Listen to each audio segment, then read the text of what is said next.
Welcome. I'm E.G. Marshall. Welcome once again to the shadow world of mystery and suspense, to a dark and cryptic universe called the imagination. When we were young, we liked to believe there are things money cannot buy. You know, things like love, happiness. But as we grow older and learn more about the world, well, we're not so sure. As a matter of fact, many of us even begin to believe that the only thing money cannot buy is a fresh new body and a chance to live another lifetime. Well, don't be too sure of that. Our mystery drama, The Forever Man, was written especially for the Mystery Theater by Sam Dan and stars Paul Hecht. It is sponsored in part by New Sugar-Free Diet 7-Up and Buick Motor Division. I'll be back shortly with Act One. Great taste in the morning. Kellogg's has that wholesome taste to get you up and grinning. This is Jerry Coffer for Kellogg's Special K. You know, for years we've been talking about the Special K breakfast, a great way to start the day if you have a weight problem. You may have seen or heard our latest commercials, which symbolize the problem of being a few pounds overweight by using this ball and chain. That's the sound effect. But so many people have come to know the Special K breakfast that can help solve weight problems, they sometimes forget that Special K is America's favorite high-protein cereal. It has 8 essential vitamins and iron, and so delicious that lots of folks, kids as well as adults, eat Special K just for the sheer good taste of it. So we don't want you to think that you have to wear a ball and chain to eat Special K. All you need is an appreciation for the finer things of life, a 1-ounce bowl of Special K, 4 ounces of skim milk, tomato juice, coffee, and maybe a little sugar. The Special K breakfast can help you lose weight all by itself, but it really is a good start. America. We're big on that. New York, Denver, Minneapolis, St. Paul, Dallas, Fort Worth. Ozarks 2/3 transcontinental, serving more than 60 cities, all very important to us, and to the millions of people we serve each year. America. We're big on that at Ozark Airlines. Now, go Ozark's evening jet at 6:45 to Washington through service to Champaign, Urbana, and Peoria. Right now, Suburban Savings in Northern Jersey is not only offering you a good deal, it's offering you a good deal more for your money. Here's the deal. You can get a top 7.90% effective annual yield on Suburban's limited issue 7.50% savings certificate. And Suburban guarantees it for from 4 to 10 years. Minimum deposit $2,500. Early withdrawal prior to maturity is subject to a substantial penalty. What's the big deal about Suburban's big deal? Plenty. For one thing, Suburban compounds interest continuously from day of deposit paid quarterly. So you not only get interest on your savings, you get interest on the interest. And Suburban offers you the highest interest rate allowed by law. So you couldn't find a better deal anywhere. Come into any Suburban savings office in Northern Jersey and get a good deal and a good deal more. 7.90% annual effective yield on Suburban's limited issue, 7.50% savings certificate. In Bayonne, Edgewater, Elmwood Park, Emerson, Hackettstown, Mars Plains, Nutley, Paramus, and Sparta, North Jersey.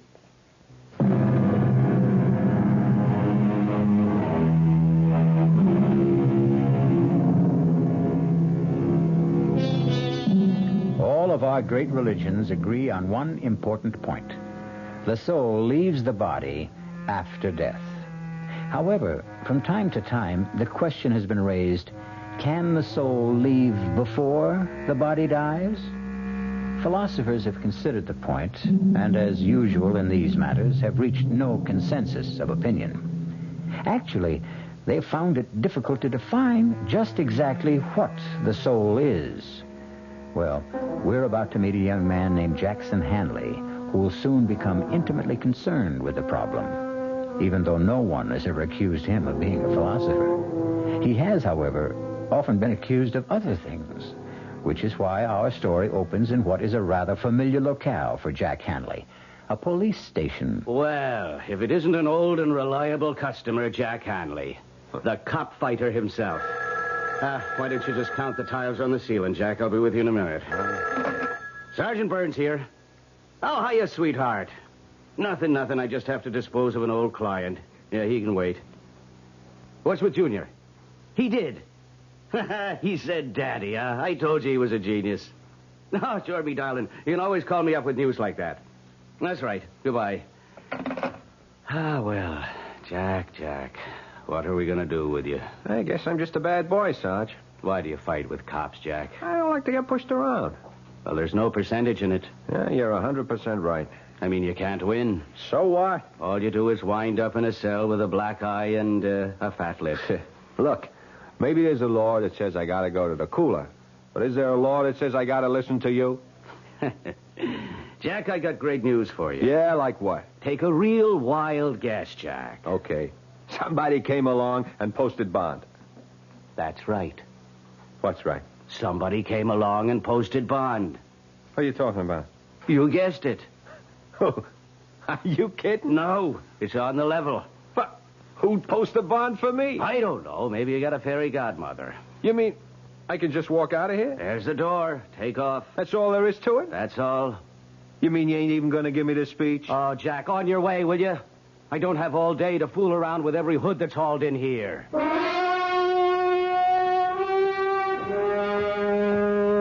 Mr. Henley. Who are you? How do you do? My name is Fraser, Leroy Fraser. Yeah? What can I do for you? Not nearly as much as I can do for you. How'd you know my name? Oh, I know quite a bit about you, Mr. Henley. Yeah? Oh, yes. Matter of fact, I posted bond for you this morning. Oh. Why? Would you believe I'm a wealthy old man who likes to do good deeds? No. Then why do you suppose I did it? You want something? Excellent. You, Mr. Henley, are a realist. No illusions. Exactly the man I'm looking for. To do what?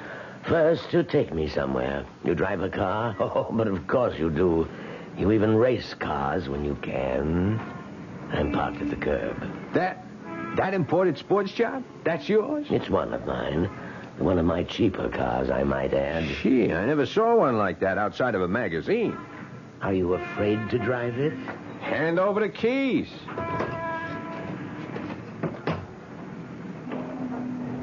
Where to? Not far. The Pershing Arms. Hey, that's a pretty classy joint. I find it adequate. Why'd you post my bond? You already know I want something. What? Let us say my share of eternity. What does that mean? Are you willing to take a job? Doing what? For one thing, you'll drive this car. Chauffeur, that's a drag. The car will be yours. Mine? You'll need it to get around. Where would I be going? You'll find out after lunch. Why not now? It's a long story. Yeah. Listen, Mr. Fraser, I better straighten you out. Please do. You see, I'm a guy who gets into trouble. I know. Yeah, it's because, well, maybe I got a bad temper, you see. The rather low boiling point. Yeah. You see, so, well, I get into fights. I get arrested. I'm aware of that. But I'm not a crook. You understand? Understand perfectly. Yeah, so, this thing, well, it better not be something I could go to jail for. Jack, I assure you, it's a pure and simple, out-and-out private business agreement. But to do what? Something that is mutually profitable. But what is that? Pull over. Oh.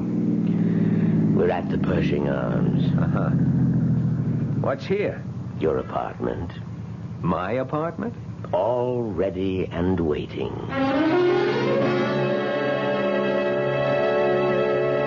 Well, I hope the place is satisfactory. Yeah, it's okay. Hey, wait a minute. Come over here and look. What a magnificent view of the park. Yeah, but hold on. We got some things In to the straighten. kitchen, a freezer stocked with steaks. Yeah, that's fine, but listen. Splendid hi-fi and stereo. A liquor cabinet. Sure, that's all very nice, Fraser, but... But what, Jack? What is all this about? I promised to tell you after lunch. Well, why do I have to wait? I'll see you at my place at 3 o'clock. Hey, now, wait a minite. Where are you going? To my apartment. I have a duplex down the hall. I thought we were going to have lunch. I always eat alone. I'd forgotten. Huh? You'll need money. Money? For expenses. Oh, yeah. Hey, what kind of expenses? 300 should see you through the next couple of days. Do you 300? agree? Well, On second thought, let's be safe and make it 5. Fine. Let me see. 50, 100, 2, 3, 4, and 500. There you are. Enjoy lunch. But, Mr. Fraser, I gotta know what I'm getting into. Is it bad so far?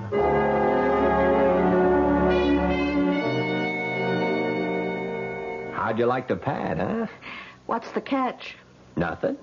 Jack, you're talking to me. Della, remember? Well, there's this guy. Which guy? An old guy, Mr. Fraser. He puts up my barn. Why? I don't know. He gives me the car. Why? I don't know. And he gives me a job. Doing what? I don't know. He even gives me $500 in advance. I don't like it. But you're always on to me to get a job. Okay. I got a job. A job, sure, but something like this? Jack, it has to be a setup. What kind of setup? I don't know.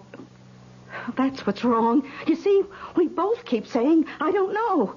You don't know what the job is, and I don't know why I don't like it. Look, Della, I figure it this way. No, Jack, don't you figure. Figuring always gets you into trouble. But you have to figure he's an old nut, right? And he's out to throw his dough away for kicks. So why shouldn't I catch some of it? I still don't like it. You mean there are no old nuts like him? It don't happen? Oh, in storybooks, maybe. In the movies, maybe. Oh, Jack, listen to me. You're 500 ahead. Now, let's get out of here right now. Ella, this is a gold mine. You think so? And this 500, that's just what's lying around on the top. Jack, I'm scared. Of what? I can't explain it. I'm just scared, that's all. Look, I can handle it. Oh, sure. Sure, I know how you can handle it. The way you think you can handle everything. With your fists. Oh, you just won't learn. Well, I know. Well, okay, maybe I'm stupid. But that's why I can't turn down a chance like this, don't you see? No, there's something about this place. It's creepy. There's something in the air here. I don't smell nothing. Even the books on the shelves. Hey, I didn't notice that. Hey. You know, these feel like leather. I bet they cost a bundle. Jack, just read these titles. The Transmigration of the Soul. The Experience of Metempsychosis. One soul, 2 bodies. Stella, you don't have books like this to read. You keep them around to give the joint a touch of class. These books are old, Jack. So old. Then they got to be worth a lot of dough. Yeah, and all of them are about souls that leave the body. Well, isn't that what happens when people die? Okay, Jack. You got all the answers. I just wish you knew some of the questions.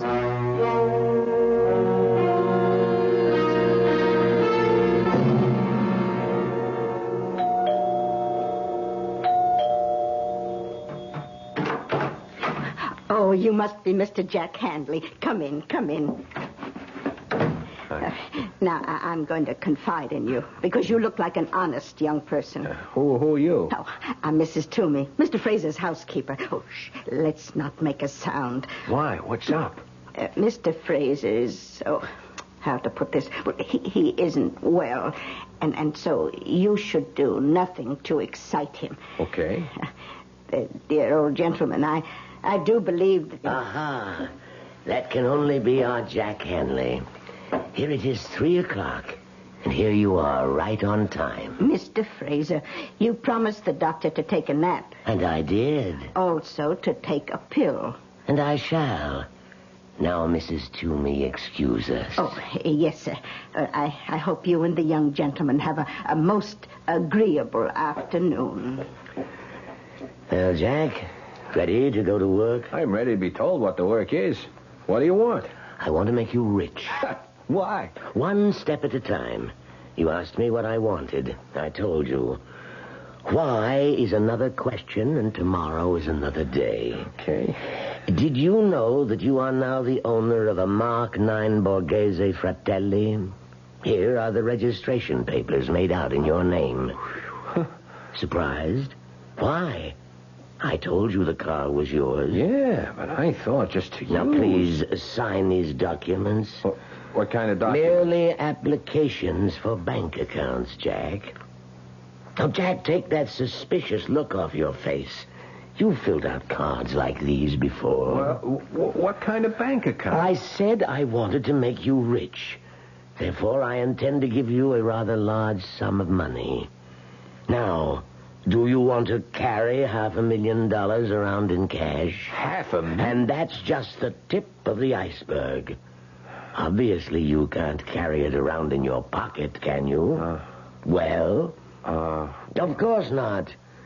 So we put it in the bank, in your name. Mr. Fraser, I don't want to get you all upset, but look, I have to know why. Is that what's bothering you? Yeah, that's what's bothering me. How do I know you ain't setting me up, huh? Jack, I assure you that I am a completely reputable businessman.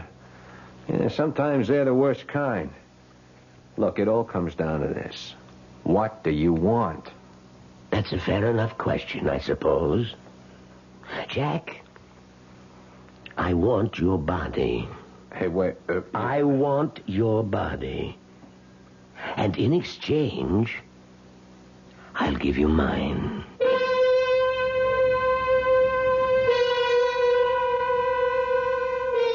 Well, now, let's place this thing in perspective. The art of exchange, of trade, is as old as history. Men have traded almost everything you can think of. Empires, goods, even wives. So, just because you never heard of people trading bodies doesn't mean it can't be done. Buick introduces a new concept for you to consider in light of all the concern about miles per gallon. Range. Range is what you get when you multiply the mileage your car gets per gallon by the number of gallons your car's gas tank holds. Range is one of the things that help make Buick Apollo such a special small car. It comes from coupling the Apollo's economical 6-cylinder engine with a standard 21-gallon gas tank. It holds a lot, but it doesn't use a lot. Look into the Apollo. It's the Buick of small cars. Oh, sure. You can talk about good-tasting diet drinks, but I know. I'm Goldilocks, and here at my taste-testing laboratory, I taste-test them all. And nobody's been drinking my diet drinks until I tested sugar-free Diet 7-Up. And then, kabloomy! Every bear wanted some. Diet 7-Up is fresh, natural, delicious. Sugar-free Diet 7-Up. This one's just right. Hey, Mom, what's for dinner? Hey, Mom, what you got? Here's ShopRite's suggestion for a delightful cookout dish. Boneless top round or sirloin tip steaks, just $1.69 a pound. Delicious cooked over the coals. Just as delicious pan-broiled indoors. For a busy night, here's a quick dinner idea. Freezer Queen family-size frozen casseroles, all varieties except beef, just 99 cents for the 2-pound size at ShopRite. For dessert, Pepperidge Farm layer cake, 17-ounce box, 69 cents in ShopRite's frozen food case. Cooking out or cooking in, ShopRite has the answer. She loves the family. She wants the best. She does all that she can do. She lets ShopRite do the rest. Hey, Ma, what's for dinner? ShopRite has the answer.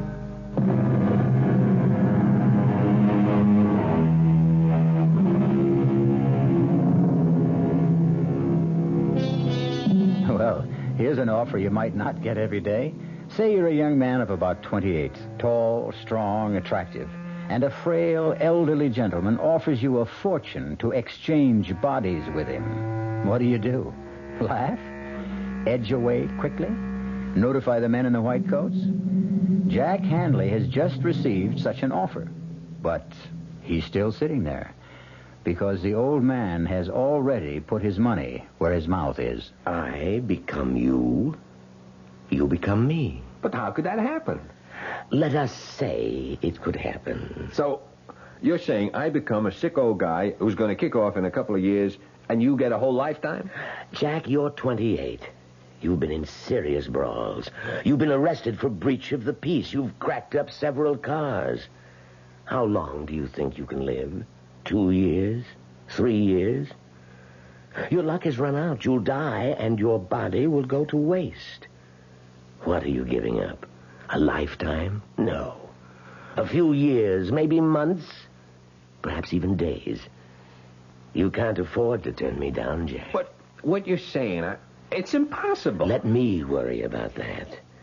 This way, you're guaranteed 2 to 3 years of a life of luxury. But how could you and me exchange bodies?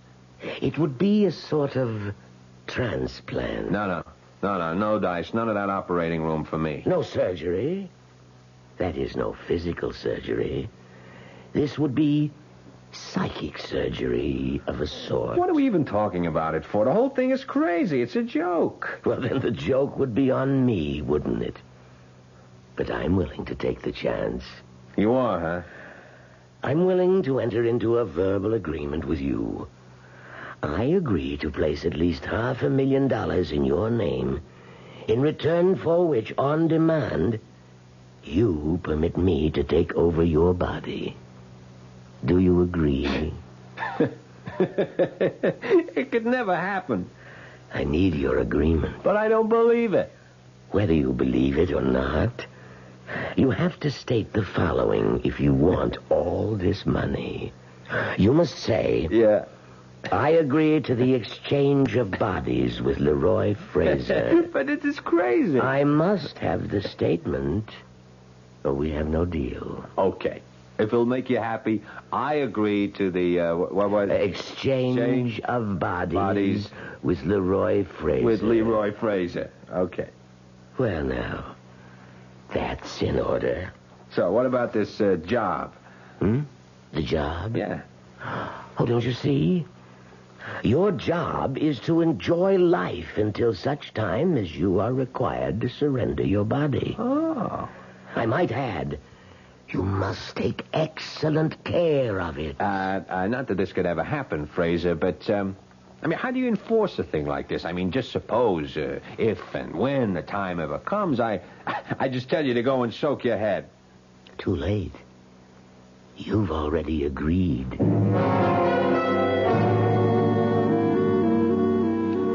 How do you do? My name is Mr. Soames. Do you need help? Yeah, I'm Hanley, Jack Hanley. Hanley. Did you say Hanley? Yeah. Oh, please, sit down, sir. Oh. Have a chair. No, not this one. This one. Oh. Here, sir. Okay. This is so much more comfortable. A cigar? No. I just wanted to check on Check? the... Check. By all means, sir. Check us, inspect us, audit and balance us constantly. We will measure up to your highest expectations. We are honored that a man of your standing should have chosen our bank. Oh, yeah. I just wanted to make sure that the account... The account, sir? Yeah, that there is an account. Oh, yes, indeed, sir. The account in your name has been opened, and it's in perfect order. You will find us your kind of banking institution.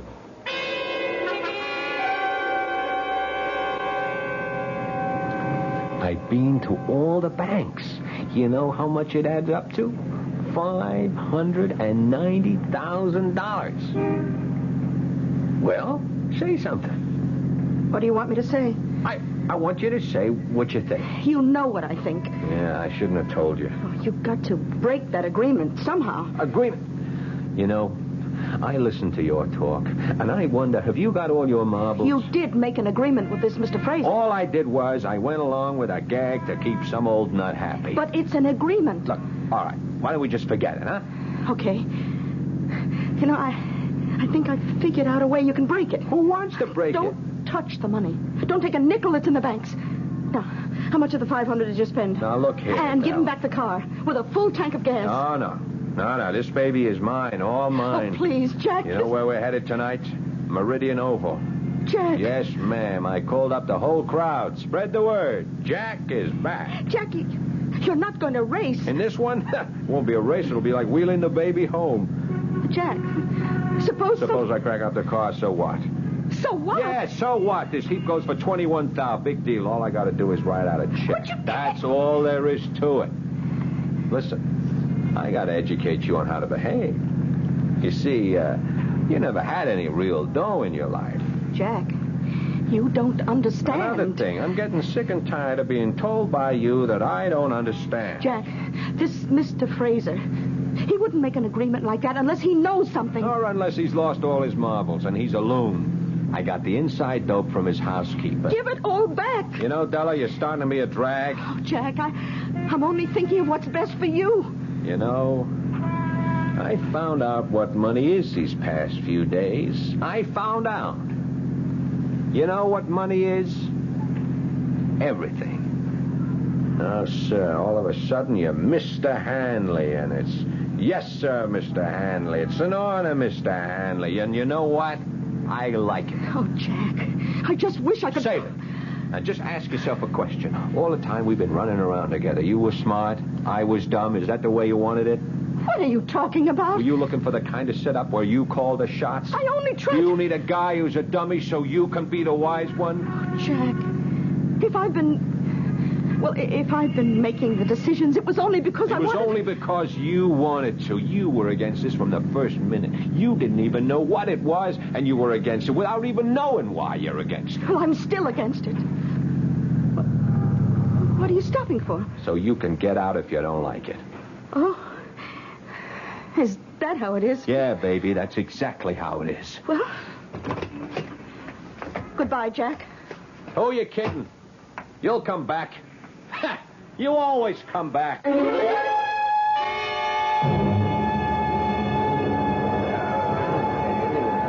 Jack, where'd you get them wheels? What do you say, Jer? What are you trying to do, blow us all off the track? I see the word is out, huh? Crazy, Jack. Man, you won't be happy till you kill yourself, huh? Look at me now, Jerry, old buddy, because in 5 more minutes you won't see me for dust. Boy, a car like that, on a 2-bit track like this. I'm just warming up for the big time, Jer. Yeah, but it's been a couple of years since And you were I'm better than ever. Hey, there's the flag. Yeah. See you, Jerry.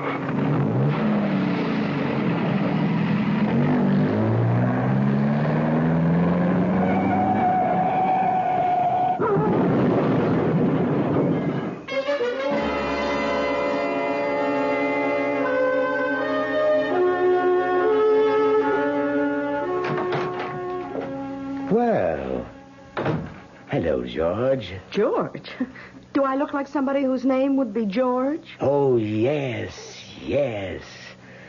The voice is different, but there's the same kind of spirit she had. She? Who? George. George Sand. And who was George Sand? A friend of mine. What are you doing here? I'm waiting for Jack Hanley.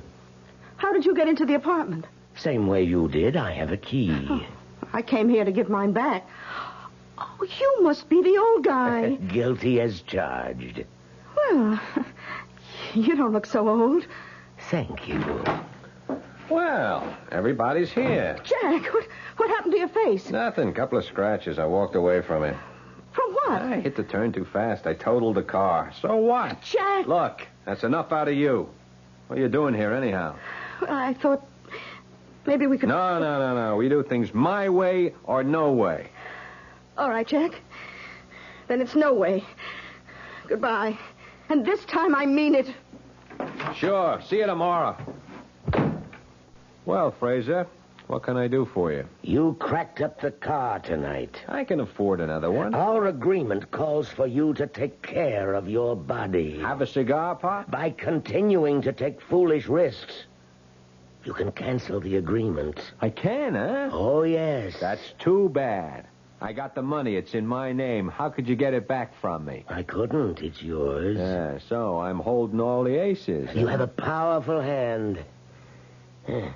I feel a bit weak. There's an excellent brandy in the cabinet. Could you pour me a bit, please? Hey, smells pretty good here. You mind if I try a shot myself? Certainly not. After all, it belongs to you. Oh, yes. I forgot. Thank you. Well, happy days. So, the agreement's busted, huh? No. No, not the complete agreement. You see, only the part of it that gives you the 2 to 3 years. Is that right? I can't take a chance that you will live that long. Not at the rate you're going, so... So what? You are required to surrender your body on demand. You agreed, remember? Sure, I remember. You want some more of this brandy? No, but help yourself if you like. Yeah, thanks. You were saying? I was saying you agreed to surrender your body on demand. But I demand it now. Huh? The exchange will be made tonight.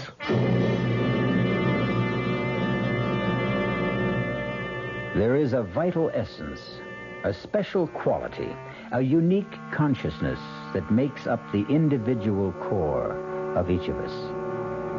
Is this essence, or soul, as some would call it, transferable? Mr. Leroy Fraser has bet close to $1 million that it is. Give your hand to a friend. Give your heart to your love,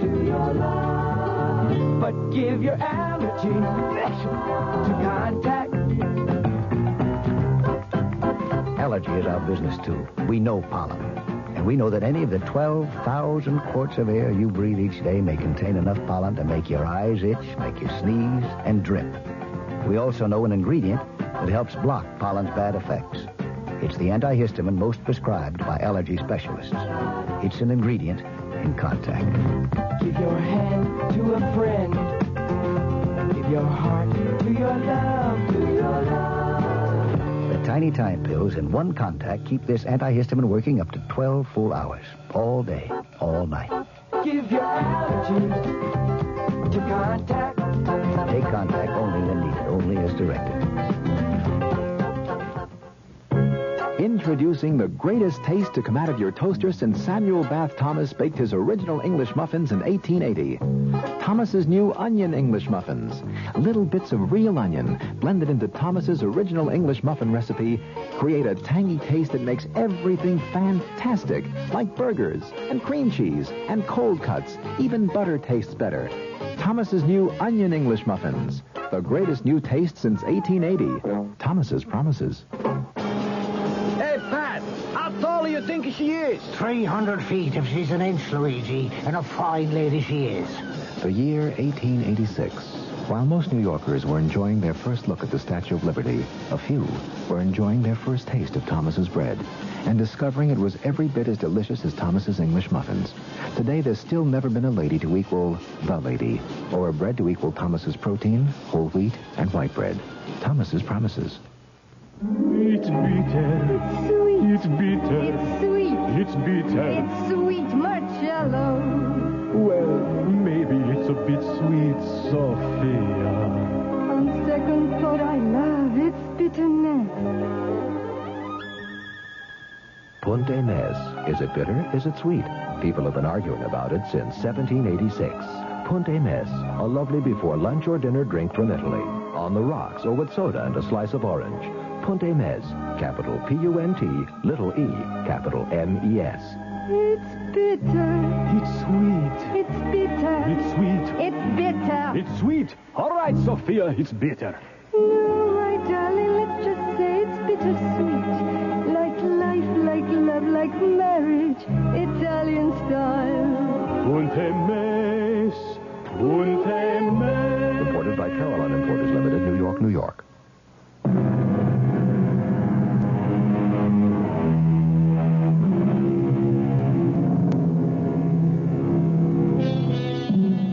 Leroy Fraser and Jack Hanley have an agreement.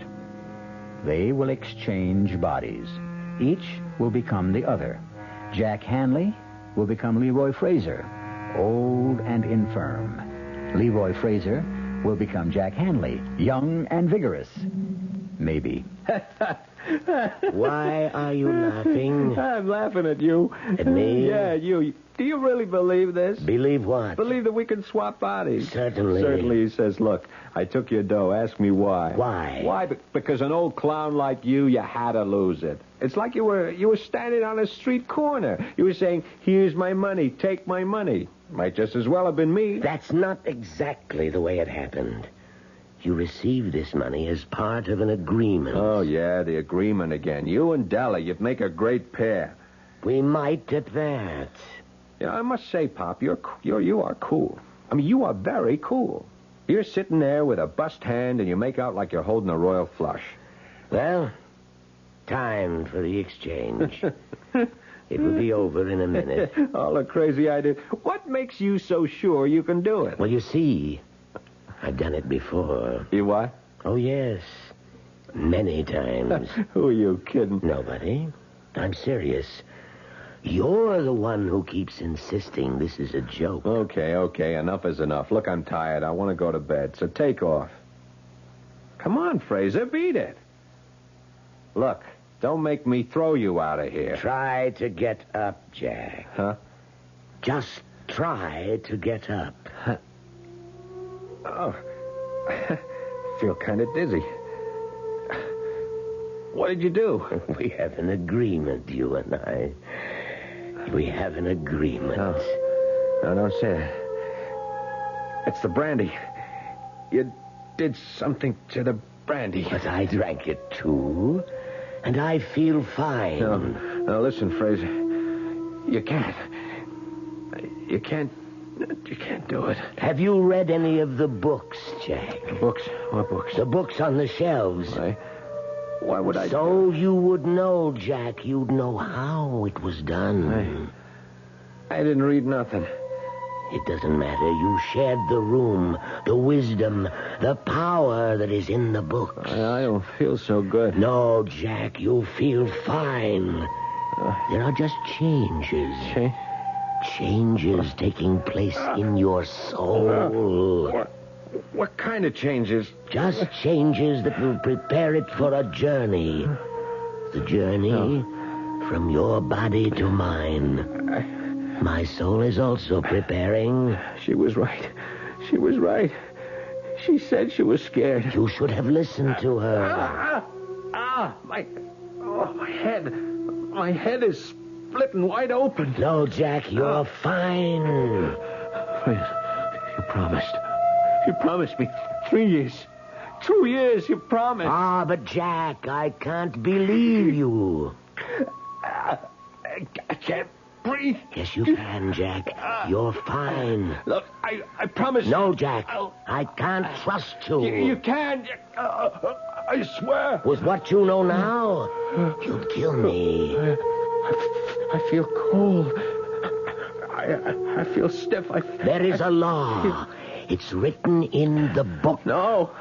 The mind, the soul, the essence, the living force, the vital spirit. It's free, unfettered, unbound. Escape the petty prison of the faltering body. Escape, be free. Something's tearing at my inside. Escape, leave me. Leave this shattered hulk. No. Leave me go to him. No. With the magic of ancient Egypt, the wisdom of Greece, by all the sciences the ancients knew, let our souls be free. I don't want to die. I have been the vital spirit in the bodies of 15 men before this night. Now, I shall become Jack Hanley.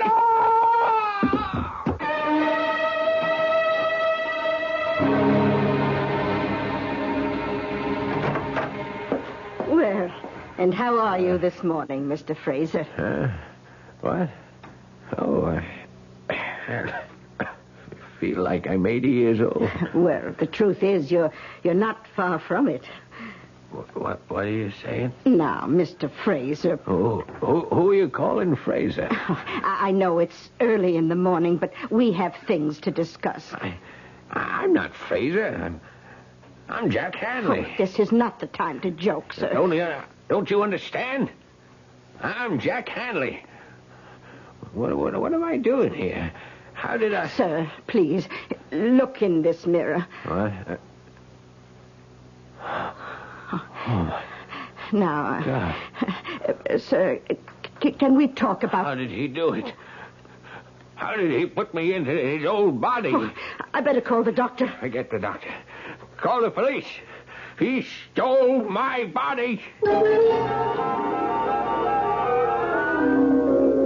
And, Doctor, he's got this crazy idea. He's somebody else.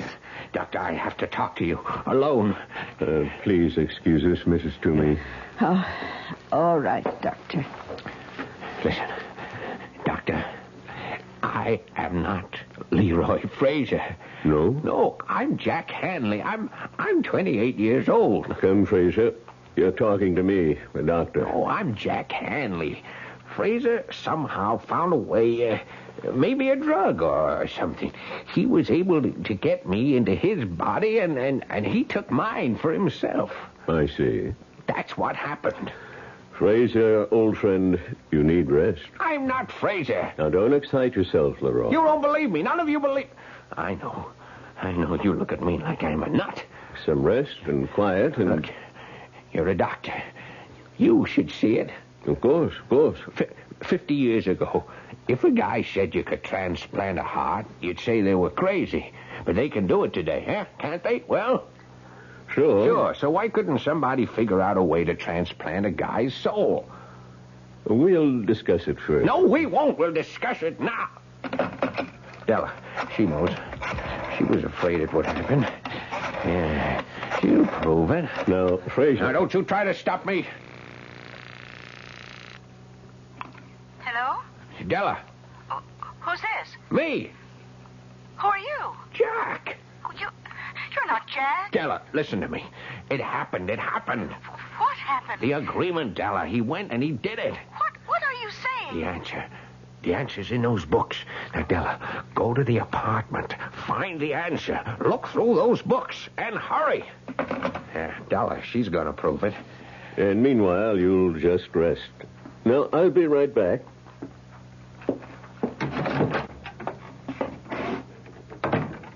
How is he, Doctor? Well, we'll have to get him to a sanitarium. Whatever gave him the idea that he's a young man? A delusion. A not uncommon delusion. A yearning for better, happier times. Should we get him ready to travel? Yes, go in and help him dress.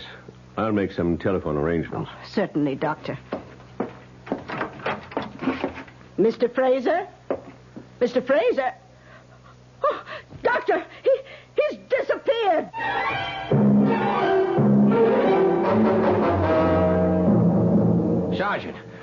Sergeant Burns, remember me? No, Pop, I can't say that I do. My name is Jack Hanley. Jack Hanley? Well, Yeah. that sounds familiar, but he was a young guy. I am a young guy. Look, a man named Fraser, an old man, he stole my body and he left me his. Well, come on. It's true. Yeah, sure, Pop. Don't call me Pop. I'm younger than you are. Now, look, friend, why don't I have one of the officers take you home? I'm Jack Hanley. I was here 3 days ago. Jack Hanley was here 3 days ago, not you. I am Jack Hanley, and I can prove it. Sure you can. Sure. You called me cop fighter. Huh? Yeah, cop. How would I know that if I weren't Jack Hanley? Huh? If I were some old man, how would I know that? Well, it's... And another thing, how would I know that your wife called while you were talking to me? What? Your wife. She called, huh? She said your son had just said daddy. Now, wait a minute. How would I know that, Sarge? Now, look, Burns, you're a cop. Well, you're a great guy, and you're the only chance I got. Well, what do you want me to do? Come over to the pad. Della's there. She'll show you the books. I'll show you the brandy, and I'll prove to you how it was done. Della can prove it. Now, come on. Come to the apartment with me.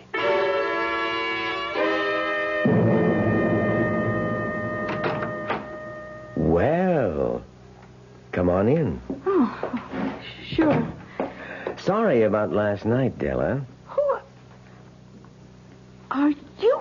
Yeah, Della. And, honey, I've been doing a lot of thinking. Have you? About what? Oh, about you and me. Yeah? And? Well, you couldn't be too angry with me. How do you know? You wouldn't have come back here this morning. You want to know why I came back here? Why? I got a phone call from Fraser. Fraser? Why would Fraser call you? Well, it was kind of a crazy story. What did Fraser say? Would you answer a question first? Sure. Do I still remind you of George Sand? Oh. Well, do I? Yes.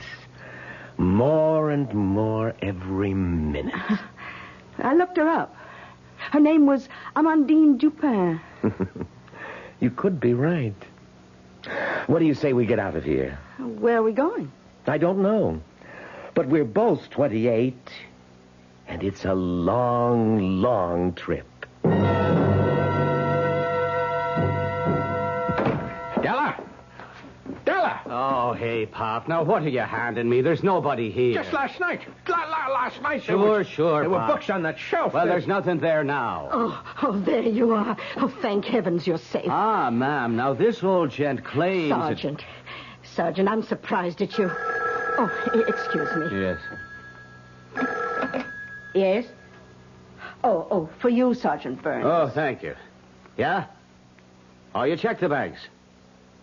I see. No record of deposits in the name of Jack Hanley, huh? What? Well, naturally, where would a dumb hood like that get money? Who'd give it to him? Don't you see he's got my body? Sure, okay, I know. It was a wild thing, but you know how it is. Anything can happen. Yeah, that's right. Right. Oh, Pop, what are we going to do with you? Don't call me that. Where's Della? She crossed me. She went with him. Now, Mr. Fraser, you'll feel so much better in the hospital. So much better. I am not Fraser. I'm Hanley. I am Jack Hanley. Won't anybody believe me? Now, look. Get some rest, Pop. Anybody believe me? You'll feel better with good food, lots of sleep. Somebody has to believe me. Won't anybody believe me?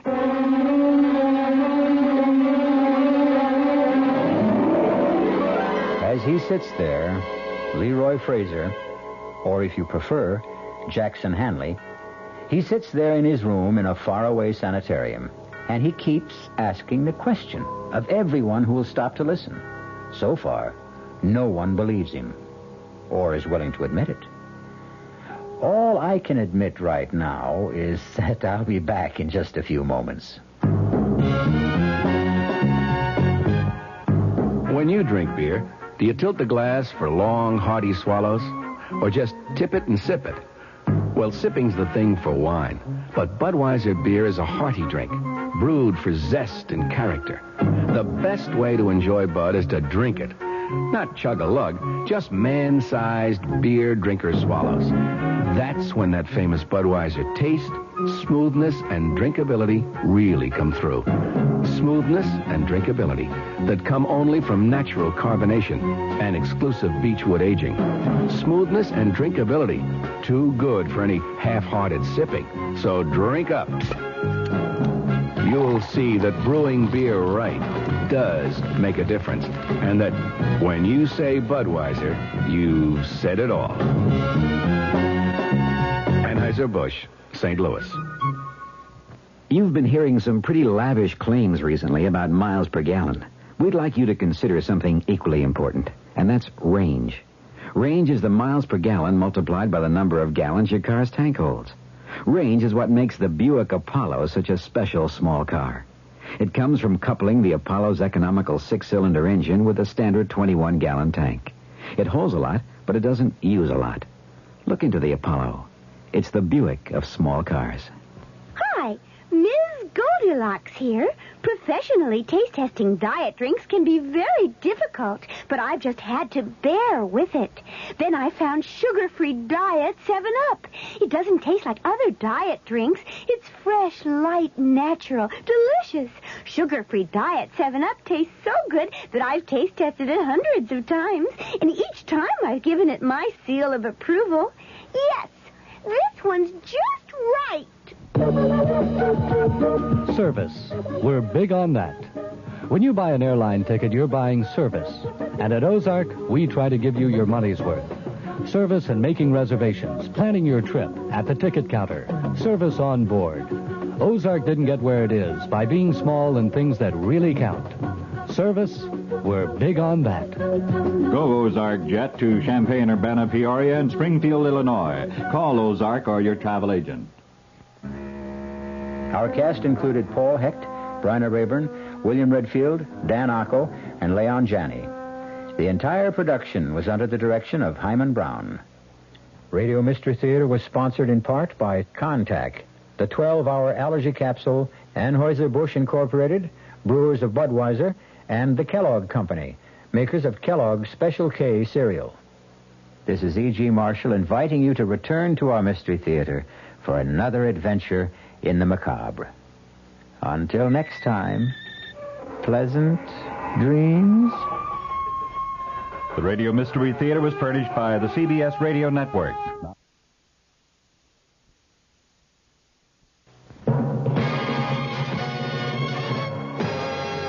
Fulton Lewis in the Mutual Broadcasting System studios in Washington, D.C. Now, my commentary. Senate Watergate Committee Chairman Sam Ervin disclosed today that White House Chief of Staff General Alexander Haig testified for more than an hour and a half during midday, answering questions about the use of a $100,000 payment made by representatives of multimillionaire Howard Hughes 4 years ago to the president's close personal friend, Bibi Rebozo. On May 2nd, you recall, General Haig had been asked virtually identical questions by the same Watergate panel. On that occasion, he produced a letter from the president directing him to invoke executive privilege and declining to answer any questions.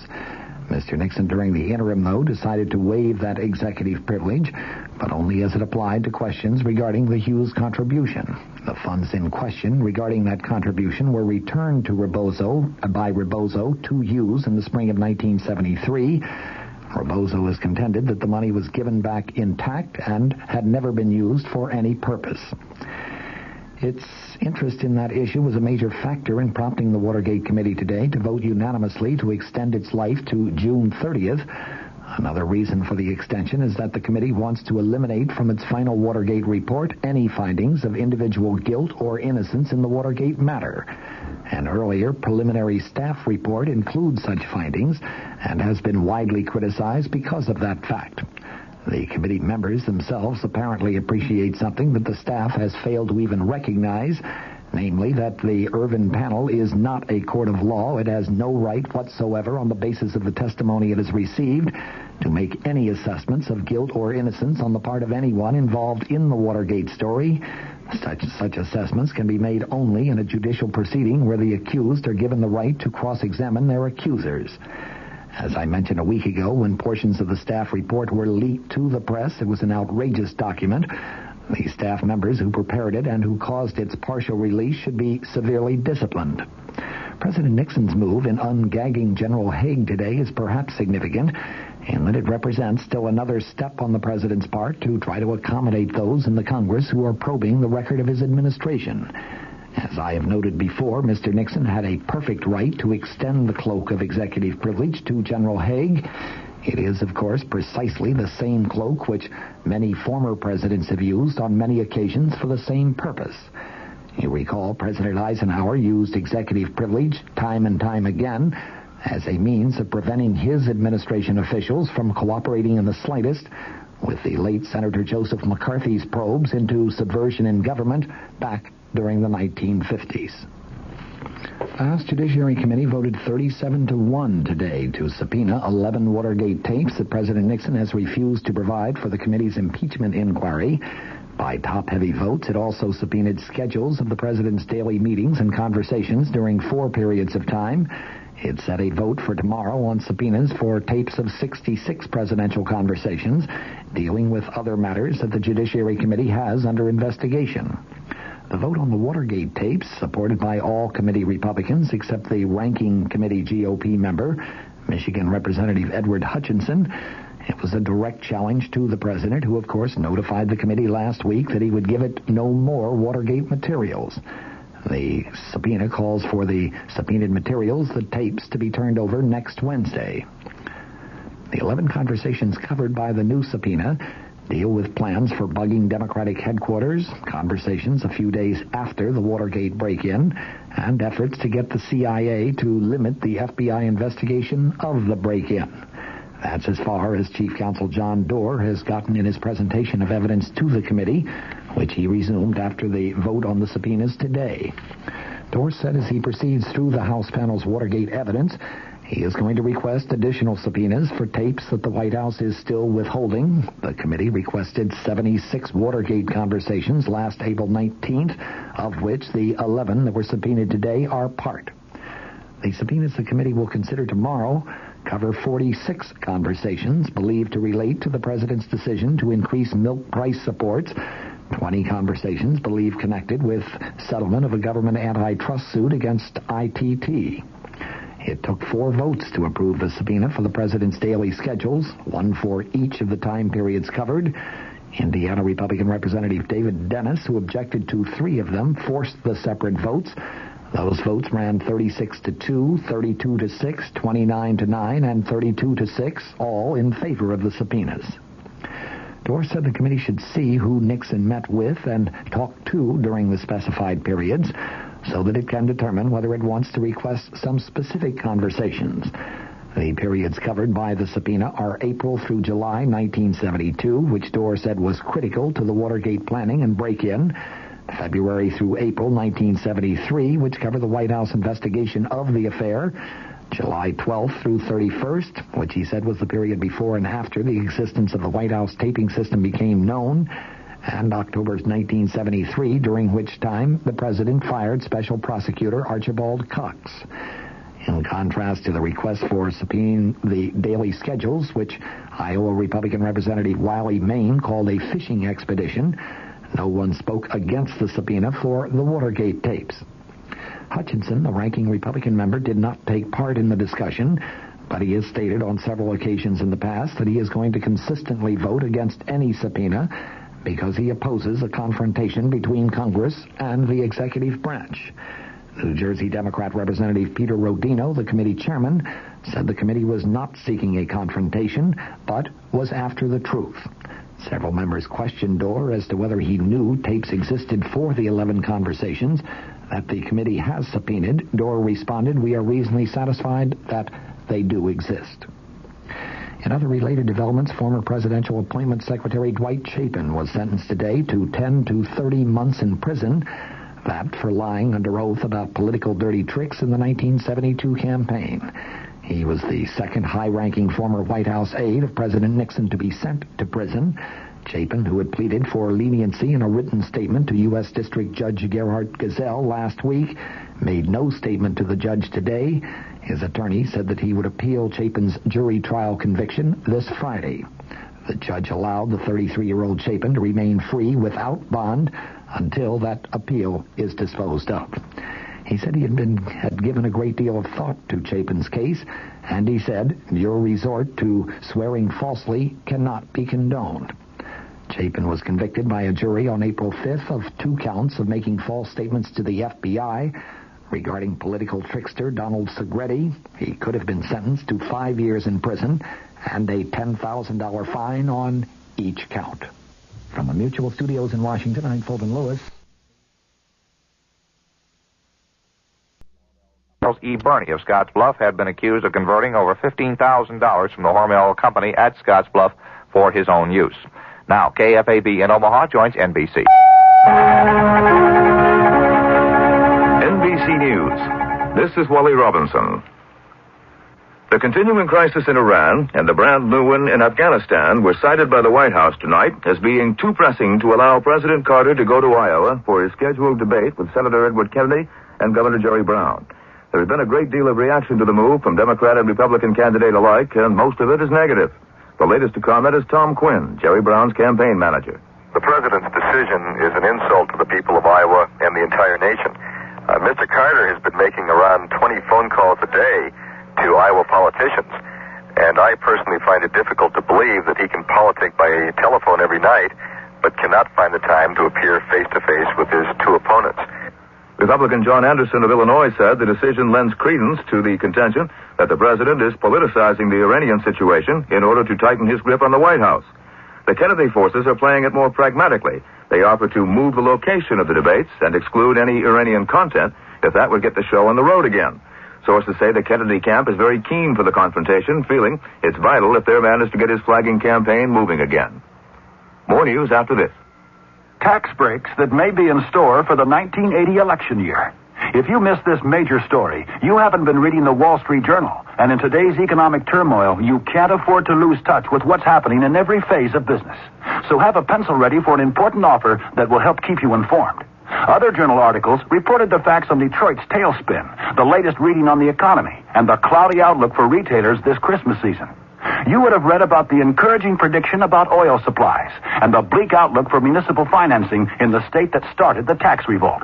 Another article examined aluminum stocks. They're beginning to reflect fears of a long, deep recession. The Wall Street Journal. It's all the business news you need when you need it. Right now, you can get 20 weeks of the Journal. That's 100 copies for only $22. A real money-saving offer.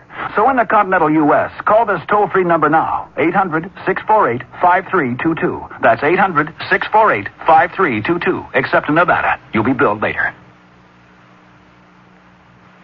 Diplomatic missions are underway to deal with both the Iranian and Afghan situations. Secretary of State Vance will lead the delegation at the UN tomorrow, though NBC News has learned that economic sanctions against Iran will not immediately be sought. Apparently, Secretary of State Waldheim has a chance to meet and negotiate directly with the Ayatollah Khomeini, and the U.S. will therefore hold off for 10 days. Deputy Secretary of State Christopher is to meet with our allies, seeking a common response to the Soviet intervention in Afghanistan. Meanwhile, Richard Valeriani reports that state seems to be hamstrung in its dealings with Iranians in this country, too. On December 12th, the State Department ordered the Iranian embassy in Washington to cut its staff from 60 to 15 and to reduce the number of people working in 4 Iranian consulates around the country from about 160 people to a total of 20, 5 in each consulate. The top Iranian diplomat here was given 5 days to comply with the order. But 16 days later, the Iranians still have not given the State Department a final list of the 35 diplomats who will operate their embassy and consulates. They did submit one list, but then said they wanted to revise it, and a revised list has not yet been presented. Nor does the State Department know which Iranians, if any, have actually left the country. Officials here say they're still working on getting the problem resolved. Richard Valeriani, NBC News, at the State Department. This is NBC News. Kodak invites you to remember the special moments that make up the holiday season and to trust them to Kodak film. A bike! Grandpa, you got me a bike. I got one too, a red one. Look, it's snowing! No, you shouldn't have. I know. Oh, this is so impressive. I know. How did you know? I knew. Happy New Year! Shouldn't you trust moments like these to Kodak film? Happy New Year to all you football fans, and the NBC Radio Network is kicking off in great style. The 1980 Rose Bowl pitting the University of Southern California Trojans against the Buckeyes of Ohio State. I'm Bob Buck, NBC Sports, inviting one and all to join us as 2 of the nation's top-rated teams battle it out. The Rose Bowl, New Year's Day on many of these NBC stations. The holidays have always been attended by various discomforts, usually brought on by enjoying one's meals too much or enjoying one's eggnog too much. George Gobel once called it being overserved. Now you can add another malady, profiled by NBC's Rob Sharkey in Los Angeles. A problem for many over the holidays is insomnia. It occurs whenever regular daily patterns are disrupted, but what researchers are learning about it may put us to sleep. Insomnia is sexist. More women suffer than men. It's often caused by agrypniophobia, fear of not being able to sleep. Caffeine and nicotine are also causes. Both are stimulants. Alcohol can be, too, making your nightcap an eye-opener. Sleeping pills lose effectiveness after a few days. But what will work is protein, because it contains a natural sedative. Next time the Sandman stays away, try a high-protein dinner and a glass of milk at bedtime. Wally Robinson, NBC News. In Omaha and Council Bluffs, we have 29 degrees and some light snow. Lincoln, cloudy skies and 30. This is KFAV in Omaha. Now, the Mystery Theater.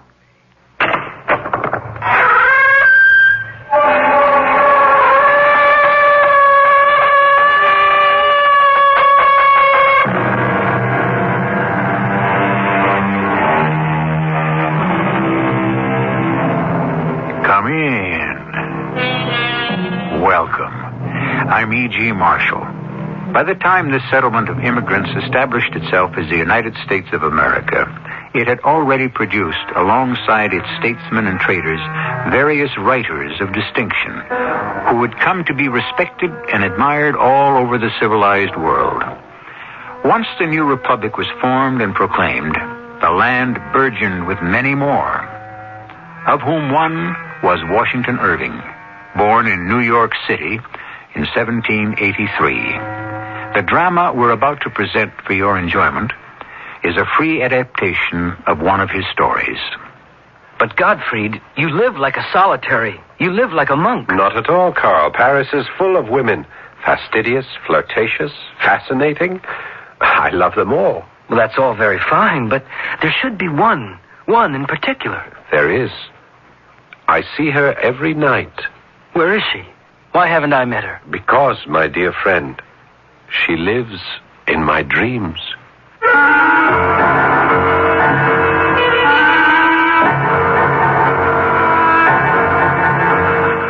Our mystery drama, The Guillotine, was written especially for the Mystery Theater by Elspeth Eric and stars Paul Hecht. It is sponsored in part by Contact, the 12-hour cold capsule, and True Value hardware stores. I'll be back shortly with Act One. Kodak invites you to remember the special moments that make up the holiday season and to trust them to Kodak Film. A bike! Grandpa, you got me a bike. I got one too, a red one. Look, it's snowing! No, you shouldn't have. I know. Oh, this is so impractical. I know. How did you know? I knew. Happy New Year! Shouldn't you trust moments like these to Kodak Film? How many cold tablets do you take a day? 2? More. 4? More. 6? Yeah. A day? Uh-huh. And then more at night? Right. Why? Well, they're new. Take Contact. One capsule helps all your congestive symptoms up to 12 hours. All day? And all night while you sleep. That's the wonder of Contact. Hey, you're the guys on TV. Yeah, we're the guys on TV. Take your Contact. Take it fast. Give your code to Contact. Take only as directed. This is the season when Dean's camera centers are specially helpful to camera bugs. Dean's have a complete stock of Kodak film, black and white, color, and self-developing for beginning photographers as well as professionals. And the holidays are one time you won't want to get caught short. Remember, too, Dean's for Kodak film processing and Kodak prints. You'll want to get those slides you took during Christmas and New Year's developed quickly and professionally. And Kodak picks up and delivers to both Dean's camera centers every day. So have a happy holiday, and for film or processing, visit Dean's Downtown or Dean's Countryside Village Camera Center. If you think it takes you a long time to make yourself look good, just think. It took national parks thousands of years to become the natural beauties they are when you visit them today. But will they still be that beautiful when you leave? Everyone likes to have a good time, but litter is no fun for anyone. So remember, leave your footprints on the trails, but leave your candy wrappers, film boxes, lunch bags, and other trash in the trash cans the Park Service provides. This message from your National Park Service, U.S. Department of the Interior. On Council Bluffs at 29 degrees and light snow. Lincoln, 30 degrees and some cloudy skies. This is KFAB.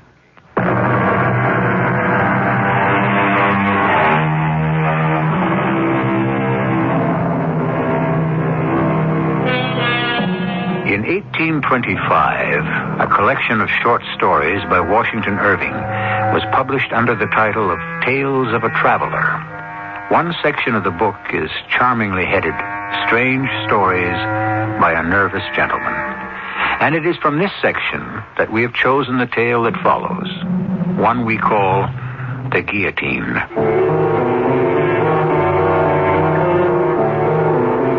I am of a brooding and introspective nature. It has always been thus. It was never that I scorned the follies and the fripperies of this world. Indeed, I begrudged others their free and easy access to such vanities, their effortless enjoyment of them, with a profound and a scorching envy that was driving me to the very edge of my self-control. I felt about to howl with the torment of my incapacity. In my agony, I turned to the only friend I had, my fellow student, my compatriot, the sole human who had tolerated my intolerable moods without blame, without censure, without what surely would have finished me off, without abandoning me. Gottfried, my dear friend. Help me, Carl, help me. But of course. Just tell me what I can do. I don't know. Is it money? Do you need money? Money. If it were only money. It is myself, my tortured, restless, squirming self that looks for rest and cannot find it, that searches for peace and watches it retreat with every step I take. Desperation tracks my heels when I walk the streets. Melancholy meets me at every corner. And gloom, deep, impenetrable gloom fills the house where I live. Gottfried, you are so much more clever than I. Clever? You call me clever? You shut yourself away from others. No, not from you. You are my link to life, my only tie to the real world about me. Then let me tell you straight out what I think. Your manner of living, your fevered absorption in your studies, your avoidance of the company of most men and all women... But I never know what to say to them. All these things combined, Gottfried, have impaired your health. You are haggard and pale. Your shoulders are bent. Your eyes have a look that is not quite of this world. Forgive me, my friend, if I speak roughly. No, you speak truly. But I think it is not alone your body that is failing. I think your imagination has become, forgive the word, diseased. Have I said too much?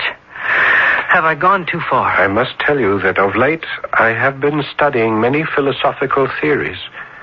Not just the recognized ones, but those more obscure, more, perhaps, radical.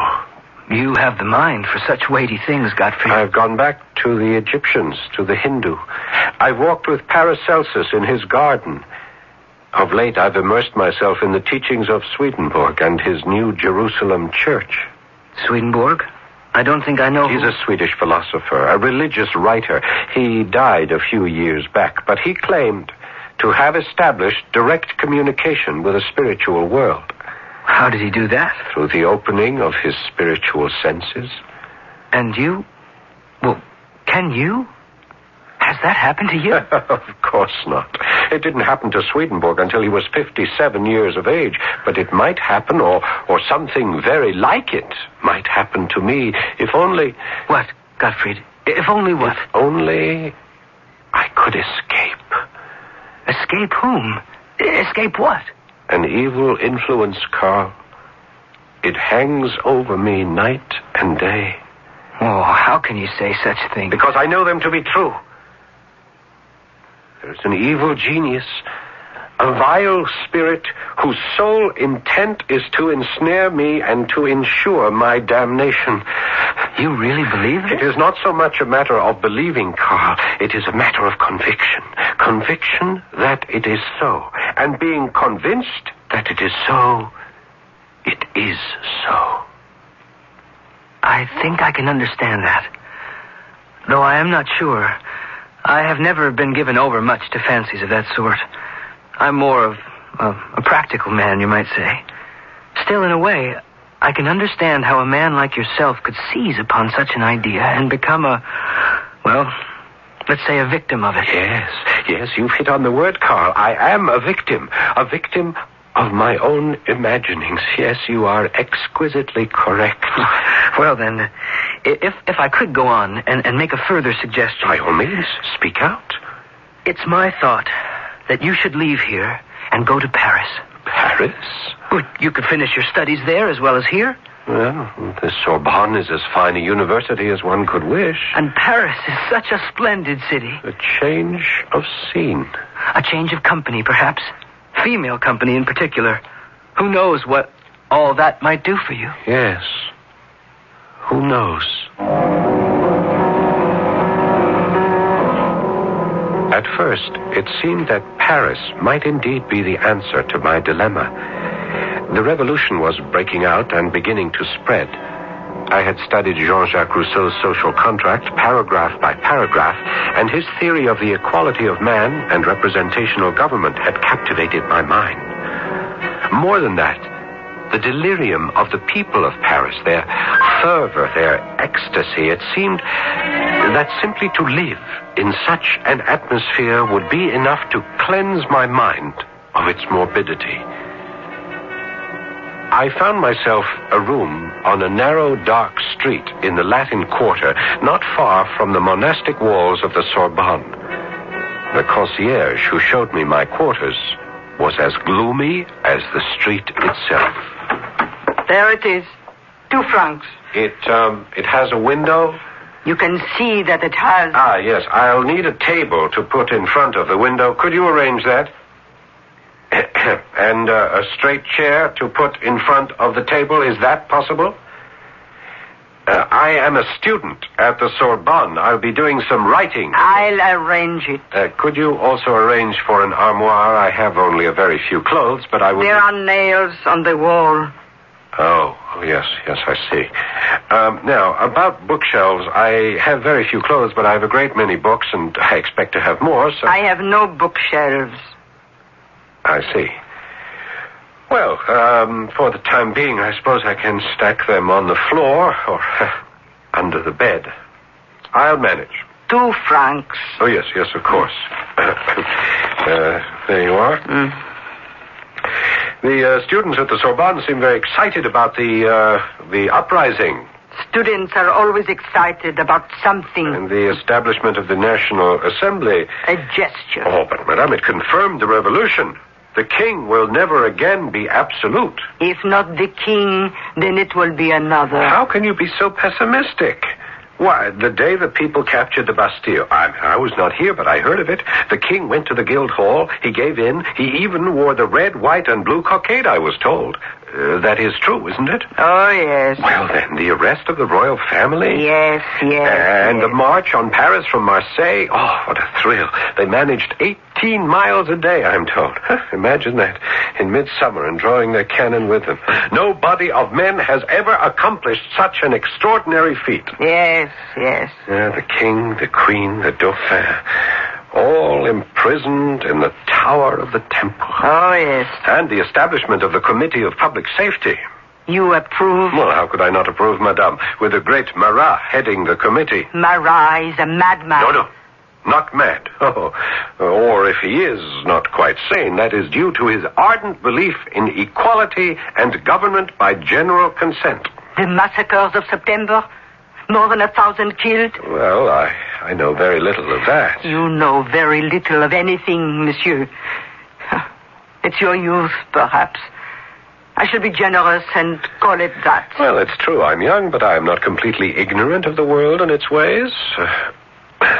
Not completely. You are.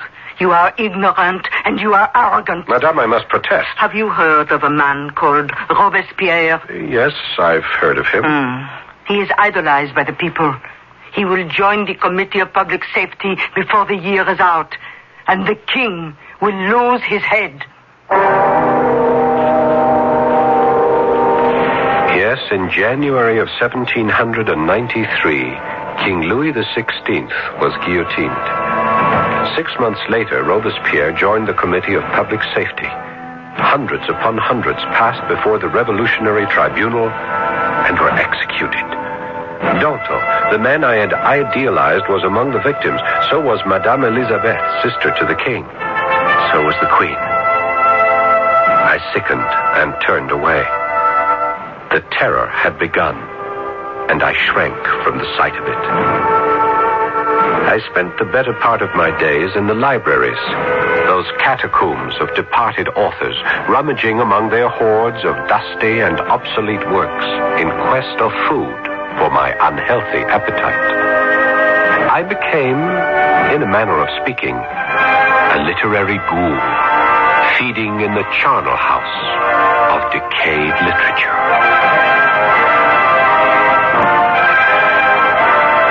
Washington Irving was born just as the seeds of the French Revolution were starting to germinate. By the time he was of school age, the revolution had been confirmed by the establishment of the National Assembly. At the age of 8, he was old enough to hear from his elders of the March on Paris in the spring. His 9th and 10th years must have been filled with rumors of the executions in Paris, years which came to be known as the Terror. I'll be back shortly to continue with Act 2. The next time you want to do it yourself, be professional. Use a quality, skilled power tool from True Value hardware stores. Hi, Pat Summerall to suggest you get the skilled 7 1/4-inch circular saw designed for standard home use. It has a burnout-protected motor, heavy gauge foot brackets to assure accurate cuts at all settings, and comes complete with a blade. Or get the skilled 3/8-inch cordless drill from True Value hardware stores. It features 2-speed controls so you can adjust the speed to suit the job and the material. And it operates forward and reverse to drive and remove screws. It includes a recharging unit to keep the drill ready for use, and because it's cordless, you can use it anywhere.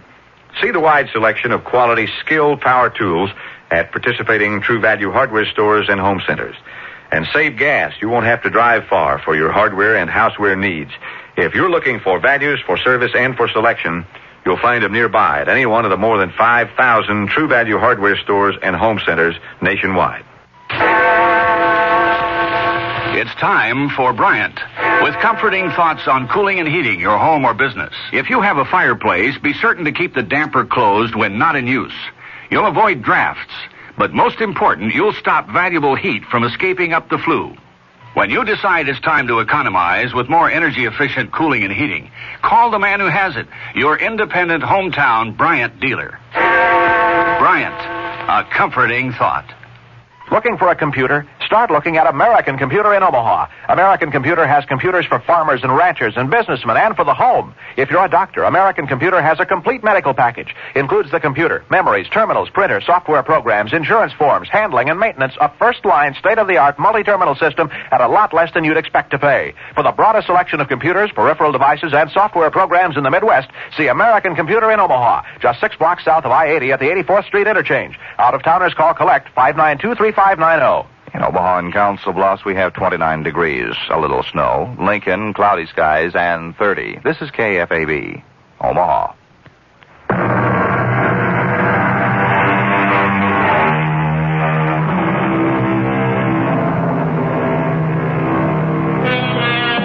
Washington Irving started out to become a lawyer, but his health was not robust.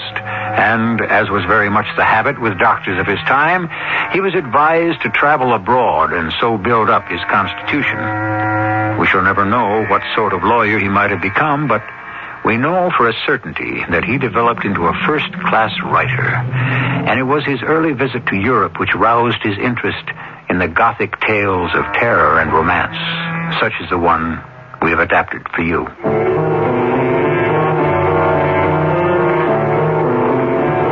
It would have been just as well had I never come to Paris. I was as lonely here as I had been at home, as incapable of establishing human contact as ever. I sank deeper and deeper into my studies of writers long deceased, and saw no one at all but the old crone who was concierge of the establishment where I had my cell-like chamber. Yes, who is it? Come in. Someone to see you. What?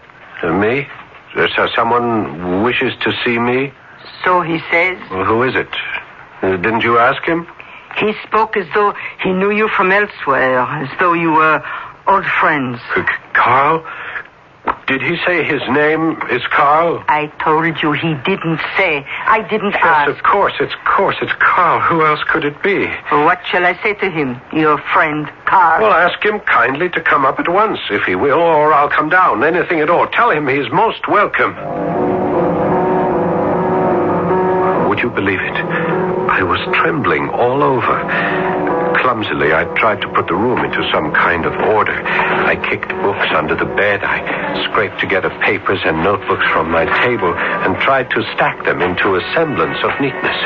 I patted the narrow little bed and drew the spread more evenly over its lumpy surface. I was scurrying about like the most frantic housewife when I heard Carl's voice from the doorway. It's only I, you know, Godfrey. Only you, Carl. Carl, come in, please. Sit down. Carl, I am so happy to see you. You don't know. You just don't know. I am happy that you are happy. To have someone to talk to, someone like you, someone who understands. I did not know till this very moment how much I have needed someone I could talk to open my heart to. Wait now. You mean there's been no one here in Paris? No one at all. I have spent my time at the Sorbonne, in the libraries, in the museums. But Gottfried, no one can live entirely within libraries and museums. Yes, I know. The moment I saw you standing there, I knew. It begins to look as though I gave you bad advice, counseling you to come to Paris. No. It was sound advice. At least it seemed to be at first. Paris seemed to be the tonic I was needing. At first, you say? Well, then what? Well, wait, I haven't offered you anything to drink. Must have a bottle of wine around here somewhere. Yes, here we are. Cheap sort, I'm afraid. Very ordinary Beaujolais. I'm sorry, I could go out. Godfrey, don't excite yourself. Think of whom you're speaking to. It's Carl, your friend. Think of all the evenings we shared a bottle of the cheapest wine and found it sufficient because of the pleasure of each other's company. Yes. Now, can't we open this bottle in the same spirit? Of course we can. Forgive me. My manners have grown coarse. It comes from being too much alone. There must be another glass somewhere around. I'm sure I had one. Oh, here we are. Now, Carl. Gottfried. To friendship. Our friendship. Yours and mine. You know, I am beginning to feel almost like a man again. Tell me what has brought you to this sorry state. The blood. I beg your pardon? You said the blood? You know how wildly enthusiastic I was with the political theories of the revolution and the philosophy behind them. They seemed to open a vista of progress for mankind. A wide and open road down which we could travel toward the perfect state. You were always one to look for perfection. And why not? Why not? Oh, well, why were we put on earth if not to search for the perfect state? Are we supposed to wallow in the mediocre and pretend that it suffices? Roll about in filth and call it good? Is that our reason for being? Is that what we were created for in God's image? Dear friend, you must try not to excite yourself. Excite myself? It is enough to drive me mad. That the visions were all forsaken and the visionaries turned to killing.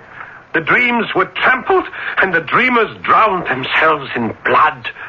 Carl, there are times when I think it has done just that. You mean? Listen to me, Carl. Let me tell you something. I must tell someone. There's only you. No one else. Of course, Gottfried. You can tell me anything. Carl, in the most ancient part of Paris, where the Hotel de Ville lies, you know the place? I have heard of it. On the Place de Grève, the open space in front of the Hotel de Ville. That is where they have erected the guillotine. I have heard, yes. This instrument of death stands ever ready. The scaffold runs all day with blood. All day, each day. Victims are dragged there and made to kneel. A heavy blade is released. It slides swiftly down vertical guides. And the head of the victim, oh Heavenly Father, it is too horrible, too terrible. I can't endure it. You mustn't take these crimes upon yourself. A revolution has never been accomplished without shedding blood. Yes, but this has become a mania for blood, an insatiable thirst. Even now, at this moment, while the city sleeps, that horrible engine stands, grim and silent, waiting for fresh victims. It sickens me. It congeals my heart. It freezes my blood. I understand. I do. And that is why I have turned away to the study of ancient writers, dead thinkers, anything to separate me from the awful present. My poor Gottfried, I am so sorry. So sorry. Thank you. I am ashamed to accept your pity, yet I thank you for it, which shames me all the more that I should be grateful. But there must be other things. There must be more to life. Come, let's finish this bottle of wine before I have to leave. Leave? You have to leave? Oh, not quite yet. I can spend another quarter of an hour with you. A quarter of an hour? No more than that? I must take a train back at midnight. I had hoped that I have been so alone. Yes, come now. Let's make the most of our time together.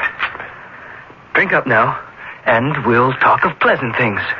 Such as... Yes, such as what? Well, such as women, for example. Surely there are women in Paris who have taken your fancy. Oh, yes. Yes, many, many. Well, there now. You see? Things are not all black and gloomy. Of course, I have not met any women. I haven't the knack. I've never had it. You know that. Well, I thought that here, in Paris, you might, acquire it. learn the ways of the world. Oh, no, I'm too shy. I can't find the courage. But I think about them. Oh, do you now? Yes, I do. I think of them a great deal when I come back here to my lonely room, my cell. I think back in my mind to the delectable faces I have seen on the streets. You know what, Carl? No, what? In my reveries, in my dreams of them, they are even lovelier than they looked on the streets. What do you think of that? Do you mean to tell me that there isn't even one woman? One in particular? Just one? Oh, yes. Yes, there is one. One very particular one. Oh, that's better. Tell me about her. Tell you about her? How can I tell you about her? Well, start by telling me what she looks like. Yes. Well, her skin is very pale. Very, very pale. White.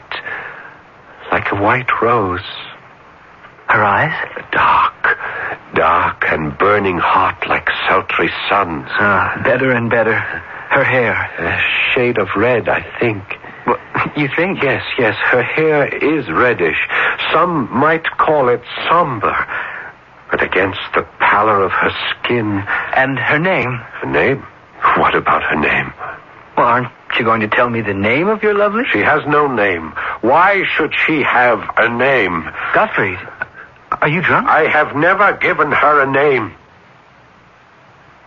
Why should I? She is my dream. You only dream of this woman? She's not real? She doesn't exist? She is real to me. She exists in my dreams. She lives in my thoughts by day. She haunts my dreams by night. Don't you understand? I love her. Oh, my poor friend. I shall always love her to the end of my days. So, you see, I am not quite as lonely as you thought. Not at all. Not lonely at all, because she is with me at all times. Yes, I see. I think I see. Dear friend, it is getting on for midnight, and I have a train to catch. Will you walk with me to the station? Of course I said I would, and I did. Though it was a stormy night, claps of thunder were rattling among the high houses of the narrow streets. Lightning flashed now and again, and the rain that began to fall seemed to drop into my heart as much as on the cobblestones. When I had watched the train depart, carrying off my only friend, I thought to return to my room, but something, a morbid recollection of our conversation, no doubt, drew me, or forced me, toward the Hotel de Ville and the Place de Grève. And in a sudden flare of lightning, I saw it, the horrible engine of death, the guillotine. A violent tremor ran through me, and I wanted to run. But something held me rooted to the spot till the lightning burst forth again. And there, crouched by the guillotine, I saw a shadowy form, all dressed in black, a female form seated on one of the lower steps of the scaffold, leaning forward, her face in her lap, her long, disheveled hair hanging to the ground. Her long, reddish hair.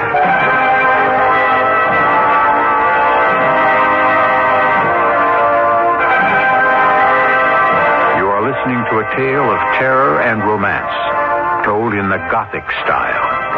So-called Gothic stories were enormously popular in the 19th century, and they have never wholly ceased to be in demand by the reading public, or for that matter, the viewing audience, or, as now, the listening one. It is good to remember that the Gothic romance was assisted into our world by a gentleman from New York, Mr. Washington Irving. I'll be back shortly with our concluding act. Hi, this is Michael Landon. I know pictures of your family are important, so when you get them developed, do what I do. Make sure Kodak paper is behind them. Just ask for Kodak paper for a good look. Kodak paper for a good look. Make sure you look for a store with a Kodak paper sign. The one that says, "We use Kodak paper," for a good look. And tell them Michael sent you. Just ask for Kodak paper for a good look. Kodak paper for a good look. Walter Cronkite, one of a kind, writing, editing, working with the superb CBS News team to gather and report the news. Must tell them fails. The daily, constant pressure of being the best. And there's only one place you can find this anchor man, this editor, this team. Good evening. After strong trust, Cronkite and Company, only on the CBS Evening News. Monday through Friday on the CBS Television Network. They said it couldn't be written. The book that hit America like a runaway locomotive. The new Consumer Information Catalog. For the life of me, Foster, your obsession with that book escapes me. It's only a catalog. The book that's helping America find a better way to live. What do you find in that catalog? Something you could never give me, Lillian. More than 200 fact-filled federal publications listed inside. Booklets on home and car repairs, weight control, keeping household records, and more. I read them all to be the man you want me to be. That's a lot of reading. The book you have to read from the Consumer Information Center of the U.S. Government. The new Consumer Information Catalog. It's free. Just write to Free Catalog, Pueblo, Colorado, 81009. That's Free Catalog, Pueblo, Colorado, 81009. Send for the book. Don't wait for the movie. Tomorrow night's Mystery Theater deals with a man who literally fought windmills. Hear the adventures of Don Quixote at 11:05 on KFAB. But now we return to Act 3 of The Guillotine.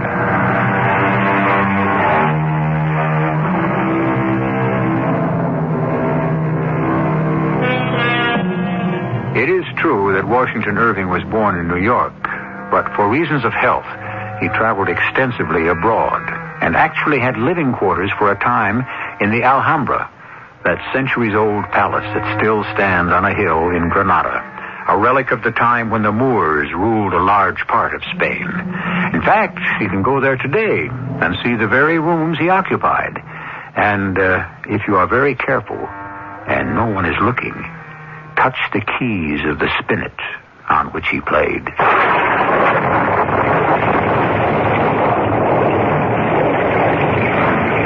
I stood in the teeming rain and gazed at the woman in black who sat on the steps of the scaffold. There was something awful in this solitary monument of woe. She looked to be a woman of some distinction. Who could it be but some poor mourner whom the dreadful axe had made desolate, who now sat here heartbroken on the strand of existence from which all that was dear to her had been launched into eternity. I could not leave the Place de Grève without speaking to her.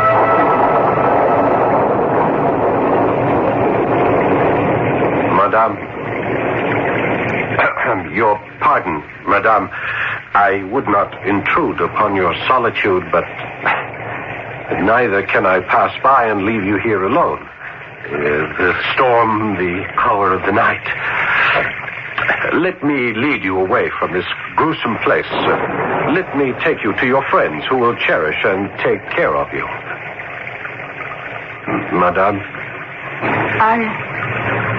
I have no friends. Oh, Madame, such a one as you. I have no friends on earth. The guillotine has taken them all. Is that what you mean? My heart weeps for you. But if there are no friends to give you refuge, at least let me take you home. I have no home. But in the grave. Oh, Madame, I know I am a stranger to you. You have no reason to trust either me or my intentions, but if you would permit me to offer you my protection. I am a poor student, Madame. I am not even a native of Paris. I live in the most humble hotel in the Latin Quarter. Such as it is, I would be honored, happy, if you would let me place my single room at your disposal on this most wretched of nights. You seem very kind. Very sincere. Thank you, Madame, for understanding. Then you will come with me? You will permit me to enlist as your protector? Monsieur, my fate lies in your hands.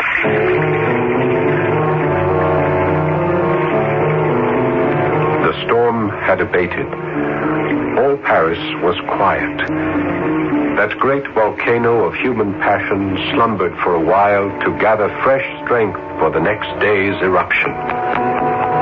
I conducted my charge through the ancient streets of the Latin Quarter, by the dusky walls of the Sorbonne, to the dingy hotel where I lived. The hour was late, and I had to ring for the concierge. Coming. Oh, don't be afraid of her. She's cross, but really kind. Thank you. Thank you, Madame. I am so sorry to trouble you. You have someone with you? Yes, a friend. Well, come in, you and your friend. Thank you, Madame. If you need anything, refreshment of any kind. Yes, thank you. My room is on the first floor. You'll find it rather shabby, I'm afraid. This hotel once belonged to a member of the nobility, but only the remains of its old glory are still evident, and you have to look very hard indeed to see them. Here we are. Here is the door, Madame. I'll fetch a light. You can make yourself comfortable. There's a bed over there if you care to lie down. You must be tired. Here we are. Here's our light. You are very kind to a poor stranger. Madame. What is it? You are so pale. But your hair, your eyes, your skin. They please you? Your black dress, your black cape, it's so simple. Oh, I am happy you like them. No jewels, no ornaments of any kind. Only a broad black band around your lovely neck with its diamond clasp. Oh, you are too perfect. You are too perfect by far, Madame. May I tell you something of what is in my heart? I have loved you for a very long time. What's that? A very long time? I have seen you every night for months, and many times during the day. Oh, well, have you been following me, young man? I have been dreaming of you. Asleep at night, in trance during the day. It has been your face, your form that filled my thoughts and fevered my imagination. Madame, I adore you. Oh, how strange it all is. Strange, but marvelous. That you should have thought of me all this time. Thought of you, dreamed of you. Or was it that you, young and ardent, have filled your head with thoughts of the other sex? It would only be natural. And your thoughts simply reappeared in your dreams. Madame, though I am of such a shy disposition, I have never had the courage to pursue my fancies into the world of reality. All this is known to a friend of mine. He was here today. A short visit to Paris. We talked here in this very room. I spent a good part of our time together telling him that while I thought of women as any man does, still, there was one in particular. One very particular one. Oh, are you saying? My friend asked me what she looked like, this one particular woman. He asked me to describe her. Yes? And? And I said her skin is white as a white rose. Oh. Her eyes are dark like sultry suns, and her hair a certain shade of deep red. Oh, my dear. Surely such a miracle that you have come to life, that you sit here in my little room in all your beauty and desirability. I told my friend this evening, I said, do not pity me because I love this woman of my dreams and shall always love her. Oh. And what did he have to say to that, your friend? I think he understood. At least he accepted what I said as truth, as my truth. But then it was time for him to take his train. We said farewell. I started to walk back here. And then we met by the guillotine. And I dared to speak to you. And I listened and believed And I brought you back to my humble room, and here we are, together. I tell you, it is a miracle. The miracle of my life. It is yourself. It is you come to life. It is you sitting next to me. Your hand I am holding. Your eyes I gaze into. It is your lips I desire. If I might only... Yes? If I might kiss those lips just once. Oh, only once? Madame, my most beloved. Oh, my darling. Again. Again. Oh, my sweet angel, you give me courage to ask you something I never thought to ask. Yes, my love. Do you feel as I feel? Yes. Why should we separate, you and I?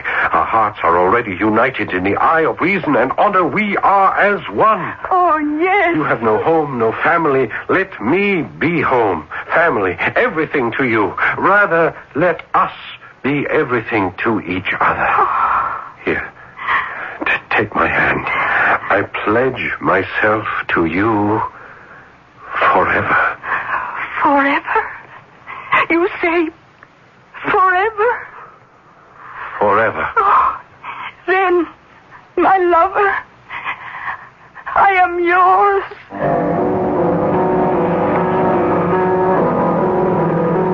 The next morning, in order not to disturb my beautiful sleeping bride, I crept cautiously and quietly from our bed, and as quietly dressed myself and went forth early in the day to look for larger quarters, since it was clear to me that my situation had so changed as to make the tiny student's room quite inappropriate.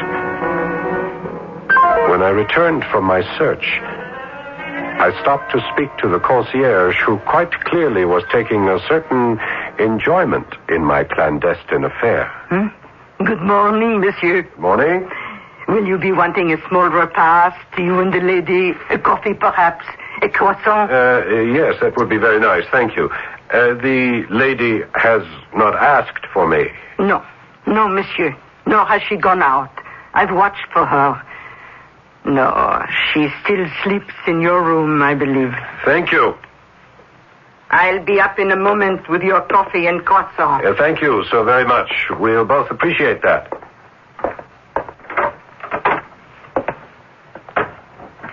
My darling, my love, it is I. I have been walking the streets looking for a better place for us to live. 2 rooms, at least, by the river, if possible. Do you hear me? Well, come along, my sweetheart. Wake up now. The concierge is bringing us our breakfast. Well, come along. You cannot be comfortable lying like that, your head hanging over our poor little bed, your arm thrown over it. Well, let me move your arm, at least. Oh, but how cold you are. How very cold. Your hand is like ice. Oh, my God. There's no pulse. No pulse at all. And your face. pale, ghastly. Oh, no. Monsieur, I have brought breakfast for you and the lady. The lady? The lady is dead. Dead. In my house. Police! I'm fetching the police! Police! The gendarme arrived in short order. He found me kneeling by the side of the bed, gazing in horror and dreadful fascination at the lifeless face of the woman I had loved for so long. The woman who had finally given herself to me in a pledge of a lifetime of love. As the officer of the police entered the room, I looked up at him and saw him start back suddenly, a look of total amazement on his face. Great merciful heaven. How does this woman come to be here? Do you know her, monsieur? Let me come closer. Do you know who she is? I know who she is. I was there in the Place de Grève when they chopped off her head. They guillotined her yesterday.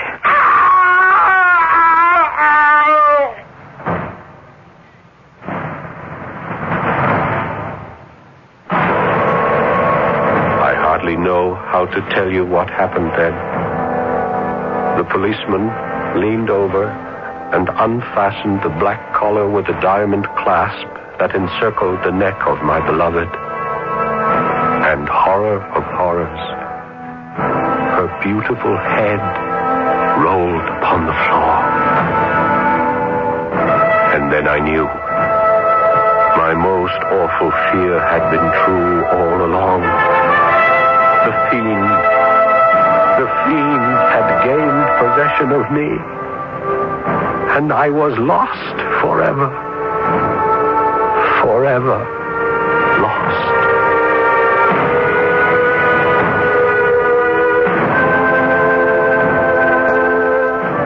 There is a postscript to this story, appended by Washington Irving, and I shall read it to you. Is this really a fact? Said the inquisitive listener. A fact not to be doubted, was the reply. I had it from the best authority. The student told it to me himself. I saw him in a madhouse at Paris. I'll be back shortly. It's June 1778, and we're at the desperate Battle of Monmouth. A legend is being born before my very eyes. A young woman volunteer, Molly Pitcher, is helping fire one of the American cannon. Can you talk to us, Molly? Are you kidding? With half of the British Army coming at us? Fire! Isn't this hard work for a woman? Hot and hard? Try cooking in a colonial kitchen sometime. Man or woman, we've all got to help our country. Today, thousands of women are volunteers who have joined National Guard and Reserve units. They are a vital part of our military manpower. And woman power. At only a fraction of the cost of equivalent active duty forces, over 300,000 employers have signed a statement of support encouraging employees to participate in Guard and Reserve training. Shouldn't you? Hey, you employers out there. Don't you know that when you help a volunteer help our country, you're helping yourself? If you haven't signed a statement of support yet, you should be ashamed. Fire! By employer support, Arlington, Virginia 22209. A public service on behalf of employer support of the Guard and Reserve and the Advertising Council.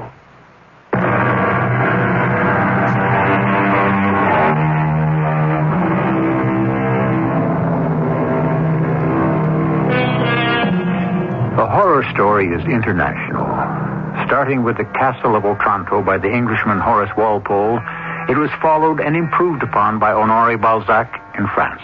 And in America, it was carried on by Washington Irving and brought to a peak by the genius of Edgar Allan Poe. Oh, yes, the horror story is here to stay. Our cast included Paul Hecht, Don Scardino, and Bryna Rayburn. The entire production was under the direction of Hyman Brown. And now, a preview of our next tale. Oh, Rosinante, whoa! To me, to my poor ignorant eyes, I could have sworn they were windmills. If you are afraid, say your prayers. I'll meet them all alone. You stay here, Sancho. What are you up to, my lord? Stand your ground, you cowardly knaves! you dastardly giant! Yeah, careful, Master. Be quiet, Sancho. I may be only a single night alone, you miserable, overgrown, faint-hearted monsters. You can get hurt. But like David facing half a dozen Goliaths, I engage you all in unequal but mortal combat. Don Quixote, the wind has freshened. The sails, the arms of the windmills are turning faster and faster. Giants, prepare to do me battle. Like David, it is your death or mine. Radio Mystery Theater was sponsored in part by True Value Hardware Stores and Contact, the 12-hour cold capsule. This is E.G. Marshall inviting you to return to our Mystery Theater for another adventure in the macabre. Until next time, pleasant dreams.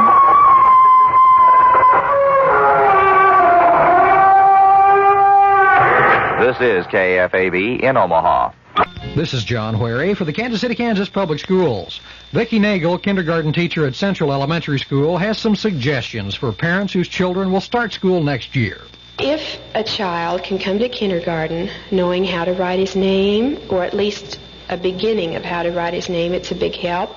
It would be really nice if they knew how to tie their shoes, knew how to button their coat, knew how to zip their coat, because when you get in a group, it's really helpful if they can all take care of that themselves. Some tips for helping kids get started right in school.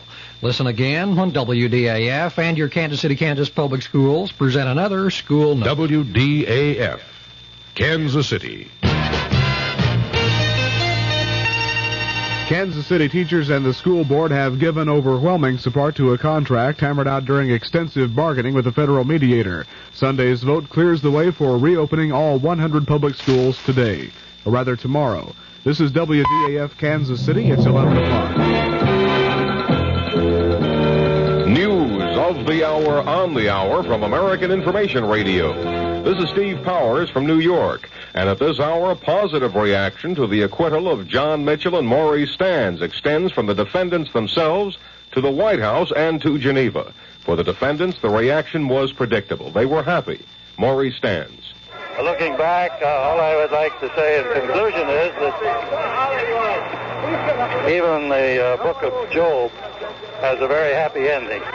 And that's the way I feel today. Stans had praise for the jury, and so did John Mitchell. It was decided by 12 good American people, part of the cross-section of all of America. Mitchell says now he's going to take a vacation and a drink. The other side, that story coming up.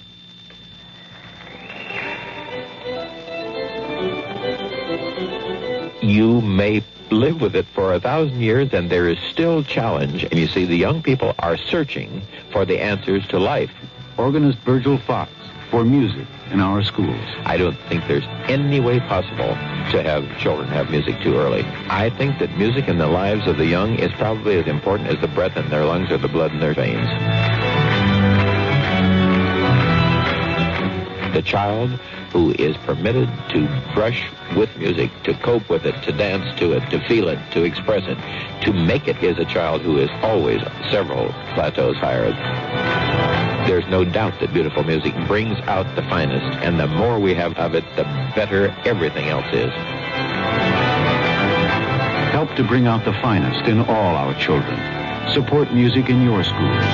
A message from the Music Educators National Conference. The chief prosecutor, John Wing, said he felt rotten after the jury found Mitchell and Stans innocent of all counts in the Vesco affair. I'm disappointed in the verdict, and there's nothing else I really can say. Are you satisfied with the government's case as you presented it and your fellow prosecutors, sir? Absolutely. One of the jurors agreed that Wing did present his case well. Andrew Choa tells ABC News. An extremely skillful, brilliant job. But the jury came to the conclusion that their presentation of the case did not allow them to arrive at a verdict that was otherwise than the one that was given. And Choa says the credibility of John Dean as a witness against Mitchell and Stans was not the deciding factor. What about Dean's credibility? Here's ABC's Vic Ratner in Washington. Lawyers at the special prosecutor's office here were disappointed but not disheartened at the verdict in New York. They feel that the Vesco case had little connection with their major Watergate cases. They feel John Dean's testimony played only a small part at the Vesco trial. He'll play a much bigger role in future Watergate trials.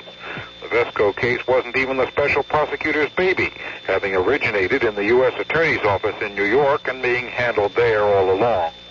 Vic Ratner, ABC News, Washington. ABC's Jerry Landay reports that President Nixon is being described as pleased about the not guilty verdict for Mitchell and Stans and their families. We asked ABC's Ted Koppel, who's traveling with Secretary of State Henry Kissinger in Geneva, if the verdict will have an effect on Kissinger's current negotiations. Some of the president's critics in Congress have been suggesting for several weeks now that the United States might be forced to make negotiating concessions simply because the president is in a weakened position at home. The fact that Messrs. Mitchell and Stans have now been acquitted is not, of course, going to take the heat off altogether. There is still the danger of impeachment hanging over the president, but Secretary Kissinger was clearly elated when he heard the news of the acquittal this evening and felt that his hand was somewhat strengthened as he goes in now to his first round of negotiations with Soviet Foreign Minister Gromyko here in Geneva. Correspondent Koppel said Kissinger was beaming when he heard the news that Mitchell and Stans had been acquitted in the Vesco affair. This is Information Radio News. From the Kurt Murr Sports Desk, Johnny Miller sank a clutch 4-foot putt to win the $200,000 Tournament of Champions today. Miller fired a final round 69 to win by a single stroke over Buddy Allen and John Mahaffey. Ferguson Jenkins notched his fifth victory in pitching the Texas Rangers to an 8-5 win over the New York Yankees for a split of their doubleheader. The Yankees won the first game 11-2. The New York Mets defeated the San Francisco Giants 6-4 for a sweep of their doubleheader. The first game also into New York by a score of 6-0. The San Diego Padres rallied for 5 runs in the bottom of the ninth to edge the Philadelphia Phillies 5-4. Steve Yeager slammed a 3-run homer to face the Los Angeles Dodgers to their 6th straight victory, a 4-0 decision over the Montreal Expos. And Cecil Cooper's leadoff homer in the 4th of the 13th inning gave the Boston Red Sox a 5-4 triumph over the Kansas City Royals. The win snapped Boston's 5-game losing streak. The Kansas City forecast, cloudy with a chance of showers or thunder showers, possibly with heavy rain for the rest of tonight and tomorrow. The low tonight in the low 60s, high tomorrow in the mid to upper 70s. Partly cloudy with a chance of showers Monday night and Tuesday. The low Monday night in the 60s, high Tuesday in the 70s. Right now, cloudy skies, south winds at 14, the humidity 87%, and our current Kansas City temperature, 64 degrees. This is Pat Ross, WDAF News.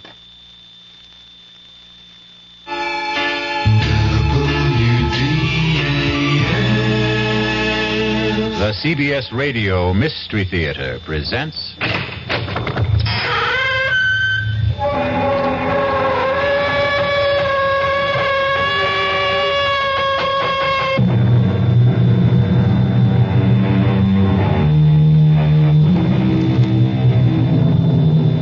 Come in.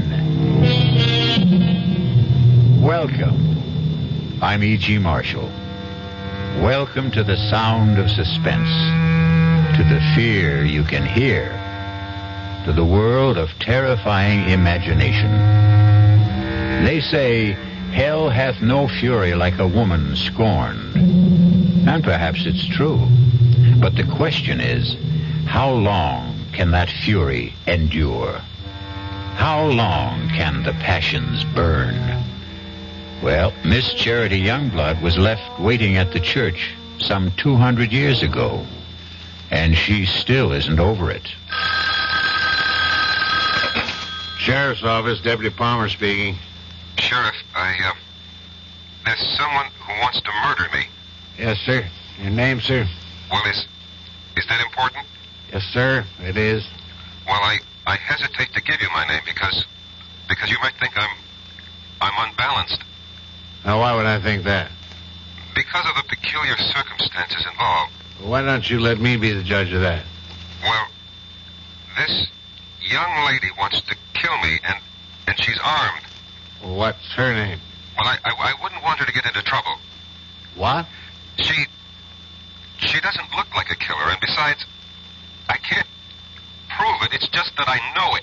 Now, sir, calm yourself and tell me, why does she want to kill you? Because I broke our engagement. All right. It's possible. Now, when did you break that engagement? Oh, about 200 years ago.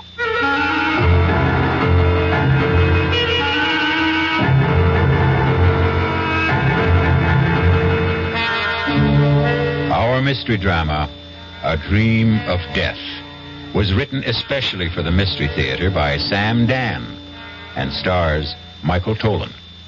It is sponsored in part by new sugar-free Diet 7-Up and by the Kellogg Company, makers of Kellogg's Special K cereal. I'll be back shortly with Act One. Hello, Ms. Goldilocks here, and welcome to my professional taste testing laboratory. Oh, Papa Bear, could you bring that case of sugar-free Diet 7-Up over here? Another case? Miss Goldilocks, you're drinking this sugar-free Diet 7-Up like there's no tomorrow. You can't still be taste testing it. Oh, no, Papa Bear. Sugar-free Diet 7-Up has already earned my seal of approval. It's fresh, light, natural, delicious. I drink it because I love its taste. Now hurry up. Okay, here. This sugar-free Diet 7-Up really tastes delicious. Ladies, if you're tired of switching from one diet drink to another, take some advice from Ms. Goldilocks. Try sugar-free Diet 7-Up and you'll say, yes, this one's just right. I'll bear witness to that, Goldie.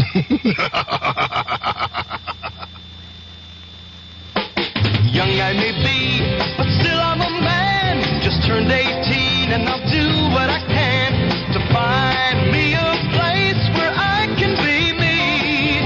Get ready for life and be free as the sea. Where do I go from here? Oh, where do I go from here? I finished school, but what lies ahead? Don't want to get trapped, want to feel free instead. All over the world, there's so much to do. The call of the sea, don't you hear it too?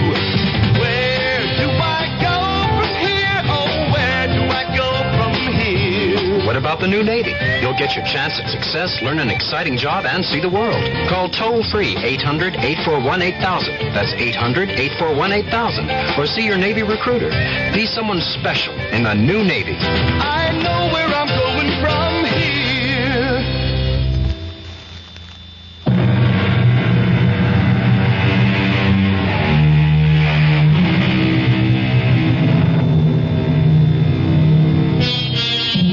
Sometimes a few notes of an incomplete melody may steal through your head.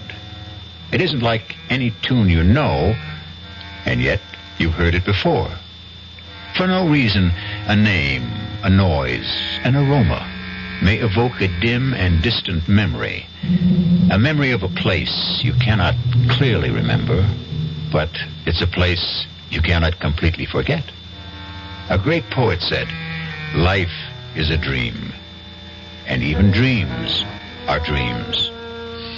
Perhaps. But sooner or later, there must be an awakening for every dream.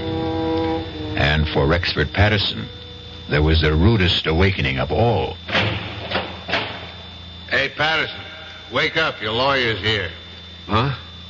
What? Your lawyer's here. Lawyer? Why? What do I want a lawyer for? Where am I? You're in a jailhouse. Jailhouse? How did I get... I demand to see a lawyer.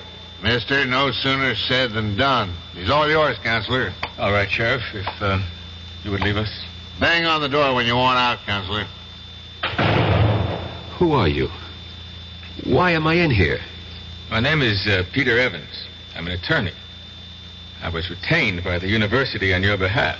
Why do I need a lawyer? Why? Well, you're going to be tried for murder. Who is? You are. But that's impossible.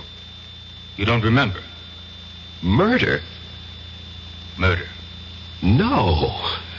Well, according to the sheriff, you were found unconscious on the floor of your study and she'd been shot.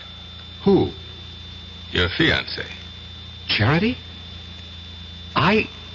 I killed Charity? No. Madeline Betty, your fiancée, Madeline Betty Powers. Who's Charity? Charity Youngblood. She was my fiancée. You had two of them? Look, we know you were engaged to Madeline Betty Powers. Now you say you were also engaged to a Miss Charity Youngblood? Yes. Well, what happened to that engagement? I broke it. Was the parting amicable? No. How did Miss Youngblood take it? She was hurt, angry. She was violent. What do you mean, violent? She swore she would make me regret it. She swore she would have a revenge. Can you prove any of this? Oh, yes. How? I have it in writing. Well, now, this may throw a new light on the case. When did you break your engagement to Miss Youngblood? When? About 200 years ago. Good. You see, if we can produce written evidence... When did you say you broke this engagement? I was killed at the Battle of Monmouth in 78. And 3 years before that would be, the early spring of 1775. Allow me to suggest the only plea that will save you. Insanity. No, I will insist that we plead the truth. Well, what is the truth? Self-defense. I killed Charity Youngblood in self-defense. All right. Look. Now, you may have killed Miss Youngblood in self-defense 200 years ago, but it's over. It's gone. It's done with. Nobody wants you for that. You're going to be tried for the murder of Madeline Betty Powers. Exactly. Charity Youngblood is Madeline Betty Powers. Professor Patterson. You're my attorney. I have to tell you the truth. But I can't believe it. But I can prove it. Look, go to my apartment. In the middle drawer of my desk, there's a book. An old book, an old leather notebook. Bring it here. You'll see. You'll see for yourself. Proof.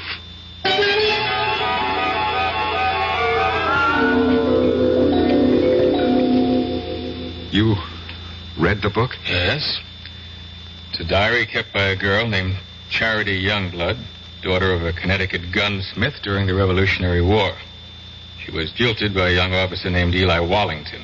Naturally, she was quite upset about it. But where is the proof you promised me? I was that young officer. I was Eli Wallington. Look, Professor Patterson, if I'm to represent you, you'll simply have to tell me... The truth. I know the truth. But I tell you the truth, and you refuse to believe me. It's impossible to believe you. Impossible. That's the key word. Well, today's commonplace was yesterday's impossibility. People said it was impossible to transplant a heart, impossible to walk on the moon. You're talking about reincarnation. Last summer, I stopped at an antique shop in central Connecticut. Heaped high on a counter was a pile of old pictures, letters, books. I picked up that little notebook, the one you're now holding. I read that name, that hand-lettered name, Charity Youngblood. And suddenly I felt as if I'd been stabbed through the heart. I knew that name. I knew that name. Please, Professor Patterson. No, don't tell me to be calm. Don't humor me. Just listen to me. I knew that name. I knew the girl. I knew the time. I knew the place. Here, turn to the page where she describes how he proposed to her. Just don't see how Just all of... do it. All right. This is what you want? Monday. Eli proposed marriage to me this morning. I read the name Eli. An electric shock ran through my system. I knew I was Eli. And the entire scene ran through my mind. Exactly as she wrote it in her diary. Exactly.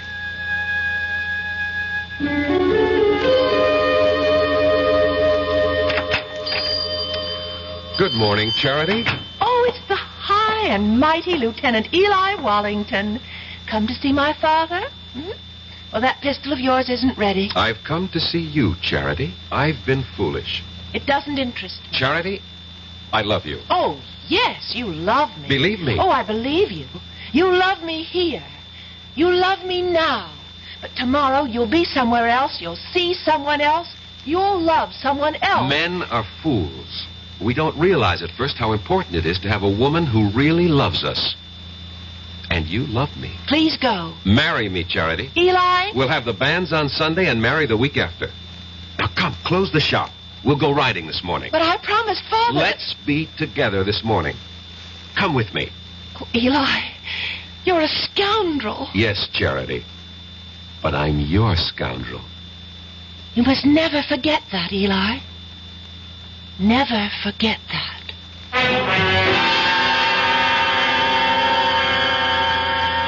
What are you trying to tell me, Professor Patterson? Don't you see, as Eli Wallington, I had lived through that scene. I knew how I felt. I loved her. How do you know you were Eli Wallington? How do we know you're Peter Evans? You know, you just know, that's all. None of this is proof in a court of law. You can read in her diary. Yes, Sunday. This morning, the banns were read in the church. But Eli never married her. Do you know why? Because Charity was right. The very next week, Eli was somewhere else. He saw someone else. He loved someone else. He never saw Charity again. And 3 years later, he was dead at Monmouth. Turn to Charity's diary. See what she wrote when she heard the news of Eli's death. Here's the evidence you need to defend me in court. Read it. All right. Now, Friday. This morning, the Reverend Fallowfield came into the shop with news.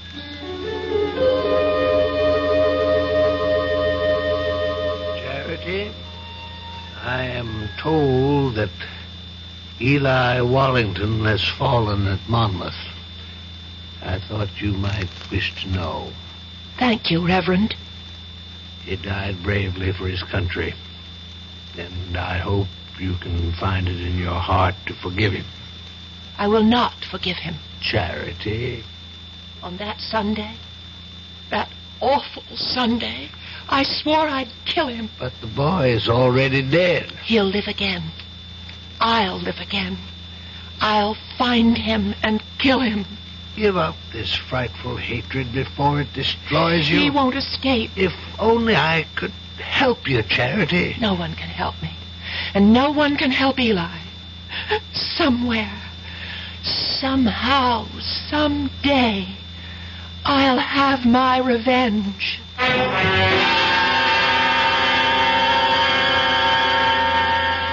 And when I picked up that diary in the antique shop, Mr. Evans, I was almost frozen with terror.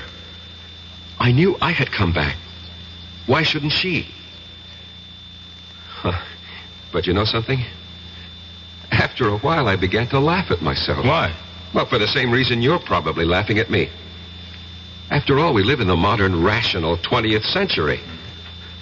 Every night, I'd sit alone at home and wait for Charity to come and kill me. And nothing happened. She didn't show up. No. And you can't maintain an emotional pitch forever. And so soon I stopped thinking about it. And then one afternoon, I was sitting in my study. Come in, it's not locked. Good afternoon, Professor Patterson. Yes. Let me see, you're Miss... Powers. Madeline Betty Powers. I'm scheduled for a conference at exactly 1500 hours. 1500 hours? 3 p.m. We use this terminology at the engineering school. Oh, I see. You're an engineering major, Miss Powers? Have you any objections? Oh, no, certainly not. Professor, I require 3 credits in the humanities for my degree. I chose your American history course. I am flattered. It was the only one open. You shouldn't have said that. Oh, I have no interest in the dead past, only in the dynamic present. How can I survive your course? First, show up for class, occasionally. Second, don't snore too loudly at my lectures. Third, write me a term paper. On what subject? Oh, any subject related to the Revolutionary War. I know what I'll do. I'll write a novel. Miss Powers, what are you saying? Yes, a novel. A novel about a girl... But, Miss Powers, you ask for an easy way out. A novel is the most difficult project. You know what gave me the idea for it, Professor? This antique pistol on your desk. What? That broken down, rusty old relic? It just came to me by just looking at it. I'll write about a girl whose father was a gunsmith. What did you say? In one of the 13 colonies, Connecticut. But, Miss Powers, do you know anything about Connecticut during the Revolution? No, I'll make it up. After all, it's a novel. Have you ever been to Connecticut? No, never in my life. Now, the girl, the heroine of my novel, will be beautiful, sexy. I can see her. I can just see what she looks like. And her name, I even know her name. What is it? I think I have a good one. Her name No, don't tell me. Write it down on a piece of paper. But don't let me see what you're writing. But why? Please do as I ask, Miss Powers. All right. You've written her name? Yes, Professor. Her name is Charity. Charity Youngblood. Professor Patterson. How did you know?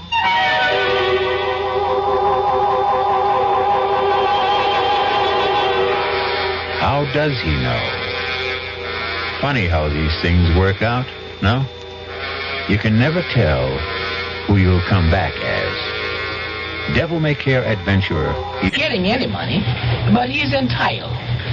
Well, what's wrong with writing a letter saying that under the law, this man is entitled to receive $220 a month for attending school on a full-time basis. Believe it or not, he can take that letter with the little job, take it to the real estate people, and because he has an additional income of $220, although he isn't receiving it, it makes his chances of getting that apartment much better.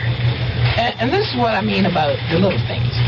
Going beyond the duty every once in a while. Just go a little bit out of your way to help someone. That's my philosophy. To me, these are little things, but big things to that person. A big thing to that person. At VA, we try a little harder to help.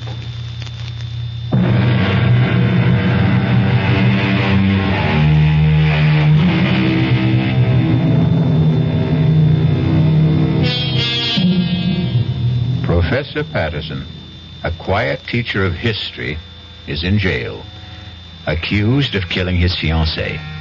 He doesn't deny it.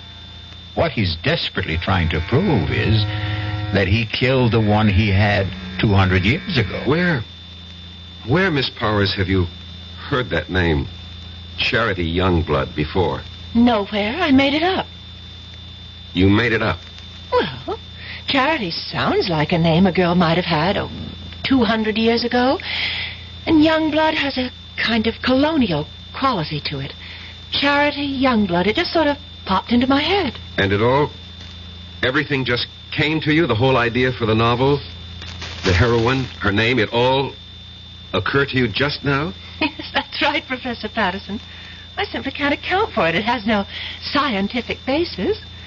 But suddenly, I have feelings that I've never experienced before. What sort of feelings? I can't describe them. Vague ideas, hazy pictures. Of what?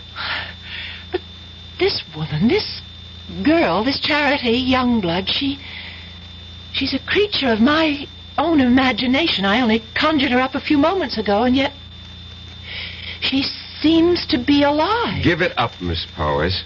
You know, sometimes when you write fiction, the character takes over, and unless you're a skilled professional author, this can be dangerous.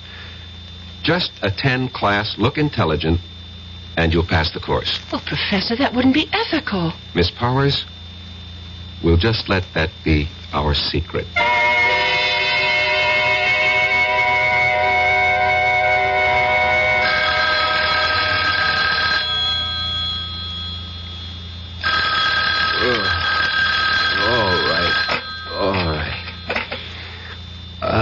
Hello. Professor Patterson, this is Miss Powers. What? Miss Powers? Madeline Betty Powers. Did I wake you? I'm sorry. I know it's midnight, but I must see you at once. Please. Well, It's important. Where? Well, I'm calling from the all-night cafeteria at the Student Union building. I'll be there. Oh, thank you, Professor.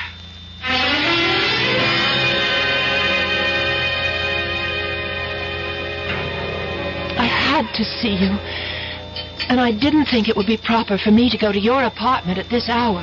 Well, what seems to be the problem, Miss Powers? The story. The story? The story of Charity Youngblood. Well, I thought we decided to drop it. But that's the problem. I can't seem to get it out of my mind. Well, I'm sure you... It's taken over. I can't think of anything else. I'm obsessed by it. This girl, Charity Youngblood. I know her so well, I sometimes think... No, you'll laugh. No, tell me. I sometimes think she's me. Well, of course she's you. What are you saying? Well, when you write fiction, every character has to be yourself in one form or another. No, it's more than that. It's a feeling in my bones. I seem to have an urge to do something. What? I don't know. But I keep writing. Now, I've written 20 pages so far, and most of the time it doesn't even seem that I'm the one who's doing the writing. I get the feeling that I'm just holding the pen, and my hand is being guided. I'd like you to read what I've written so far. Please. Miss Powers, you've been working too hard. No, I just feel that something is happening to me. I seem to feel I have some sort of mission. What kind of mission? Well, I don't know. But every day I feel it's becoming clearer. But I still have no idea of what it is.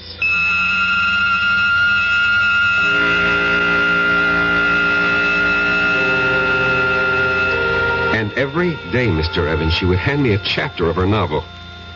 And that novel will win me acquittal in court. Why? Because each chapter is word for word a day in Charity Youngblood's original diary.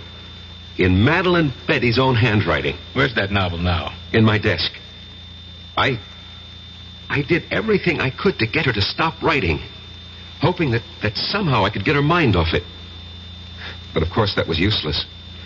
After all, if she really was Charity Youngblood, and there was no doubt in my mind about it, nothing would stop her from finding it out. And every day she was getting closer. Not just to Charity, but to me. Professor, I decided to give Charity a love interest. We're about to have the war, and I've created a young cavalry officer of the Connecticut Brigade. I have a name for him. Eli Wallington. Eli Wallington?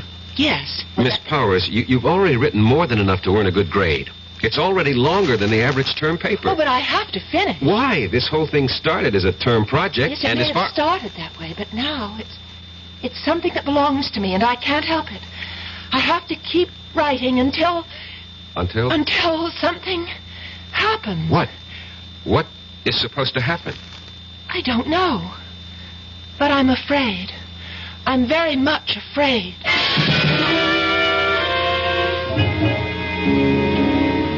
I was afraid too, Mr. Evans. Afraid that at any time she would suddenly realize that she wanted to kill me. But surely you realize... What? You mean I had nothing to be afraid of? Suppose someone's determined to kill you, and you know it. You tell me. You know what I think? Although it's academic now. I think you should have gone to a psychiatrist. I did. I went to the top. I went to the head of the Department of Psychiatry at the University Hospital.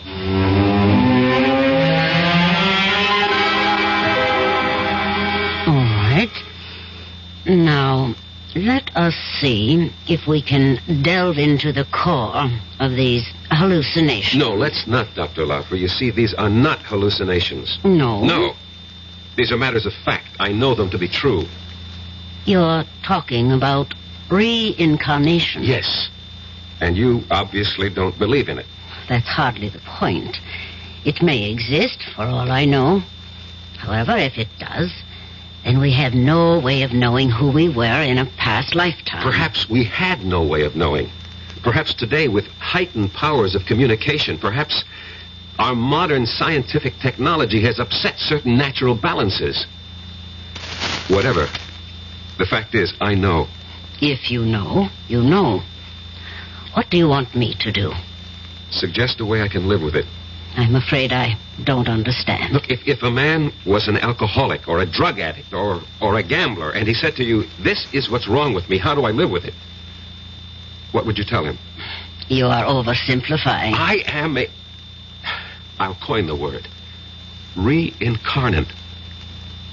How do I live with it? Especially since my life is in danger. Very well. Why is your life in danger? I told you. Charity Youngblood wants her revenge.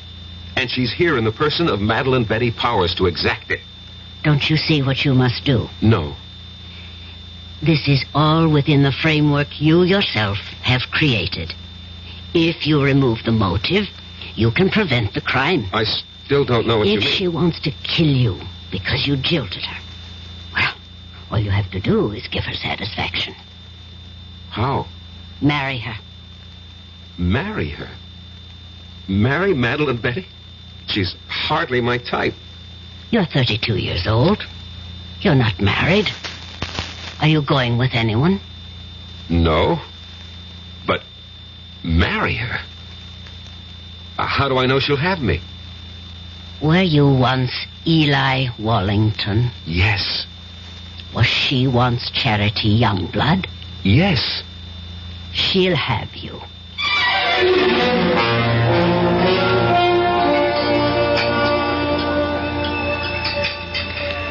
Oh, Professor Patterson, you really didn't have to take me to dinner. Well, our conference ran late. We have to eat. Well, I mean, to a place like this. Well, this is a very nice place.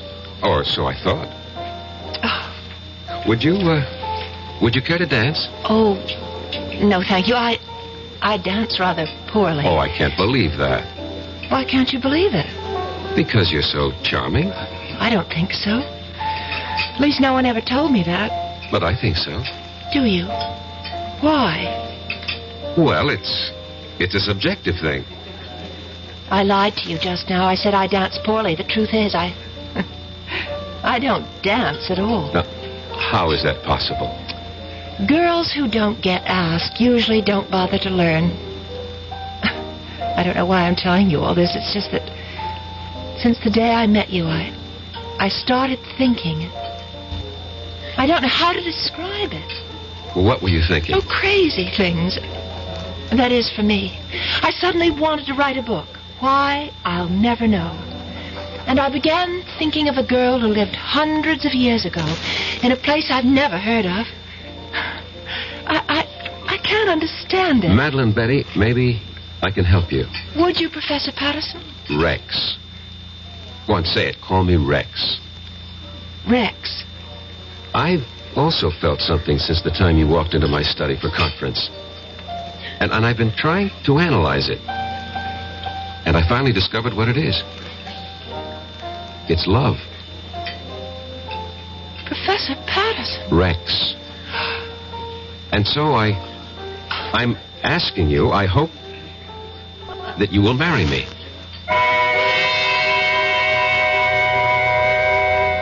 If you're going along with what Rex believes, they're playing the scene again. Rex and Madeline Betty have now reached the point where Eli proposed to Charity. Charity said yes, but will Madeline Betty? Yes or no will be the first word you will hear when we return shortly with Act 3. And now, another story of the ball and chain, as Kellogg's Special K presents The Library. Welcome to the public library. May I help you, sir? Yes, I'd like to check out... I'd like to check out Famous Laundromats of the World by Audrey Schnorbart. Sir, excuse me, but isn't that ball and chain you're wearing just like the ones they use in the Kellogg's Special K commercials? This ball and chain? Yes, that one. How are you going to get rid of it? Well, you know, lots of good exercises, and by eating smart at every meal, starting with the Special K breakfast. Don't you have to watch your calories? Yes, and the Special K breakfast is less than 240 calories. Less than 240 calories? Right. A 1-ounce bowl of high-protein Special K, 4 ounces of skim milk, tomato juice, and coffee. It's really tasty, and it's going to help me get rid of this ball and chain. I'd say it's long overdue, get it? Your happy ending could begin with the Special K breakfast from Kellogg's. Who knows how to help you solve your shopping problems? Your Better Business Bureau knows. Listen, Lou, this fellow is at the door about the home repair, you know, and he wants me to sign the contract now. What'll I do? You don't have to sign that contract now, madam. You're not Lou. Who are you? I'm the man from the Better Business Bureau with some advice to help you to protect yourself. Read all the documents before you sign and take your time. He'll come back tomorrow. And incidentally, keep a copy of any form you do sign. And be sure you understand what you're signing. Oh, thank you for telling me. No need to thank me, madam. That's what Better Business Bureaus are for. To help protect consumers like you.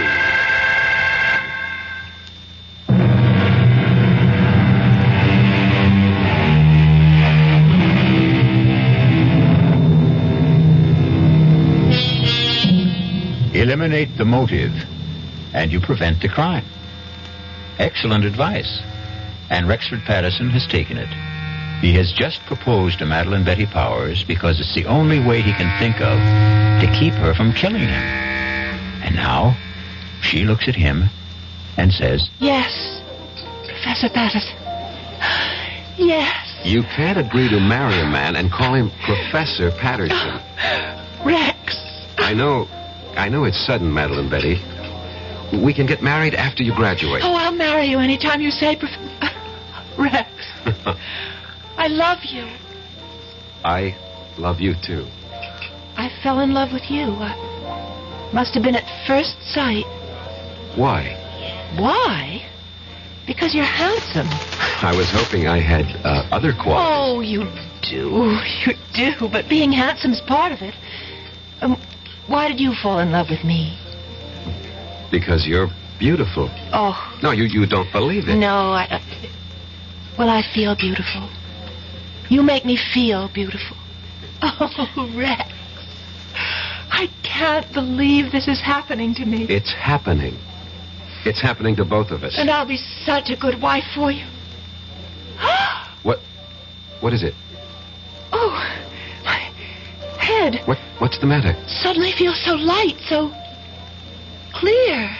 Well, that's good. And different. Different? Yes, different. How? The book. You know the novel that I'm writing for the course? Yes. All of a sudden, I don't want to write it anymore. Why not? I don't know how it came into my head in the first place. Just as suddenly as it came, it's gone out. Gone out? That girl, Charity? Oh, yes, Charity, the heroine of your book. Yes, that's her name? Yes, I seem to remember. Well, she's gone from my mind, too. I simply can't understand how it happened. Well, why bother? Yes, that's right. Oh, why bother about anything except us? Except you and me.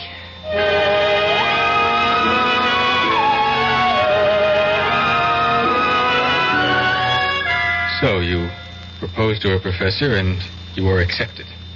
She seemed happy. Apparently you were reconciled. What was the problem? The problem was, Mr. Evans, I didn't really love her.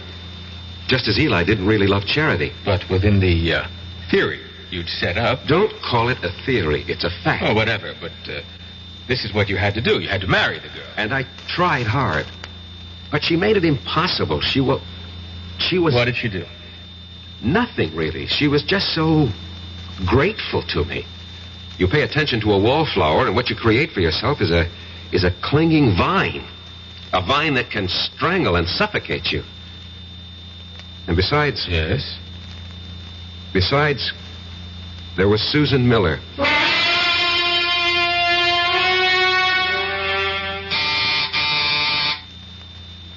Come in, Madeline Betty. I'm not Madeline Betty, but I came in anyhow. Well, how do you do? Professor Patterson? Yes? I'm Susan Miller, of the English department. You're new here. Oh, I received my teaching appointment last week. Early American Lit. A favorite field of mine. Well, that's the scoop on campus.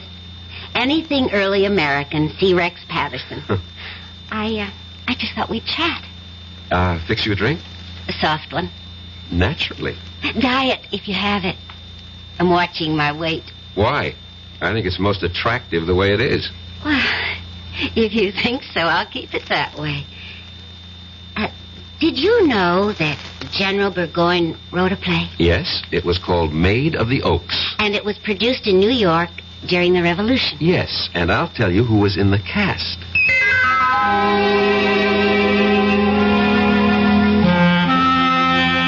And that's how it all started, Mr. Evans. Easy, relaxed, delightful. There is such a thing as love at first sight. And it was there for both of us. But Madeline Betty. Madeline Betty. Well, I knew I had to do something about her. Yeah, exactly, so you killed her. No, that's not the reason. You wanted to marry Susan Miller. It never reached that point. I mean, we didn't get that far. But the prosecution will know about Susan Miller. No, they don't have to. No one really knew. No one? No one. Except Susan, myself, and Madeline Betty.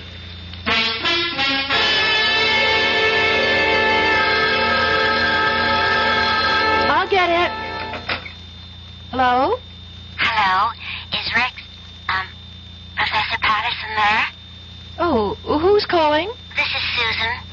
Miss Susan Miller. Rex, it's for you, Miss Susan Miller. Oh, thank you, Madeline. Yes, Susan?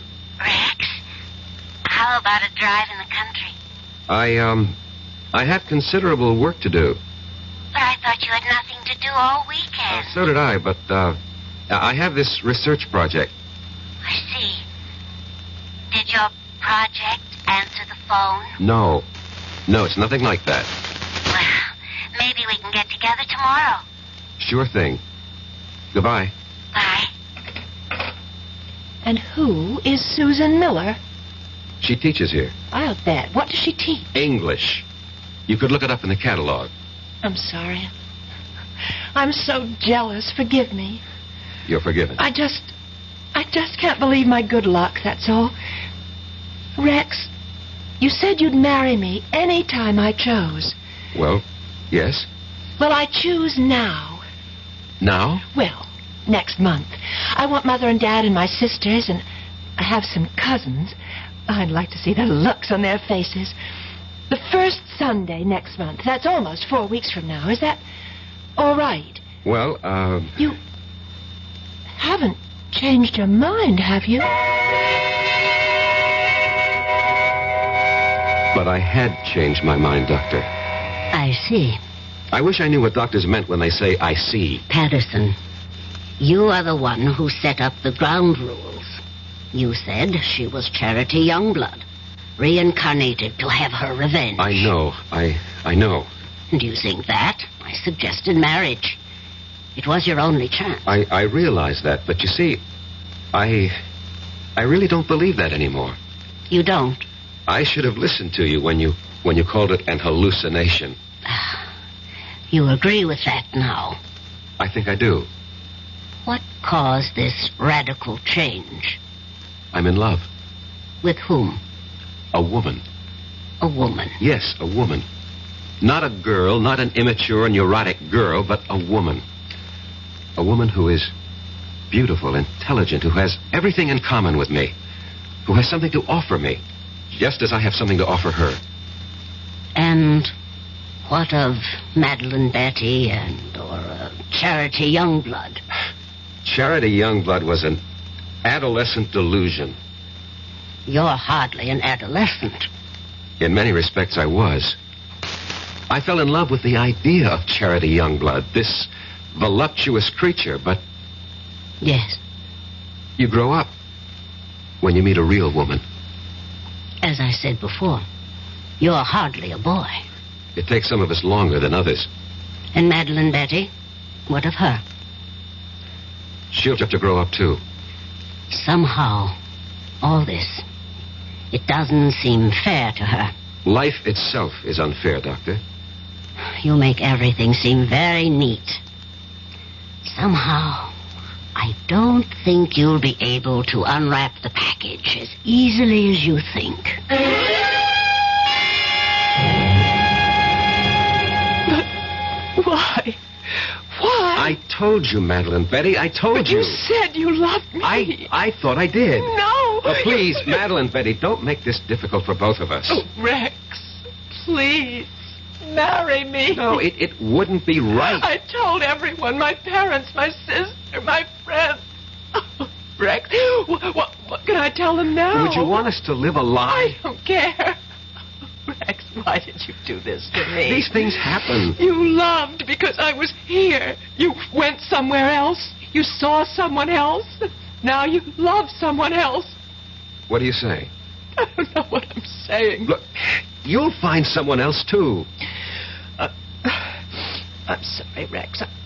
I've been speaking to you like a fool. You want to break our engagement? Only because it would be best for both of us. For whatever reason. I won't stand in your way. Excuse me. Hello? Rex? Could you... She doesn't have to call back. I'm leaving. But before I go, Rex, I'd like to have a memento of us. I'll leave you what I wrote about Charity Youngblood, and, could I have... Anything, Madeline Betty. That... Anything. Pistol, that old broken antique pistol? Well, certainly, of course. Well, goodbye, Eli. What did you say? Nothing. What did you call me? I called you by your name. Goodbye.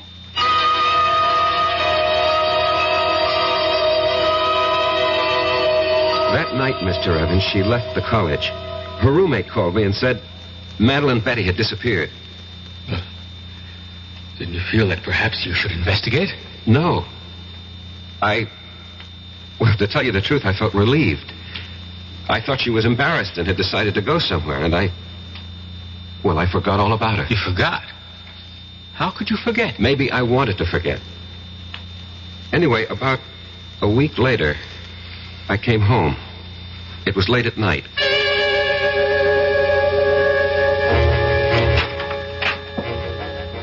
Good evening. What are you doing here? I have a key, remember? Look, what can I do for you? Nothing. Ask me what I can do for you. What? I can kill you. What do you say? Yes. I can kill you very easily. And I'm going to. Madeline Betty, Who are you talking to? My name is Charity. Charity? Yes, Eli. Charity. Remember Charity? No, you're Madeline It's Betty. taken me such a long time to find you, Eli. Such a long time. Listen to me. I'm not Eli. I'm Rex Patterson, and you're not Charity. You're Madeline Betty Powers. Sweet talk, Eli. You always could do it, but it doesn't go with me anymore. Look, Madeline Betty, I'll have to ask you to leave. Oh, I will. After I kill you. No, you can't kill me. I can. With this. What are you talking about? With that rusty old antique pistol? No, not anymore. I brought it home to Father, to Isaiah Youngblood's gun shop, and I said, Father, fix this pistol. And he did, you see, how he cleaned it and oiled it. See how it shines now. Madeline Don't Betty. move any closer, not one step closer. See how it sparkles. He gave it a new frammer and a fresh flint, fitted a new flash pan, and then primed it. Poured in the powder, rammed home the ball, and now it's ready to fire. Charity, no. Get away from me. Take your hands off. No. Get away Drop from it. me. Let go of me, Eli. Charity, Eli. drop it.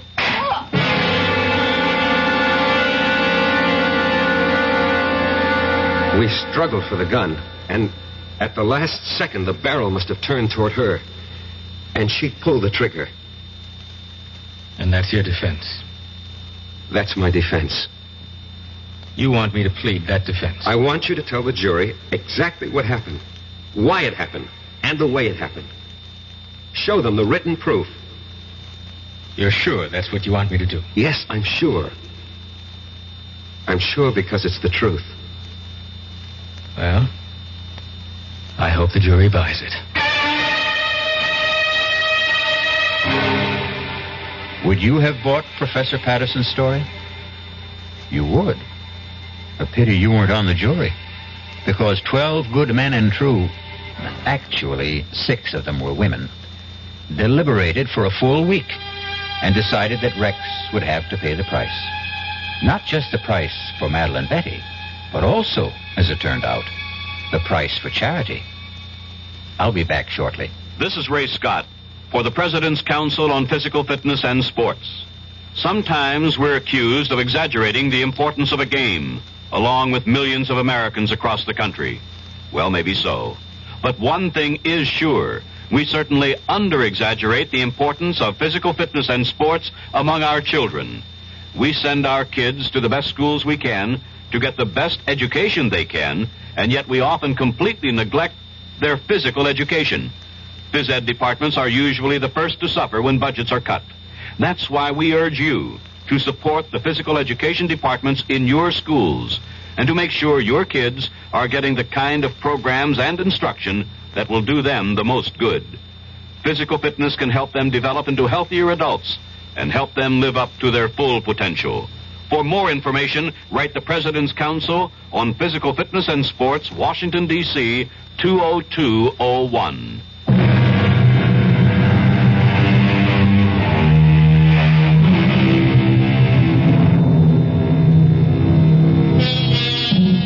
Can a desire for revenge span the centuries? Not a comforting thought, exactly. It's all most of us can do to hew to the straight and narrow during one lifetime. If we're going to have to pay for the sins of other incarnations and existences, well, who has the price? But there is no price for our next meeting, when we shall enjoy another suspenseful experience. Our cast included Michael Tolan, Marion Seldes, E.V. Juster, Ira Lewis, and Robert Dryden.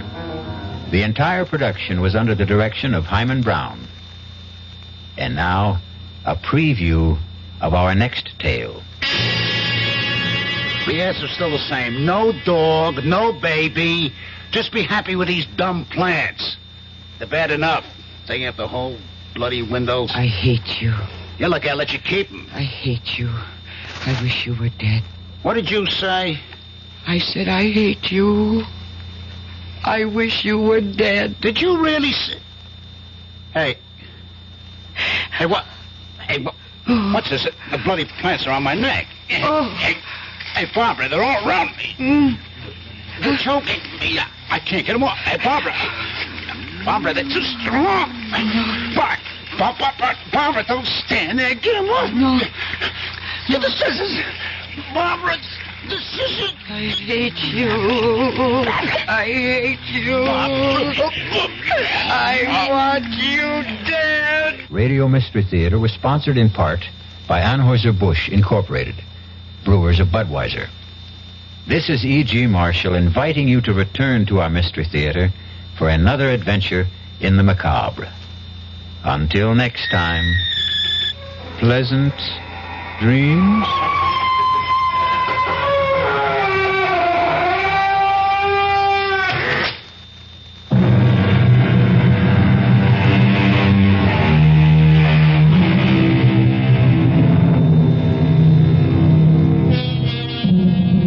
WDAF.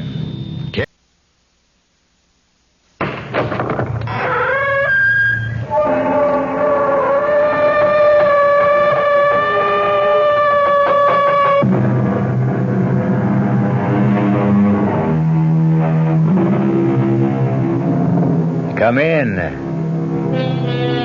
Welcome. I'm E.G. Marshall. Welcome to another world A world of suspense. A world of the unexpected. And a world where fantasy and reality may often wear the same face. We are told, the truth shall make you free. However, in certain situations, the truth can send you to jail. And so it's all a matter of what freedom really means, not to mention what truth really means. For Eleanor Hartley, this is no philosophical, theological, or intellectual exercise. It has become suddenly a tangible and terrible fact of life. Our mystery drama, A Tiny Drop of Poison, was written especially for the Mystery Theater by Sam Dan and stars Tammy Grimes. It is sponsored in part by Anheuser-Busch Incorporated, brewers of Budweiser, and by the Kellogg Company, makers of Kellogg's Special K cereal. I'll be back shortly with Act One.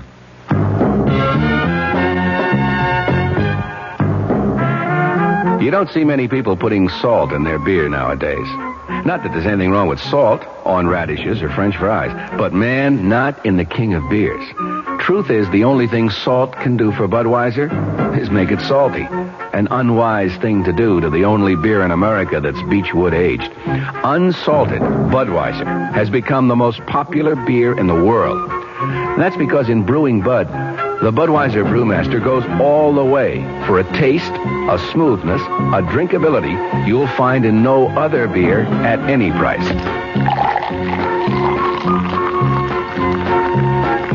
And something else you can take without a grain of salt.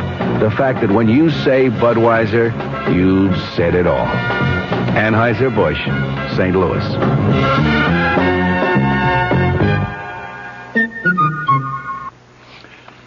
Dreaming about becoming richer? Why not wake up richer every day? At Suburban Savings in North Jersey, getting richer is an everyday reality because Suburban has put into effect higher effective returns.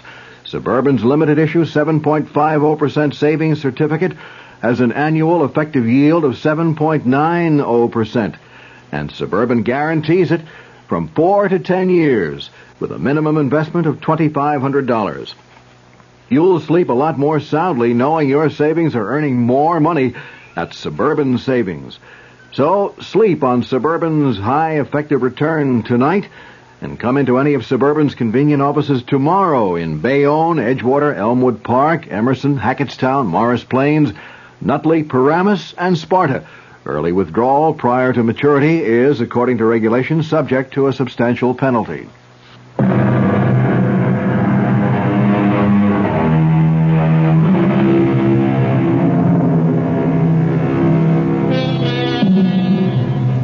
There's simply no way of knowing. So often, a fateful day will begin quietly, prosaically, with absolutely no hint that the steady pace of the commonplace is destined to quicken or falter.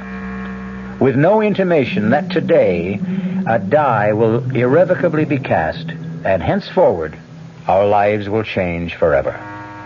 Or even cease to exist.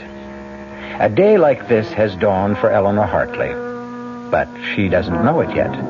Eleanor Hartley, at 32, she has it all. Looks, brains, personality, and a mission in life that seems certain of fulfillment. And on this day, this particular day, Eleanor Hartley is in a recording studio making a very important statement. The principal issue, the primary issue, the overriding, indeed the only issue, is morality. Do you or do you not? Can you or can you not trust your elected representatives? Okay, Eleanor, thanks. We got it. But I haven't finished. That's all we need. Tom, I intend to run my own campaign. Absolutely. Maury, don't edit any of this stuff now. Grab a portable rig and come on with us. We're going to the Madison Beach Club. Just a minute. I have no intention of going to the... You know, we didn't even drink our coffee. Why don't we just relax for a couple of minutes? Mr. Caldwell, I think it's time we reached an understanding. I thought we understood each other all along. You want some sugar? I agreed to run for Congress because a group of concerned citizens asked me. Well, they did. And I thought it would be that simple. Why do I have to go to the Madison Beach Club? You want to talk to people? That's where thousands of them are. Also, you look great in a bikini. I think that's dishonest. Why? It's your very own body. Is it your fault that it's more attractive than your opponent's, who happens to be a bald, paunchy old party hack? Oh, why can't politics be simple? You know, it's been such a morning. Didn't even get a chance to see the papers. Oh, look, right here. Right here on page 1.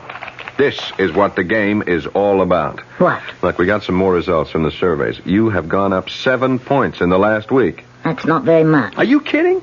An unknown running against Big Jim Parkhurst, an entrenched incumbent? The way you're gathering momentum, we are in. Look, Eleanor, I have to know something. What? Big Jim is going to take you seriously from now on. I should hope so. Things may get rough. I'm not afraid. You don't know what rough is. You don't know how Parkhurst's people will probe and pry and dig. So, if there's anything in your past, anything at all... What are you trying to say? By now, Parkhurst has unleashed the hounds. They'll examine your life from the day you were born. I have nothing to hide. Good. That is... Yeah? No. No one would ever come up with anything to embarrass me. The year you were 22? What about that year? Eleanor, we can't account for it. What are you talking about? Well, we've checked you through school. We've checked you through college. You mean you've actually investigated me? Of course.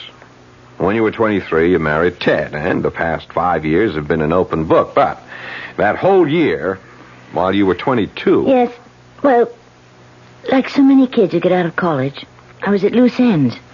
Didn't know what I wanted. So, I just took off. I traveled around the country.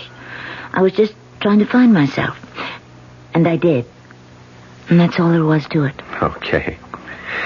Come on, finish your coffee and we're off. Hey, what? Look at that. Oh, no, it's just nothing. It's just an article here. Which article? It's got nothing to do with politics. I just happen to know this guy. Who? Oh, some guy. He was killed about 5 years ago. Murdered one night. Nobody knew why or by whom. Wow. This sure throws a new light on the case. Turns out he was a foreign agent. Who'd ever thought that Paul Grover could turn out to be a foreign agent? What did you say his name was? Grover, Paul Grover. Why, did you know him? Grover.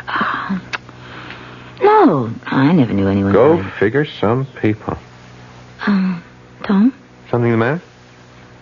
I didn't feel good. Got a headache. Maybe I better go home. I'll rest for a while. Eleanor, what's the matter? I told you I have a headache. Okay. It's a woman's privilege.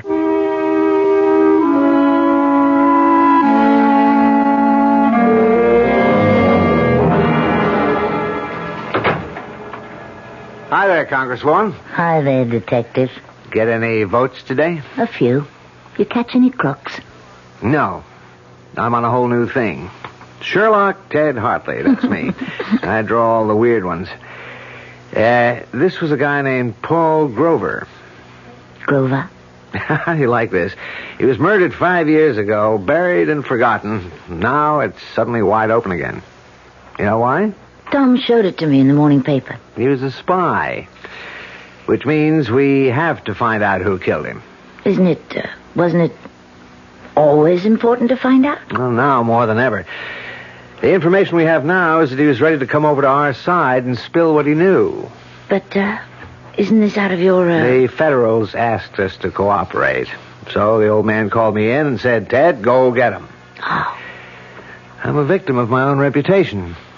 So now I have to lone wolf around and try to sniff out a case that's 5 years old. Let's eat in tonight. Okay. It's a rare night I have you all to myself. Maybe I should never have gone into politics. What are you talking about?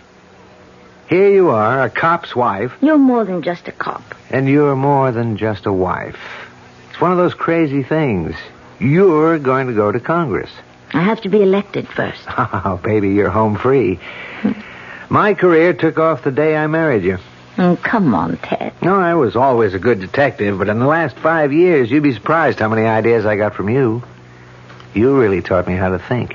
What do the police know about the murder? Well, just about zero. They figured Grover stopped for a hitchhiker because when he left his office to drive home, he was alone.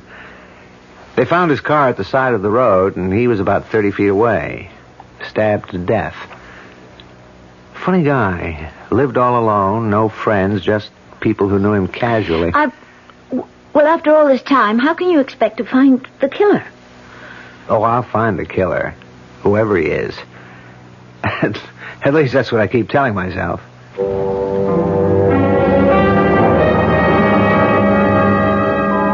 I looked at Dad. If he's determined to get the killer of Paul Grover, eventually he will. And I don't know what to do. Should I tell him now? Suppose I did. What would he do about it? But why? Why should I tell him? He can never find out. For all his skill, experience, instinct, he could never find out. No one could find out. It all happened 5 years ago. When I was someone else, drifting about in another world. How could anyone ever link me to Paul Grover? There were no clues. No one ever saw us together. No one saw it happen. No one.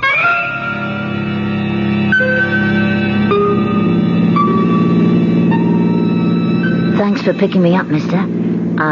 Grover. Paul Grover. What are you doing out all alone this time of night? Oh, I just feel like walking, moving. You, one of them hippies? What's in a name? Talking about names. What's yours? Eleanor. Eleanor what? What does it matter? Okay. How'd you like some supper? That would be, welcome. I know a nice little place just off the state highway here. You're very kind, Mr. Grover. Very kind. Why are we stopping? Oh, well, I figured before supper we... We what? Well, let me put it this way. You want your supper, you gotta sing for it.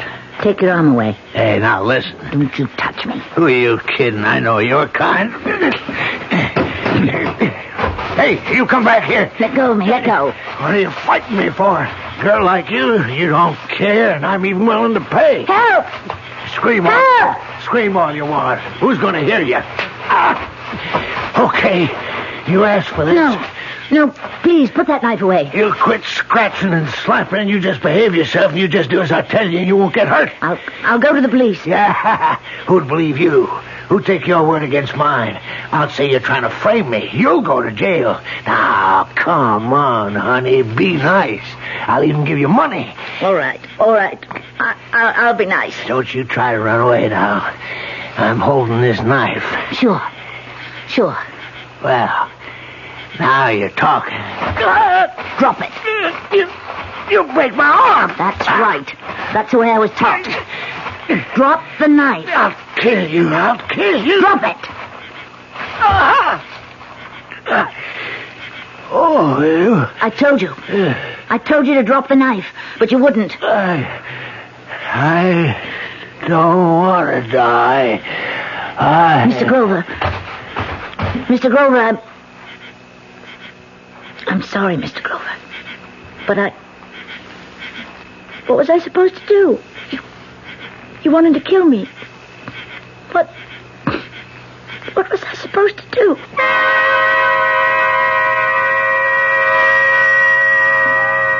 He was dead. The knife somehow had been turned against his own body. I just stood there. I remember now. I wondered why I didn't panic. But I was cool. I made sure to leave nothing behind me. Not in the car. Not anywhere around. There was no blood on my clothes. And so, I just walked away. I walked away into the night. And no one saw me. No one had seen me get into his car. No one saw me kill him. No one saw me leave. Nowhere does any shred or scrap of evidence exist to link Eleanor Daly. Now, Eleanor Hartley to Paul Grover.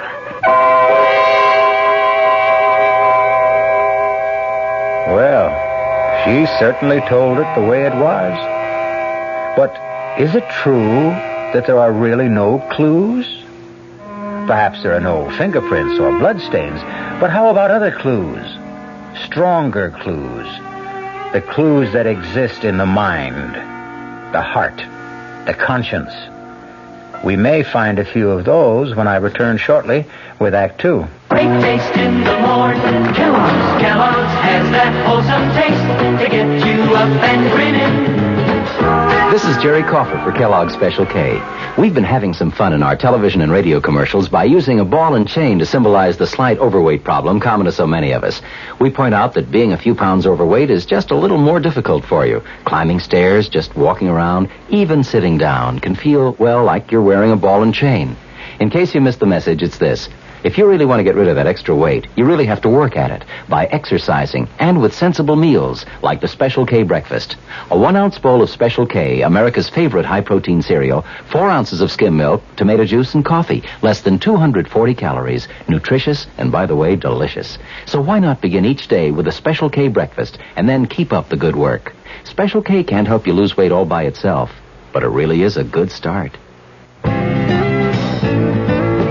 Hey, Mom, what's for dinner? Hey, Mom, what you got?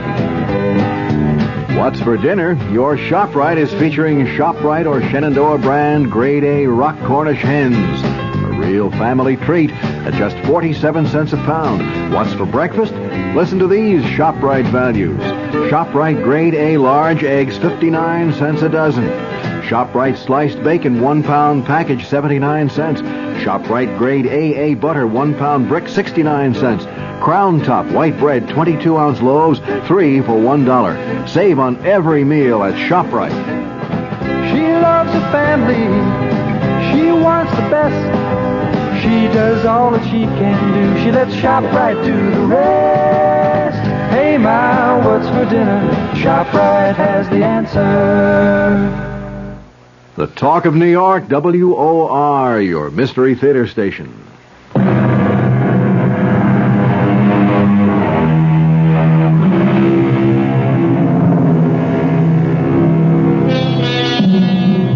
They are a most unusual and attractive young couple, Ted and Eleanor Hartley. Ted is a brilliant detective on the city police force. Eleanor is so bright and sincere and articulate that a citizens committee has asked her to run for Congress. Eleanor is busy with her campaign. Ted is busy trying to track down a murderer. This sounds like two different stories, but actually, it's really one story, because the killer Tom is looking for happens to be Eleanor. No, don't. Let me go, let me go. I'll kill you, Mr. Grover. Kill you. Eleanor, darling. Eleanor, darling, wake up, wake up. What? Oh. I must have had a nightmare. You were muttering and mumbling the craziest things. I think it's just I've been working too hard. Darling, you don't have to put so much into it. There are lots of people working for you. I want to be elected, Ted. I feel I could do so much good. Sure. I feel I owe something. You owe something? What? I feel I have a debt. I have to make up for something. What? Oh, well, once I did someone an injury. Who? It was a long time ago. Yeah, but if it bothers you... This person had it coming. Then forget it. It's not that easy. Want to talk about it? No. Part of our bargain, remember? We'd never press each other for details about what happened before we met each other. Well, I'd say overall it's a good bargain, but... Tell me, did I bother you with this Grover case? Bother me? Yeah, your nightmare. You were mumbling, but you don't want to talk about it. No, I'll talk about it if you want. I remember reading... It was such a messy murder. I have to find the killer, no matter how long it takes. I'm scared. Because I know Ted means it. He never quits. He'll stay with it forever. I don't know what to do. But how can I tell him? How can I confess? It was self-defense, but it'll be the end. Not just the end of my career, but the end between Ted and me.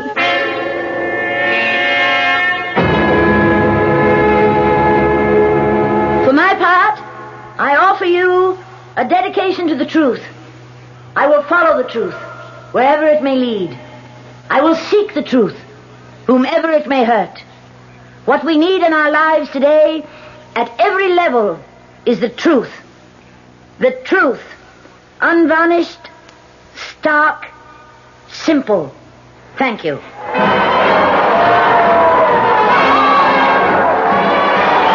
on. We have to go. Come on. How did it sound, Tom? We'll sneak down the back stairs. You're due on the south side in 15 minutes.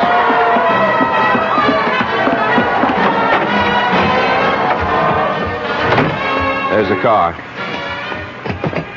You didn't tell me how it sounded, Tom. Yeah, I know I didn't. What's the matter, Eleanor? The matter? Yeah, with you. The speech. There's something missing. Oh. What? I don't know.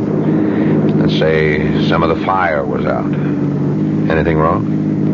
Nothing, Tom. Having a bit of a tiff with Ted? Ted is absolutely in favor of my running. So what's wrong? Why do you insist something's wrong? Your speech. I didn't believe a word of it. Why? Because it was obvious to me that you didn't mean a word of it either. But Eleanor, something is wrong. Something has been just a little off-key all week. Now, why didn't you tell me about it? Tom, I wish you'd believe me. Everything's just fine. Yeah? I mean it. Well, if everything's just fine, why are you so pale and why are you perspiring? Tom. Then there is something. Tom, there's nothing we can talk about. But it's serious. Yes. Serious. Eleanor, if it should ever come out. It can never come out, Tom, believe me. Eleanor. Please, Tom, don't ask me any more questions. Please. Sure. Okay. But whatever it is, I'm in your corner. I'll back you. I'll fight for you no matter what you did. Even if you committed murder.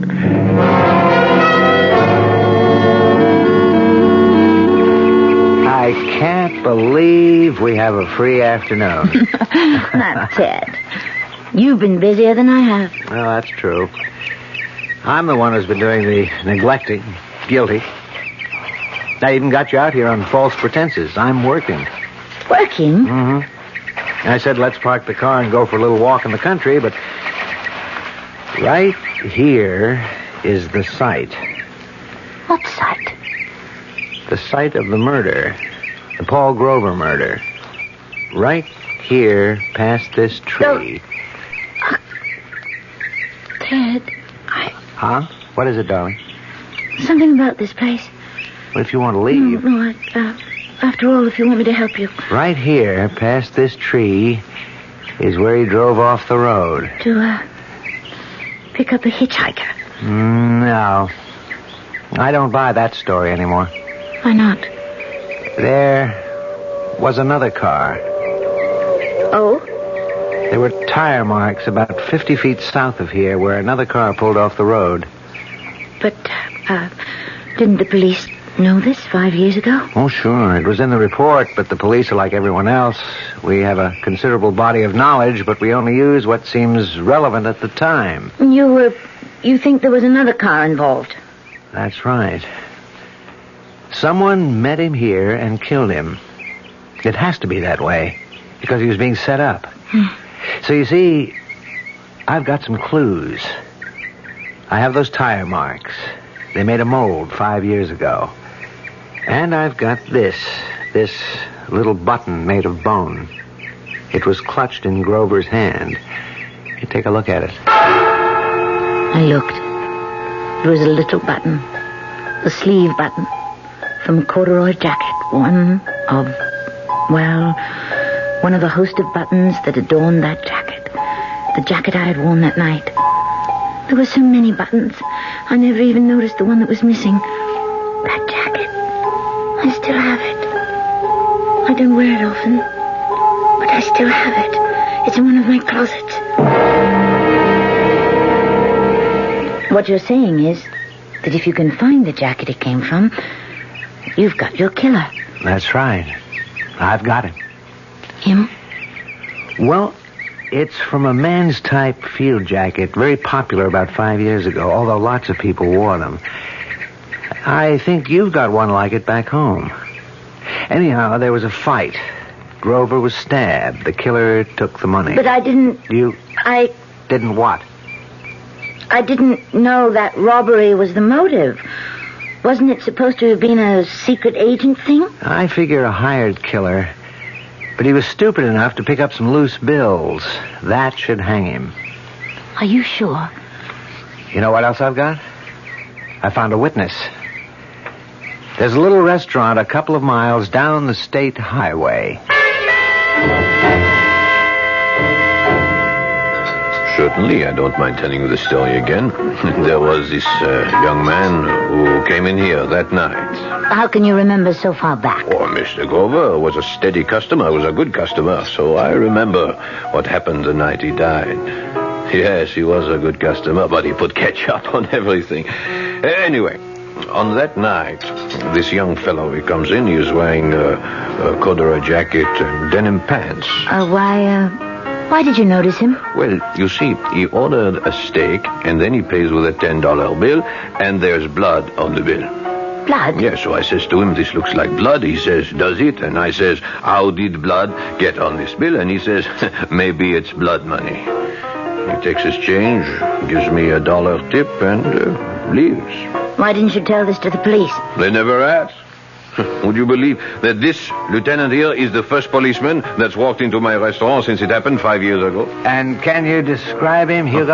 I have never forgotten him. He was a big man, 6 foot tall, about 200 pounds. He had black hair, brown eyes, a big scar on the left side of his chin, and the tip of his left pinky finger was missing.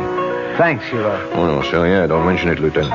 As far as the wife is concerned, madam, if I get up early on election day, I might even vote for you. You would?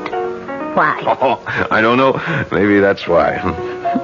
What? Well, you see, you tell the average politician that you're going to vote for him. He shakes your hand. He looks sincere. He says, thank you.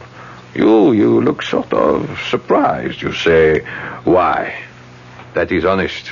It shows you're honest, and that's something.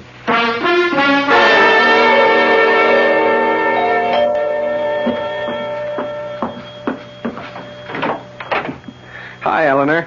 Come in, Tom. Got here as soon as I could. Something wrong? Nothing's wrong. Or maybe everything's wrong. Okay, Eleanor, spill it. I don't care what you have to tell me. I don't care how bad it is. Let's get it out of the way. You carry the thing around with you, Tom. You justify it. You say there was no help for it. It wasn't your fault. Why should you pay for it? But it doesn't let you alone. Whether you admit it or not, it keeps building inside of you, and you feel you just have to tell someone. I understand. Everyone has his own little secret. This isn't a little secret, Tom. Funny, isn't it? Of all the people I know, I feel I can only tell you. What about Ted? No, I can't tell Ted. Does it concern another man? Yes, but not the way you might think. Okay. We had to come to this point, you and I, Eleanor, because, well, we're going places together. I know. Eleanor, 10, 15 years from now, you could become president of the United States. Oh, Tom. Oh, Tom. Thank you. Oh, I needed a laugh. Why are you laughing? Sooner or later, we'll have a woman president. Why not you? Dream on, Tom Caldwell. Dream on. For all of them, it began with a dream. So ask yourself, why not you? You'll be 40ish, even more beautiful than you are now. Wiser, more experienced. Now, what could hold you back? Oh, excuse me. Hello? Darling? Ted, where are you? At police headquarters. I won't be home until late. Can't it wait? No. I have to do it now because I just brought in my prisoner. Who? The killer. You know, the guy that murdered Paul Grover. The man who murdered Grover? Can you be sure? Yeah, I'm sure. We got him cold.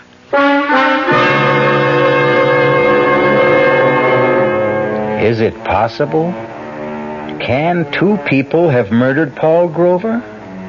We know of one, but who is the other? Can there be another? Maybe it's possible to murder a man twice. We will deal with a number of interesting possibilities when I return shortly with Act 3. Oh, sure. You can talk about good-tasting diet drinks, but I know. I'm Goldilocks, and here at my taste-testing laboratory, I taste-test them all. And nobody's been drinking my diet drinks until I tested sugar-free Diet 7-Up. And then, kabloomy! Every bear wanted some. Diet 7-Up is fresh, natural, delicious. Sugar-free Diet 7-Up. This one's just right. Hello, Amco. My automatic transmission just got automaticing. I was wondering, do you service Chevrolets? Do we service those sensational Chevrolets? Ma'am, Amco has serviced over 3 million automatic transmissions of all kinds. Nearly 900,000 Chevrolets alone. Ooh. Do we service Chevrolets? George, pitch pipe, please. Chevy Nova and Impala and the Bel Air and Camaro and the Chevy too. Oh, my. Yep, we know 'em. Every Chevrolet automatic make and model on the road today, from the oldest Biscayne to a bright, spanky Caprice.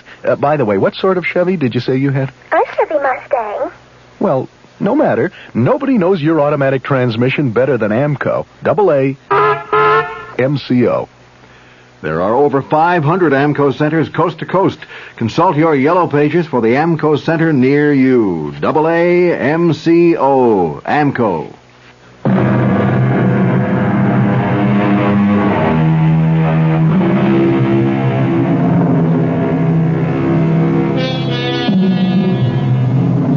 Although once is usually par for the course, it does appear that some people can be murdered twice.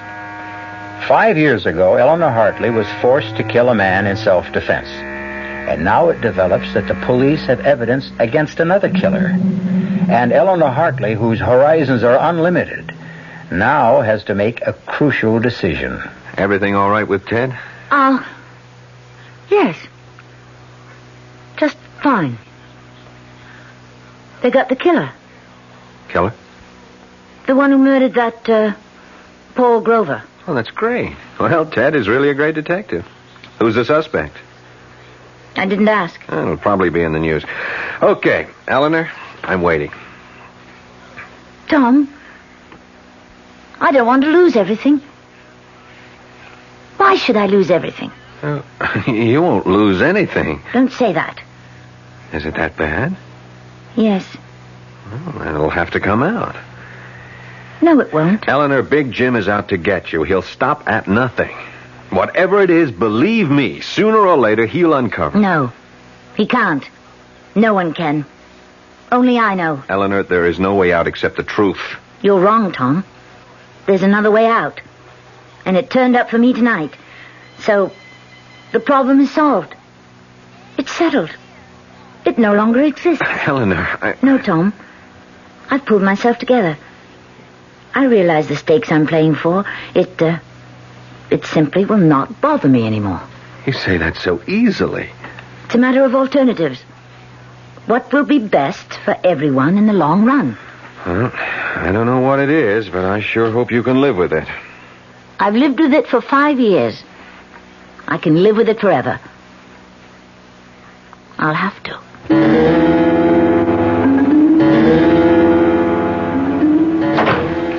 Ted? Oh, I'm sorry. I woke you. Did you think I could fall asleep? Tell me everything. Who is he? Vince Perry. Very bad boy. He's had quite a career. 5 or 6 years ago, he was just a punk. Now he was on his way to being number one in narcotics in this town. But, you've got him for murder. How did you? Well, after all, 5 years ago, the police couldn't get anywhere. Well, I had one break. That little restaurant. I guess the detectives never went there last time. It is an out-of-the-way place, but... But why didn't Hugo come forward? Hugo represents a large group of people. Guys like Hugo simply don't volunteer. But all Hugo gave you was the description. It was enough. It told me it was Vince Perry. But the description, is it enough? 2 other things put him on the scene. The tire marks. They're a very special Italian tire. I checked back. I found out that Vince Perry had come into some money, bought an imported custom Italian car. Oh. And the button. I made the rounds of clothing stores all around his neighborhood. Mm-hmm. Found out where he bought most of his clothes. Guy checked back through his records, and sure enough, Vince had bought a corduroy jacket with that type of button. Would all that be enough? The description, the button, the cast the cops took of the tires 5 years ago. Plus, well, I shouldn't say that. What? Plus the fact he looks like a killer, has a bad reputation. Well, we don't have to worry about him anymore. Why did you say that? Who was worrying about him? Well, I'm sorry. Did I say something wrong? No, let me just swallow this. Now, wait a minute. What's with the pills? I need something to help me sleep.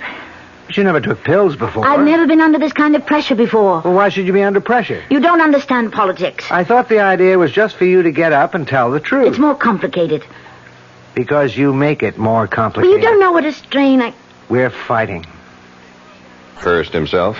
Do I have to meet him? He's really a very nice guy. He's a thief. Oh, and this morning I've arranged for you to visit Vince Perry. Vince Perry? Yeah, in his cell. Why would I... Calm down. How could you even suggest... Look at it this way. You have to do me a favor because I have to do Charlie Colligan a favor. Who's Charlie Colligan? Who? Your worthy opponent, Big Jim Parkhurst himself. Do I have to meet him? He's really a very nice guy. He's a thief. Oh, and this morning I've arranged for you to visit Vince Perry. Vince Perry? Yeah, in his cell. Why would I... Calm down. How could you even suggest... Look at it this way. You have to do me a favor because I have to do Charlie Colligan a favor. Who's Charlie Colligan? He'll deliver the vote for you in the 4th Ward. This is the kind of politics that I intend to fight. No, my dear, these are the kind of politics that I shield you from.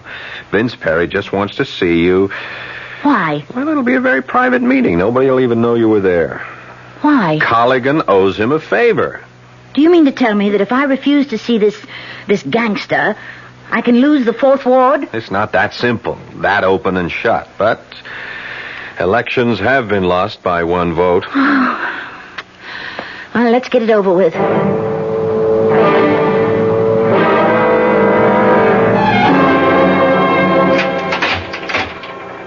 Well, nice of you to show up, Congresswoman. I haven't been elected yet. Oh, I hear it's in a bag. I only came as a favor to a good friend. Now, you're getting the hang of politics. That's what it's all about, no? Favors. I agreed to come to your cell on 2 conditions. A, it would be kept secret. B, I would do nothing that's foreign to my principles. Okay. Let's find out what your principles are. Let's see if you want to start out by doing the right thing. What do you know about the right thing? I know this. The right thing would be for you to confess to the murder of Paul Grover. What did you say? Come on, you know what I said. You know why I said it. You killed Paul Grover. I seen you do it. That's a lie. Here's the way it was. Now I get the contract to knock him off. I followed him in my car. I figured I'd bag him after he came out of that restaurant. But first he stops and picks you up.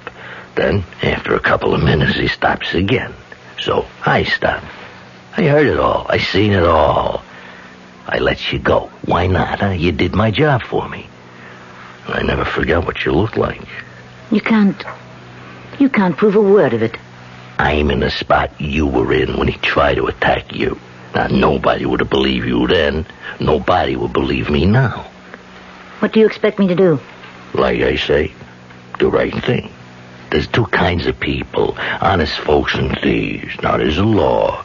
The honest folks obey it, period. The thieves break it. I'm a thief. What are you?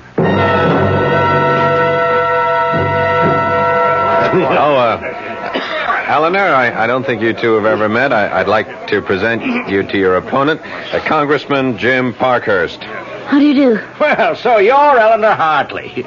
Well, now I know why I'm going to lose. You're even prettier in person. I think I'll leave you two to chat. Excuse me.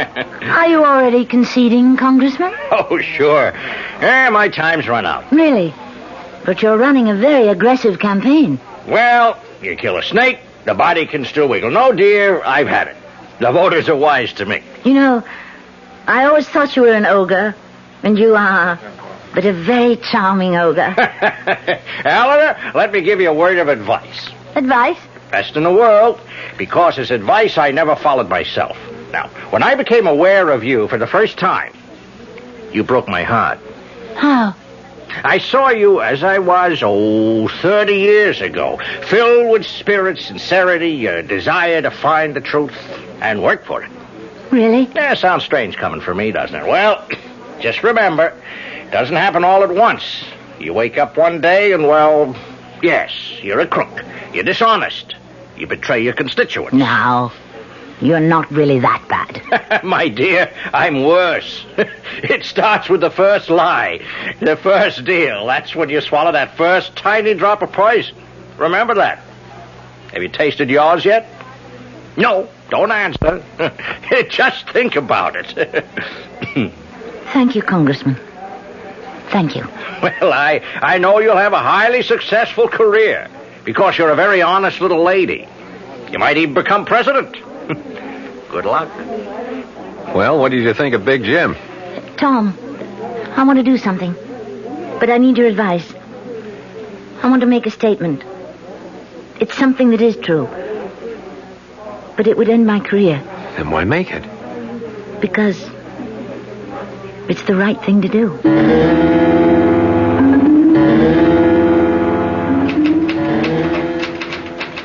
Ted, what are you typing? How was the big luncheon? Oh, the usual. What are you typing? Here, want to read it? To Chief of Detectives, dear Inspector Summerfield, please accept my resignation from the police force. Ted, what's this? Oh, I don't know. I just don't want to be a cop any longer. Why? Why? Well, look, you'll be going to Washington. I thought we... Why do I have to be a cop all my life? Why can't I try something else? Because, Ted, for you there is nothing else. Look, let it go. Ted, I love you. I love you, too. What do you want me to do? About what? You know. How long have you known? How long have I known what? When did you first find out that I killed Paul Grover? The first night I got the assignment. You told me about it in your sleep. You were having a nightmare, but you told me. And every night since then, in your sleep, you kept telling me. The button's missing from your jacket in the closet. Why didn't you arrest me? How could I? Why should I? Besides, this is the perfect setup for Vince Perry. He's a rat. We're better off without him. Yes. And Paul Grover would have been killed by him an hour later. Why should your life be ruined? It's better this way. We need you more than Vince Perry. And it was self-defense anyhow. Then why do you want to resign from the force? Because I just made my first deal. I've taken the first drop of poison. Someone else said that to me earlier. I'll stop now before I become the kind of cop I have no use for. Hey, what are you doing? You can't resign, Ted. You're going to make an arrest. No, I won't. I can't. You can. You must. I've taken the first drop, too. And I can't live with it either. Please, Ted. But it'll be the end. No, Ted. It won't. You'll see. It'll be the beginning.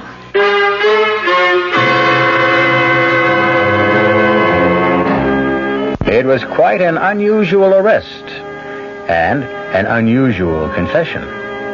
an unusual trial, and a rather unusual verdict. Not guilty. It would be nice to be able to say that she was elected, but no, there is a limit to the unusual. A pity. I'll be back shortly. Hi, Ms. Goldilocks here. Professionally taste-testing diet drinks can be very difficult, but I've just had to bear with it. Then I found sugar-free Diet 7-Up. It doesn't taste like other diet drinks. It's fresh, light, natural, delicious. Sugar-free Diet 7-Up tastes so good that I've taste-tested it hundreds of times, and each time I've given it my seal of approval. Yes, this one's just right. Our cast included Tammy Grimes, Paul Hecht, Robert Dryden, and Earl Hammond. The entire production was under the direction of Hyman Brown. Radio Mystery Theater was sponsored in part by new sugar-free Diet 7-Up. This is E.G. Marshall inviting you to return to our Mystery Theater for another adventure in the macabre. Until next time, pleasant dreams.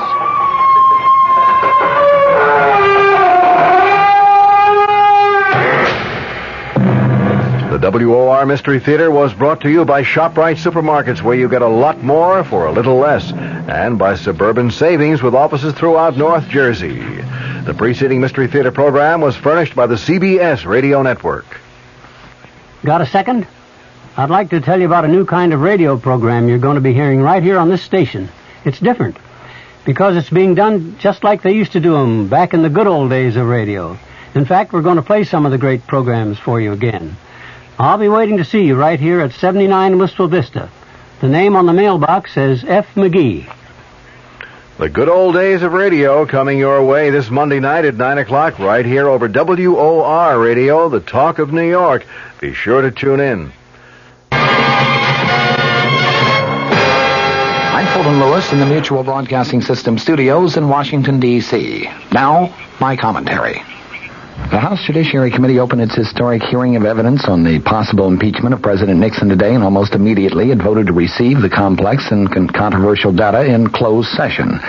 The committee met in public session for only 25 minutes before voting 31-6 to move into executive session, joined only by its staff and lawyers for President Nixon himself.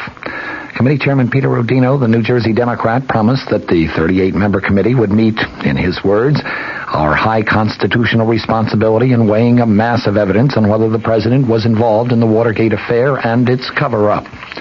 The ranking Republican member of the committee, Representative Edward Hutchinson of Michigan, used the occasion to define his own view of an impeachable offense, which he said must be a violation of criminal law. That is a much stricter standard than other committee members have called for. It is also stricter than that reached in a brief prepared by the committee staff. That brief holds that serious misconduct short of a criminal violation can be impeachable if it subverts the constitution of government processes. In the meantime, Representative John Anderson, the chairman of the House Republican Conference Committee, said today that the country would probably benefit if President Nixon resigned. He predicted his impeachment if Mr. Nixon does not step aside voluntarily. The Illinois Republican gave his views to newsmen shortly after House Republican leader John Rhodes of Arizona said that the president, in Rhodes's words, ought to consider resignation as a possible option if erosion of public confidence bars him from effectively carrying out his duties. Anderson said that he and other Republican congressional leaders have considered going to the president and actually asking him to resign, but he said they have decided to wait until after a House vote on impeachment.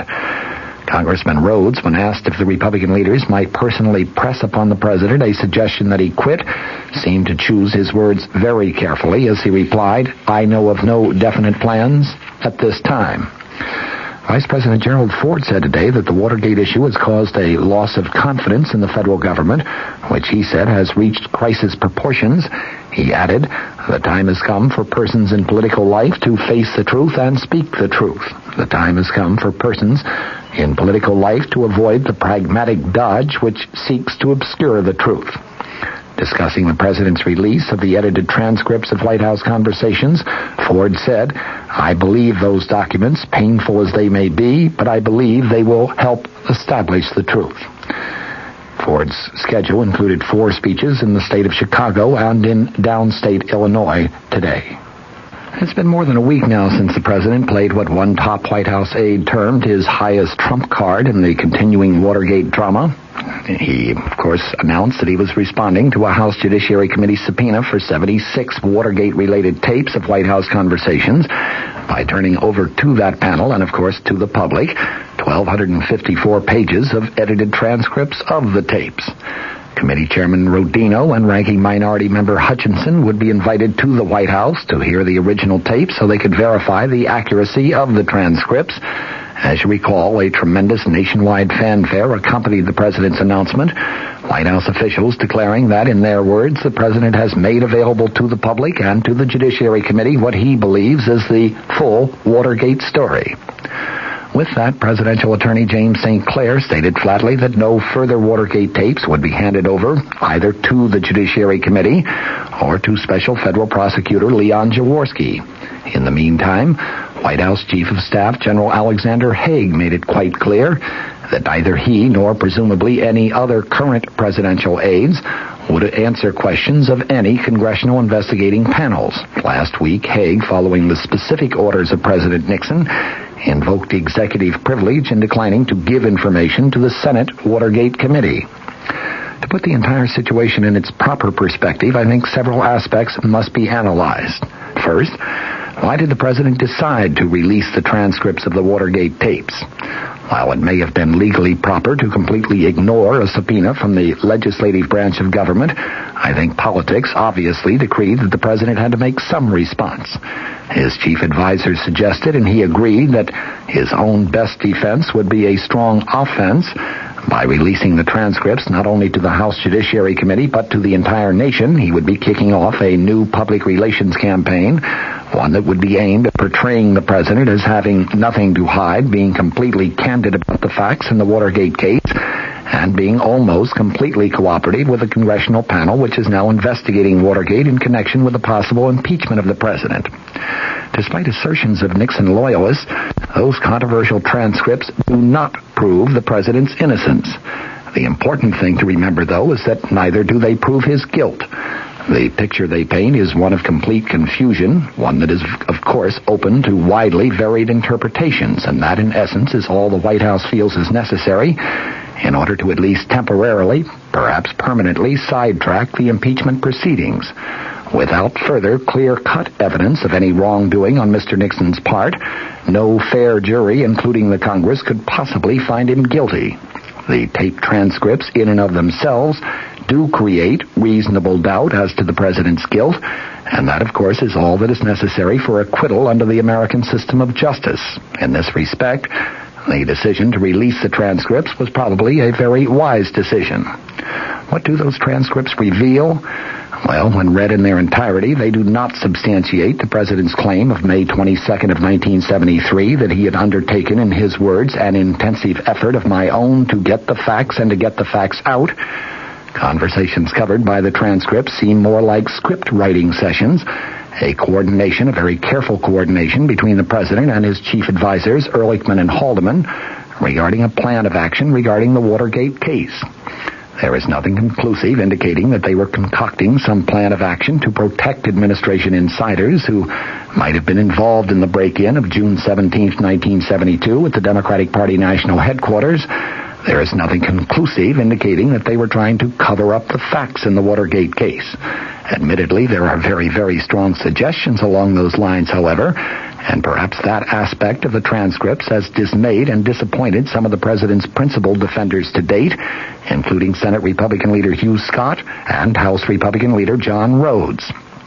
Even former Nixon troubleshooter, now a columnist, Clark Mullenhoff, was prompted to comment today, quote, "Throughout his administration, he has given the impression of thorough, systematic studies of facts and law, but when Nixon-edited transcripts were published, we find no systematic effort to discover all facts of the Watergate burglary of June 17th.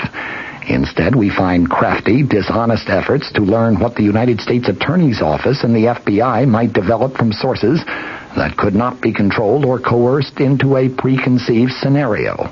Mr. Nixon made no systematic effort to consult the criminal law experts or the constitutional law experts to determine what the president should do in carrying out his responsibility that the laws be faithfully executed. Instead, we find President Nixon fumbling with only a superficial understanding of the law of evidence and incredible insensitivity to the problems of obstruction of justice.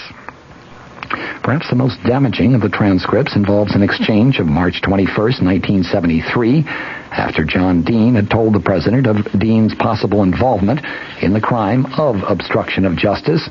The president speaks first, talking about your obstruction of justice, though I don't see it. Dean replied, well, I have been a conduit for information on taking care of people out there who are guilty of crimes. The president, oh, you mean like the blackmailers? Dean, the blackmailers, right. The president, well, I wonder if that can't be. I wonder if that doesn't. Let me put it frankly, I wonder if that blackmail doesn't have to be continued.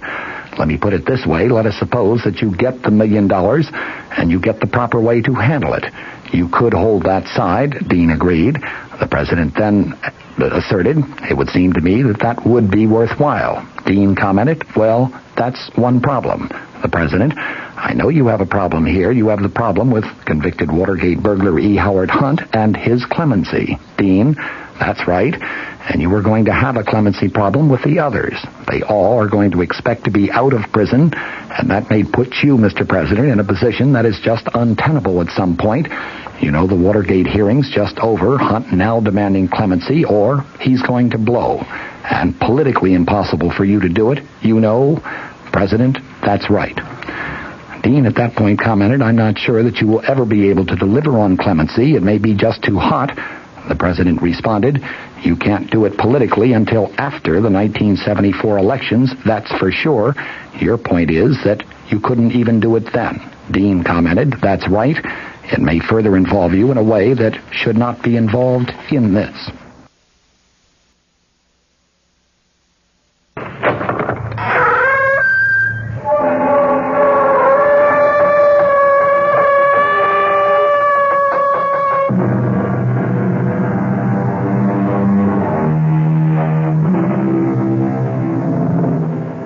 Come in. Welcome. I'm E.G. Marshall. Welcome to another adventure into the incomprehensible. I like to think of myself as a thinking person, a reflective man, someone not given to fanciful imaginings. That's the way I like to think of myself. But is that the way I am? Because I must admit that my thinking has not solved many problems for me. My reflections have not carried me very far. So now and again I find it extremely salutary to indulge in fanciful imaginings, to take a short walk into the world of obscurantism. For as you will hear one of our characters say, the mind makes so many mistakes. Our mystery drama, Sunset to Sunrise, was written especially for the Mystery Theater by Elspeth Eric and stars Marion Seldes. It is sponsored in part by the Kellogg Company, makers of Kellogg's Special K cereal, and by Anheuser-Busch Incorporated, brewers of Budweiser. I'll be back shortly with Act One. Oh, sure. You can talk about good-tasting diet drinks, but I know. I'm Goldilocks, and here at my taste-testing laboratory, I taste-test them all. And nobody's been drinking my diet drinks until I tested sugar-free Diet 7-Up. And then, kabloomy, every bear wanted some. Diet 7-Up is fresh, natural, delicious. Sugar-free Diet 7-Up. This one's just right. Amco Transmissions, Chuck speaking. How may we help you? Oh, boy, have I got problems. I got a really fantastic 58 Pontiac with a busted automatic transmission and a mother-in-law that's been visiting me for 10 days. well, we can help you with the Pontiac. No, don't get it desperate, man. Now, look, can you really fix up a car that old? Oh, sure. Amco serviced over 3 million automatic transmissions, and over 400,000 of them were Pontiacs. We know Pontiac's cold. Pontiac, Ventura, and the Firebirds, and the Bonneville, Catalina, and also Grand Prix. Terrific. Okay, now look, you send the tow truck, and I'll help her pack. Oh, you mean? Yeah. The 58 Pontiac belongs to my mother-in-law. Aw, nobody knows her automatic transmission better than AMCO. Double A, MCO. There are over 500 AMCO centers coast to coast. Consult your yellow pages for the AMCO center near you. AA MCO, AMCO. It's over. I've done it. And the mutilated body lies silent and still at my feet. Let her release come soon. Let me try to explain how I came to do this awful thing. It will be necessary to go back, far back, even to the day I was born, or farther than that, to the hour when, awash in her warm blood, I felt myself pushed down that dark canal into the chilling light. Oh, yes. The woman who lies before me is my mother. But I shall content myself with reverting to the day of her funeral. A gray and dismal day. A long line of villagers passed by the open coffin. I waited with my father until the last of them should have finished viewing the corpse. Marie isn't here. She will be, Father. And Peter? Oh, I'm not so sure about Peter. His own mother not to be here? He's drowning his sorrow, I think. Oh, you were right about Marie. Here she comes. But how strange she looks. How quite distraught. I wouldn't know why. She never had any affection for her mother-in-law. Hello, Marie. We were worried. Oh, I'm not too late, am I? No, the funeral hasn't even started. I mean, they haven't closed the coffin. Not yet. Good. I suppose Peter's... Where does your brother go when he's needed somewhere? To a bar. I know. At least today, Marie, try to think kindly of your husband. You think kindly of him? He's your son. We can move up now. Marie, you go first. No. Let your father go first. Father? Oh, all right. How sad. How small he looks. Yes. Small. You go next, Marie.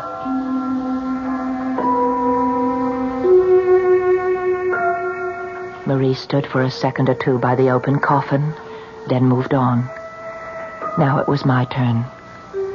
My eyes filled suddenly with tears.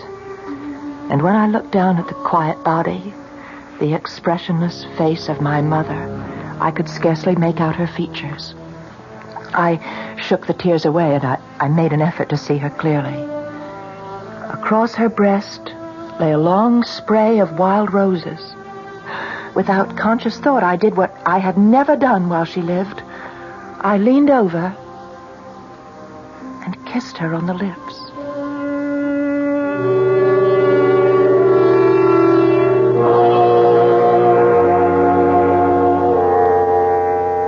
The funeral was over.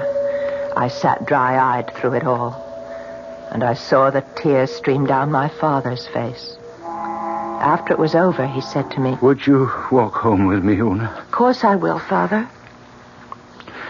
"Do you think you could stay and talk for a while? Maybe I could fix you a little supper." "Oh, I'd like that very much." "Ilya won't mind?" "Oh, it doesn't matter about Ilya."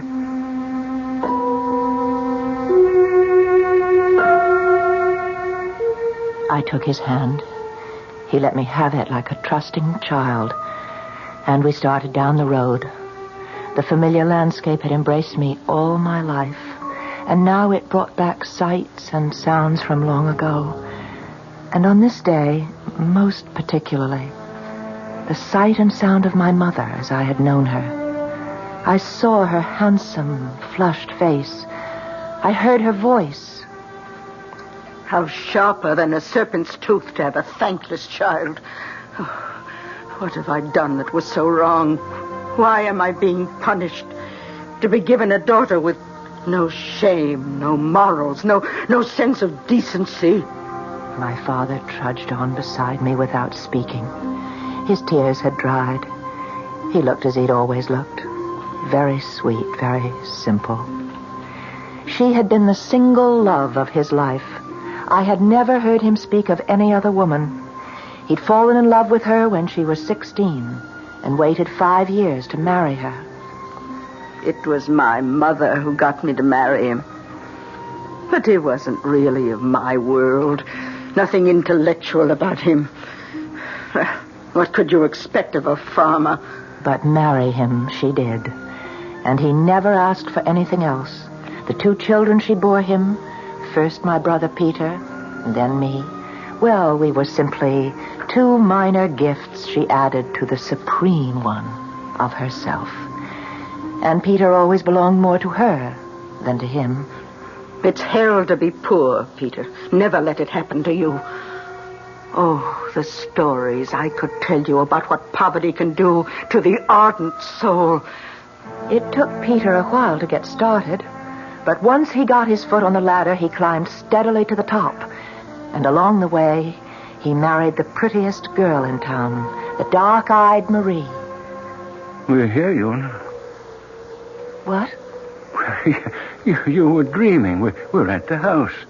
Oh, yeah, I must have been dreaming. Oh, it's a long time. Very long time since you've been in the old house. 2 years. You're happy living with Elia? I don't ask to be happy. But you're pleased with the arrangement? It pleases us both. Go on in. It looks the same. Well, nothing's changed. Can I get you something? A hot drink? No, you sit down and I'll get you something. Oh, take off your coat. Let me help you. Yes, thank you. What's this? What's inside your coat? What? Oh, that I forgot. Why, it's sewn in. Did you do that? What is it? Well, it's a sprig of blackthorn. Well, that's what I thought. Why is it sewn inside your coat? Marie put it there. Well, what on earth for? Una, sit down now. You know, Marie's a strange girl. She came here from another country and where they believe strange things. Such as what? Well, you must know. Elia must have told you. Elia's parents were gypsies, but he's not. But he hasn't forgotten, has he?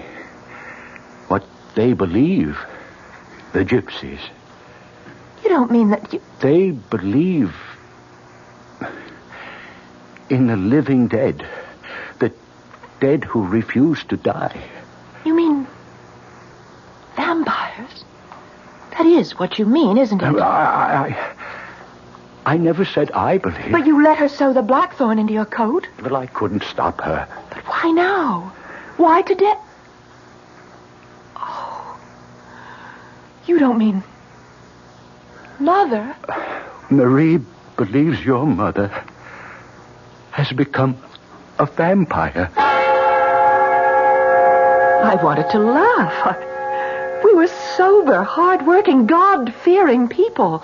We were not superstitious, given to odd beliefs. But I looked into my father's face, and I could not laugh. I've never believed, but... But what? I have heard that people of great energy, enormous will, with a surpassing belief in themselves, these are the people who will not die. They refuse to die. When death is upon them, they are so angry that they will not submit. You know, Una, what energy your mother had, what a dominating person she was, how much she believed in herself. She never believed in us, only in herself. That's the way she was. And they say that people like that would rather live the evil life of a vampire than not live at all. Well, I can't believe it. It's horrible. Well, I don't want to believe it, but Marie seems so sure. Well, I'm going to talk to her right now. I won't stay for supper. Forgive me. I have to get this terrible notion out of Marie's head before she infects anyone else with it.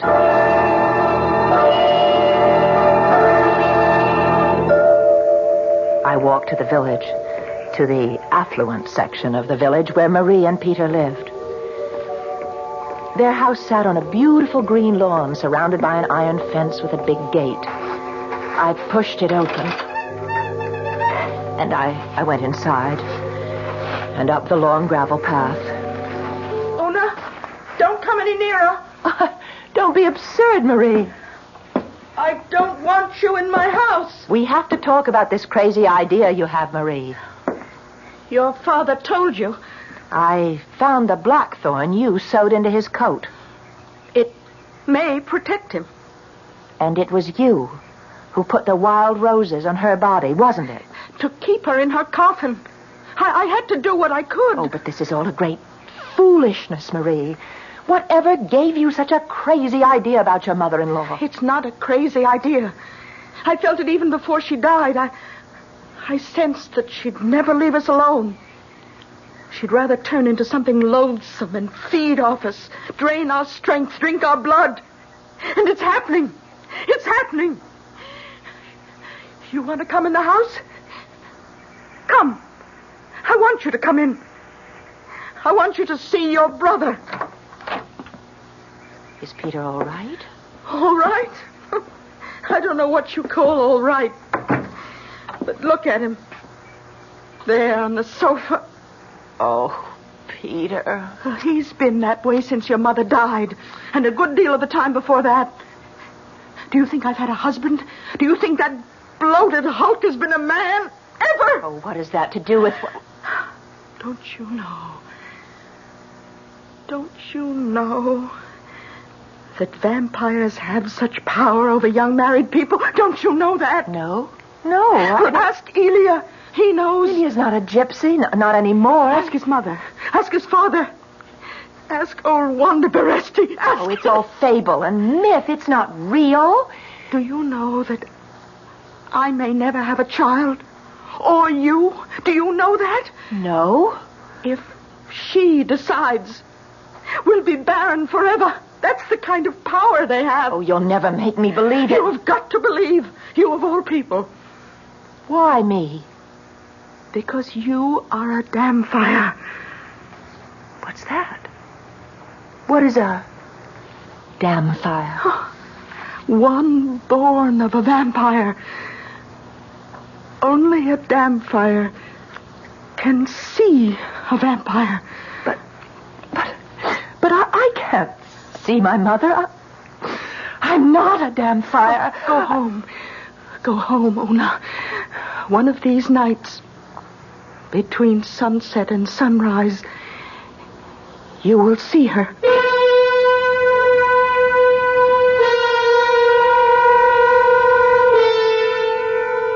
We'll be back shortly with Act 2. When you say Budweiser, when you say Bud, you've said a lot of things nobody else can say. When you say Bud, you've gone as far as you can go to get the very best.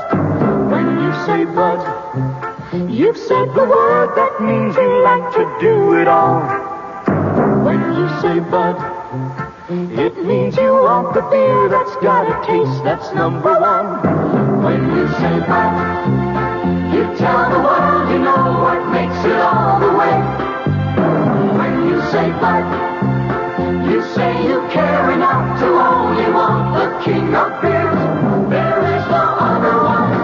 There's only something less. Because the king of beers is leading all the rest.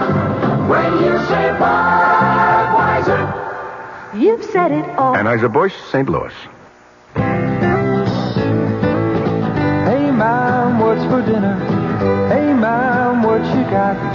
How about a no-cook dinner for a change? Serve a delicious spread of sliced meats, cheeses, salads, and crisp rolls from ShopRite's appetizer counter.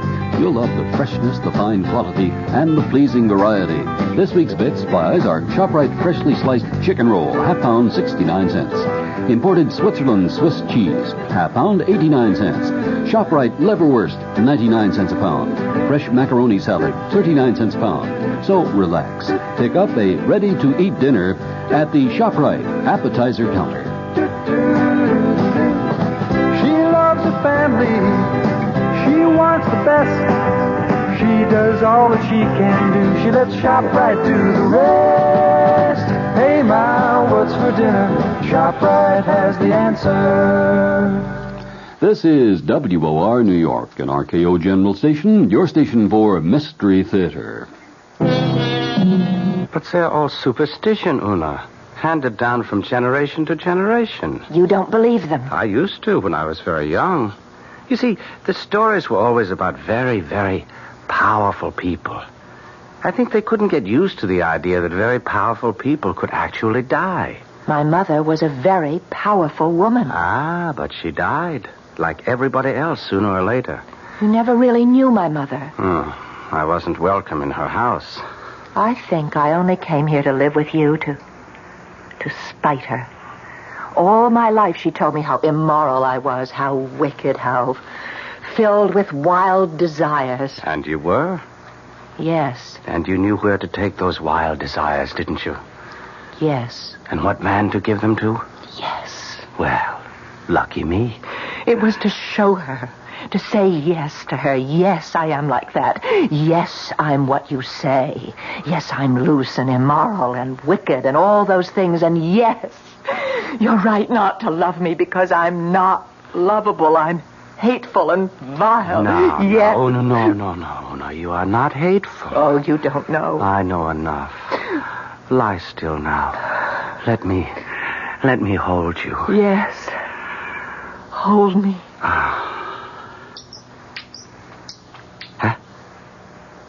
What's that? What's what? I thought I heard something. I don't hear anything. Don't you hear it? Listen. You don't... It's a bat. A bat? Turn on the light. No, please. I don't want to see it. Ilya, get rid of it. I won't touch it. What are you doing? I'm putting on my clothes.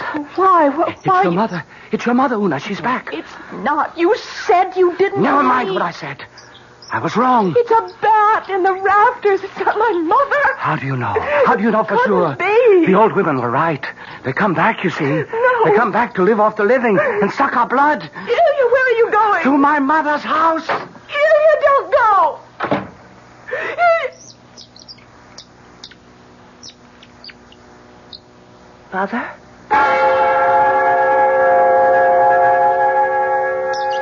All night long, I lay in the dark, listening to the bats swoop and chatter in the rafters.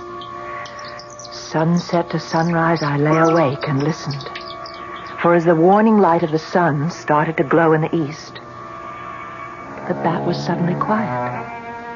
Hadn't Marie told me that the old stories all agreed that vampires could only venture out between sunset and sunrise? The bat was gone. And I was alone. Then came a pounding at the door.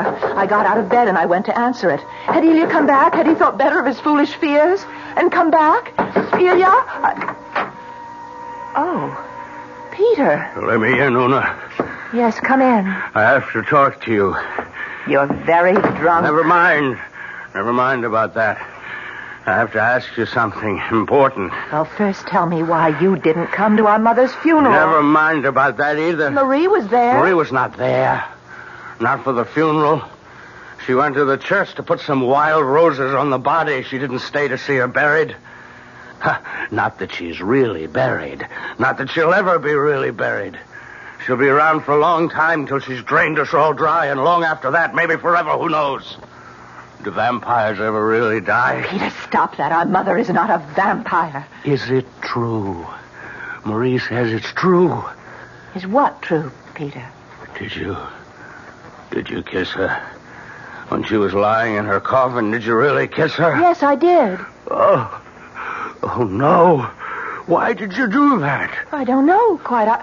I think it was because I'd never kissed her before, and I was sorry that I hadn't. Don't you know what you've done? I haven't done anything. You've put your lips to her poison.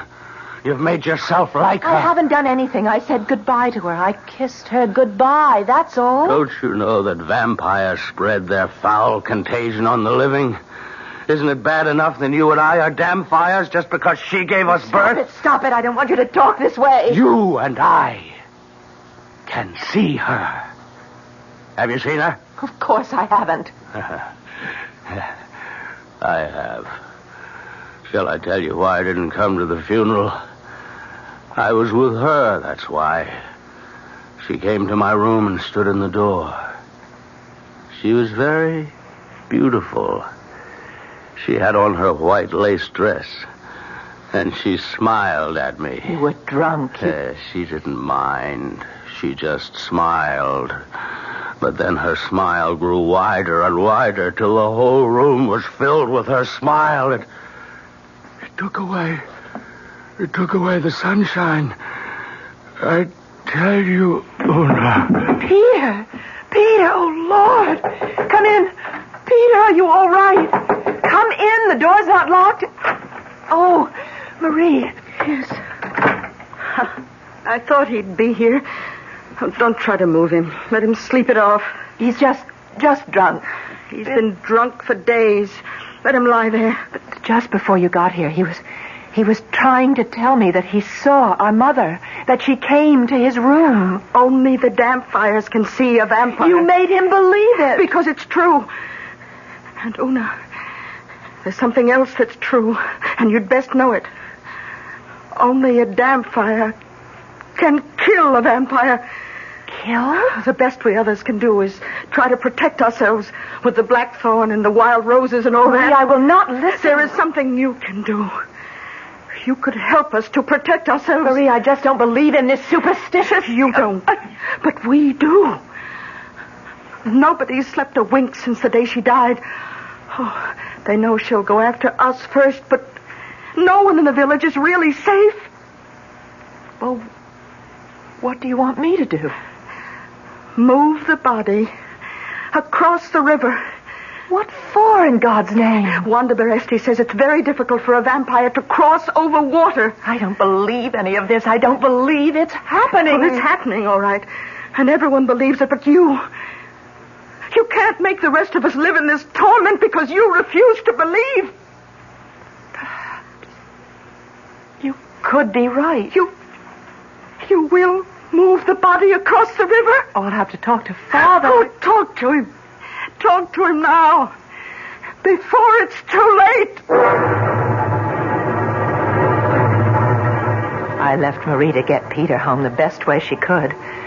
And I started off for my father's house. How could I ask him to disinter the body of his beloved wife only 2 days after she'd been laid to rest? What kind of daughter would nourish the horrid thought in her father's mind that his wife might be a vampire? Oh, how I needed someone to tell me what to do. Una. Hello, Father. May I come in? Of course you may come in. Oh, I'm so glad to see you. You're all right, aren't you? Yes, I'm all right. Una, can you stay for a little while? As long as you like. Oh, good. I could make a little supper if you could stay that long. Father, Peter came to see me today. Oh? How was he? Drunk. But not so drunk that he couldn't say what he came to say. And what was that?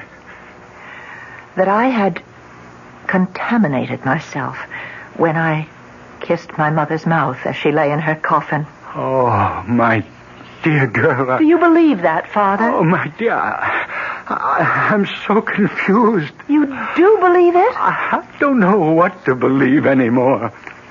And Marie came to see me, too. Oh, yes? Well, what did she want? Marie wants Mother's coffin moved to the other side of the river. Oh, your Mother is buried in the family plot. I promised her. Why does she want the body moved? Marie says that to cross water is very hard for vampires.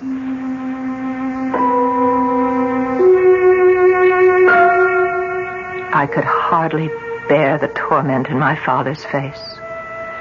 It's so hard when everyone around you believes one thing, to stand alone and believe another. I kissed my father gratefully. Grateful for his kindness, his patience. He asked me to stay the night. There was still my old room. I lay down on the narrow bed, but my eyes would not close. I stared at the black square I knew to be the window. Beyond the door, I could hear my father washing the supper dishes. Then I heard it. Very faint, but unmistakable. Someone tapping on the window pane. I lay rigid in the narrow bed. And then I heard...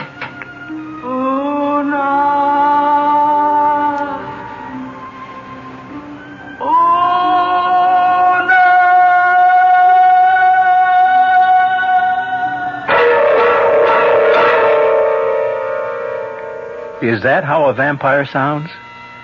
I don't know, or I'd tell you. Half a century ago, a vampire was actually tried in a London court. A gentleman it was, by the name of George Haig.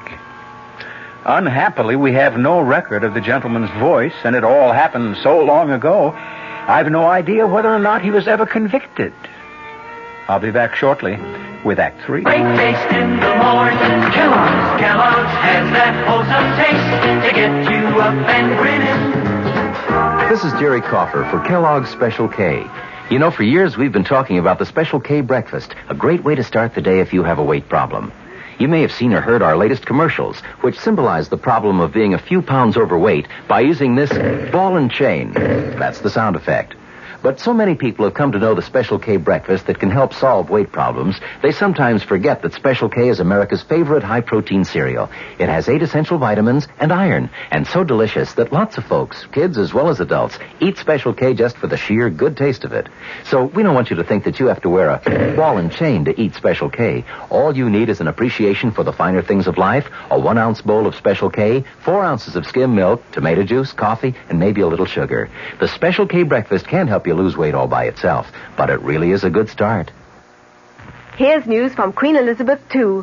Now you can sail to Europe on Queen Elizabeth II and fly home free. I'll repeat that. Sail to Europe on Queen Elizabeth II and fly back to New York free. She reaches Europe in 5 luxurious days. You have ample time for touring because you fly back. Meals and entertainment on board are included. A whole new crowd of people are discovering Queen Elizabeth II because she's affordable. And she's 4 swimming pools, 3 nightclubs, a discotheque, a gymnasium, a sauna, a casino, and 3 of the finest restaurants in the world.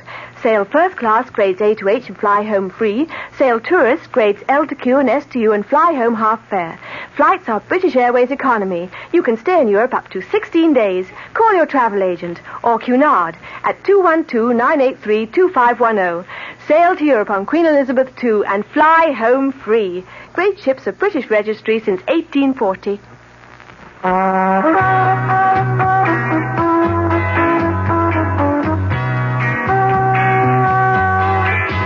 No matter what you're saving for, that's what Suburban Savings for Suburban.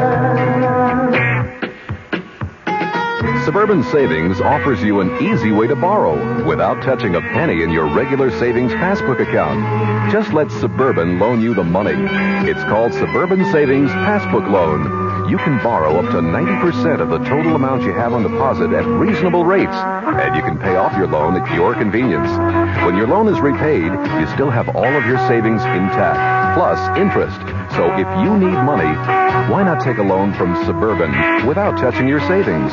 Suburban Savings Passbook Loan in New Jersey at Bayonne, Edgewater, Elmwood Park, Emerson, Hackettstown, Morris Plains, Nutley, Paramus, and Sparta. Ooh,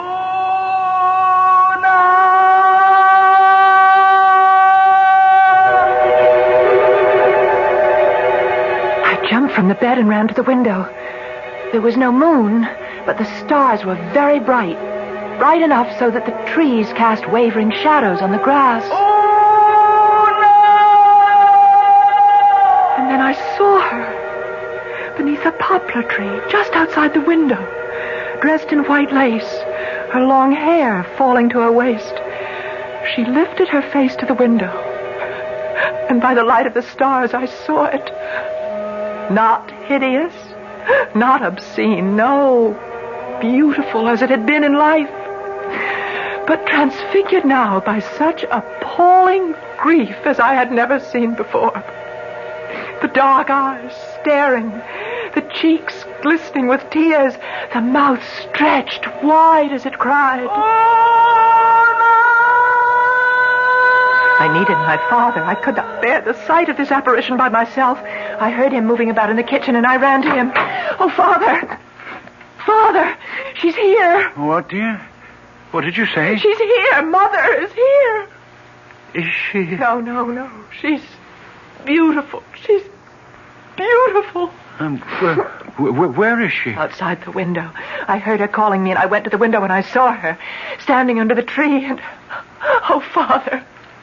She looks so sad. Oh, my dear little girl, you've had a dream. It's not a dream. She's there. So soon after the funeral, it's natural for you to dream. You'll come with me. I'll show you. No, you're overwrought, dear child. Come with me, you'll see. If there were a moon, you'd see quite clearly, but even by the starlight, you can see. Look there. Where? I don't see it. Beneath the big poplar tree, right there. I don't see anything. In her white dress. Look at her. I can't see anything. Nothing but the grass and a few shadows. That's all. That's all? Oh, my dear child, you had a dream. No dream. I saw her. But you can't see her. She must be a vampire, and I am a damn fire. What are you saying? Only the offspring of a vampire can see the vampire. Peter said he saw her. I know I saw her. We are her offspring, Peter. And I are vampires. Oh, no, please, you don't know what you're saying. Oh, I know very well. Only a vampire can see a vampire. And only a vampire can kill a vampire. Well, then, What are you doing, Ona? I'm going to open this window. No, don't. And invite her in. Mother, come in. Come in. Your daughter is waiting to receive you. My father rushed from the room. I can't stay. I can't watch. I can't. I stood by the window, waving to the white figure beneath the poplar tree. It was several minutes before she moved, and then very slowly, with uncertain steps, she came toward the window. She looked up at me like a child that is not certain of her welcome. Una? You've come back to live off of us, haven't you, Mother? Even in death, we are your possessions, your very prized possessions, because from us you drew pride and haughtiness and self-importance. That's what we did for you in life, and that's what you mean we should do for you now. That's it. Isn't it, Mother? Una, no. Forgive. Forgive? What went before. Forgive it. Forgive? I've never heard you say that word. Now I say it. Forgive me. All that I did. I beg of you, forgive me all my sins. Father was right. This is a dream. Forgive me, that I may lie quiet in my grave. Oh, God, let me wake up. God, deliver me from this dream. You don't hear me. Oh, Una, why don't you hear me? Perhaps I fainted. I don't know. I suppose I did, because I remember nothing more until I was wakened by a knock on the door. I opened my eyes. I was lying on the floor next to the narrow bed, and the sun was streaming through the window. I got to my feet. Come in, Father. Ilya. Are you all right, Una? Yes, I'm all right. You look so pale. Oh, I had a bad night, a bad dream. Yes, your father told me. My father? He went to fetch you. That's why you're here? I would have come back to you anyway. I only went to see my mother to ask her what she knows about vampires. All the old women were there. Wanda Baresti and all the others. Oh, they must have filled you full of stories. Una, when a whole town believes that a vampire is loose, they become terrified. A vampire, Una, is soulless, mindless energy on the march, knowing neither good nor evil, only its own desires. And the vampire must be killed, Una. Do you know why? Lest we become like the vampire. We can become like that, Una, unless a stake is driven through the vampire's heart. And who is to do that? You know. Only a damn fire can kill a vampire. A stake must be driven through the throat of the corpse. If blood spurts from the throat, it is proof that a vampire lived in that body. Can I do such a thing to my own mother's corpse? It must be done before the sun sets, or she'll walk abroad tonight. Ilya, do you know that I thought she was here last night, in this very room? And she kept saying, "Forgive, forgive." And then, of course, I knew it was a dream, because my mother would never say such a thing as forgive. She was asking you to forgive her? Imagine a proud woman like my mother to say a thing like that. You heard her say, "Forgive me"? In my dream, yes. I suppose it's because I hated her so much in life. I liked the idea that she was sorry for all the grief she'd caused us. Una, listen. While I was at my mother's house, she told me that there had been cases now and then where a dead person returned night after night and terrified everyone because it was taken for granted that the dead one had become a vampire. But it wasn't always true. There were times when the dead one was what they call a returner. A returner? What is that? One who comes back, so my mother says, to ask forgiveness. Are you telling me that my mother did come back last night, asking to be forgiven? That it was no dream? It's possible, isn't it? And if it is true, if she is a returner? You must get a writ of absolution from the bishop and place it on her body. How can I tell? How can I know that she is a returner and not a vampire? You'll have to go through with it before sundown. Oh, no. No. Drive a stake through my own mother's throat. Una, more than half the village believes your mother has become a vampire. Marie wants you to move her body across the river. And even my father is wearing the blackthorn in his coat. And even I. When I heard the bat in the rafters, I thought it might be your mother. You must have the grave opened, Una, and the coffin. And before the sun goes down, you must drive the stake into your mother's throat.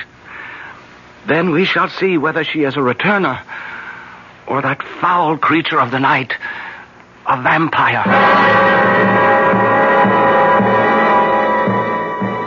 Ilya himself uncovered it open. I told my father what I meant to do before the sun went. If you must, my daughter. If you think you must. If she is really a vampire, Father, only I can do it. And I went to Peter and Marie. You wouldn't ask me to do it, Una? No, I wouldn't ask you, Peter. You're very brave, Una. I'd have been content if you'd only moved her body across the river. There's so much talk in the village. So much fear, so much horror. We must settle this thing once and for all.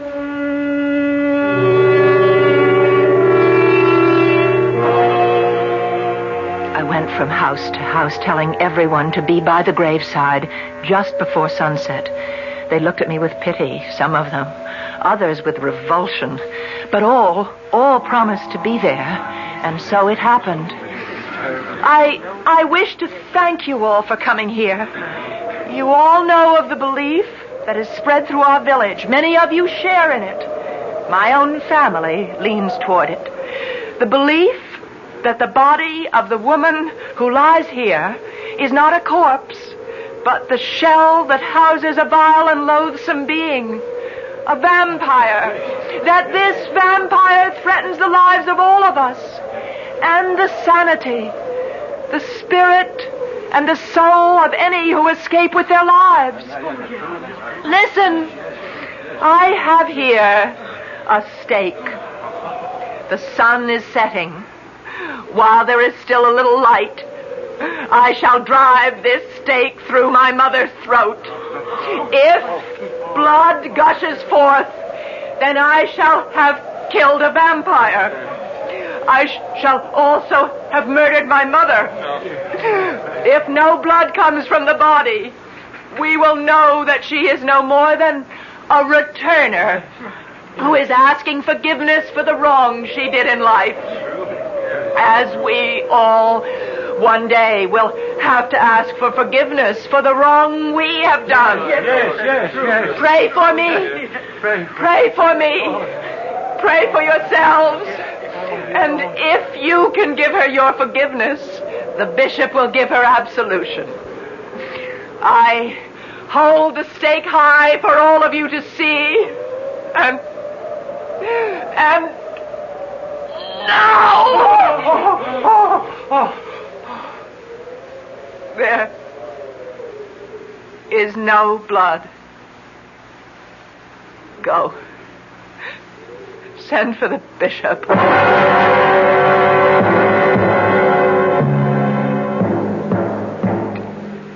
It's over. I've done it.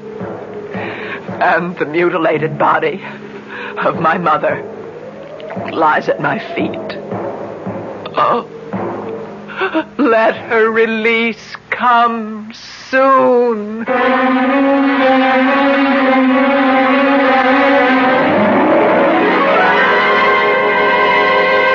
I'll be back shortly. Hi, Ms. Goldilocks here. Professionally taste-testing diet drinks can be very difficult, but I've just had to bear with it. Then I found sugar-free Diet 7-Up. It doesn't taste like other diet drinks. It's fresh, light, natural, delicious. Sugar-free Diet 7-Up tastes so good that I've taste-tested it hundreds of times, and each time I've given it my seal of approval. Yes, this one's just right.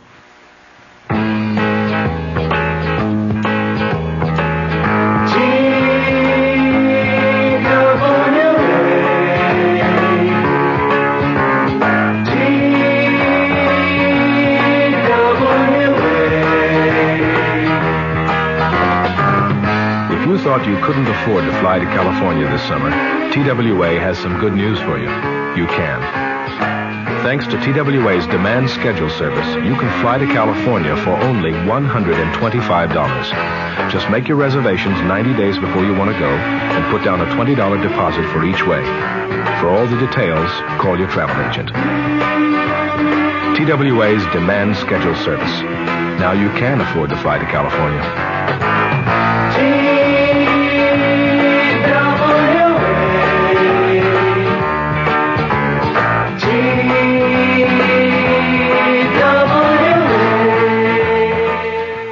Tell me frankly, wouldn't you like to sleep every night on a $100 mattress? Suppose you could get one for just $69.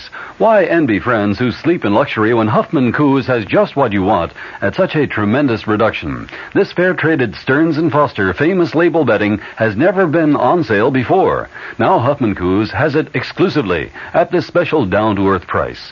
Why such a big reduction? Because of soaring costs. This $100 Stearns & Foster beauty has been discontinued. Huffman Coos bought the the entire inventory to bring you the $69 twin-size price. Full-size mattresses or box springs, originally $120, are now just $89 each. Queen-size sets complete, $219. King-size sets complete, just $319. So go to Huffman Coos at once. No more when these are gone. Tell them we sent you. You'll be glad we did. Our cast included Marion Seldes, Bryna Rayburn, William Johnston, and William Redfield. The entire production was under the direction of Hyman Brown. Radio Mystery Theater was sponsored in part by new sugar-free diet 7-Up. This is E.G. Marshall inviting you to return to our Mystery Theater for another adventure in the macabre. Until next time, pleasant dreams.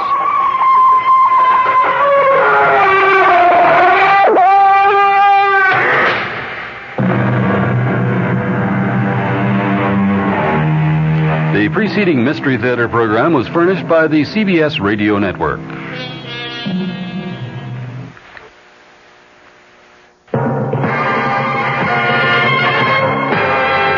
Judiciary Committee purports to be narrowing the scope of its impeachment inquiry. I'm Fulton Lewis in the Mutual Broadcasting System studios in Washington, D.C. My commentary after this. What has Sheridan done for you lately? What has Sheridan done for you now? Next time you travel to Canada for business or pleasure, you'll find 20 sparkling Sheraton hotels and motor inns, coast to coast, from Quebec to British Columbia. What has Sheridan done for you lately? In Toronto, the new Four Seasons Sheraton has a 5-story waterfall right in the lobby. In Vancouver, there are 2 new Sheratons. And for a reservation at any Sheraton, call 800-325-3535 or have your travel agent call. That's 800-325-3535. That's what Sheridan done for you lately. That's what Sheridan done for you now. Sheraton Hotels and Motor Inns worldwide. The House Impeachment Inquiry staff reported today that it is concentrating its investigation on the major Watergate allegations and President Nixon's tax problems. The staff reported to the House Judiciary Committee that it is halting its inquiries into 15 of the 56 original allegations against the president. In each of the 15 cases, the staff said, either there is no substantial evidence known to the staff that supports an allegation of wrongdoing, or the evidence is insufficient to justify devoting the resources required to complete a thorough investigation. New Jersey Democrat Representative Peter Rodino, the chairman of the committee, emphasized that the final decision on dropping any allegation will be up to the committee members themselves. During today's 2.5-hour meeting, the committee also voted 34-4 to give the White House 5 additional days to respond to a subpoena for tapes of 42 presidential conversations. The White House response was put off until 10 a.m. next Tuesday.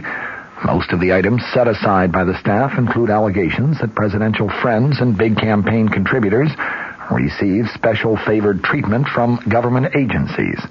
Also halted was the investigation of possible impeachable conduct in connection with the president's refusal to spend appropriated funds and his attempt to shut down the Office of Economic Opportunity without prior congressional approval.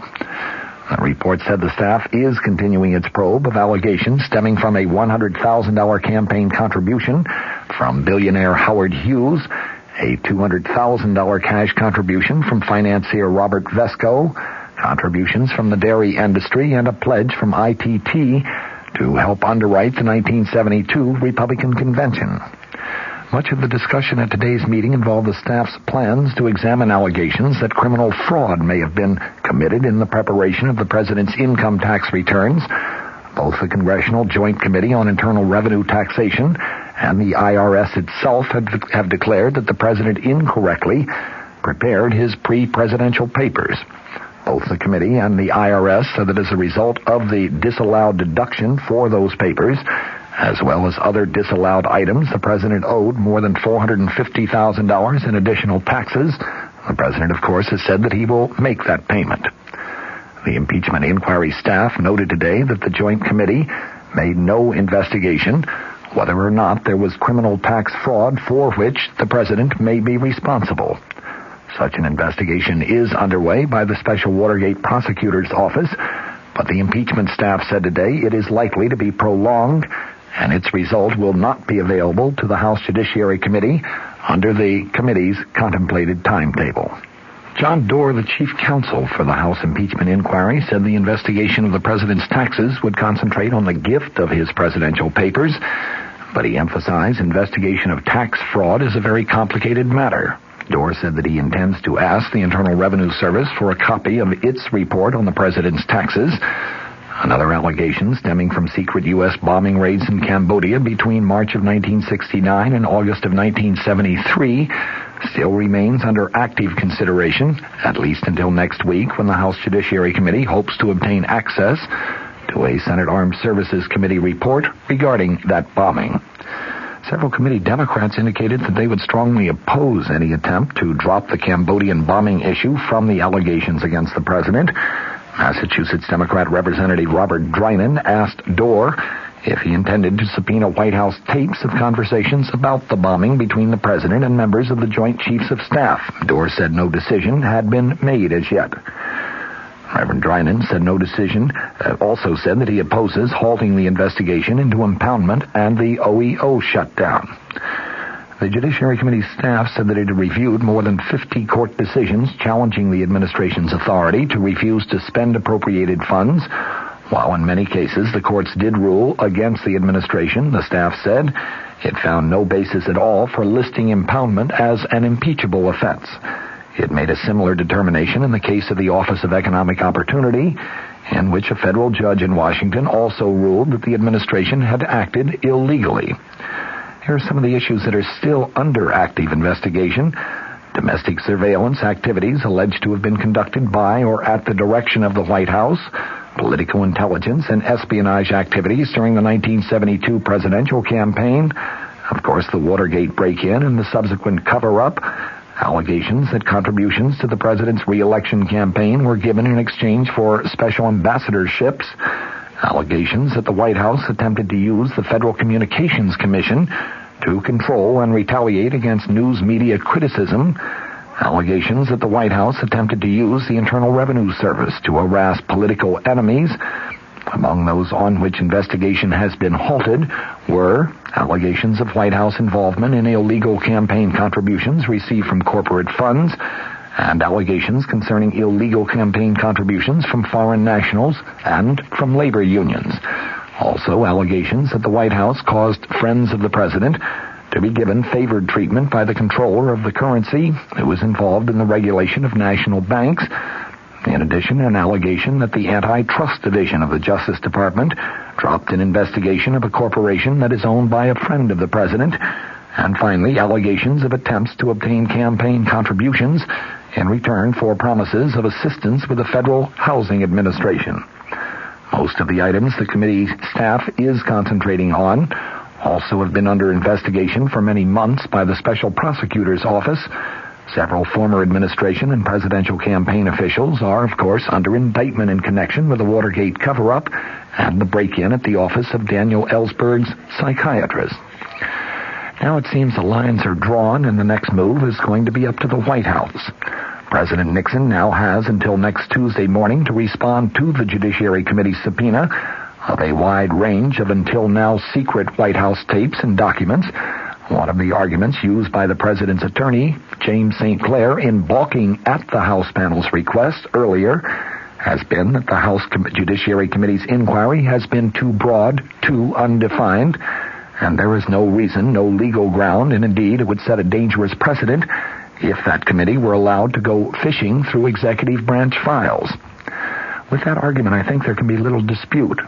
Under traditional concepts of American justice, particularly as defined and refined by the Fifth Amendment to our Constitution, no branch of government is empowered to simply walk in and search willy-nilly through records as a means of determining whether something is or is not wrong. The purpose of the search, be it a physical search or a search by subpoena, must be fairly clearly defined first, and there must be a reasonable belief that there has been a specific violation of a specific law. Until today, it was not known just what the House Judiciary Committee was going after, what violation of law, what high crime or misdemeanor it was considering in the case of Richard Nixon. This is KRLD, Dallas, with more audience than any other Dallas radio station, as reported by the American Research Bureau. CBS News. Former President Nixon was subpoenaed today to testify as a defense witness in the Watergate cover-up trial. I'm Jim Kilpatrick, reporting on the CBS Radio Network. The subpoena was issued at the request of attorneys for former Chief Domestic Advisor John Ehrlichman. Ehrlichman's attorney told CBS News, as far as he is concerned, Mr. Nixon now has the same status as any other citizen, and predicted that the former president would probably be under examination and cross-examination for some time. Ehrlichman is one of the 6 defendants accused of trying to cover up the original investigation of the break-in at the Democratic National Headquarters called Watergate. Republican members of the House Judiciary Committee have prepared their draft report on impeachment. The Republicans contend there was no persuasive impeachment evidence against the former president until his own disclosure last week. The minority report differs from the majority version, saying only that Richard Nixon joined in an ongoing conspiracy to obstruct justice. The majority report says Nixon directed the Watergate cover-up from the beginning. The question now is what to do with the report. Democrats favor some type of full House action, giving the information more status than just a routine committee report. Representative Charles Rangel of New York. The president, through his resignation, has somehow left some small vacuum in the record that we are prepared to leave for history. To that extent, I think it's very important to realize that a vehicle must be found for our report to be accepted as the factual situation in which the president left the office, as opposed to his statement that he was only guilty of bad judgment and erosion of his political base. Democratic Congressman Charles Rangel, a member of the House Judiciary Committee. More CBS News after this. Hards Mountain announces the no-flea guarantee. We're so sure our flea-killing collar kills any flea on your dog or cat, we'll give you an unconditional money-back guarantee. If not satisfied, write Harts, Harrison, New Jersey. The Harts flea-killing collar, the collar with a no-flea guarantee. Get the Harts flea-killing collar immediately. We guarantee you'll never see an itchy flea. Hey, Janet, this laundry hamper's turning ripe. Where's the Lysol spray? Mom, my bed sheets are all hot and sticky. Where's the Lysol spray? Where's the Lysol spray disinfectant? Someone's always using it. Whenever the laundry hamper gets emptied, it gets sprayed to kill germs that can turn into an odor problem in hot weather. And hot, sticky sheets? We spray them to keep them fresh between changes. And to kill mold and mildew on things in the bathroom. Bob, where is the Lysol spray? People need what Lysol spray does. Richard Nixon's presidential tape recordings and documents will remain at the White House pending further talks with the Watergate special prosecutor. Yesterday, Nixon's former Watergate attorneys, J. Fred Buzzard and James St. Clair, ruled that the Nixon materials not yet subpoenaed or made public were his own property, presumably to handle as he wished. That apparently is now not the case. Today, in what White House officials described as a related development, President Ford asked for the resignation of White House attorney J. Fred Buzzard. Buzzard will be replaced by Mr. Ford's former law partner, Philip Buchan. The American Civil Liberties Union has challenged as discriminatory the Social Security regulations that deny most widowers the right to collect their wives' benefits. Surviving wives can collect when their husbands die, but that is not the situation in reverse cases. The ACLU says this is discrimination against men and has filed suit to have the regulations changed. Acting with unusual speed, both the Senate and the House moved closer today toward creating the cost of living task force, which President Ford requested. Committees in both houses have approved a bill creating the agency, although the name differs in each house. Many congressmen approved the measure with some skepticism, saying it would really do nothing to combat inflation. More after this. Before you invest in a color TV, listen to what these experts say about solid state versus tube type sets. Terry Evans, TV Chief Engineer, San Diego. Color quality on a 100% solid state set will remain stable for much longer than it would on a tube set. John Silva, KTLA TV. I would buy a solid-state television set over a tube set anytime. In a nationwide survey, 95% of the TV chief engineers polled said they'd prefer to buy solid state for their next color TV. And it's no accident that more than twice as many of these experts own RCA as any other color TV. Lynn Rogers, WXIA TV. If I was going to recommend a TV to a friend, I would recommend the RCA XL100. For color, for reliability, consider the new RCAs. Every one is an RCA XL100. 100% solid state. Don't settle for less. The Senate has approved without dissent a $20 billion energy research and development program. The 10-year plan is supposed to make the United States self-sufficient in energy for all of its energy needs. The American Petroleum Institute says even before the end of summer, the United States has accumulated an inventory of winter oil products hundreds of millions of gallons more than last year. And despite the vacation driving season, stocks of gasoline are up by more than 800 million gallons. I'm Jim Kilpatrick, CBS News. Get ready for action at Margie's in the fastest jeans that ever made tracks for back to school. All kinds of teen and junior jeans, stopwatch priced at Margie's for just $5, $6, and $7. Freewheeling values to $16. So hurry, the race starts at 9:30 a.m. Friday and Saturday for the greatest winners in jeans for teens and juniors. Just $5, $6, and $7. Values to $16 at all neighborhood Margie's. I have seen it. I have seen Penny Whistle Park. Have you ever seen an amusement park underneath the great big roof, my friend? Think Penny Whistle Park is the place you should go. Grab your family and come on in. Penny Whistle Park, a new kind of family fun center. Come in and ride the rides or try one of our special birthday parties. Open 11 to 9, Northwest Highway and Plano Road. The CBS Radio Mystery Theater presents...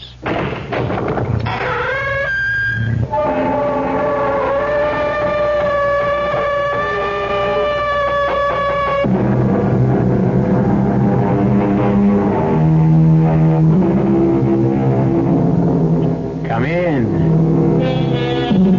Welcome. I'm E.G. Marshall. Welcome to our house.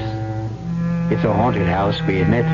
Haunted by strange creatures, hidden terrors, the cries of spirits, and the moans of unravaged victims. But it's a pleasant place to visit, even if you wouldn't want to live here. We're going to introduce you to a most unusual heroine. Not the sort of woman you might expect to encounter in a story of crime and violence. No, Mr. Wormer, this one is not a cop. She's been acting like a cop, but that's not what she is. Please. Oh, please let me go. I didn't mean any harm. Oh, no, sugar. You're no cop at all. What you are is a nun.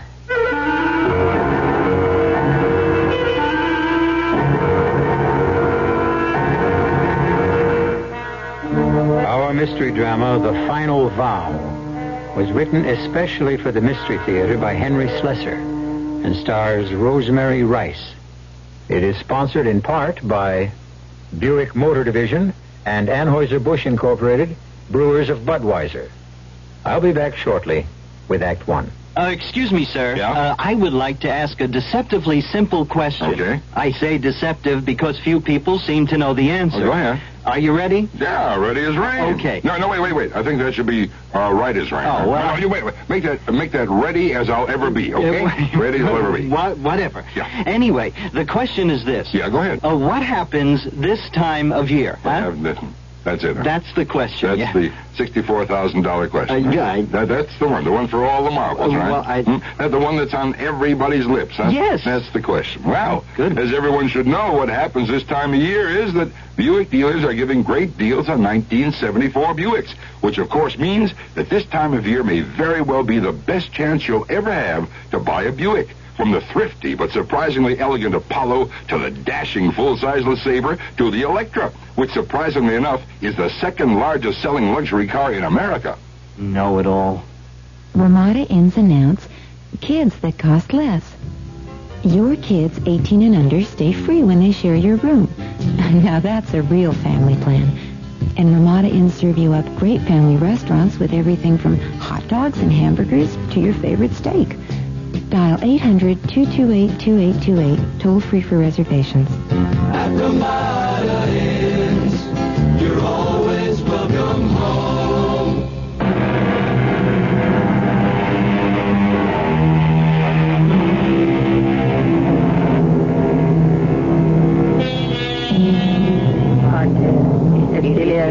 Et Spiritus Sancte.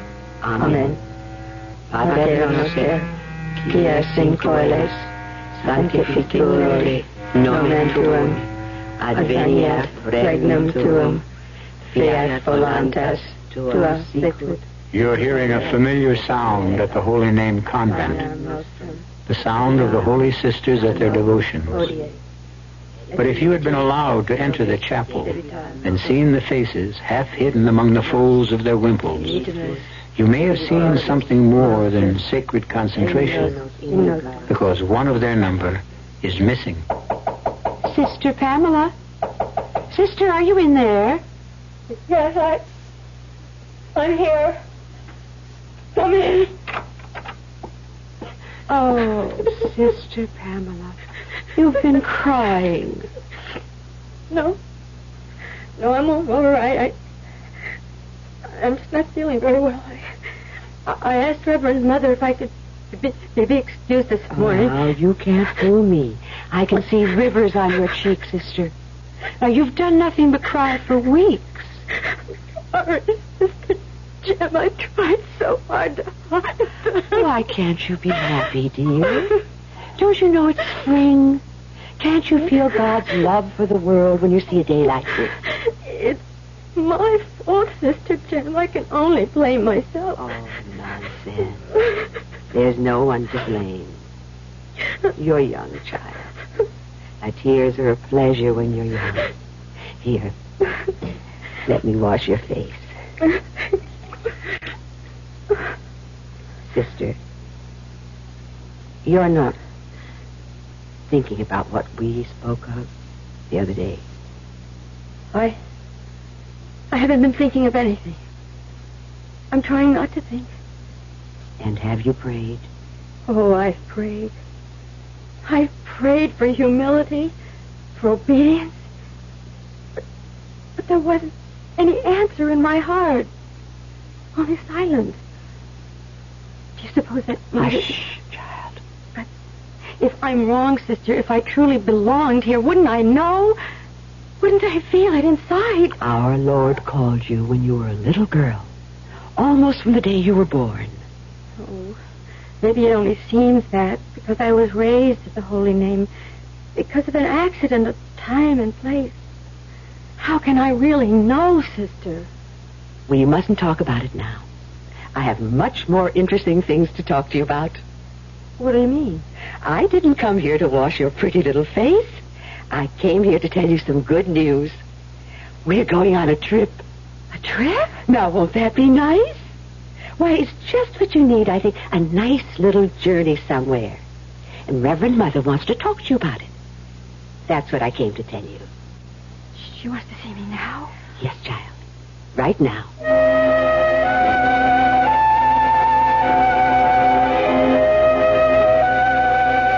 Sister Pamela, have you ever heard of a man named William Michael Downey? He was a student at the Holy Name long before you were born. No, Reverend Mother. I don't know. Consider yourself fortunate. Pardon? Never mind. This man, Downey, and Sister Lydia were once very close. Her affection for the man is the wonder of my life. I don't think I understand. Well, he's just written her a letter. It asked for some representative of the Holy Name to pay him a visit, not on a spiritual errand. Well, I might as well tell you everything. The man is a known criminal. Criminal? He spent many years in prison, and far too many, I gather, out of it. His crimes have earned him a certain amount of material success, even a degree of false respectability. You know what I'm talking about, Sister. I think so. And I'm sending you and Sister Jem to see him. It's only a day's journey. Now, you'll have to take the train into the city. If you left tomorrow morning, you could return by Saturday or even Friday evening. But, Reverend Mother... I'm sure the trip will do you good, sister. I know how peaked you've been lately. May I speak, Reverend Mother? Very well. There's something I've been wanting to talk to you about. Something about myself. Please, sister, not now. This errand is a duty we owe Sister Lydia. As you know, the poor woman is dying. Yes, I know, but... I'd send someone in your place, but you know the difficulties we've had with illness. Our students are suffering and our chores are neglected. Now, we can discuss any personal problems you have on your return. Yes, Reverend Mother.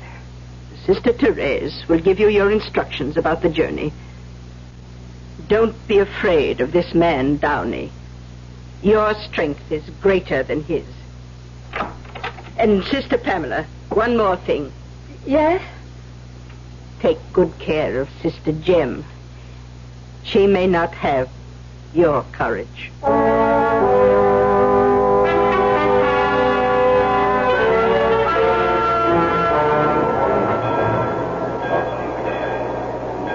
It must be 10 years since I've been at a railway station. It makes me dizzy. I think the exit is this way. Well, now, don't walk so fast, Chuck.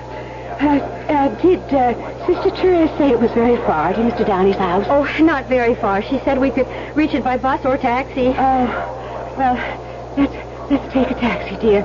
I really am exhausted. Oh, poor Sister Jem. This is a long trip for you. Well, I don't mind. For Sister Lydia's sake. I'm glad Mr. Downey wrote her, aren't you? I don't know. I've yet to hear anything good about Mr. Downey. Why, there's something good in everyone, child.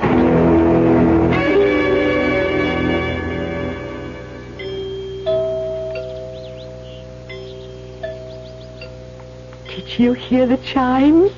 It sounds like the bell in our tower. Oh, it's quite a grand house.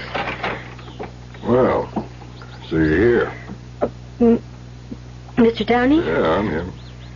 Come in, sisters.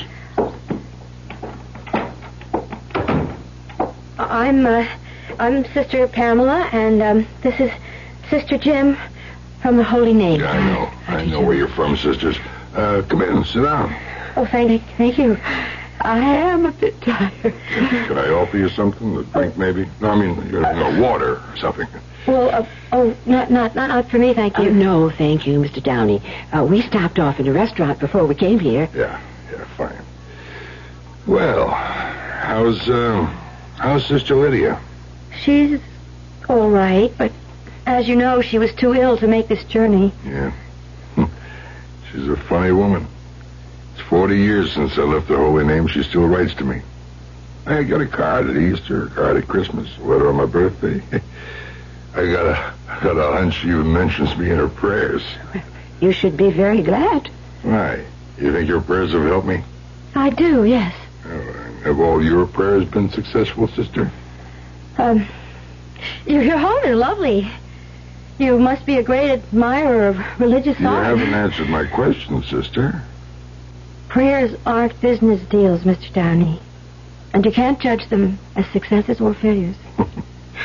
It sounds like your prayers haven't been working out so good. But then you're new at the game, aren't you? I mean, you look very young, sister. How long have you been at the Holy Name? I was a student there before taking my vows. I see. It was a lot easier to join the order, wasn't it? Instead of going out and facing the cold, cruel world. I'd rather not talk about me, Mr. Downey. Look, I've been through it all myself, you know. In all my years, I never found a better hideout than the Holy Name. Yeah. The world's a noisy, messy place full of problems. Why ask for trouble if you can avoid it? Please, Mr. Downey. Okay, sister. Look, I'll get down to business.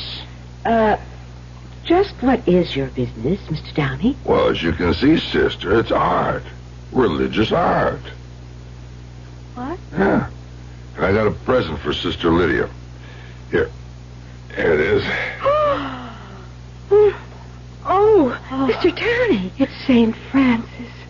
Oh, how beautiful it is. Here, you hold. It's a little heavy, but it'll fit right into that suitcase. Oh, it looks very old. Well, when I heard the old woman wasn't feeling well, I thought I'd like to send her something. It should look nice in the chapel, don't you think?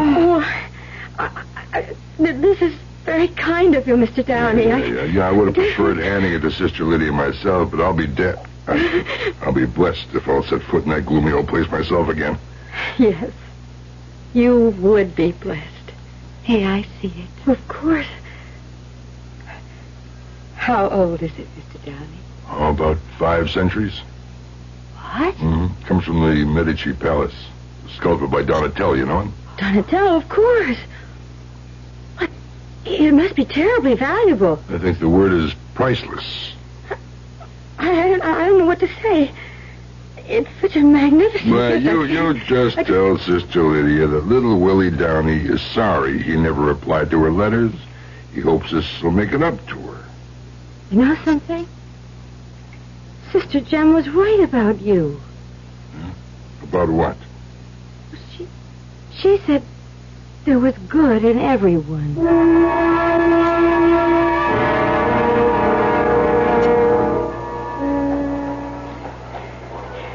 Let me carry the suitcase for a while, dear. It's so awfully heavy. No, it's all right. Now, are you sure about the train time? Well, maybe I'd better look at the schedule again. I just can't figure out all those tiny little numbers, even if I could see them without my glasses. Let's see. Sister Therese said there would be a train at 7:45. Oh, dear, well, that's almost an hour from now. I'm sure there must be an earlier one. Yes, here it is. The next train's at 6:39, lower level. Oh, that's only 3 minutes from now. We'll have to hurry. Oh, dear. Help, we make it. All we can do is try. Can I help you, sister? What? Hey, let me help you with that suitcase. It looks pretty heavy. No, I think I can manage. Well, come to think of it. Yes, thank you. Okay. Would you? You going to the lower level? Yes.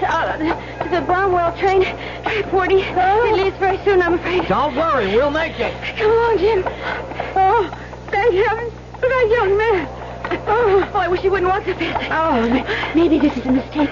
Sister, maybe we better wait for the 7:45. Please, it's just a little ways longer, Sister Jem. Can you see him? No, the crowds are so thick. They're so thick. He can make it. He must be waiting for us at the gate. There it is, gate 40. I don't see anyone. Perhaps he went on the train. For what? Why would he do that? I don't know.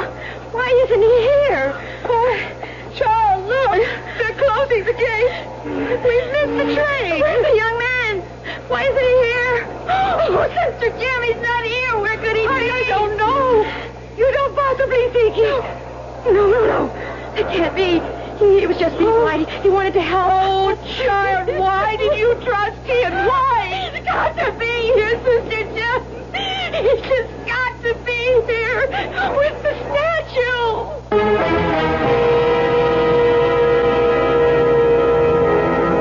But the young man isn't there.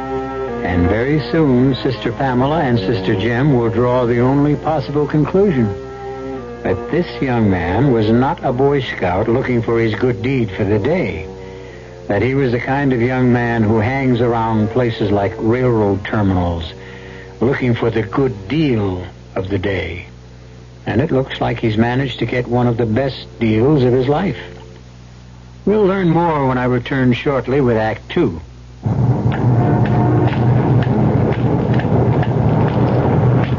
Hold it, kid. Huh? This is a stick-up. Oh, please. I don't have any money. Don't hand me that. This is payday for all you college kids awake at Hinklemeyer's. I seen you there. Oh, but all I have is my paycheck. That's okay. Hand it over.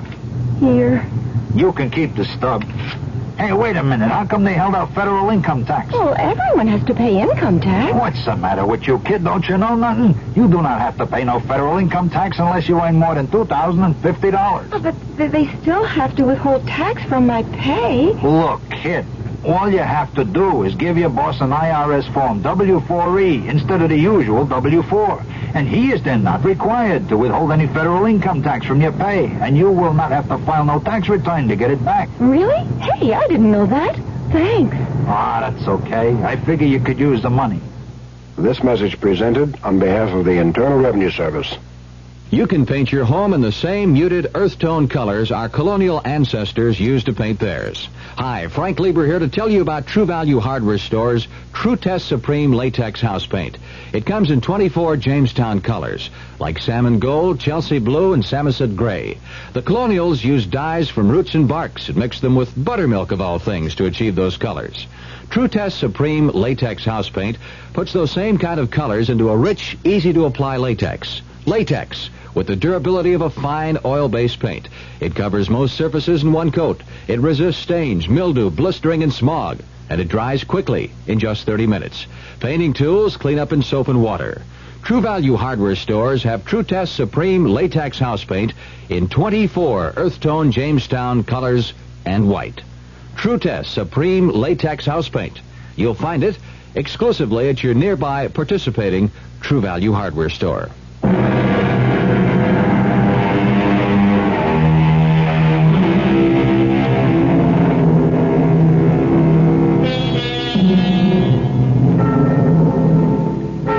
Even the bells of the Holy Name Convent have a sad and hollow sound today as Sister Pamela sits with head bowed before the Reverend Mother and listens to a different kind of litany from her lips. Are you a child, an infant? God gave you a brain. Do you think your vows excused you from having common sense, did you? No, Reverend Mother. You were given a trust, sister. A sacred trust. No matter how wicked that man Downey is, his gift was an offer of repentance. I won't even speak of its material value. Please, Reverend Mother, I feel how sorry I am. Yes, I know you want forgiveness. That would be simple for both of us, wouldn't it? All right, Sister Pamela. You have my forgiveness. Thank you. Only, what shall I give Sister Lydia? Our sincere regrets. Do you know what that statue would have meant to her? To hold it in her hands, to know who gave it? Can't you see it? It was more than a gift to the holy name. It was her reward for a lifetime of devotion and faith. Well, perhaps the police will find it. I pray for that, Reverend Mother. It's all I pray for. We're all praying, sister. All right. What happened at the police station? Nothing, I'm afraid. They gave Sister Jem and me pictures to look at, pictures of men, criminals. We couldn't recognize the one in the terminal. Oh. Well, that lieutenant who was here, what was his name? Lieutenant Jacoby. Did he hold out any hope? Not very much. No, of course he couldn't. The thief was clever. He was probably accustomed to preying upon the innocent. And don't be too proud of that innocence, child. It isn't synonymous with virtue. Well, what next? Well, we're going back to the police headquarters this afternoon. They're going to have us look at some men, lineup, they call it. All right then, sister. I won't keep you any longer. Didn't you hear me? You can go. Reverend Mother, I wanted to say something. Then, please, say it. I wish to leave the order, Reverend Mother. Oh, you can't know what you're saying. I know, Reverend Mother. Sister, you're not a child. You must not respond to trouble like a child. I've thought about it. I've thought and prayed. When a child is naughty, it thinks of running away from home. Your home is with God, sister. You cannot run away from him. I'm not running away from God. I wish to leave the order. I'm not suited, Reverend Mother. I've known that for some time. Mr. Downey was right about me. Mr. Downey? Why would anything that man said affect you? He said, some people retreat to God, advance towards him. That's what I've done. I've hidden myself from the world for the wrong reasons. Is that so bad, Sister Pamela? Sometimes we do the right things for the wrong reasons. But I haven't been honest. Not with myself, not with you, and not with God. What happened in that terminal was like a punishment. No, If you had sent someone else, the statue would be here by now in the chapel, I know. Well, it may yet be. We can't know the future. I have to leave. There's no other way. I must.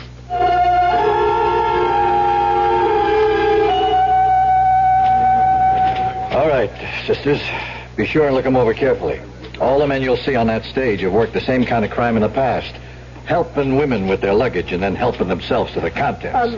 Lieutenant Jacoby, do you think the man knows what he stole? Its true value? Oh, doubtful. His ignorance may work in our favor, so we're keeping the facts quiet. If he knew he had a statue worth a fortune, he'd make himself harder to find. But it has no price. It's an art treasure. He couldn't really sell it, could he? There are crooks and crooks these days, sister. There are collectors who don't mind stolen merchandise, even if they can't display it openly. Just the same, we're assuming the thief won't know it's anything but a hunk of bronze. Who knows? Maybe he'll think it's a lamp. Well, we ready? Here come the boys. Lieutenant, they can't see us, can they? No, sister, but you'll see them, all right. All right, number one, step forward. He isn't the one, I'm sure. Step back into place, number one. Number two. No, he's much older than the man. Do any of them look right, sister? Well, let me see. 1, 2, 3, 4. Wait. That one at the end. Have we hit the jackpot? I'm not sure. I didn't see him for more than a second or two, but he's the same age and size. Number 6, front and center. Look at him again, sister. I'm just not sure. What's your name, mister? James K. Bresson. What can I do for you? I'll ask the questions. What are you doing with yourself these days, Bresson? Still working the terminals? Oh, you got me all wrong, mister. I'm duly employed. Who would employ you, Bresson? I work for the Gramercy Printing Company over on 29th Street in the shipping department. Not snatching any more suitcases? I never snatched any suitcase. That last time was a bum rap. Well, what do you think? The voice. The voice sounds like him. Sister Jen, I never heard the voice. You ever go to church, Bresson? Yeah, how's that? You ever do much business with nuns? What is this? You trying to convert me? He could be the one. Sister Jim. No, I don't think so, child. Now, I remember a much taller man, much thinner. Bresson, you were hanging around the Union Terminal on Friday night, weren't you? Friday? Say around 6:30? No, Friday night I was with my girl. You don't believe me? Ask her. I was at her apartment, 5 o'clock to midnight. What's the name of your girl? Her name's Bess Mackin. She lives at 200 Rice Avenue. I never left her for a minute. You see, child, he couldn't be the one. Don't let an alibi fool you. I'm sure he's not the one, Sister Pamela. Now, let's not make things worse by accusing an innocent man. No. I don't want to make things worse. Well, sister? No. I guess I'm not sure after all, Lieutenant. I'm not sure about anything.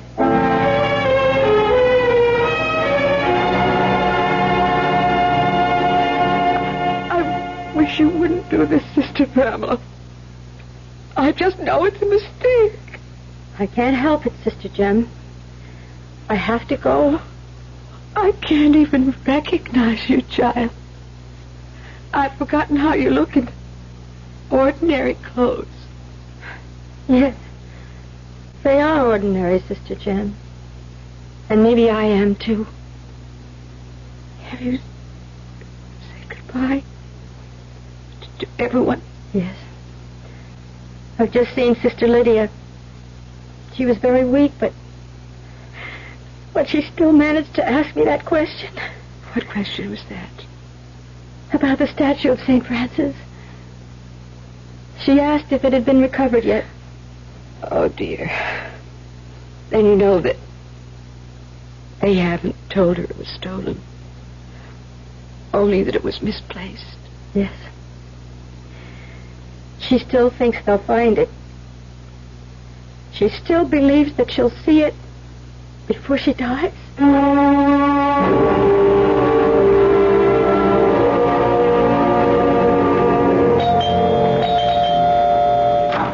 Yes? Mrs. Gunderson? Yes? I was told you had a room to rent. Well, maybe I do, maybe I don't. You all alone? Yes, ma'am. My name is Pamela Wiley. Well, I don't know. People have to be real careful these days. It was Father McKinney at St. Mary's who recommended your place. Oh, well, why didn't you say so? I've got a nice room on the second floor. $14 a week, and it includes breakfast and supper. You go out to work? I will be. Whereabouts? I work at a company nearby. Uh-huh. Do you work there long? Well, I haven't started yet. I just went for a job interview this morning, and I start work on Monday. Ah. What kind of a place is it? It's a printing company. It's called the Gramercy Printing Company on 29th Street.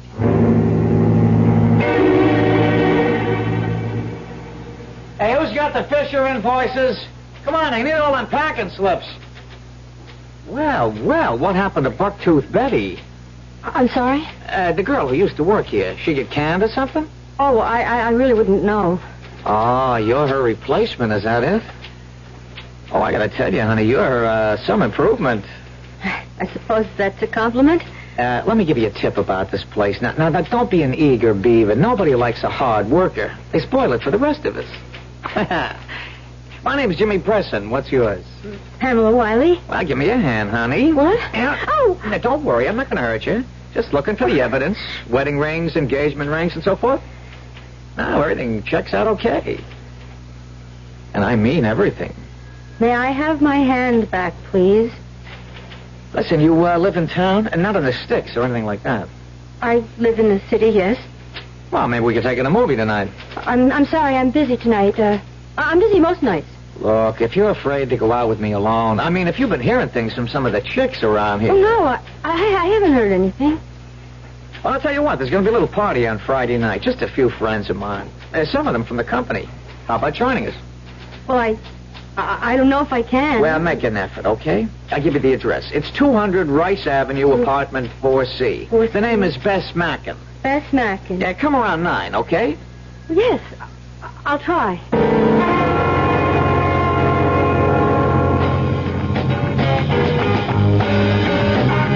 Hey, honey, I'm sure glad you could make it. You're just what this party needs, baby. A new face, and a real pretty one, too. I don't know if I can stay very long. Oh, sure you can, honey. You can stay close to old Jimmy. I want to find out if it's true what they call you at the office. Oh? What do they call me? The Saint. Now, didn't you know? Saint Pamela. I don't mind that, honey. Saints are okay. They have a way of turning into sinners. Please, if you don't mind, I'm awfully warm. Well, that's what I'm trying to do, baby. Warm you up. Please take your hand away. Come on, Saint Pamela. I know what you need. You need some fun and games, and I'm the guy who knows all the rules. Don't stop it! Stop. There you are. Well, hi, you best, honey. Hey, I want you to meet somebody. I want you to meet Saint Pamela. Saint, this is my good friend, Bess Mackin. You bum. I saw what you were doing. Oh, just getting acquainted, that's all. Getting to know what a saint is like. Get out of here. This is my place, and I want you out of it. Oh, please, I didn't mean to cause any trouble. I'll leave. No, it's him I want out of here. Did you hear me, Jimmy? Get out! Sure, Bess, sure. I'm going. I'll be over at the Silver Crown if you get lonely for me. Oh, that bum. That miserable bum.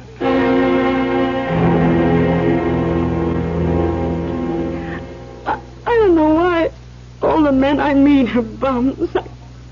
I just don't understand. Oh, Bess, please, don't drink anymore. It's not helping. Oh, nothing helps. Nothing. You know what life is, honey? I'll tell you what it is. It's like one of those wrapped boxes under the Christmas tree in the department store. Just a fancy package. Nothing in it. Beth, may I talk to you? Me? Well, the reason I stayed is I wanted to ask you about yourself. Why would you care about me? Are you alone? Do you have any family? My mother's dead. And your father? That bum. He ought to be. Yes. Do you ever go to church? Me? Of course not. Even when you were a little girl? Oh, sure, when I was a kid. Oh, that Jimmy, that dirty stinker. Why do I do it? Why do I put up with it? Well, does he treat you badly? Oh, he doesn't treat me, period. You think he ever takes me anyplace? If we go to a bar, who do you think buys the drinks? He says that's his idea of women's lib. Well, why do you do it then? Put up with him. He gave me one present in my whole life. One lousy present. This piece of junk. It's a pretty bracelet. No, it's junk. I know where he got it. At that pawn shop around the corner from that cheap crook Wormer. A pawn shop? I bet he didn't even pay for it. I bet him and Wormer had a poker game. Does he go there often? Oh, he gets everything there except groceries. And does he ever sell things there? Oh, sure he does. Buy and sell every week. Hey, what do you want to know that for? Well, I was just interested, Beth. Just very interested.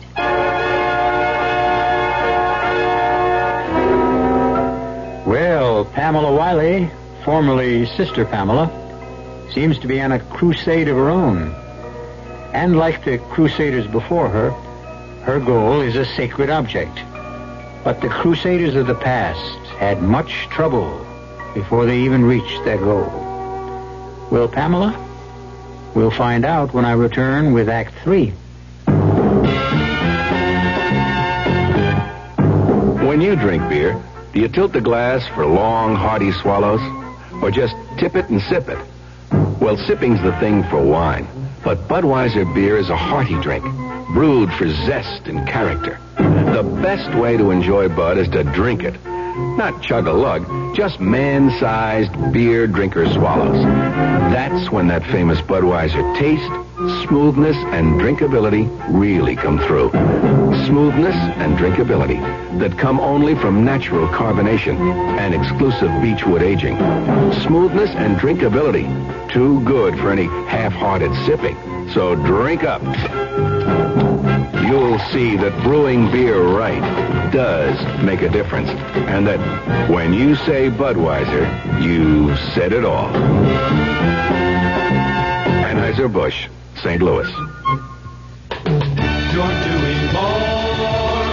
We're doing more. The Dallas Times Herald proves it by winning 39 awards for journalism excellence, many more than the news. One reason why we've just surpassed the news in total Sunday circulation. Of course, we've always led in Dallas and Dallas County circulation. But now the hare has finally beat the tortoise on Sunday everywhere.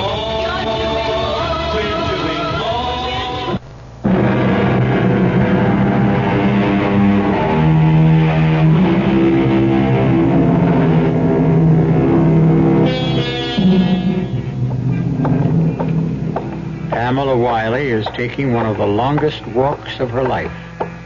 It's only a few blocks long, but her destination is the doorway of Wormer's pawn shop just around the corner from 200 Rice Avenue. She pauses at the window, so covered in dust and grime that she cannot even see her reflection in the glass. It's just as well, because if she did, she would have seen the reflection of a very tense and frightened young lady. Wanna buy? What? You here to huck something or buy something, miss? Oh, buy. Only reason I ask, it's a little early. I don't like to make appraisals this early, you know. I'm still half asleep. Oh, yes, I understand. Of course, I don't know if you have what I want. I'm looking for something ornamental for my apartment. Well, like what? I don't really know. Perhaps an interesting lamp or something. Sorry, I don't carry lamps. Oh, well, some interesting... Oh, an antique, maybe. Well, that's the antique store you want, lady. This is a pawn shop. Well, do you have any religious objects? I got rosaries, jewelry, some pictures. You tell me what you want. I'll look for it. I'm not really sure. Maybe some sculpture would be nice. Sculpture? You mean like a statue? Yes. Oh, yes, that would be perfect. Do you have any religious statues, small ones? I'll go check in the back. You wait here. Sorry I had to keep you waiting. I think I got a nice statue of St. Francis. St. Francis? Yeah, the one with the birds. Come to think of it, it should be right over here. Yeah. Here it is. Oh. This the kind of thing you mean? Oh, yes.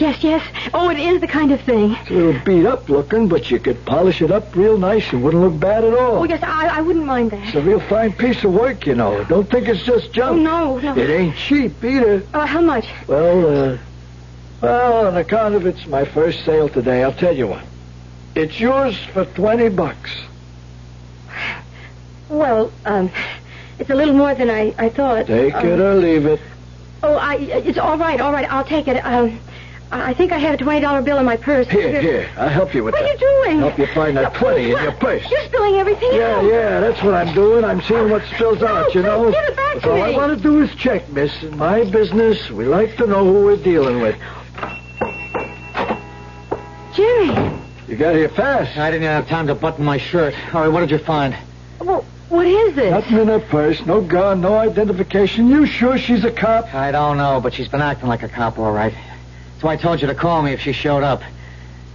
All right, what about it, honey? You want to tell Jimmy all about it? Please, I just came in to buy something. You were pumping Bess after the party. She told me about it last night when she came to the Silver Crown. But I'm not with the police, I swear it. And why all the questions, huh? Why all the nosing around? Ow, you're hurting me. Take it easy. I don't want no trouble in here. She's something. She's got to be. Bess told her I do business in your place, and now she shows up here the next morning. Don't that sound fishy to you? Well, it's funny. Come on, baby. Jimmy, don't. I was just the statue. Oh, I just wanted the statue. The what? I guess she needs this thing. What's the statue got to do with... Wait a minute. Wait. You're right, Wormer. She's not a cop. Yeah, she's been acting like a cop, but that's not what she is. Please. Oh, please let me go. I didn't mean any harm. Please let me go. No, Please. Sugar, you're not a cop at all. What you are is a nun. Are you nuts? It was in her suitcase. I snatched it from her at Union Station. Only what's she doing here? Listen, I'm not a nun anymore. I left the order over a month ago. I had to find the statue, don't you see? It was a gift to the convent, and it meant so much to the... I told you it was bad luck robbing the nun. Shut up. I didn't come here to get you into trouble. I didn't want anything but the statue. I swear it. I swear you went to a lot of trouble, too, didn't you? You took that job at Gramercy just to get next to me. Yes, that's true. Can you beat that? You ever hear anything like that, woman? Let me see that statue. Yeah. It's valuable, Jimmy, but only to the church, only for its meaning, that's all. Valuable? Spiritual, I mean. It's not gold or anything, Jimmy. I swear it. Please, it's only bronze. She's right, Jimmy. I know gold when I see it. It's a piece of junk. Give her the thing. Let her go. You jerk. You believe that junk about spiritual value? This thing is old. Yeah, I should have seen it before. It's maybe hundreds of years old. So what? It may be worth a fortune. Huh? Hey, you know, you could be right. Some of this religious stuff runs into thousands. Yeah, maybe we could make a deal with some art collector. Yeah, we could handle it through Mike the broker. He'll know what it's worth. You want to bring Mike in on this? Why not? It's his specialty. But what about the girl? That depends. Please, Jimmy. You don't have to sell it. I'll pay whatever you ask. Well, how much, honey? Think you can scrape up a couple of grand? If you'll give me time. Now, you see what I mean? It is worth plenty. You take the sister in the back room, and we'll call Mike. We'll tell him to come to us. He won't do it. He'll come when he hears what we have. What happens if we make a deal? What about her? If the deal is good enough, it'll be worth anything. I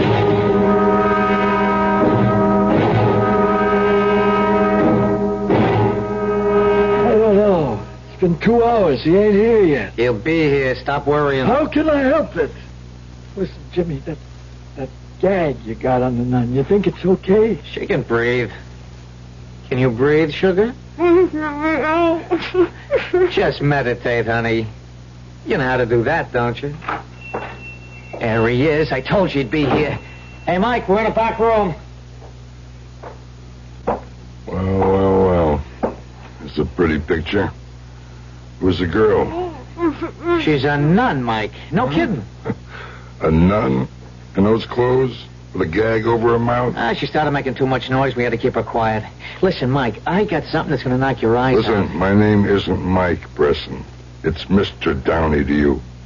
Yeah, sure, but look at this, Mr. Downey, the statue. We figured it was valuable on account of the nun. Went to so much trouble to find it. She even left the convent. Now, we want good terms, Mr. Downey. 50. Now, wait a minute. Not so fast.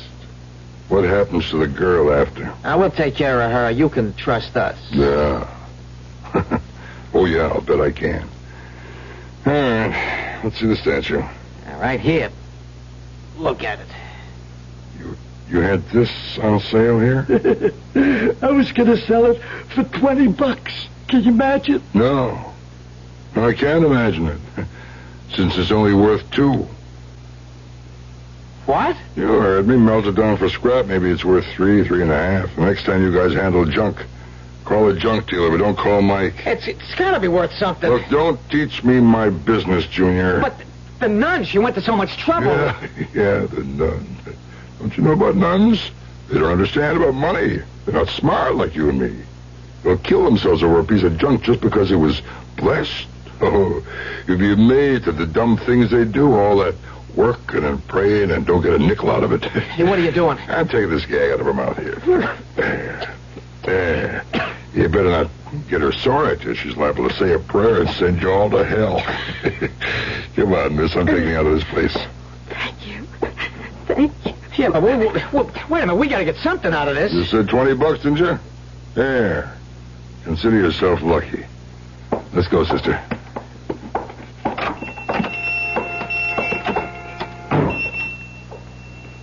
Oh, Mr. Downey, I don't know what to say. I don't know how to thank you. Just take the statue where it belongs, and say hello to God for me.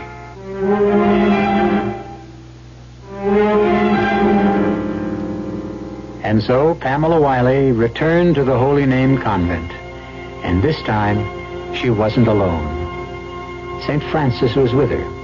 And you'll be pleased to know that she was in time to place the statue before the dimming eyes of Sister Lydia. Nice to have a happy ending for a change, isn't it? Young I may be, but still I'm a man. Just turned 18 and I'll do what I can to find me a place where I can be me. Get ready for life and be free as the sea. Where do I go from here? Oh, where do I go from here? And then it's school, but what lies ahead? Don't want to get trapped, want to feel free instead. All over the world, there's so much to do. The call of the sea, don't you hear it too? Where do I go from here? Oh, where do I go from here? What about the new Navy? You'll get your chance at success, learn an exciting job, and see the world. Call toll-free 800-841-8000. That's 800-841-8000. Or see your Navy recruiter. Be someone special in the new Navy. I know where I'm going from here.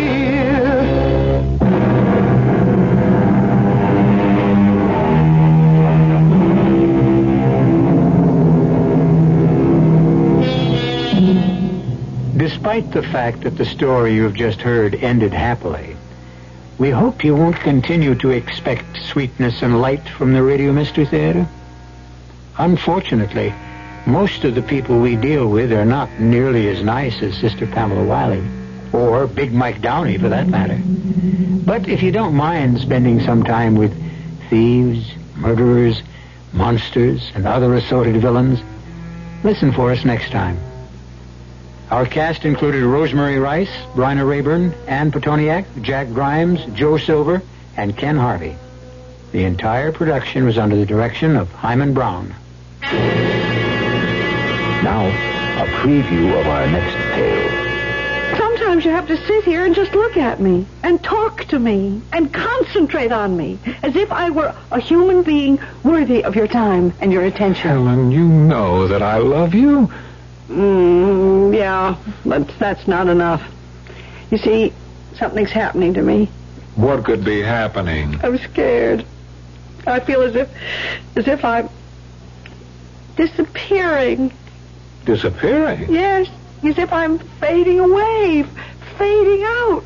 What does that mean? As if I've become nothing. But that's... I can prove it. There are times, many times, when I look into a mirror and I sort of become hazy, blurry, and then my image, my reflection, isn't there.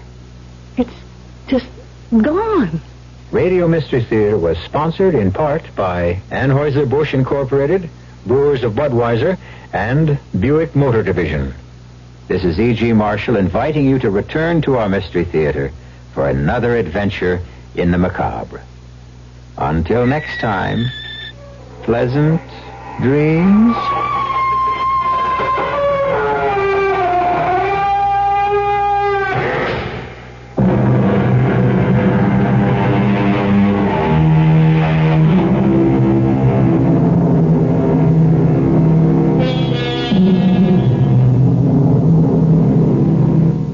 It's indoor golf time all this week at Northtown Mall. It's a great way to beat the heat and sharpen up your putting or driving game on Northtown's air-conditioned balls. Play a round of miniature golf on the tricky 9-hole course or drive a bucket of balls on Northtown's indoor driving range. And there's even a practice putting green. So go play miniature golf at Northtown. Only 25 cents per round, and the hours of play are from 11 a.m. to 9 p.m. every day this week at Northtown Mall, LBJ Freeway at Webb Chapel Road. You're listening to KRLD Dallas, 1080 on the dial.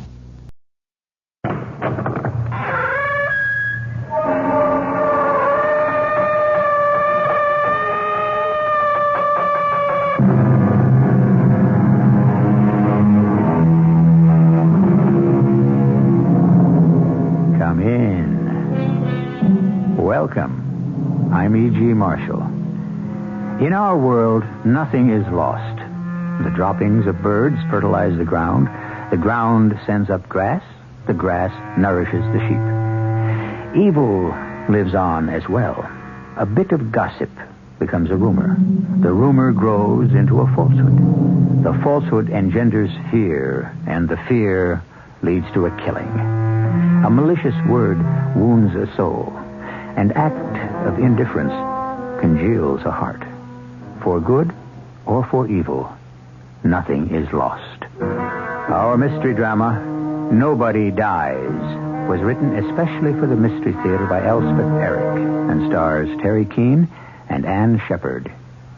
It is sponsored in part by True Value Hardware Stores and Buick Motor Division. I'll be back shortly with Act One. It is a magic moment.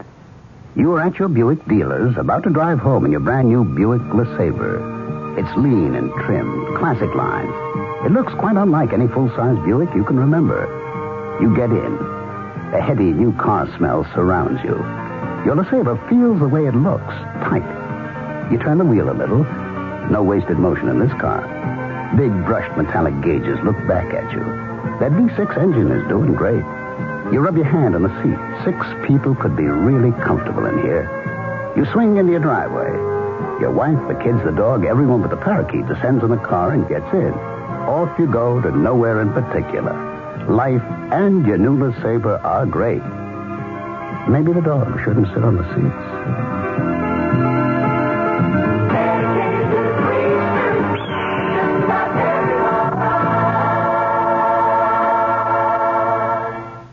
This This is Dave Herman. Seats are available for this Sunday afternoon's Jets-Bengals football game.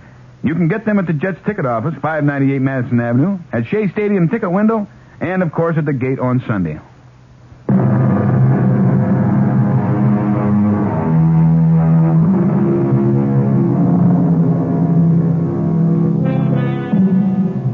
The story has its beginning 50 years ago. It's a beautiful spring day.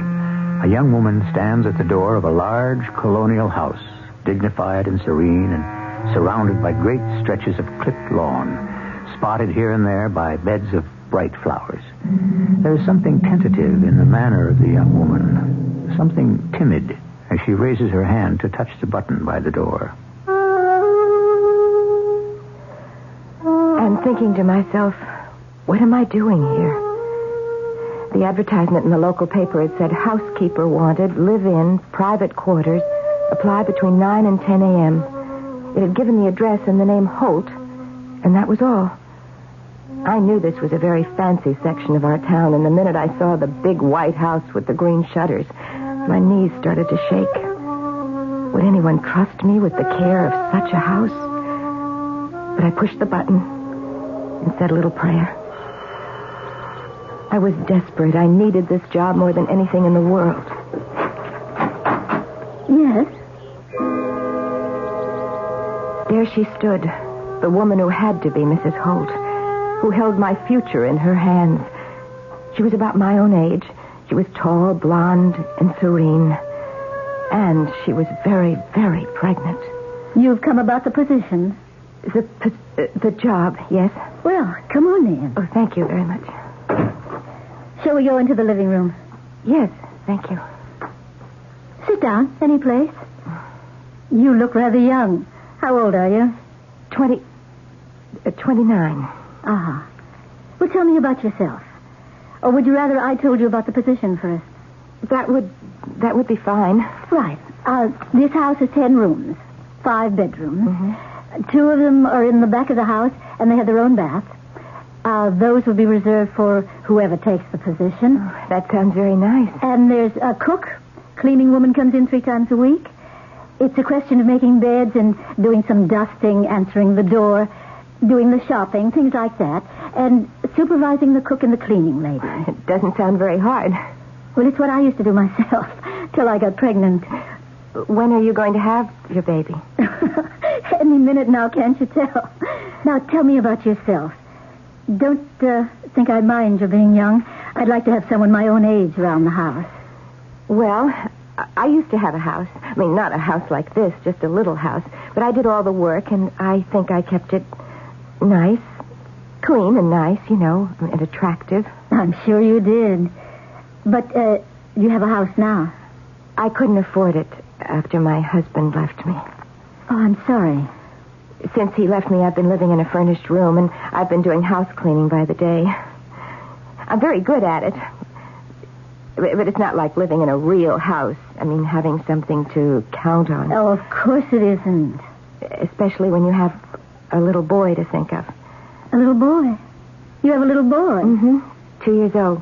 Well, how do you manage? Working all day in other people's homes? Well, I take him with me. He has his toys and his coloring books, and he's never any trouble, really. He never cries, and he's never been sick, never. I mean, not even a cold. All right. All right, I understand. But if we could be in the same house all the time... I understand. I really do. What would you want in the way of salary? Oh, anything. Whatever you want to pay. I'll be as generous as I possibly can. What's your little boy's name? Jamie. His name is Jamie. That was the beginning of the most beautiful part of my whole life. Mrs. Holt's baby was born about 3 weeks later, a little girl, and she was named Verity. Isn't that a beautiful name, Verity? It means truth or reality. I looked it up. It took me a while to get up the nerve to ask her where Mr. Holt was, the baby's father. And when she told me he died right soon after she got pregnant, I cried. Besides running the house, I helped take care of the baby, the little girl Verity. And you don't have to believe this if you don't want to, but Jamie was never one bit jealous of Verity. Children are, you know. And very often they're jealous of new babies, and you have to be careful. But even Mrs. Holt noticed how Jamie loved the baby. Alice, you'll never believe this. What won't I believe? I was in the nursery this morning, and Jamie was standing by the baby's crib, and you know what I heard him say? I love you, Verity, a bushel and a peck, and a hug around the neck. Really, I heard him. That's what he said. Well, that's what I used to say to him when he was a baby. I still say it. Ah, you're a wonderful mother, Alice.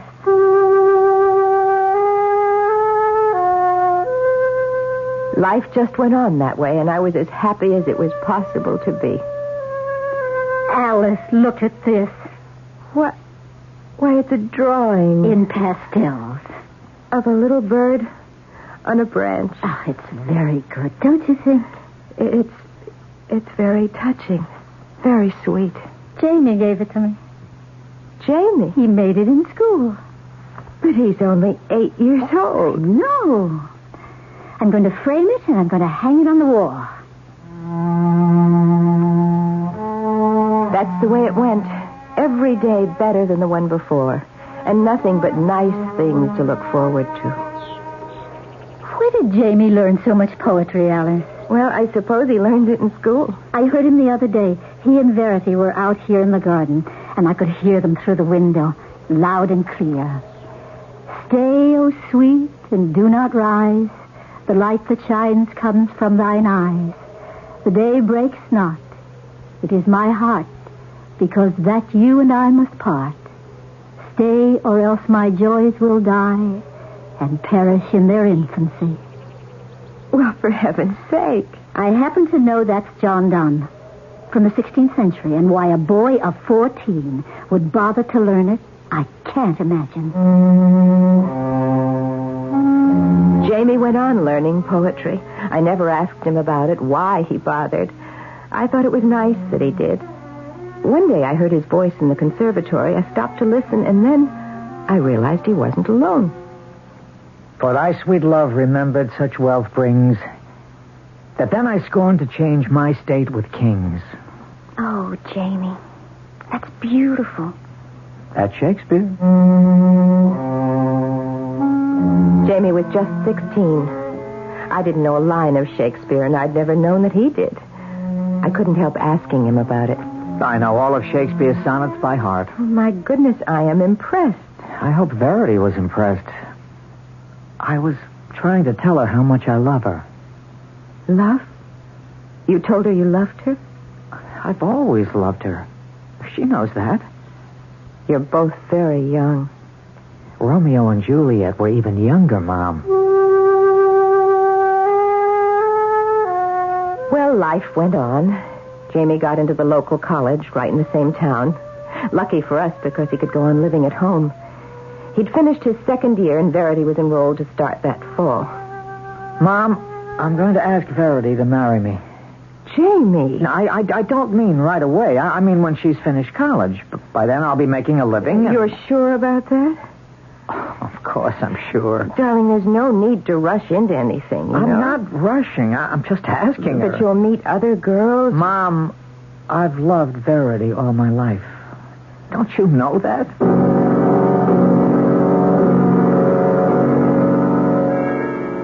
He asked her to marry him? Well, of course, he didn't mean right away, after she finishes college, and he wouldn't expect her to marry him now. That's very considerate of him. Mrs. Holt, I don't think we have to take it seriously. They'll both meet other people. Jamie says that won't make any difference, but you never can tell, can you? I think I'll send Verity away to college. Some good Eastern school. Oh, would you do that? They're both so happy here. Alice, how much did you have to do with this? With what, Mrs. Holt?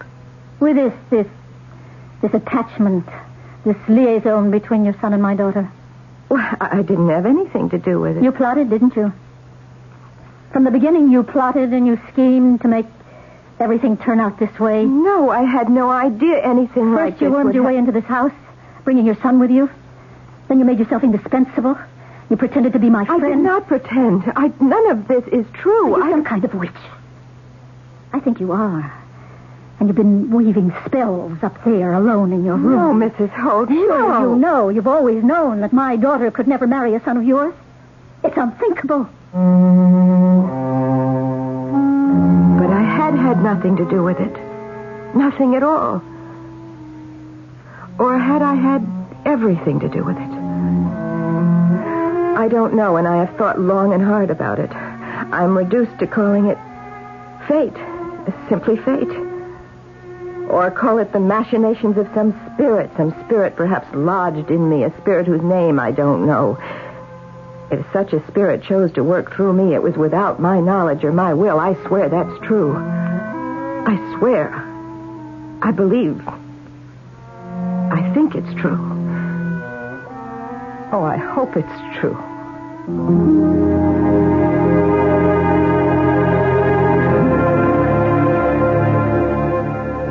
Of course, there are spirits in all of us. Spirits full of energy and of huge power. Some drive the people they inhabit to great accomplishment. Then, of course, there are other spirits, equally potent. Spirits which move their possessors to cowardice, to morbidity, to self-destruction, even to the annihilation of those they love. I'll be back shortly with Act 2. Just in time for Christmas, True Value hardware stores offer an expensive-looking watch at an inexpensive price. Hi, Pat Summerall to tell you about the Time Band Ladies Watch from Fairchild, the first low-priced digital watch that doesn't look inexpensive. It's stylishly slim, elegantly contoured, and has the dependable 5-function performance of expensive electronic digitals. It shows hours, minutes, month, day, and seconds on command. Has a quartz crystal that makes it capable of accuracy to within 1 minute a year. A calendar that automatically adjusts to the proper number of days in each month, so you only have to adjust it on leap year. And the Time Band Ladies Watch from your True Value hardware store is entirely solid state, so there are no moving parts to wear out, oil, or maintain. Get the expensive-looking Fairchild Time Band Ladies Watch for as low as $29.95 at participating True Value hardware stores. Remember, True Value, more than just a name, their way of doing business.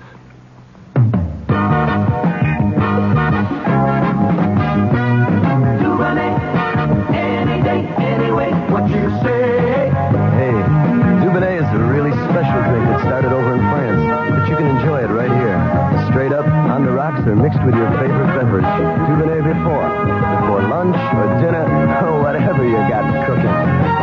There's a drink you may not know about. It sort of whispers what those others have to shout. Dubonnet, anyway. A taste that's not too sweet. Oh no, it's not too tart. Girl, it's made for those who finish what they start. Dubonnet, any day, anyway, what you say. Dubonnet, a product of USA, Dubonnet Corp., New York, New York. Dubonnet, any day. Kitchen Lib means less cooking, more time for fun. So whether for family dinners, parties, or friends dropping in, Polish ham is your answer. Krakus or Atalanta brands. These are fully cooked right in the can. All gristle and bone have been removed, so you buy only lean, tender meat. This is great for your budget, too. All you need do is open the can and slice whatever quantity you need. Of course, you can also heat Polish ham if you prefer a warm meal. Krakus and Atalanta are the only imported hams to have continuously earned both the Parents Magazine seal of commendation and the Good Housekeeping seal. All this and great flavor, too, in handy 2, 3, 5, or 7-pound tins, or sliced in whatever quantity you need. Get Krakus or Atalanta hams at food stores in your neighborhood. You'll love its convenience. Your family will love its great taste. These have been imported for more than 25 years by New York Commodities Corporation. Available at all Acme supermarkets.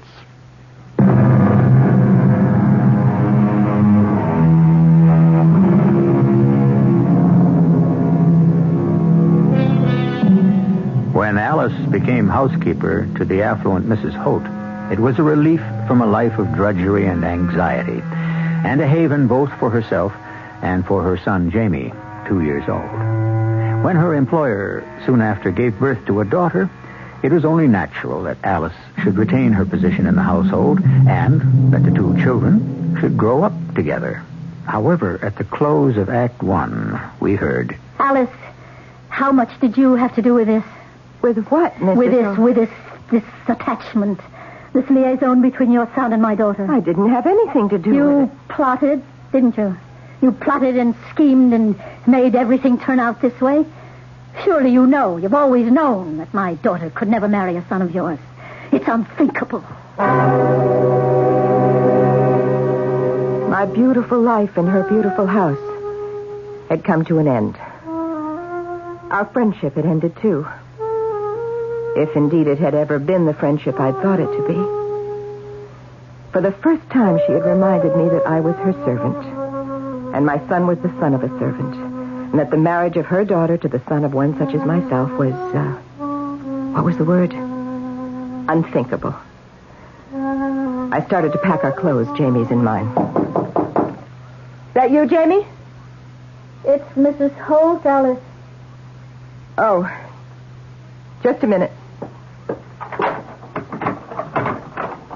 I want to talk to you, Alice. Well, all right, come in. Thank you. You've been packing? You don't want us here anymore. Oh, Alice, I didn't mean anything like that. You are afraid Verity might want to marry Jamie, and he's not good enough for her, you think. But, as you said, Alice, they're both very young. They'll meet other people. Now that I've had a little time to think about it, I realize how right you are. It was just a kind of shock when you first told me. Verity isn't old enough to marry anyone. You said I planned it for them to fall in love and get married. That was a ridiculous thing for me to say. Please forgive me. We've been together so long. Won't you forgive me? Please. I suppose the idea was kind of a shock to you. It was. Or I couldn't have said those things. Well, if you really didn't mean that. I didn't. Then I guess it's all right. Oh, Alice. Thank you. You'll never regret it. And you will stay on here, won't you? I've always loved it here, Mrs. Holt. And so has Jamie. Then it's settled. You'll stay on, and so will Jamie. But she sent Verity away to a college in the East. Mrs. Holt had said she would do it, and she did. Verity and Jamie wrote to each other almost every day. I think he wrote every day. His ways grew quieter, more reserved, but he'd always been like that, more or less, and I didn't worry about him. Not until Verity came home for her vacation. Verity's engaged to some guy. Some guy? Oh, some guy she met in the East. Oh, Jamie. What's the matter? Well, you mean you don't care? Well, why should I care? She won't marry him. Well, how can you be so sure? Verity belongs to me. She always has, ever since she was born. Jamie's confidence frightened me. I thought back to when Mrs. Holt had called me some kind of a witch. I didn't want to hear those words again from her lips. Besides, Jamie could be right. Maybe Verity wouldn't marry the man she met in the East. Maybe in some way I didn't comprehend she belonged to my son. But then a year later, it happened. We'll have the wedding right here in the house, I think. Or would it be better in a church? I think a church wedding would be the nicest. You're probably right. His parents will be here. They'll expect it. His father's in the diplomatic service. Did I tell you? No, you didn't tell me. Yes, I think we'll have the wedding in the church. I think that's best. Alice, of course, Verity will want Jamie to be there. But he needn't attend if he doesn't want to. We'll all understand. It wasn't their understanding I cared about. It was Jamie's. He had to understand that he'd aspired to something too far above him. That he would never have the girl he'd loved from the day she was born. He had to understand and go on living as best he could, till some other girl could fill the void in his life. I'll be there. Why not? Jamie, if it's too painful... It will be painful, but that's all right. I'm so glad you're taking it this way. What way am I taking it? Well, realistically, facing up to it. Didn't you tell me that's what verity means? Reality, the truth? Yes, I did tell you that. Well, then. Besides, Verity still belongs to me. No matter what she does with her life or I do with mine, Verity still belongs to me, and she always will. That's reality, and that's truth. His words echoed in my mind all during the ceremony. Just as he'd said he'd be, Jamie was in the church, standing up way in the back, his eyes never leaving the handsome young couple at the altar. The young married couple took off on their honeymoon. Jamie went on to finish college, and Mrs. Holt and I went on in the big house. Not quite the friends we once had been, but on good terms. And one day... Another letter from Verity. It's from London. What does she have to say? Oh, lots of things. Dear Mummy, we're settled here in the dearest flat you've ever seen. It's in Chelsea, a very old part of London, but fashionable in an arty sort of way. We go to the theater all the time. The theater is so wonderful here and not too expensive. I mean, compared with other things. And we go to parties, mostly with other couples living the same kind of life we do. Diplomatic service life, I mean. We've made some dear friends. And here, she goes on about their friends. Bibsy and Punko and Tupper and Jinky. I can't make out all the names. Now, here's one here that looks like... Did somebody come in? I think it's Jamie. Jamie, that you? I was just going upstairs. I've got a letter from Verity. Oh? And I was just reading it to your mother. You want to hear it? Well, I was just going upstairs. Well, I'm almost finished. Here, let's see, where was I? All about, yes. I've saved the best news for the last, Mummy. I'm going to have a baby. Oh! A baby? Verity's going to have a baby? Oh, why didn't she send me a cable or call up? When is she going to have it? She says, wait, not for 8 months, but she couldn't resist telling... Oh, I wonder if I should go over there. Or if she'll want to come here. Oh, dear me, there's so much to think about. My first grandchild. Imagine. Jamie?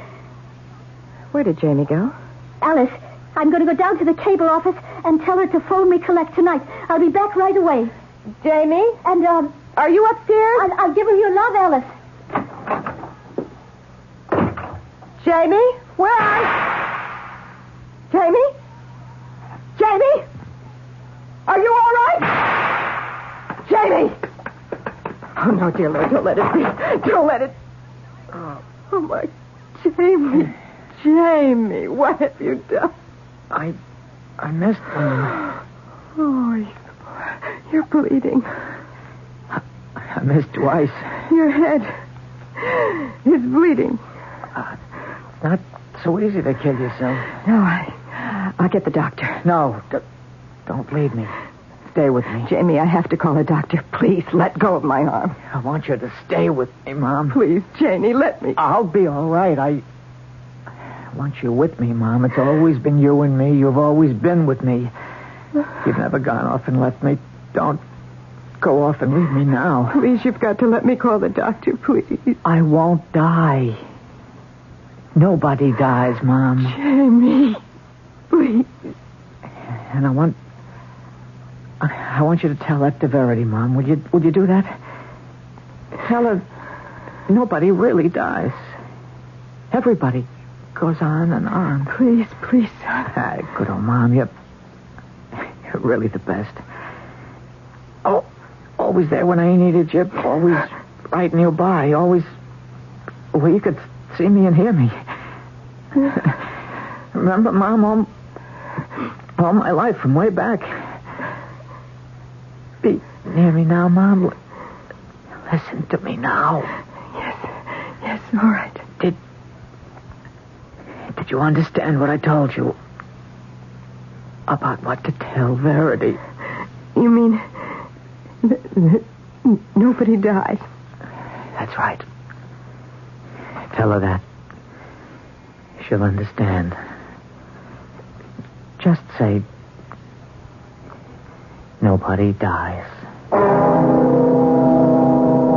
The blood was still running from his poor head, and he was still staring at me. But the hand that had been gripping my arm went limp, and I knew he was dead. The light had gone out of his eyes. The light had gone out of his life. My son was dead. My son was dead. I tried to take that in, even as his last words echoed through my mind. Nobody dies. Nobody dies.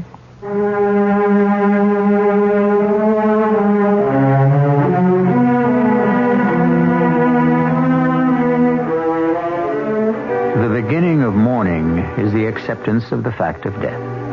We twist and turn to evade the reality. We make up fantasies to deny it. We comfort ourselves with memories which hurt while they comfort. There simply is no way to escape the awful pain. Unless perhaps we can bring ourselves to believe what appears to be a flagrant lie. Unless we can believe that nobody dies. I'll return shortly with Act 3. When a woman buys a shirt for her man, it's usually a pretty good sign that she loves him. And because she loves him, she wants that shirt to be something special. Something you'll be happy with for a long time, even if he's hard to please. Buying a shirt for the man she loves is one place a woman doesn't want to miss. That's why for a long time now, women have been buying more Arrow shirts than any other kind, because it's hard to miss with Arrow. Arrow makes shirts that look good, feel good, and fit good from the collar to the tail. Shirts that look like today, but don't look like yesterday a month after you bought them. Shirts that are worth exactly what they cost, button for button and stitch for stitch. For the man you love, even if he's hard to please. It's hard to miss with Arrow. It's hard to miss with Arrow. Arrow shirts. Arrow, America's shirt maker. You'll find Alexander's has what you're looking for. How lucky can you get? You'll find Alexander's helps your money buy more. How lucky can you get? Are you in for a sensational fashion buy? Mrs. Genuine Suede Coats, reduced from $99 to $69 right now at Alexander's. You save $30. And these genuine suede coats are warm as toast, with lush dyed lamb fur collars and rich furry acrylic pile linings, even in the sleeves. And the suede is butter soft and supple, luxury to the touch. In wonderfully flattering belted wrap styles in black or brown. Mrs. fur-trimmed and pile-lined genuine suede coats were $99, right now just $69. In Alexander's Leather and Suede shop. What a warm, luxurious gift for that special woman on your list. You'll find Alexander's has what you're looking for. Wow! How lucky can you get? Now this message from your Ford Dealers Association. Louise, I'm home. Hi, Arnold. For you. Ooh, a bouquet of long-stem roses. Mm-hmm. What's the occasion? Something on your conscience? Tell me. The occasion is that I sold 4 Granadas today. Wow. Yeah, it's a new record for my Ford dealership. Ooh, your idea of putting a Mercedes 280 on your showroom floor alongside a comparably equipped Granada really paid off. It sure did. Almost everyone who comes in can't figure out which is the Granada and which is the Mercedes. They look so much alike.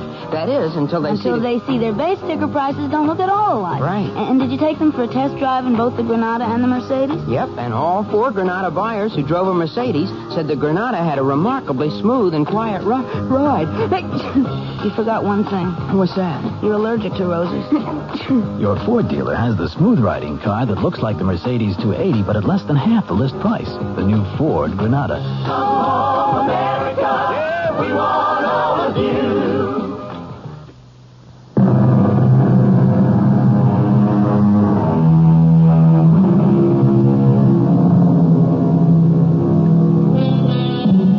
Toward the end of the act just completed, Alice's son Jamie shot himself after hearing the news that the girl he had loved all his life, who had married another man, was now preparing to give birth to that man's child. Holding fast to his mother's hand, Jamie had spoken his last words. Tell her that, Mom. Verity will understand. Tell her nobody dies. Mrs. Holt, of course, was dreadfully shocked when she came home, and I had to tell her what had happened. We never discussed it or referred to it in any way. But I'm certain she knew as well as I that the fact of Verity's being pregnant crushed Jamie's last hope that one day she might return to him. At any rate, Mrs. Holt persuaded her daughter to come back to her mother's house to have her child. Oh, Alice, it's so marvelous being here. You know, I really didn't know I'd need my mother so much. But the first time, you know how it is. It's all so new, so important. Your husband couldn't come with you? No, not right now. They can't spare him in London. Maybe later. Verity, I have something I want to give to you, if you don't mind. How could I possibly mind? Well, I don't want to make you sad, but, these are some of Jamie's baby clothes. Oh, Alice. Now, they may be old-fashioned by now. I don't know what babies wear these days. Not very much. But they are all made by hand, and you don't see much of that anymore. Oh, they're lovely. You know, Jamie was my dearest friend. For years and years, more than a friend, more like a brother. Loved you. I know he did. The last words he spoke before he died, they were for you. For me, really? He said, "Nobody dies, Mom. Tell Verity that. She'll understand. Nobody dies." That was the last thing he ever said. A couple of seconds later, he was dead. Alice. Verity, do you know what he meant? Well, no, not exactly. He said that you would know. He was very definite about that. Well, perhaps he meant that as long as a person is remembered by the people who loved him, that he isn't really dead. You think that's what he meant? I can't think of anything else.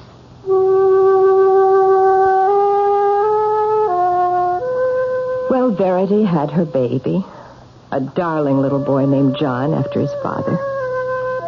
And a few months later, Verity went back to London, but she phoned once a week at least, and the letters flew thick and fast across the ocean. Sometimes Verity would write to me about the baby, nice chatty notes full of all sorts of details. Then one day, I got a present in the mail. Well, imagine all the way from London. Imagine Verity thinking of me. That's really wonderful of her. What is it? Well, it's a drawing. Well, so it is. A drawing of a bird sitting on the branch of a tree. So it is. She said it's little John's first drawing, and she wants me to have it. Done in pastels? Yes. It's very good, don't you think? Alice, how old was Jamie when he did the picture of the bird sitting on a branch? I said I didn't remember, but I did. It was when Jamie was precisely the age that little John was when he painted his bird on a branch.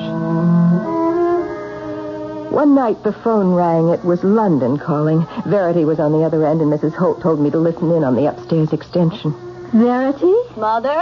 How are you, darling? I'm fine. How are you? Fine, fine. How's Alice? She's on the extension. Alice, say hello. I'm fine, Verity. How's the boy? He's marvelous, simply marvelous, almost as tall as I am. No. You mean it? And bright, you'd hardly believe it. Of course I'd believe it. Why wouldn't I? Well, I never was. Listen, he knows poetry, really. That's remarkable. He recited a whole poem to me today. Not a long poem. Well, I should hope. Something by John Donne. John Donne? 16th century. Can you imagine something about, stay, O sweet, and do not rise? I forget. The light that shines comes from your eyes. Yes, that's it. Alice, is that you? The day breaks not. It is my heart, because that you and I must apart. You know it. You really know it. Stay, or else my joys will die and perish in their infancy. That's it? Can you imagine a young boy knowing something like that? Verity, my dear, we've talked long enough. Oh, but I have all kinds of things to tell you yet. Yes, it'll have to do for now. We're rather busy here. Oh, okay. Well, I'll call you next week then. Bye. Bye, Alice. Alice, will you come downstairs, please? There was nothing I could say to Mrs. Holt. Of course, it was the same poem Jamie had learned and recited at exactly the same age. But Jamie had died a full year before this boy was born. This boy lived 3,000 miles away in a foreign country. Then came the fateful day. Verity arrived from London. Darling, how wonderful you've come home. Mother. How are you, Verity? Welcome back. Alice. Darling, you don't look at all well. Don't I? Have you been ill? No. Did your husband come with you? No. No, my son came with me. Well, for heaven's sakes, where is he? Oh, he'll be along presently. I wanted to see you alone first. Well, I'll just go upstairs and see if Alice? Alice, please stay here. I want to talk to both of you. All right. Mother, this is going to come as a shock for you. My husband has left me. Oh, darling. Oh, Verity, I'm so sorry to hear that. Well, perhaps it's not final. It's final. Well, whatever happened, I'm sure it wasn't your fault. I don't know whose fault it was. There are always two sides to every... Maybe it was your fault, Alice. Mine? Or maybe it was the fault of your son. What could Jamie have to do with it? I believe that he was some kind of sorcerer or a wizard of some kind, and you are a witch and a hag. Verity, don't. I believe the two of you conspired against me from the very start, from the day you entered this house. What are you talking about? You don't know. You really don't know. I swear I don't know. Stay where you are, both of you. I have something to show you. Johnny? Johnny, can you come in here, please? Mrs. Holt, what's happened? Quiet, Alice. Mother? Alice? This is my son, John. Grandma, it's been so long. Now, how many years? A good many years. Well, you got a kiss for me? Of course, John. Of course, my boy. And you're Alice. Hello, Alice. I could only stare, dumbstruck, at the handsome young man who stood before me, holding out his hand, a warm, friendly smile on his face. For that face, that smile, that voice, all were exact replicas of the face and the smile and the voice of my dead son.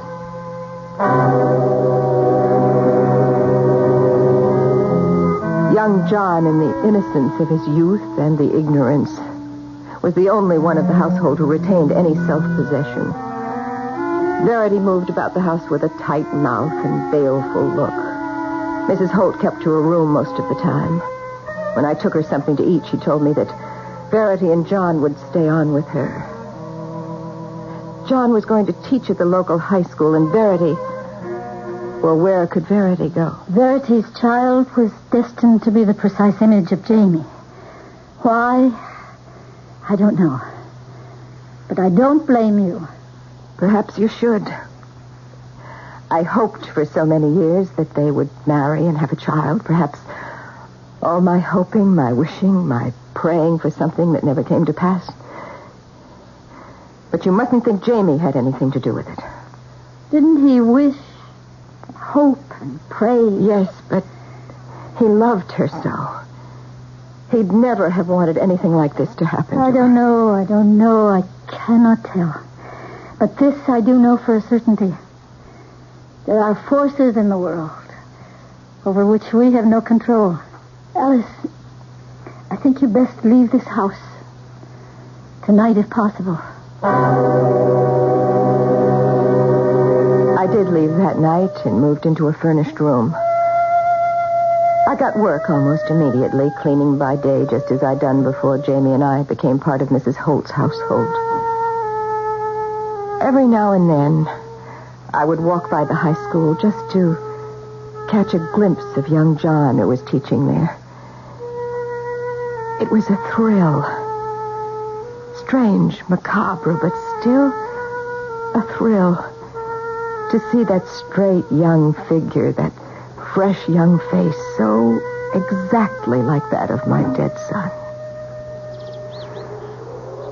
One day as school was letting out for the day, I summoned my courage and spoke to him.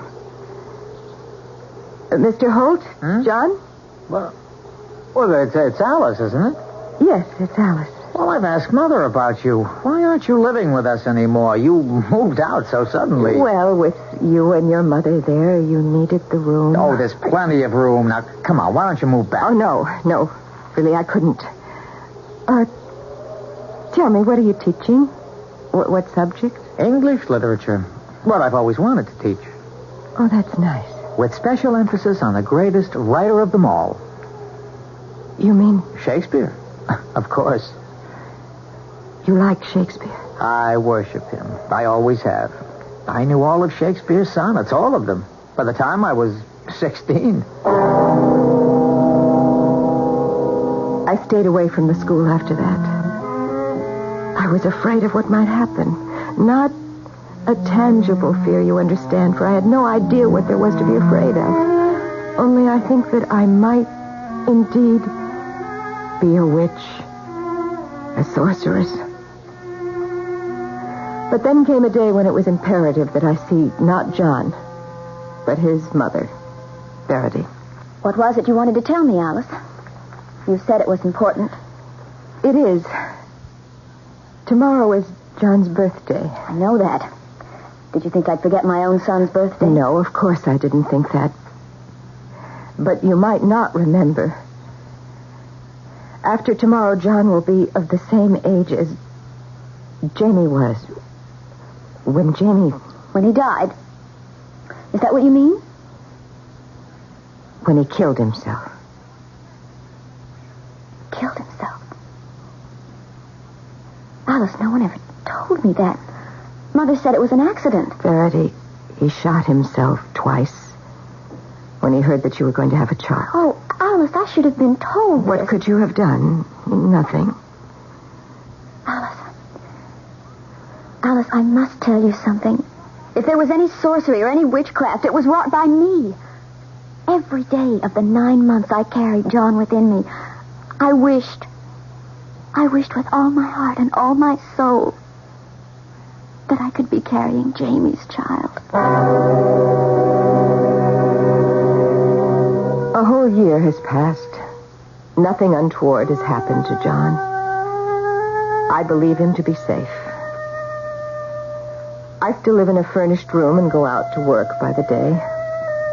But on Thanksgiving and Christmas and sometimes on other holidays, I go to the big white house and spend a pleasant day. And when I hear John's voice, his laughter, when I look at his handsome face, his friendly smile, so often directed at me, then I think to myself, it's true, quite true, what Jamie said to me at the last. Nobody dies. Not really. Nobody really dies.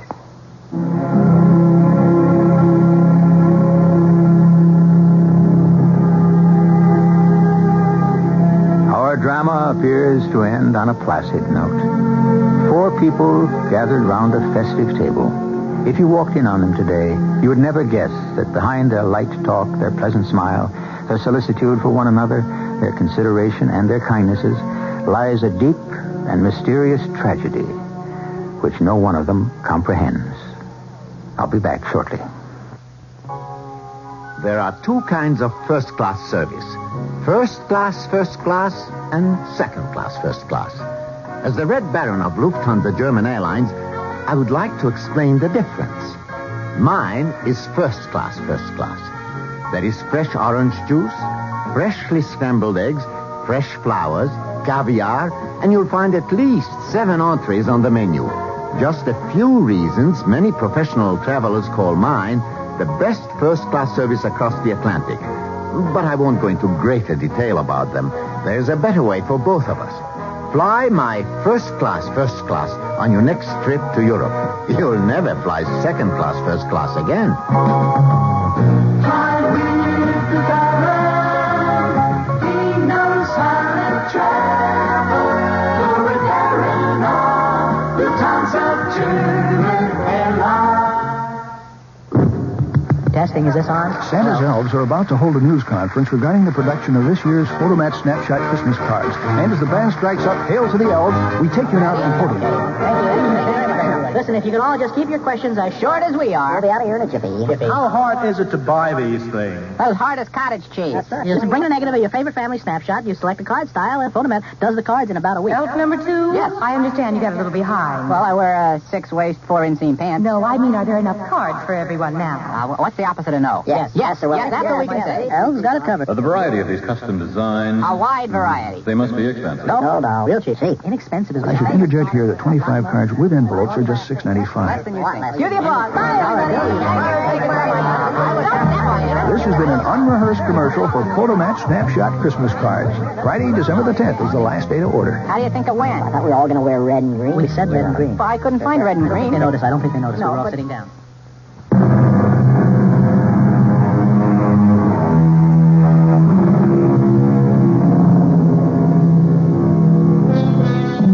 If there is a moral to be gleaned from our story, and I do not think there is, and certainly there was never meant to be, it is the old one. Be careful what you wish for. You might get it. But if you take my advice, you will not look for a moral. You will simply accept the whole thing for what it is, and no more. A story. Our cast included Terry Keane, Ann Shepard, Jack Grimes, and Morgan Fairchild. The entire production was under the direction of Hyman Brown. Radio Mystery Theater was sponsored in part by Buick Motor Division and True Value Hardware Stores.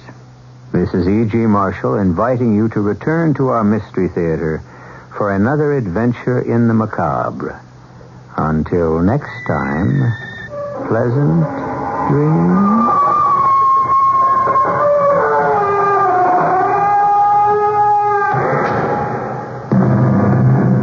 Mystery Theater was also brought to you in part by ShopRite Supermarkets, where you get a lot more for a little less. Furnished by CBS Radio.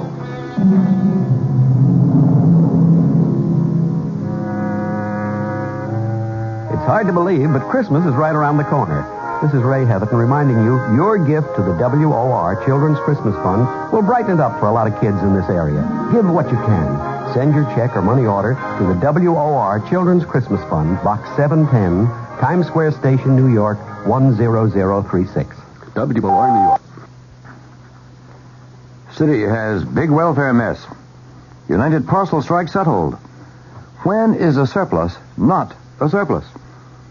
It's 26 degrees Fahrenheit, -3 Celsius. Cloudy outside. Weather watch outlook, cloudy tonight. Not so cold as last night. Good evening. John Wingate with the 8 o'clock report from WOR News.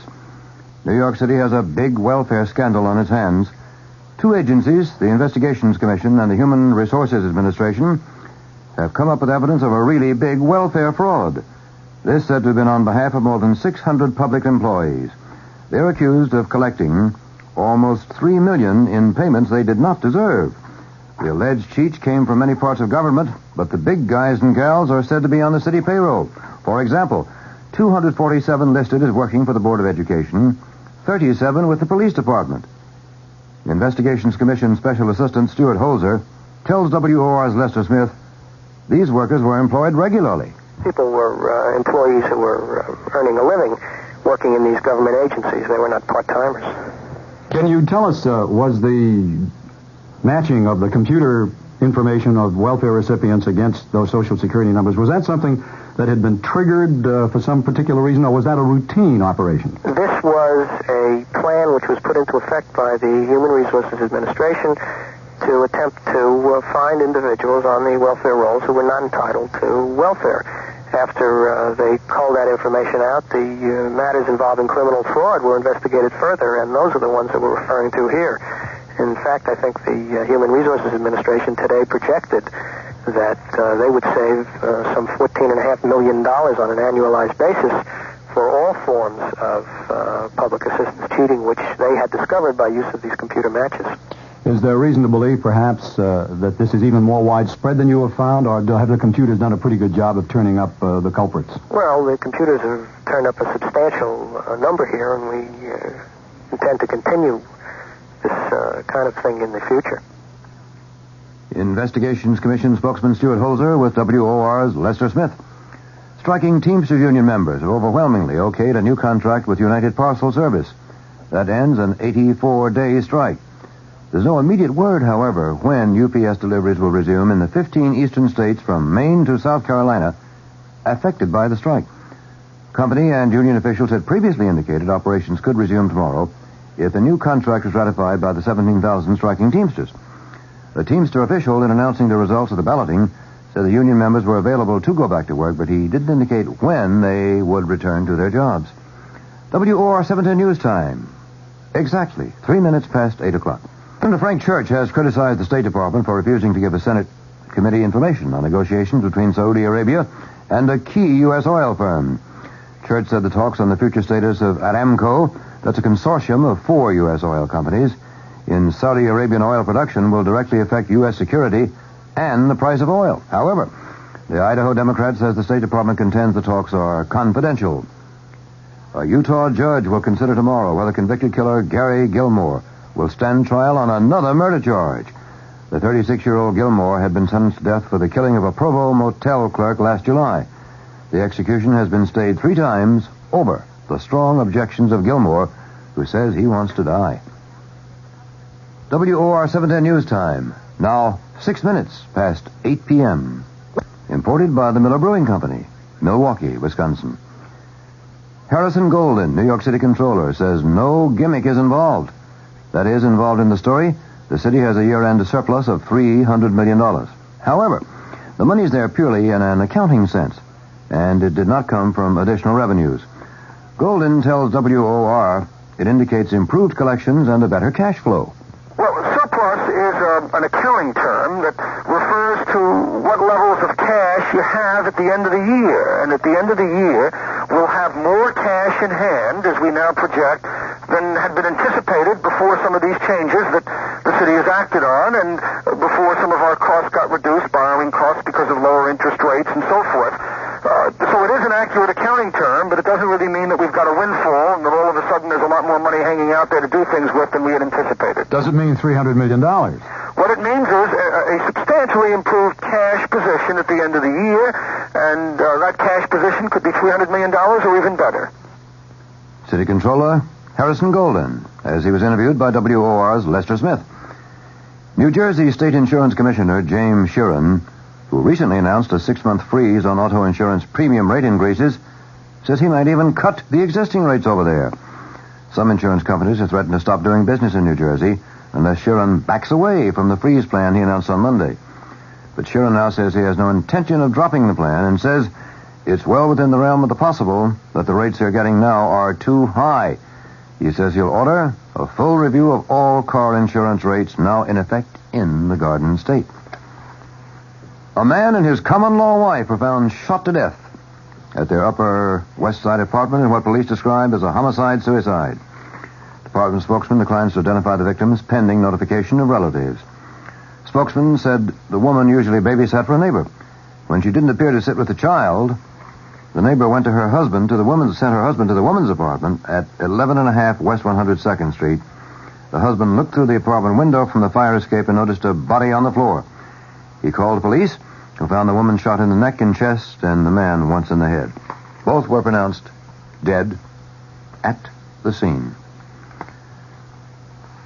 There's also this. Teachers at Nassau County Community College have voted to continue contract negotiations and delay a possible strike until January 24th. Teachers at the college in Garden City, Long Island, have been without a contract for 3 months. Members of the Federation of Teachers Local 3160 met early this evening and authorized the union's executives to call a strike, but not to do so earlier than January 24th. Union local spokesman Doris Schaefer says she still hopes for a contract and, she says, wants to negotiate. We'll have moderating weather coming up. WOR 710 News Time, 12 and a half minutes past 8 p.m. WDAF, Kansas City. Dan Henry, WDAF Local News at 11. The outlook for Kansas City, cool.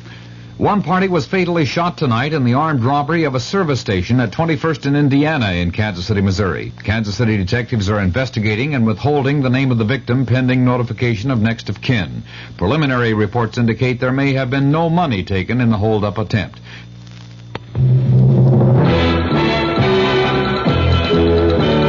News of the hour on the hour from American Information Radio. This is Richard Wall from Los Angeles, and at this hour, President Nixon says he's given Congress and the public all relevant evidence on Watergate and related issues. And in Phoenix, Arizona tonight, the president told a Republican rally, "The time has come to get Watergate behind us and get on with the business of America."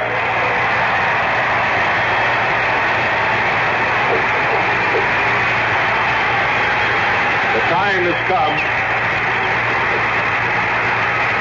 for the President and the Congress to devote their full attention to what you, the people of Arizona and America, think are of your great concerns. President Nixon was warmly received by the GOP crowd. In a broadcast taped in Phoenix earlier, Democratic Congressman Morris Udall of Arizona criticized the White House for sending transcripts rather than tapes to the House impeachment inquiry. That either the President has committed impeachable offenses and should be tried and removed from office, or he hasn't. And every day that goes by without delivery of all the evidence to Congress and to the special prosecutor drags this process out and hurts this country. Congressman Udall is the featured speaker at the Democrats' counter rally in Phoenix tonight. The vice president on the transcripts, that story coming up. Paper's full of those women again. They say they don't have equal opportunity. Ridiculous. I don't know, Bob. I'm beginning to see they may have something there. What do you mean? Your daughter Mary Jean's doing all right, isn't she? Oh, yeah, just great. She's finishing college with almost a straight A average. Cost me $15,000. Hey, she wants a job in publishing. Can I send her to see you? Sure. Always glad to have a bright, pretty girl like Mary Jean around. We'll start her in the typing pool. Typing pool? Good college, great grades, and a $15,000 diploma so she can be a typist? If she were a young man, would you say the same thing?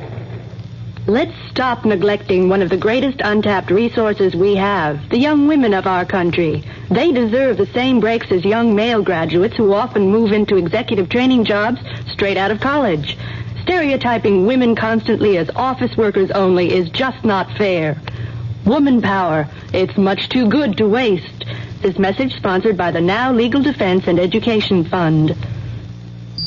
Vice President Gerald Ford has outlined his impressions of the transcripts released in answer to the House Judiciary Committee subpoena for tapes for the impeachment investigation. Correspondent Bill Zimmerman reports from Myrtle Beach, South Carolina.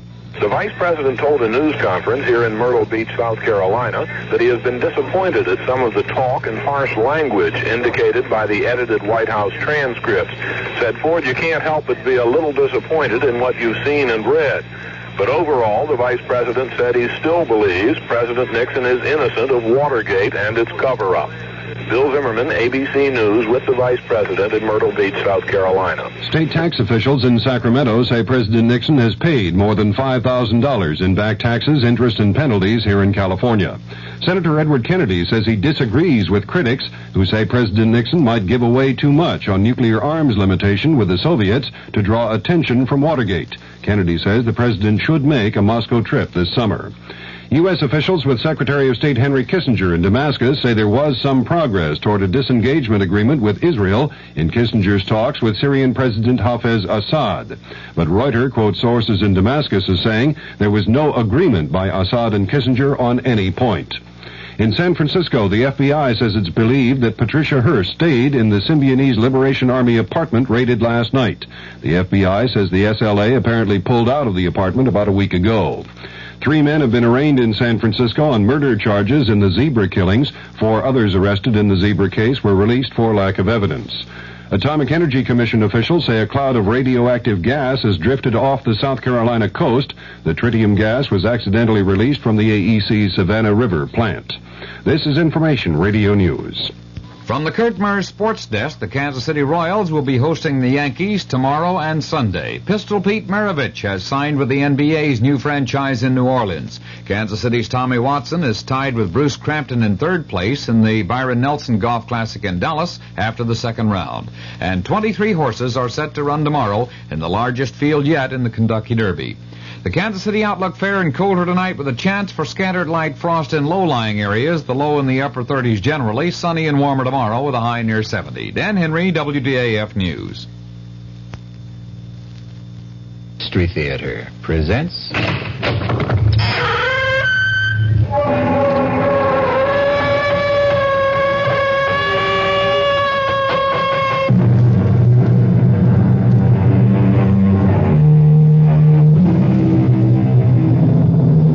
Come in. Welcome. I'm E.G. Marshall. Welcome to another hour of mystery and suspense, to a terrifying battle of wits. Our play poses a dilemma you have never faced, or are likely to face in your lifetime. Whether to commit the murder in your heart when your mind tells you to restrain yourself. Listen to what happened to one man, Thomas Drake, who did face that dilemma, and what he did about it. Professor Mallory, if you're a friend of Emery's, you've got to tell him to stay away from my wife. Really now, Drake, I don't like to interfere in the personal life of faculty You members. must. You must tell him, or I won't be responsible. I don't want to kill him.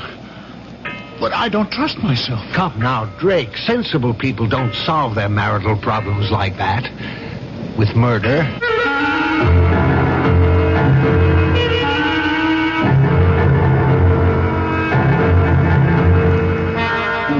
Our mystery drama, Under Grave Suspicion, was written especially for the Mystery Theater by Hank Warner and stars Ralph Bell. It is sponsored in part by the Kellogg Company, makers of Kellogg's Special K cereal, and by Anheuser-Busch Incorporated, brewers of Budweiser. I'll be back shortly with Act One. You've seen the Budweiser commercials on television, and maybe you've wondered how long people have been putting that famous Bud label on things. Well, not as long as the brewers of Bud have been putting things on the label. Things like a list of Bud's most important ingredients. Quote, brewed by our original process from the choicest hops, rice, and best barley malt. And things like the following statement. This is the famous Budweiser beer. We know of no brand produced by any other brewer which costs so much to brew and age. Our exclusive Beechwood aging produces a taste, a smoothness, and a drinkability you'll find in no other beer at any price. Unquote. Yes, brewing beer right does make a difference. Read the Bud label. Taste the king of beers, and you'll agree, when you say Budweiser, you've said it all. Anheuser-Busch, St. Louis. A, we're the action corps. C, we contribute more. T's for the teamwork of our crew. I, our ideals are high. Oh, oughtn't you apply? Means it's now that we need you. A, C, D, boy. We could go on all day. Oh. Here's why volunteers are needed right away. Action is Vista, the Peace Corps, RSVP, SCORE, and other volunteer programs that are helping people to help themselves. If you're trained in a skill or just have a little love to share, Action needs you. Yeah, baby. Action really needs you. get into action. Oh, yeah. This is a public service of this station and the Advertising Council.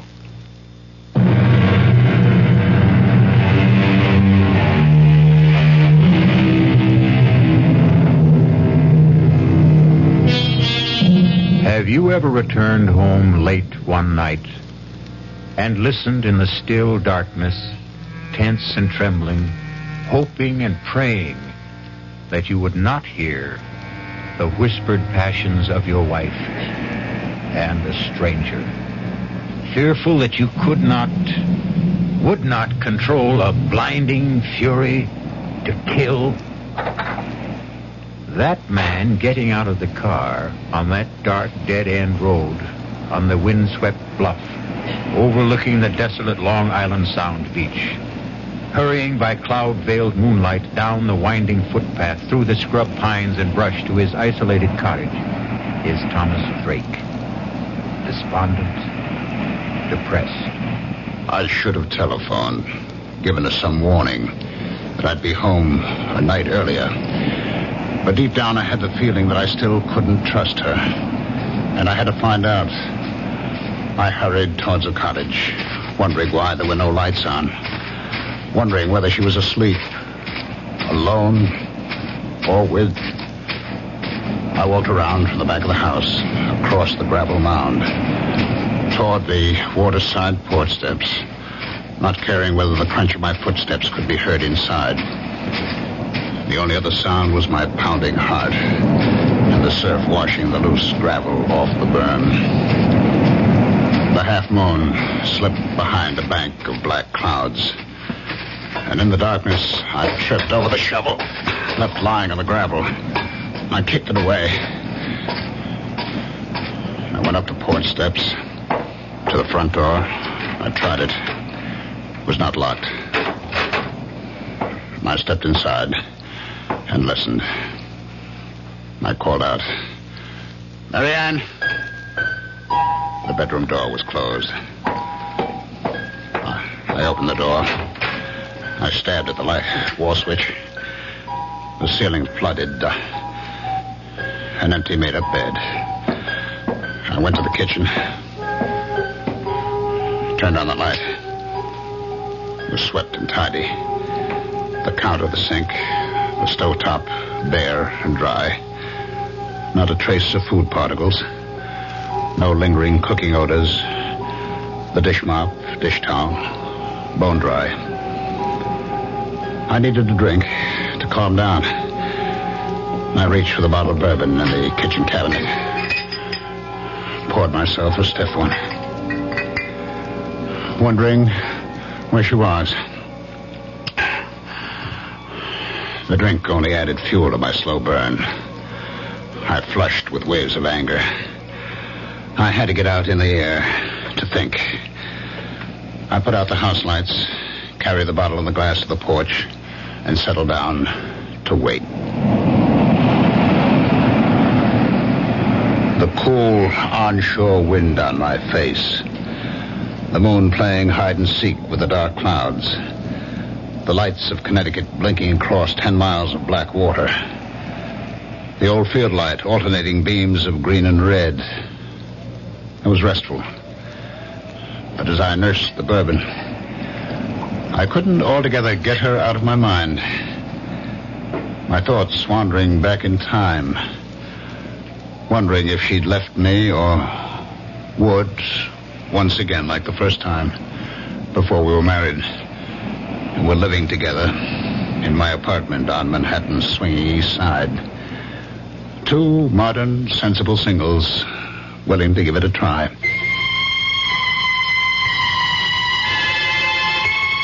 I had a job then. Good job. I was a vice president with electronics engineering. I got home that night. It was Friday night, about 8 o'clock. And as I let myself in... Yes, dear. I heard her talking on the phone. Come on up, Jack. Oh, ask the doorman to hold a cab. He just got home. Oh, who was that, Jack Harrison? Of course. Who else? You know, I'm getting tired of his hanging around. Why did you tell him to stop calling you? He didn't. I called him. You look so surprised, Thomas. You don't have the time anymore for anything but dear old electronics engineering. You did phone me you wouldn't be home for dinner, so I called him. There's a movie I want to see. That's the third time this week. Oh, I didn't know you were counting, darling.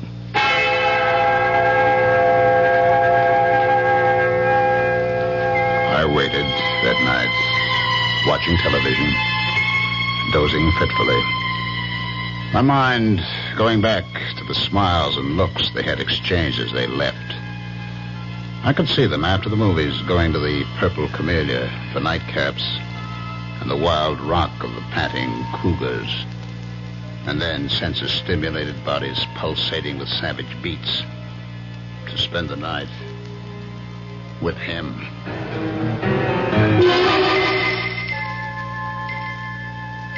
I was awakened from my sleep in the chair by the buzzing TV set. It was 4 o'clock. I fought off the idea of phoning her at Harrison's apartment. I had no one but myself to blame. We had agreed, like two sensible moderns, that there'd be no strings, that we'd be free to live our own lives. And for the first time, I admitted to myself I didn't want that freedom. By 10 o'clock that morning, I couldn't stand it. I phoned Harrison's apartment. There was no answer. I went down to the lobby reception desk to get the mail. It hadn't arrived yet. But the clerk handed me an unstamped envelope. My name and apartment number on it, in Mary Ann's handwriting. I tore it open. Dear Tom, I'm sorry. I think it would be best for both of us to call it quits. I'm going away. There was no date on the plain white notepaper. No imprint of name and address, no forwarding address. Just signed, Mary Ann. I refused to believe it. I hurried right back up to the apartment, to her bedroom closet. Her clothes were gone. I got through the day somehow, in a daze. But the next day, when I went out to get the Sunday paper and returned to the apartment, there she was, unpacking. I changed my mind. Let's have a drink.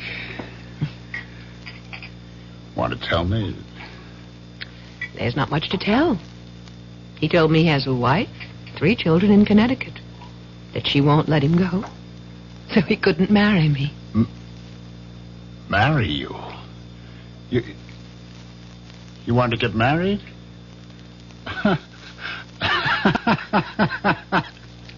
Is that all? You wanted to get married? Will you marry me? Yes.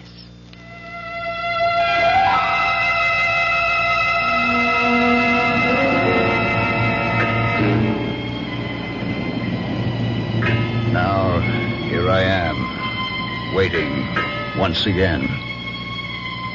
Like two sensible moderns, we adjusted to marriage. We seemed to be making a go of it. Until I lost my job and the cutbacks of government contracts. We subleased the apartment, moved to the cottage to make the rounds of electronic firms on Long Island. I sat there on the porch, waiting once again, looking up and down the beach. And suddenly I saw a flashlight about 100 yards down the beach. It moved around, but it did not advance. And then it went out. I listened. The crunch of footsteps on gravel, carried by the wind, grew louder. I could make out the silhouettes of a man and a fishing rod on his shoulder. He was alone, hugging the waterline. As he came abreast, I called out, any luck? It was Professor Mallory of the State University Marine Laboratory at nearby Flax Pond. Oh, not a thing. I was hoping to pick up a striper. Line got snarled and the reel too tangled to bother with tonight. Well, I'm just having a nightcap. You join me, Professor? I could stand one short one. Getting a bit nippy. talked. He sipped his whiskey. I don't know how many I had. He talked about projects at the Marine Lab, the need for more state funds for research on wetlands, water pollution, erosion. He knew I was trying to get relocated. Had given me a letter to an executive at the Grumman plant. Hear anything from Grumman? No, not a thing. I've about exhausted the job possibilities on Long Island. I spent yesterday and today in New England. Well, thanks for the drink. I'm sure the job market will open up. Say hello to Mrs. Drake. Thanks again. Dr. Mallory. Yes? Would you do me a favor? Favor? Well, you're a friend of Emery, Richard Emery. I know you know him. But are you a friend of his? Well, he's one of several new young chaps doing postdoctorate work at the Marine Lab. It's a small group, and we're all more or less friendly. I mean, will he listen to you as a friend? Listen? Yes. Tell him to stay away from my wife. Well, Emery? Your wife? That's right. Don't ask me how I know. Little things, I know. I come home tonight. She's not home. I know. Well, it's a rather personal matter. I don't feel I have the right to meddle in the personal affairs of a faculty member. If he doesn't, I'll kill him. Now, Drake, don't talk like that. Sensible people don't solve such problems like that. That's what I always thought, but now... Look, Drake, if you don't mind my giving you some advice, why don't you just get a divorce? Or a separation? You just tell Emery to stay away from her. You must tell her, Mallory. You must. I don't want to kill her, but I'm afraid. There'll be a breaking point. You tell him, Mallory, tell him. If you don't, you'll share the responsibility. Now, Tom, you're overwrought. You'll feel better in the morning. All right, I'll talk to Emery. Thanks. Good night, Tom.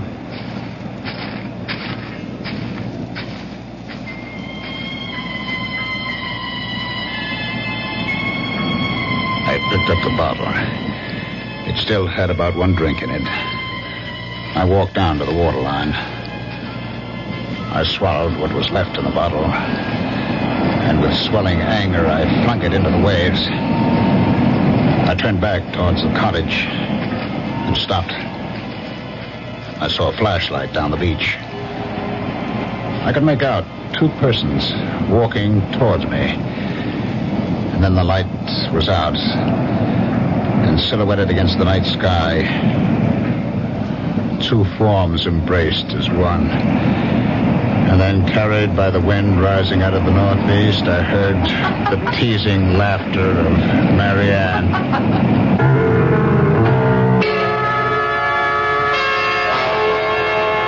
Well, there may be laughter in the wind, but for poor Tom, this is no time for levity. Wonder whether he knows that it's an ill wind and will blow him no good.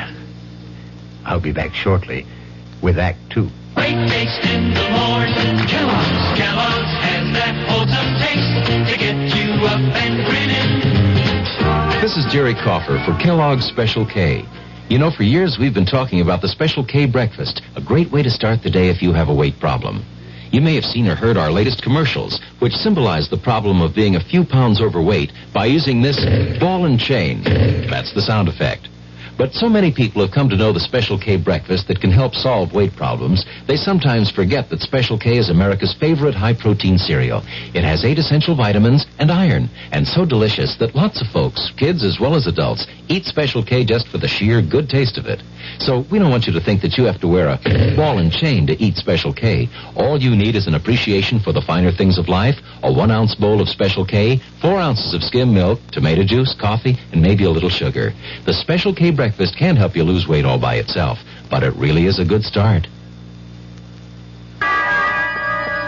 Who knows how to help you solve your shopping problems? The Better Business Bureau knows. Wednesday, 10 o'clock.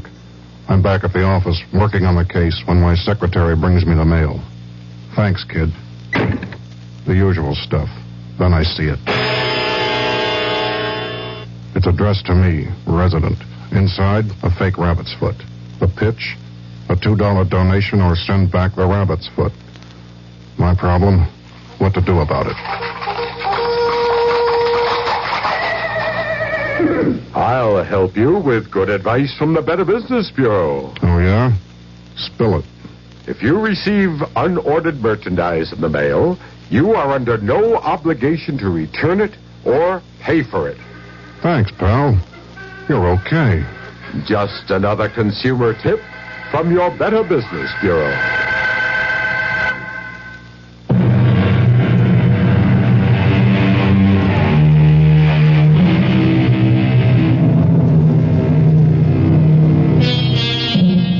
Now, what's a fella to do?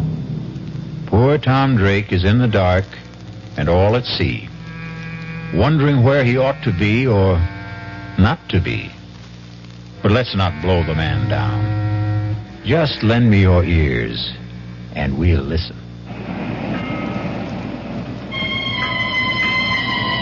Their embrace in the dark was brief, and they started walking towards the cottage without using the flashlight. For a split second, I thought of walking towards them for a showdown. But Mallory's promise to talk to Emery made me put aside the impulse. I ducked behind a line of boulders that formed a breakwater above a high water line. They stopped in front of the cottage. From behind the boulders, I watched and listened. That was a good hike. Yeah. Let's go inside. Oh, let's sit out here for a while. It's such a beautiful night. I'd like a cigarette. Okay. He sat down beside her, struck a match, cupped it in his hands and held it to the cigarette in her lips. In the glow from the match flame, her face flushed, her eyes dreamy with desire. I knew I would never give her up. I'm going out to Montauk next week. It's a long Monday holiday weekend. How about coming with me? I'd love to, but I'll have to figure out some excuse to be away. Figure out? Well, that shouldn't be any problem. You're pretty clever about such things. I'll think of something.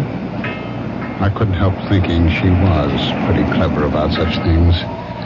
Like the night she went with that very clever Harrison leading her on. I'd never forget that Friday night.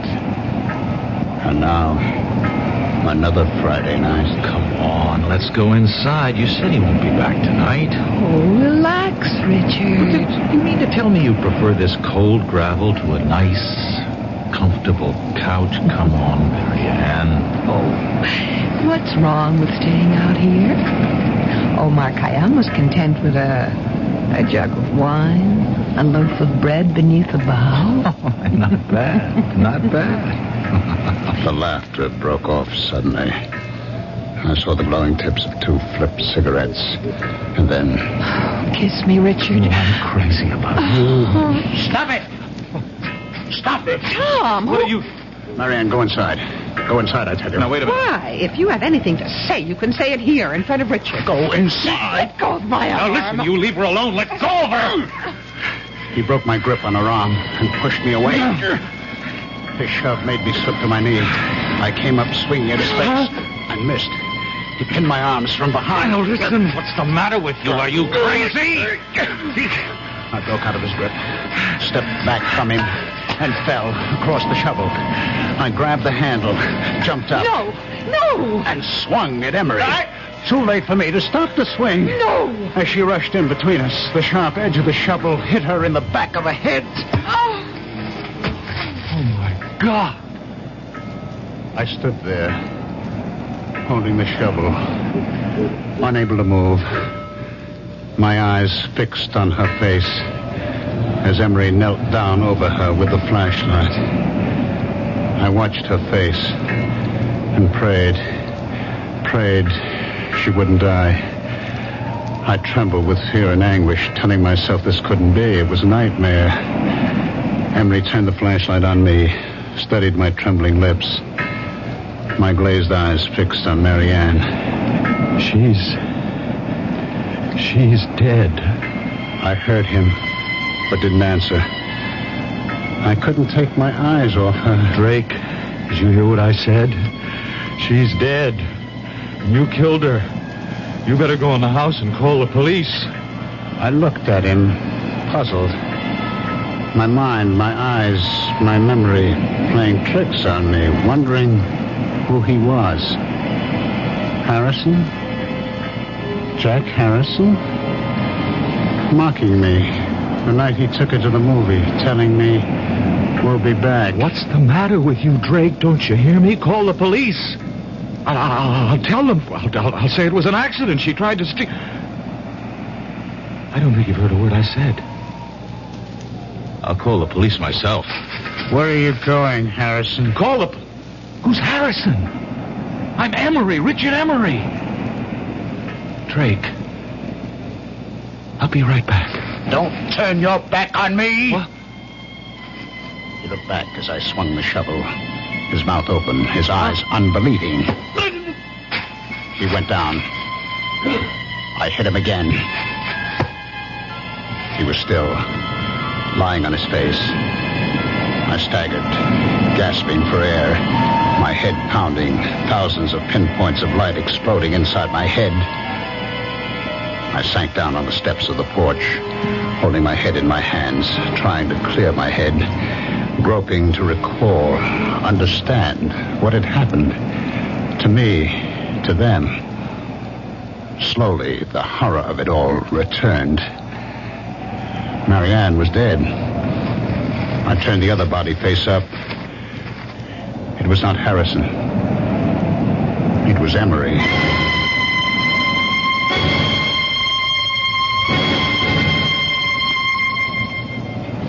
I don't know how long I sat there on the porch steps.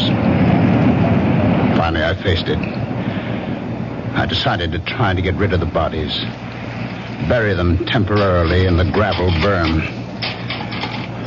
I'd have to get a small boat, that rowboat, in the woods just above the flood water line stored by one of these summer residents.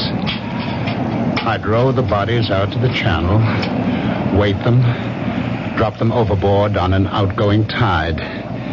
The strong current on the bottom of the channel would move them out to the sea.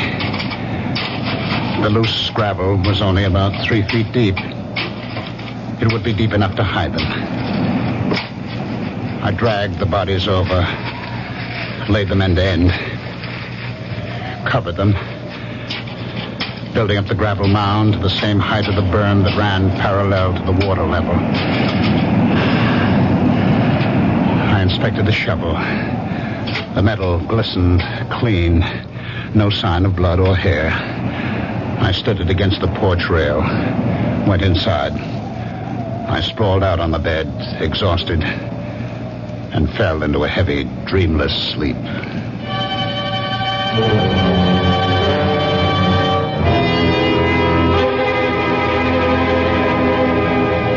I woke up the next morning about an hour after sunrise. My mind clear, instantly aware of what had happened, what I had done. I jumped off the bed, went to the porch door, looked at the gravel graves on the burn.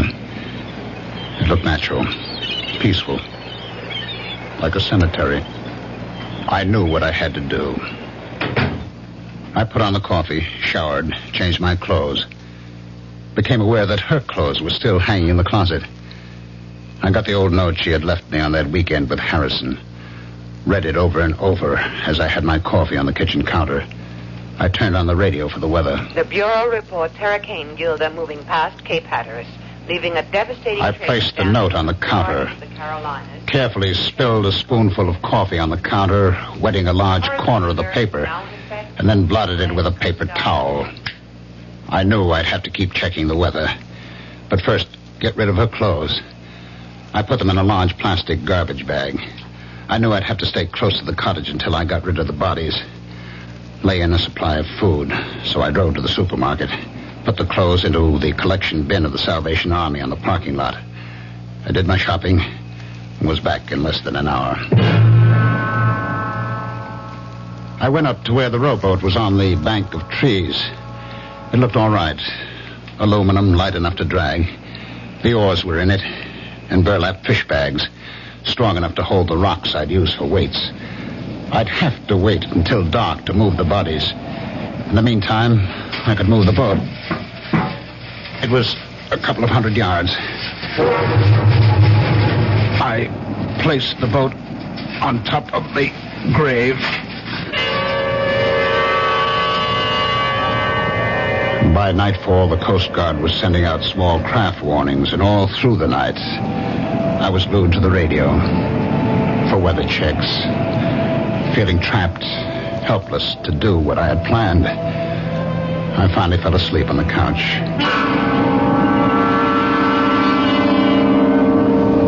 I was awakened by the Sunday morning church music and a loud knocking on a porch door. Hey, you in there? I didn't recognize the voice. I hesitated.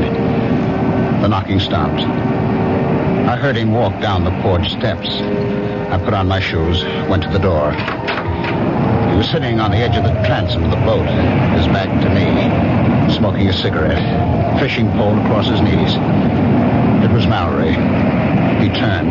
Didn't wake you, did I? I heard the radio, and I thought I'd stop by. Feel all right? Okay now, but yesterday, what a head. All day. How about some coffee? Oh, thanks, but I've got to get back to the lab. I didn't know you had a boat. Well, it's not mine. Belongs to the Johnsons. I saw a couple of kids dragging it out of the patch of trees up there. They ran when I started towards them. Thought I'd better keep it here for them. I guess it's safe enough here, unless we get that hurricane. I'd pull it up on higher ground if the weather gets worse and Gilda doesn't move out to sea. Well, I'm glad to see you feeling better. Dr. Mallory, did you get a chance to talk to Emery? No. Matter of fact, I haven't seen him.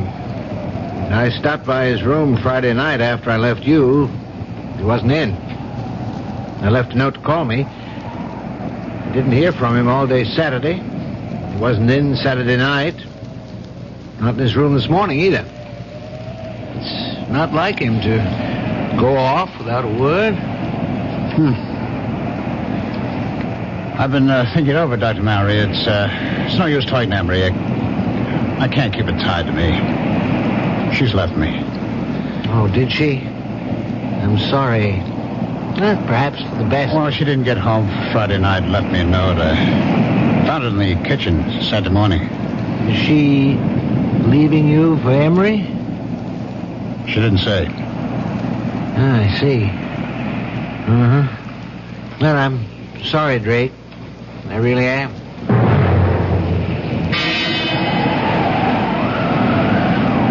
Sunday night, I was still trapped by the weather. It got worse through the night. But the weather report said there still was a 50-50 chance that the hurricane would bypass Long Island.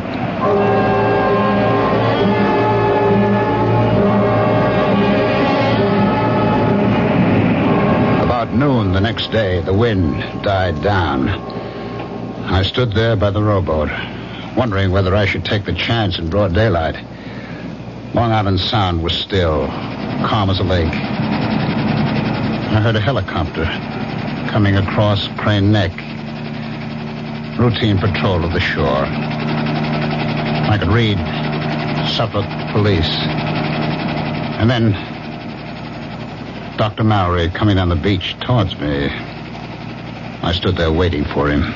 Well, I'm glad I found you home, Drake. I just been answering more job ads. Yeah, have you heard from Mrs. Drake? A letter, perhaps? A phone call? Why, no, I haven't. Well, I'm getting really concerned about Emery.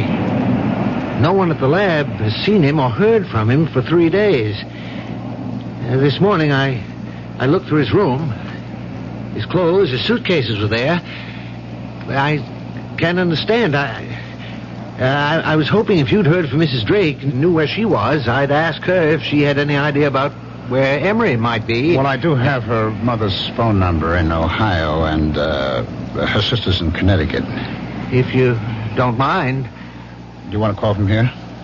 Thanks, but I'm on my way to the village hall to see Police Chief Raymond.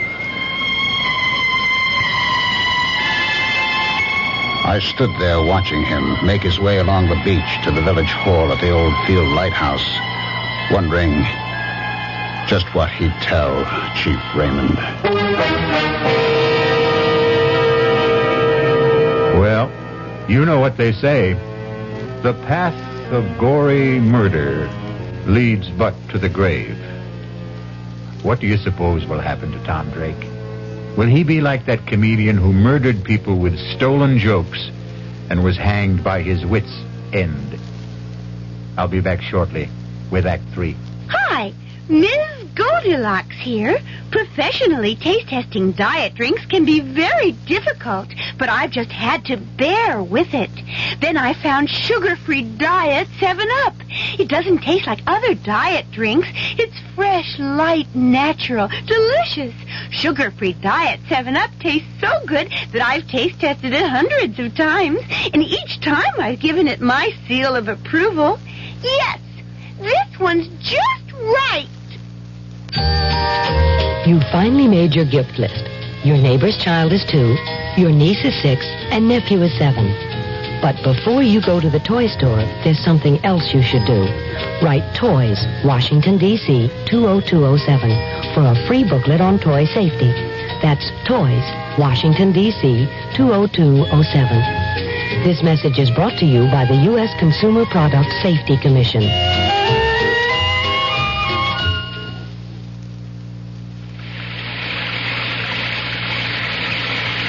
Sometimes a gentle rain in one place adds up to a raging torrent in another.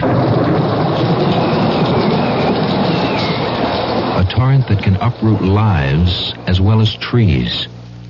To remedy the things that can be remedied in a disaster, America has a unique emergency force, the American Red Cross, America's good neighbor. Red Cross is on call 24 hours a day, every day, to cope with emergencies, whether they're on the next block or a continent away. Most of the help that's given is from volunteers. The money's from volunteers, too. Volunteers like you. If you need help, join us. If you can give help, join us. The American Red Cross. Help us help people just like you.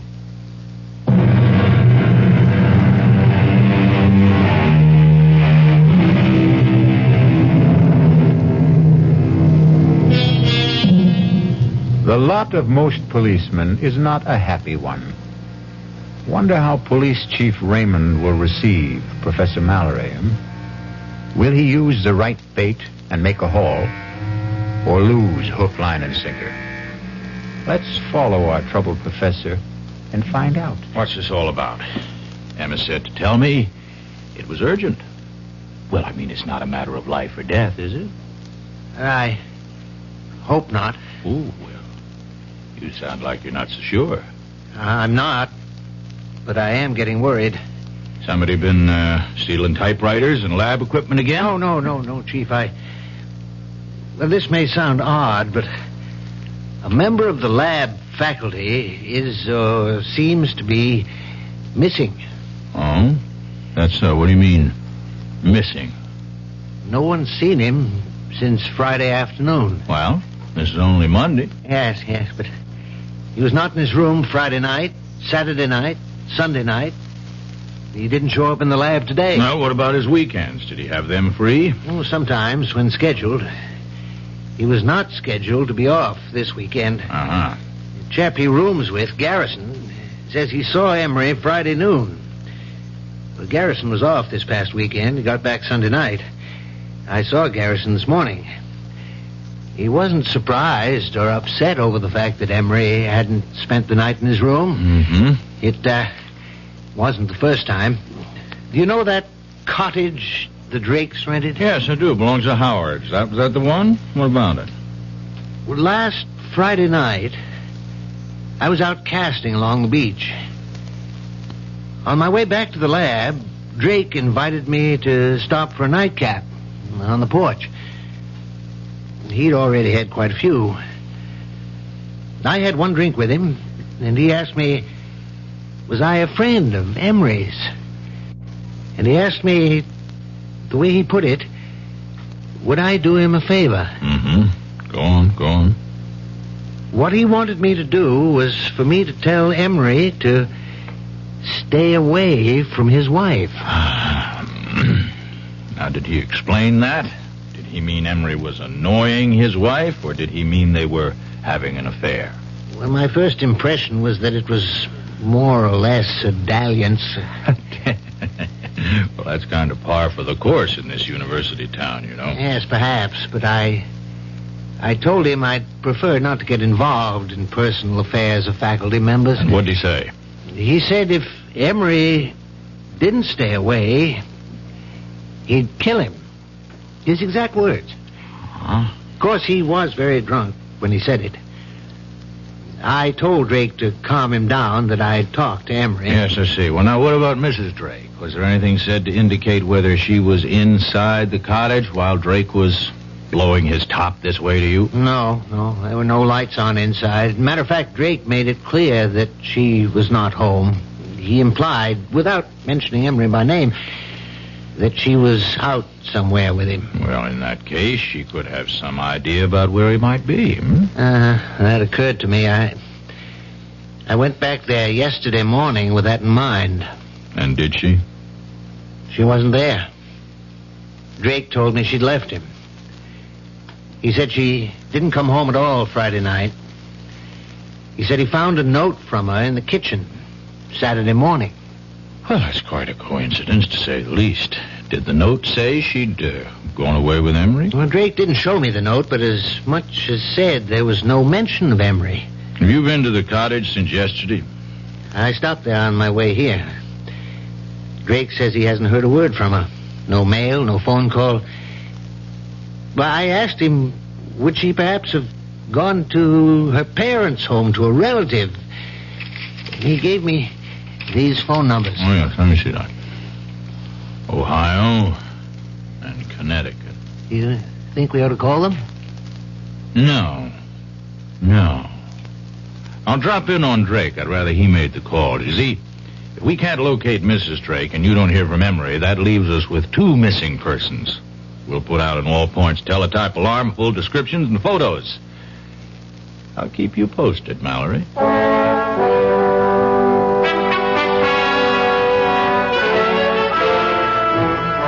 I'll come to the point, Drake. Mallory, Professor Mallory up at the Marine Lab, came to see me. And he's a bit worried about the absence of a faculty member, one Richard Emery. There's no use being delicate about this, Drake. From what he told me, it does look like Emery and your wife ran off together, doesn't it? Yes, it sure looks like it. Do you mind if I see that note she left you? Oh, no, not at all. It's on the kitchen counter where I found it. We went into the kitchen. He picked up the note, studied it carefully, looked at the back of the paper, felt the coffee stain. When did you, discover this note? Saturday morning. Well, that stain's some coffee spilled from my cup as I was reading it. Oh, I see. You mind if I, look around? Oh, go right ahead. I followed him into the bedroom. He looked through her dresser, the closet, the night table. Well, her clothes are gone, all right. I was looking for a letter she might have received from a friend or relative, inviting her for a visit for a few days or a week. I mean, did she mention such an invitation to you? No.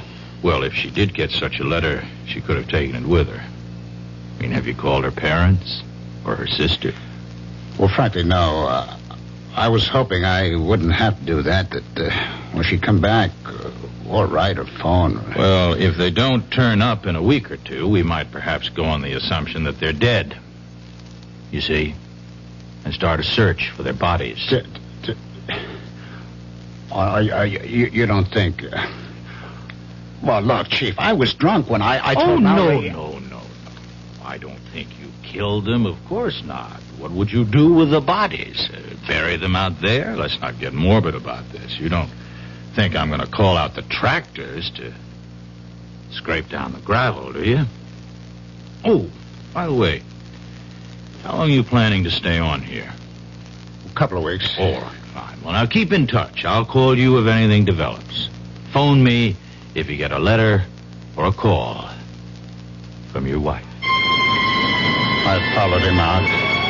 He looked at the rowboat, studied the sky. You know, I'd pull that little boat up higher beyond that low ground back of the house. I wouldn't be surprised if we get some of Hurricane Gilda before night's over. Better keep the radio set on the Coast Guard reports. I watched him go down the footpath across the low ground behind the cottage and then uphill to where his car was parked, top of the bluff. It was not till he was out of sight that I stopped sweating.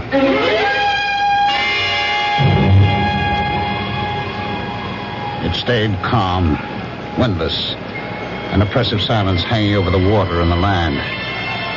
The sky was sunless, gray, not a cloud in sight. I'd heard of the calm before the storm, but I'd never seen it. I filled the kerosene lanterns, got candles ready. Gale warning, Cape May to Block Island. High tides 3 to 4 feet above normal with flooding along lowlands. By late afternoon, all up and down the sound, white caps galloped shoreward from as far as the eye could see. Treetops swayed and twisted in the whistling wind. The waves crashed higher on the shore.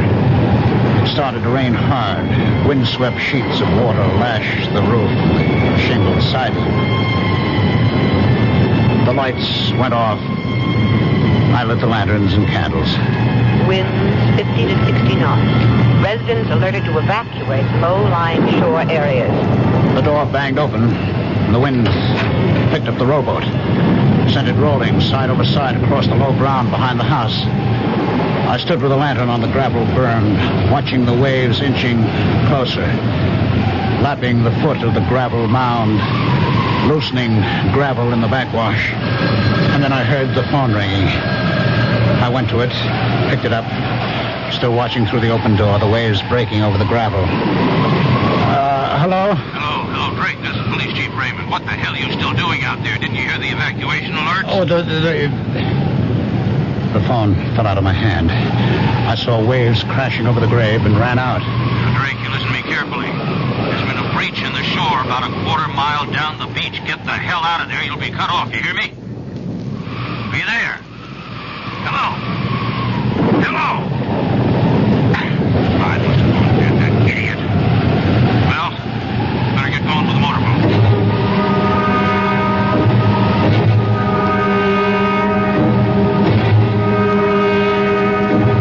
I knew I had to keep shoveling on the gravel and sand as fast as the waves washed it off.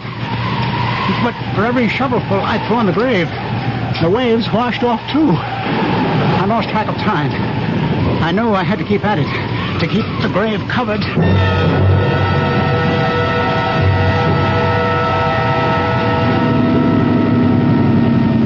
Head in close to the house, Mallory. Yeah. Drake! All right, let's go ashore. Nose it into the bank. You better bring your flag. All right.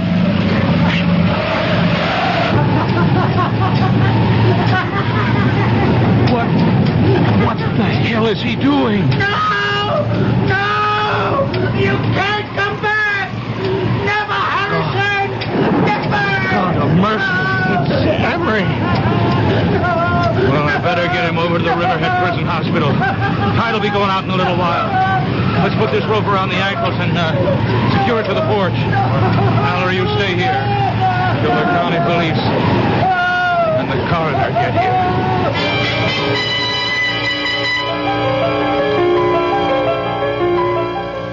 Chief, I'm at the morgue at Riverhead. Dr. Henderson of the police lab gave me an envelope to get to you. He said you wanted an analysis report in a hurry. That's right. What's it say? Read it to me. It says, the coffee stain is less than a week old.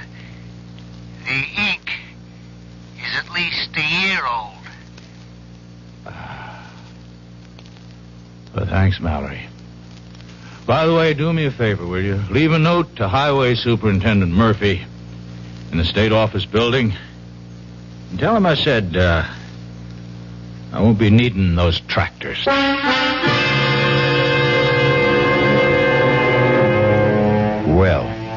Imagine. What do you think of that police chief? Isn't he the fishy character? Anyhow, we didn't have to scrape bottom. I'll be back shortly. Hello, this is Goldilocks. It seems like only yesterday that I was a little girl tasting porridge. You know, this one's too hot. This one's too cold. And now I conduct taste tests on diet drinks. And there's one I must tell you about. Sugar-free Diet 7-Up. It has a fresh, natural, delicious taste. It drives my taste-o-meter crazy. Sugar-free Diet 7-Up. This one's just right. Answer on. I'm building a kite out of tissue paper, and it's beginning to rain. What do I need? Umbrella or plastic kite. Answer on. How many children are born with birth defects? 250,000 a year in the United States. What's being done? The March of Dimes supports research, medical service, and public education programs. How can I help? Answer on. Like me, the March of Dimes needs money for answers. Give to the March of Dimes.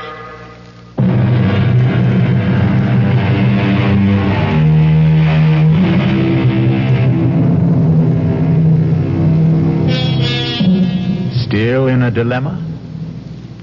We hope you never have to face it.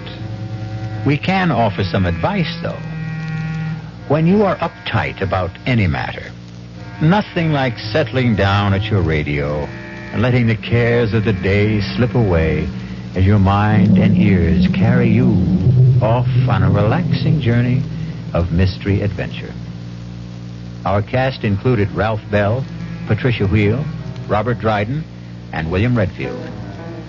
The entire production was under the direction of Hyman Brown. And now, a preview of our next tale. No, I want to know. Well, I'm afraid he had the head impaled on a pike and left to wither on the battlements. The body, of course, was interred. Oh, my God. Oof. Nasty types they were in those days. How old was she? Oh, see, I think I remember. Oh, yes, 24. Just my age.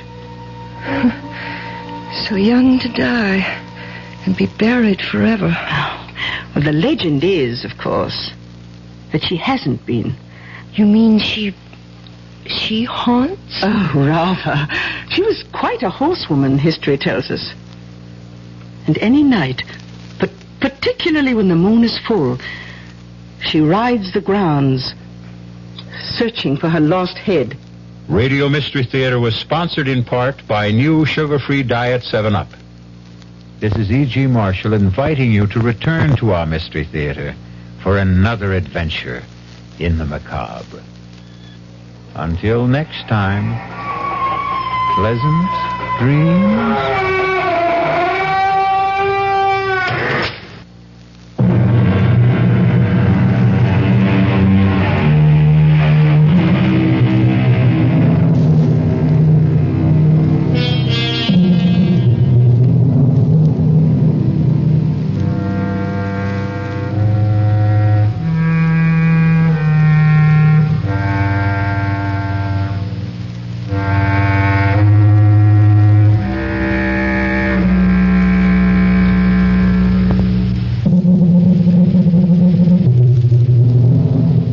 WDAF.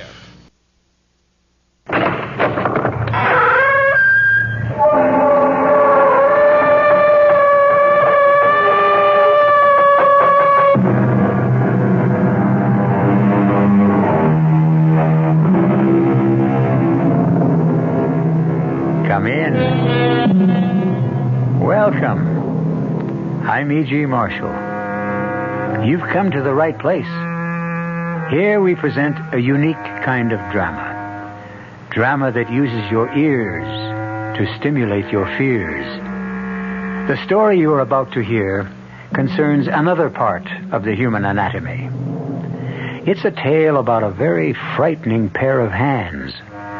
Not because they're ugly or mutilated, or because they do evil things. On the contrary, the hands of our heroine do nothing at all. and therein lies her terror. But there's one other subject our story deals with, and it's the most mysterious of all, the human mind. Our mystery drama, The Hands of Mrs. Mallory, was written especially for the Mystery Theater by Henry Slessor and stars Celeste Holm. It is sponsored in part by Anheuser-Busch Incorporated, Brewers of Budweiser, and Buick Motor Division. I'll be back shortly with Act One. Some research experts say you can't taste the difference between beers.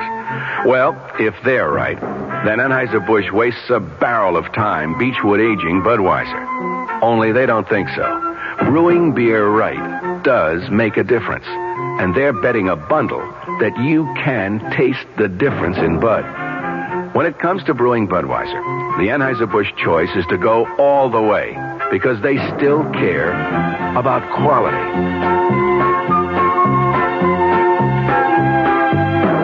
Look at it this way. If the Bud people have a choice between what some experts say and what beer drinkers say, well, you'd better believe they'll go with you beer drinkers every time.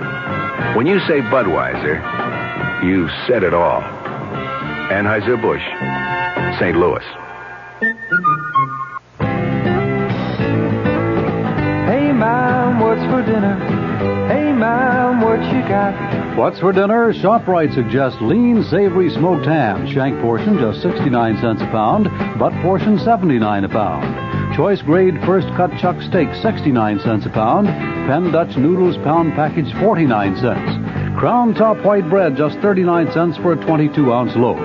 For a quick meal, serve Banquet frozen 10-ounce dinners. All varieties except beef or ham are just 39 cents. Check the store-wide values at ShopRite. You'll find a lot more for a little less. She loves the family. She wants the best. She does all that she can do. She lets ShopRite do the rest. Hey, Ma, what's for dinner? ShopRite has the answer.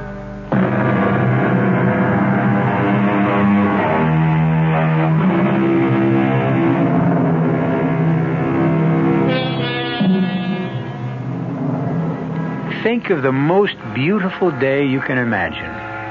A day so perfect that the birds are singing its praises.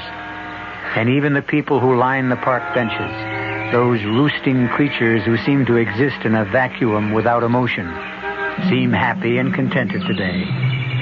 But there's one exception. A lady of middle years who sits alone on a bench. Is it her glum expression that has driven away other people? Or perhaps it's the obvious elegance of her mink stole and the glistening perfection of the diamond on her finger. Hey, lady, is this seat taken? No. Is it okay if I sit here and wait for my brother? He's playing in the ball game. How nice. He plays first base. Hey, you want to see my baseball? Not especially. It's got Reggie Jackson's autograph on it. Here, look at it. No, please, I really don't know. What's the matter with your hands? Nothing. They're just a little stiff, that's all. Now, why don't you go watch your brother play? Well, he says I jinx him. Gee, your hands look funny. I mean, can't you move them at all? No. As a matter of fact, I can't. Gee, that's funny. I never saw anything like that. How come you can't move your hands? It's a kind of a sickness. You wouldn't understand. But maybe if you explained it to me, I would. Yes. If I could explain it to you, son, I would be very happy to do so. You don't know how happy.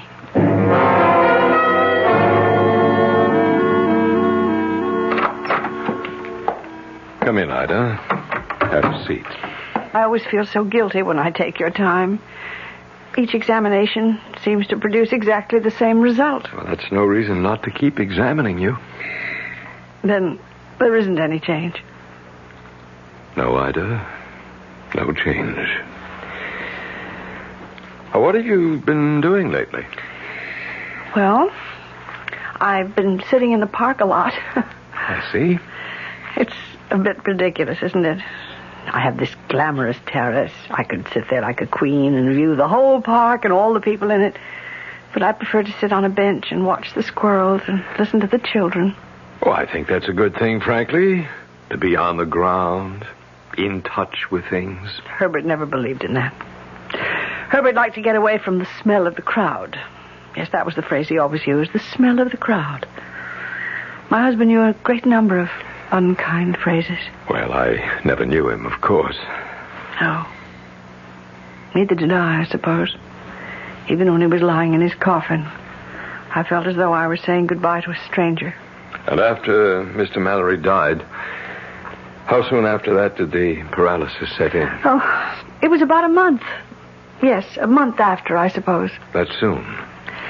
Yes. And now it's been how long since you haven't been able to move your hands? 5 years. Can you believe it, Doctor? I can't. After the first 6 months of this terrible paralysis, I thought I couldn't go on living with these stone fingers of mine. I thought it would be preferable to be dead. But you never lost hope of a cure. No. I mean, that's what's kept me going. The hope of a cure. Oh, and something else. I suppose one must say a kind word for money. If there was one thing Herbert did in his life, he managed to leave a very rich widow behind him. Ida, I hope you won't misunderstand what I'm going to say. Doctor, you don't have to say it. I know what comes next. You're going to advise me to get out of myself, to stop thinking about my poor hands and think about other people. Charity work. Well, Ida, that's one suggestion. Oh, if you knew how many charity committees use my name, or how many thousands of dollars I give to every foundation with an impressive name. Ida, I was going to talk about going back to that psychiatrist. Oh, that. I honestly think you gave up too soon. If you'd given the man a chance... Dr. Merritt, my hands are paralyzed. I'm not imagining it. They're paralyzed, frozen, insensitive. You've made all the tests yourself. Do you think I've been faking? No, of course not. The illness is genuine, but sometimes the origin of an illness of this nature can... It's all in the mind. Yes, of course. All in the mind. So easy to say that, isn't it? So many doctors have told me the same thing. It's so much easier to blame my mind than their own failure. Ida, please. Doctor, excuse me. It's time for me to go. You've got lots of patients waiting for you. Some of them you might even help.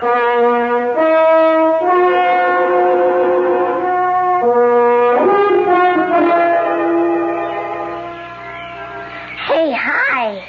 Oh, it's you again. Waiting for your brother? Nah, he's not playing today. Oh, that's too bad. It's a lovely day. He broke his leg. Oh, I'm sorry to hear that. Hey, is that what happened to your hands? I mean, did they get broken? Something like that. Well, do you feel anything at all? I mean, like your fingers? You're a very curious boy. Did anyone ever tell you that? Can I just touch him, lady? Please? No, please don't. Hey, you kid. Now cut that out. Well, Stop bothering this lady, you hear me? I wasn't bothering her. All right, now go on, get out of here, leave her alone. Okay. I just wanted to touch her hand. I'm sorry, ma'am. I just couldn't help overhearing. Thank you.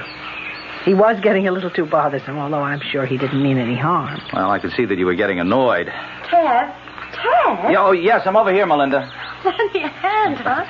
I can't manage 2 hot dogs and a bag of peanuts and 2 crutches at the same time. Oh, sure. I'm sorry. Excuse me, ma'am. Oh, this one's yours, with the mustard. Thanks. Do you think I could sit down? Of course. Ted, would you grab that crutch? Yeah, I got it. Listen, I told you that I'd get the hot dogs. I mean, you didn't have to be quite so independent. That's funny. You're always complaining that I'm not independent enough. Oh, am I crowding you, ma'am? Oh, no. Plenty of room. Ted, who was that boy I saw running off? Oh, I drove him off. He was bothering this woman. Oh, dear. Oh, are you all right? Oh, yes, I'm fine. As a matter of fact, he was telling me about his brother's accident. He hurt his foot. I guess this must be the season for accidents. You mean these crutches? I'm afraid that was another season. Hey, gee, it's warm, isn't it? Huh? For this time of year? Of course, you're warm. Saving fair damsels and all that stuff. I didn't know you were a regular St. George, Ted. Yeah, sure I am, with kid dragons. Would you like some peanuts, ma'am? We've been trying to give them away to the squirrels all day, but we haven't seen any. No, thank you. I don't like peanuts very much. I can't imagine what squirrels see in them. Don't worry. My brother will happily eat them all by himself. Your brother? I'm Melinda West. This is my brother, Ted. And my name is Mrs. Mallory. How'd you do? Haven't I seen you two here before? Oh, you probably have. We live close to the park.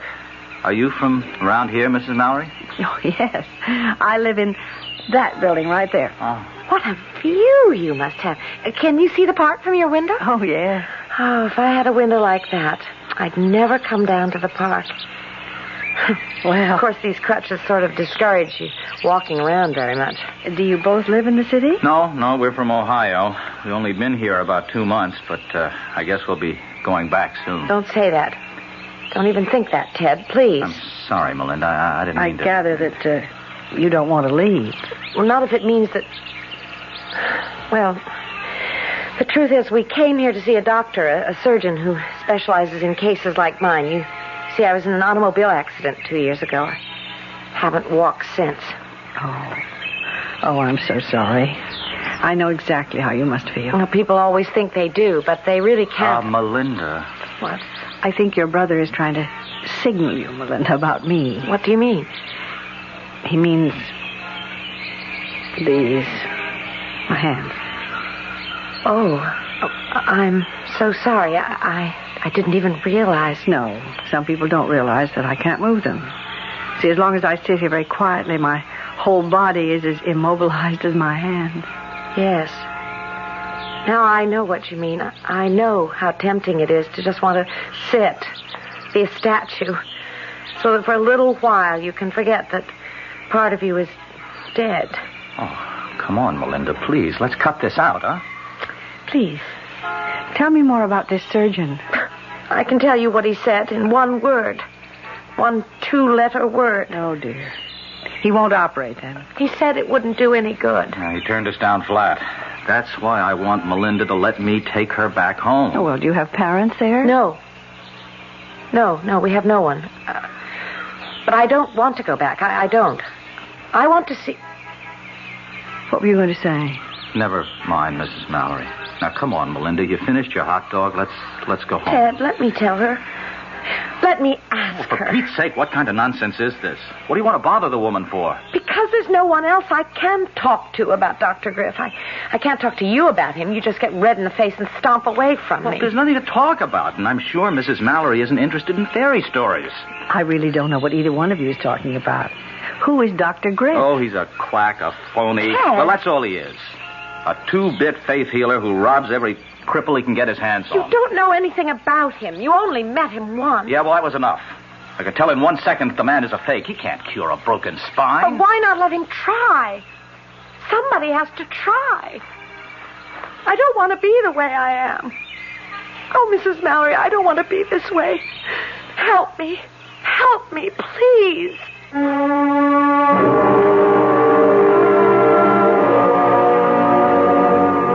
Well, Mrs. Mallory's physician would be very pleased right now. At last, his patient seems to be taking his advice to interest herself in the outside world, in problems other than her own. But how involved will those problems become? We'll wait to find out until I return shortly with Act 2. Excuse me, madam. Oh, I'm in an awful hurry. I just wonder if you could answer a simple question for me. So do I. The question is this. What happens this time of year? Oh, that's easy. The kids get home from camp. Goodbye. Nope. What do you mean, nope? Nope. I mean, I should know when my kids get home from camp. Well, the answer I had in mind was a tad more general in scope. Well, I gave my answer. Let's hear yours. You know, I'm glad you asked. Are you? You see, what happens this time of year is that Buick dealers are giving particularly great deals on all their 74 Buicks. For a family woman such as yourself, I think a neat little Apollo would be just the ticket. It's small, economical, but surprisingly roomy. And it's a Buick, so it's really quite elegant. You don't say. Uh-huh. Now, isn't that good news? Yes. I mean, that you can get such a nifty deal on such a nifty small car. To be sure it is, yes. To be sure. By the way, where do your kids go to camp? Guam. It's a small island in the South Pacific. Guam. there's a very special deal going on at all offices of Suburban Savings throughout North Jersey. It's called Suburban Special Interest Deal, and you'll be especially interested in the savings you get. A top 7.90% effective annual yield on Suburban's limited issue 7.50% savings certificate. And Suburban guarantees it from 4 to 10 years. Minimum deposit $2,500. Early withdrawal prior to maturity is subject to a substantial penalty. Suburban compounds interest continuously from day of deposit paid quarterly. So you not only get interest on your savings, you get interest on the interest. And Suburban offers you the highest interest rate allowed by law. Here's your chance to get a great savings deal. A top 7.90% effective annual yield on Suburban's limited issue 7.50% savings certificate. Why not deal yourself into Suburban Savings Special Interest Deal at any Suburban Savings office in northern New Jersey? Located in Bayonne, Edgewater, Elmwood Park, Emerson, Hackettstown, Morris Plains, Nutley, Paramus, Sparta, and Wayne.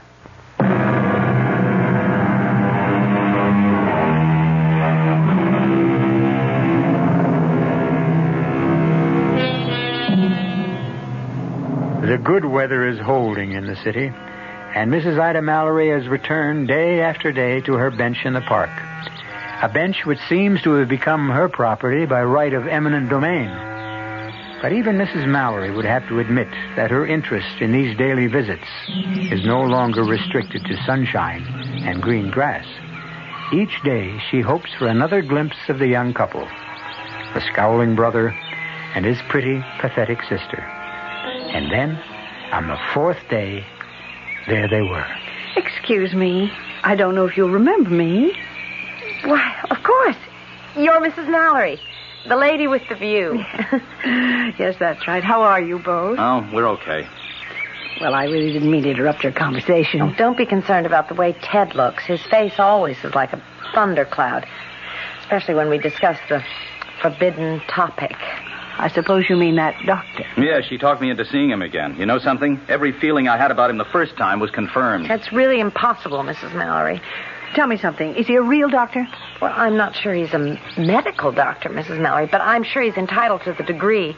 Maybe a doctor of psychology, or something like that. I'll tell you what he's entitled to. A good swift kick in But the... I'll tell you one thing about Dr. Griff. He's the only one who said he could help me. He didn't promise. He just said he was hopeful. Well, that's something anyway. Yeah, I'll tell you what he's hopeful about, getting your $500. He says he's very hopeful I can be cured. And that's worth a great deal more than $500.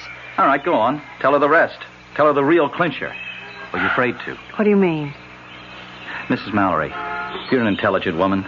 So listen to how Dr. Griff plans to cure my sister. I know it sounds sort of melodramatic. Oh, it's idiotic. That's what it is. Please, I'd still like to know. Well, he says he uses something called the water of faith. See what I mean? The water of faith? Sounds sort of, religious. Like, the holy water at Lourdes. It's related to that, yes. Oh, now do you see why I say the guy is an out-and-out fraud? The water of faith. Where are we? Back in the Middle Ages? Well, I must admit it does sound sort of odd. Just the same. He said that it works. That it's worked for dozens of people.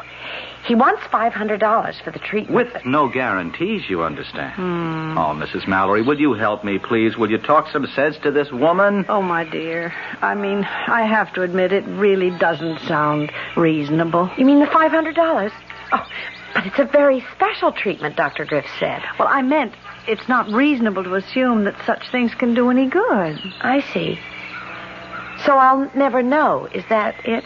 I'll just turn around and take a plane back to Ohio and live out the rest of my life as a cripple. When for $500, at least I might have had a chance to live. Yes, I see what you mean. Ted. Oh, I hope you don't mind my calling you Ted. Oh, no, of course not. Your sister, well, she may have a point there. I mean, even if it is a waste of money, perhaps she'll never be happy unless you let this man try. If not, she'll always wonder about it. Always. Yes, I know that. That's what his whole bag is, making you wonder if it just might work. And, well, about the money, I don't know how to say this, but you see, $500 may seem like a lot to you, but it isn't to me. So if I can help you. Oh, no. Oh, no, please. Absolutely not. It's not really a problem, Mrs. Mallory. We've got the money. Besides, it's not the money so much as, well, seeing Melinda disappointed again. I've had so many disappointments, you see. Yes. Yes, I know all about such things. Oh, dear. Yes, of course you do. Oh, you see what a selfish person I've become. I keep forgetting that you have your own affliction. I'm not sure that it isn't even worse than mine. To lose the use of your hands. Well, never mind about me. What are you two going to do? Oh, I did. It looks like I'm outnumbered on this thing. Ted, does that mean you'll let me do it? You'll let me? Well, if you go back without trying this dumb water of faith, you'll always regret it. So, okay, let's get it over with. Oh, Mrs. Mallory. Oh, thank you. You're the one who did it. Oh, my dear. I just hope your miracle happens. All my life, I wanted to believe that miracles happen.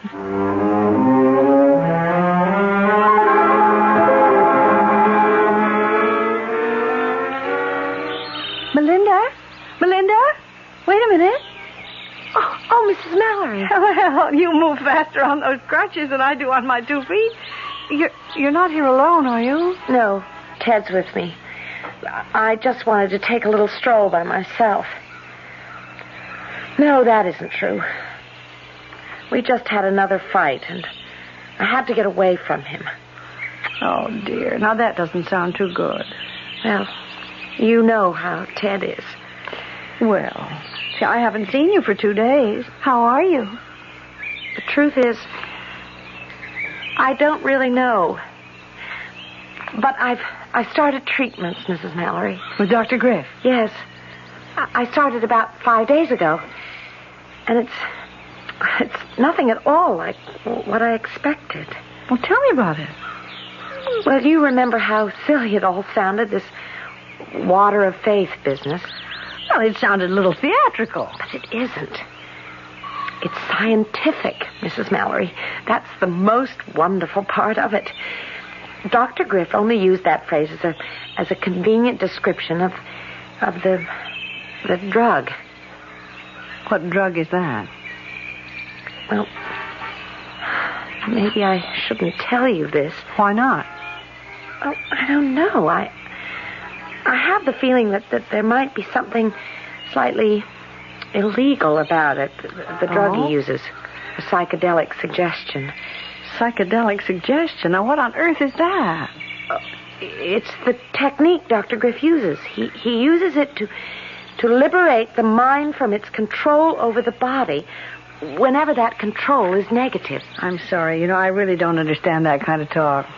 Well, I'm not saying I understand it myself completely. But it does sound to me as if he believes that your illness is psychosomatic. I don't know, Mrs. Mallory. All I know is that I have to go through with it. Kill or cure. It isn't a dangerous treatment, is it? No, I'm sure it isn't. It's more like a sort of a hypnosis. I go to his office, he administers the drug, and then he talks to me. And that's all there is to it. And? Has it helped? I think I'd better go back to Ted. He's probably getting worried about me. Melinda, please tell me if... Melinda, look out! That bicycle! I'm sorry, miss. I'm sorry. Melinda, are you all right? Oh, you let me help you up, miss. Oh, you idiot. Can't you see that girl is crippled? Quick, give me that crutch. Oh, you sure? Wait. I think I can manage to pick myself up this way. Now, just take it easy.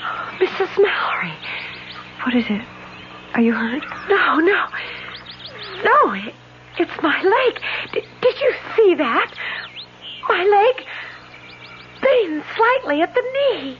No, I didn't see it. Look, miss, if you're sure you're okay. Oh, get out of here. Go away and be more careful next time. Yes, Mrs. Mallory. I'm sure it happened. I saw it happen. My leg moved. For the first time in 2 years, it moved.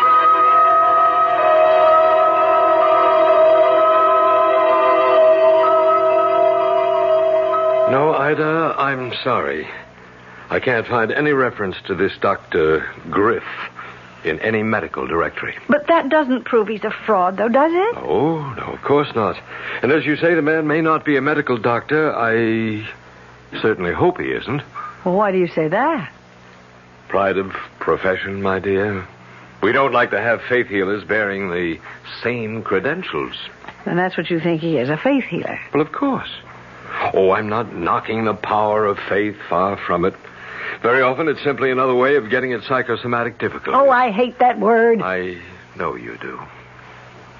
Oh, I've been through all that psychosomatic nonsense. All those doctors who tried to tell me that my paralyzed hands weren't, well, what they are. That there's something in me, some emotional problem. You didn't give them much chance to prove or disprove it, Ida. I did. I submitted to their therapy, even if I didn't believe in it, and it didn't do the slightest bit of good. Well, maybe if you had believed them, it would have. Flesh is flesh, Doctor. Bone is bone. That kind of therapy can't make my hands move any more than it can make that poor girl walk. And I have a good mind to tell him so. Please come in, Mrs. Mallory. Thank you. Won't you have a chair? All right. Well, do you mind if I ask who referred you to me? Well, actually, it was one of your patients, Melinda West. Yes, of course. A very charming young woman.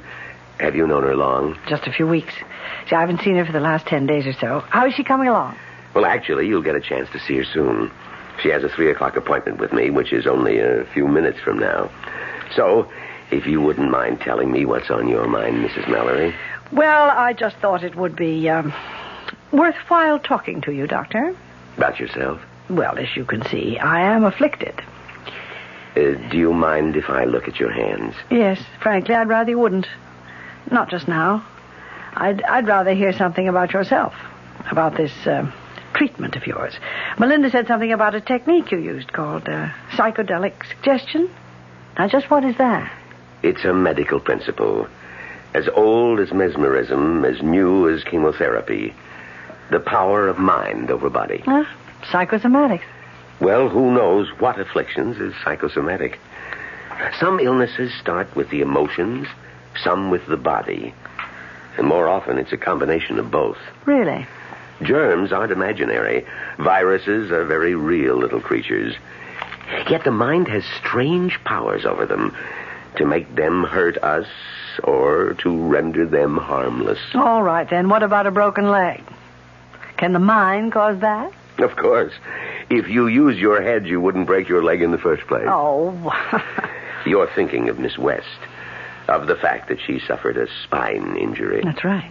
I hardly see how you can correct something like that. You've seen her x-rays, then? No. You believe the damage is neurological? Well, I know nothing about it. That's strange, Mrs. Mallory. You certainly seem to have an opinion. Be careful, though. You don't have a medical degree. Someone might call you a quack. Listen, Doctor, I came here... Oh, excuse me, Mrs. Mallory. Melinda. I'll be with you in just a minute. No, come to think of it. Why don't you come in now? There's a friend of yours here. A friend? Oh, it's I, Melinda, Mrs. Mallory. Oh, Mrs. Mallory, how nice to see you. Come in, Melinda, please. Melinda? Your crutches. Where are your crutches? Look at me, Mrs. Mallory. I can walk without crutches now. I'm not very steady, but I can walk.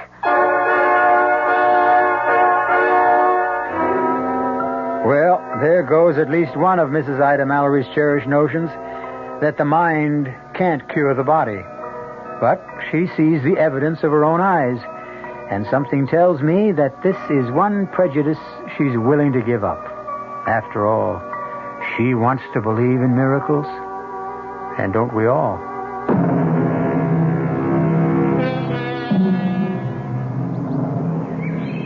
Mrs. Ida Mallory has spent a sleepless night, dreaming of things she never thought possible.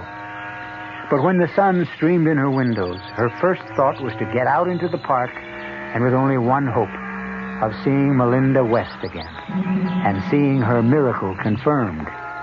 It's true. It's really true, Mrs. Mallory. Even Ted has to admit it. Well, I guess there's something to it, all right. I haven't seen my sister off those crutches in 2 years. But how did it all happen? I don't really know. As I told you, he used this drug. He made me go to sleep, and then he simply talked to me. At first there was nothing, and then I started feeling life in my legs again. Well, you saw me that day in the park when I fell down. Oh, Melinda. I just can't tell you how happy I am for you. Well, and what are your plans now? Oh, go home, I guess. I've got to get back to my job if it's still there. The treatment cost much more than we thought it would. Yes, the 500 went in no time at all. Then he asked for another 1,000. He said it couldn't be helped. The drug he uses is so horribly expensive. Now, listen. I told you once that if there were any way I could help you out financially... No, that's out, Mrs. Mallory. We'll manage okay. Of course we will. And I can go back to work now.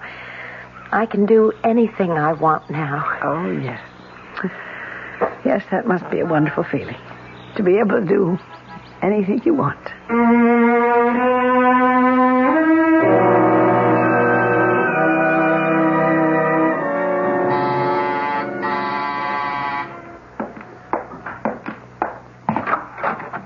Mrs. Mallory, please come in. Thank you, Doctor. You know, it was really very good of you to see me on such short notice. That's quite all right. Please sit down. Thank you. Well, I don't quite know where to begin. Well, suppose I begin for you. You've been thinking about Melinda West. Yes, I saw her only this morning. She really is cured, isn't she? Yes, Mrs. Mallory. In my opinion, the young woman was cured. But you realize that all I really cured by psychedelic suggestion was the illness that existed in her mind, not her body. But I still don't fully comprehend it. I'm sure there was no real neurological damage to the girl. Oh. I think her bones and muscles and nerves were all in the proper place and functioning normally. Only her mind wasn't. But she seemed so sensible. Mrs. Mallory, do you know the story of that accident? I beg your pardon? Did Melinda ever tell you exactly what occurred that caused her injuries? No, as a matter of fact, she didn't. She simply said it was an automobile accident. That's correct. And she was the driver. Oh. There were 2 other passengers, her mother and her father. Both of them were killed. Oh, dear Lord. She did sustain some injuries in the crash. But it was apparent to me that they were not sufficiently grave to cause her the total paralysis she suffered. You mean she felt that guilty about what had happened? Guilty enough to seek punishment for herself. And she did. She punished herself by losing the use of her legs. And so your treatment was able to cure her? Yes, I'm happy to say. But of course it couldn't cure someone like me. What was that? I said it couldn't cure me. See, I didn't lose the use of my hands for any kind of reason like that. I mean, it's just some sort of nerve damage. Doctors could never explain it. Well, if that's the diagnosis of your physician, that it's purely physical and incurable... Oh, but I didn't say that. See, I mean, my doctor has never used the word incurable. I have been hoping for years that it would just heal itself. I can't go on living like this, so helpless and so useless. Mrs. Mallory, have you come here to talk about Melinda West or yourself? Myself. I want my hands back. Oh, dear God, I want my hands. Yes, I was afraid that's what you had in mind.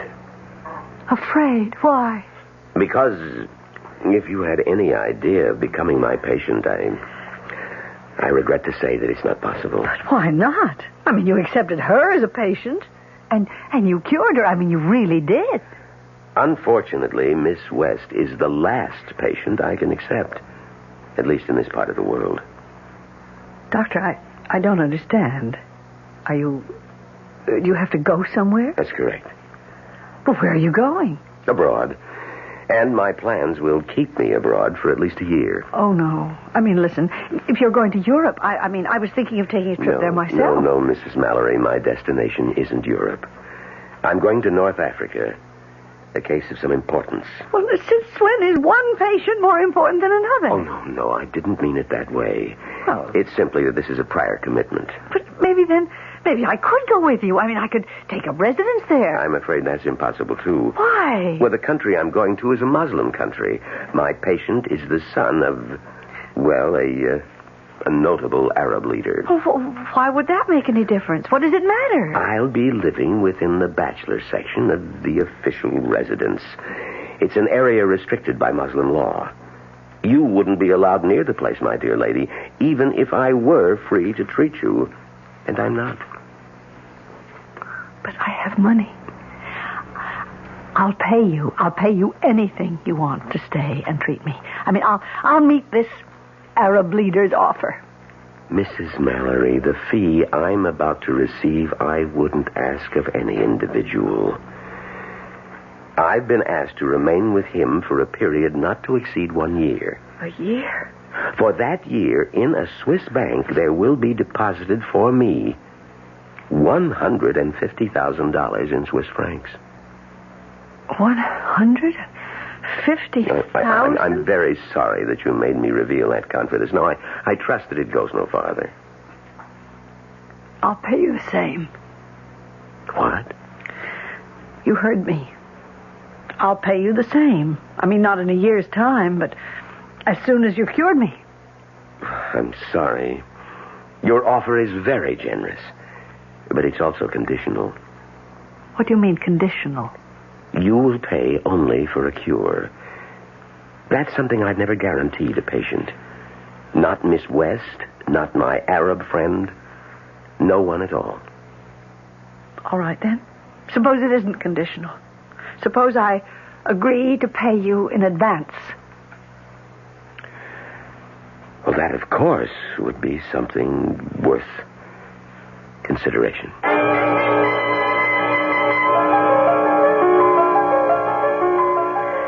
Well, hello, Dr. Merritt. This is certainly a surprise. I think it must be the first time that a doctor ever made a voluntary house call. Well, I didn't come here to see you as a patient, Ida. Only as a friend. Well, that's very kind of you. Ever since I saw you last, I've been thinking over what you told me about this Dr. Griff. Oh, yes. Well, what about him? I thought it would be worthwhile just to ask around about the gentleman. And last week I was attending a joint conference of my medical association and psychological group. Mm-hmm. Well, anyway, I did learn something that I thought you might be interested in. There is no Dr. Griff. What was that? Oh, maybe he has a Ph.D. and tacked that in front of his name, but I'm quite sure that the man is not a medical doctor. All right. Be that as it may, he's still not necessarily a fraud. Well, I didn't say he was anything. But I suspect that your original judgment was correct. But... that he's not someone to be trusted. But you don't know the whole story. Well, what I do know is you're more impressed with a man than you were willing to admit. Isn't that right? Dr. Merritt, he cured that girl. What? You know that girl I told you about, the crippled girl? She's walking again. I saw her walk. Well, I suppose that could be true. Faith healing does have its successes. Well, I'm sorry, Doctor, but I'd rather not discuss this any further. Oh, wait a minute. I don't like the way you sound. Ida, have you made any sort of arrangement with this charlatan? Dr. Merritt, I appreciate your interest, but I refuse to say another word about this matter. I mean, do you understand? Not another word.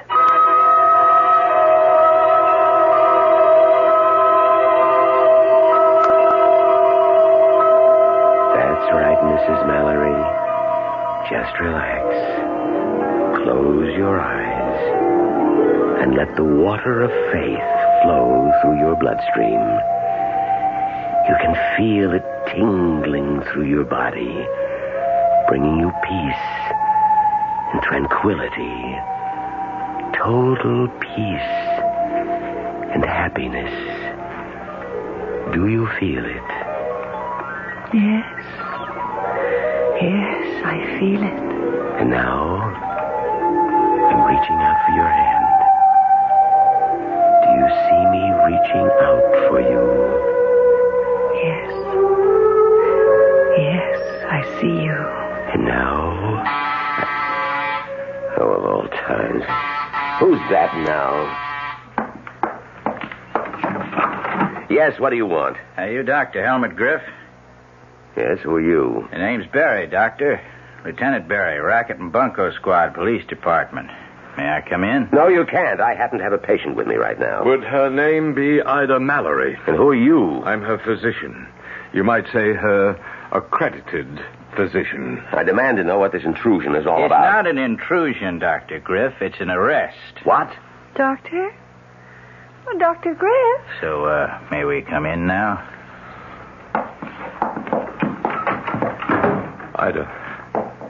Ida, are you all right? Yes.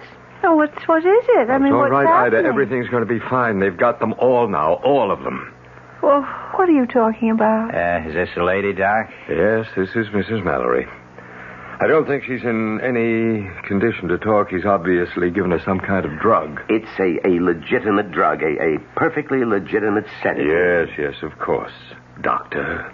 I'm sure it's nothing very unusual, Seconal or something of that nature. No mysterious water of faith. Please, won't someone tell me what's going on? Now, I'll tell you, Ida. But it may hurt just a little.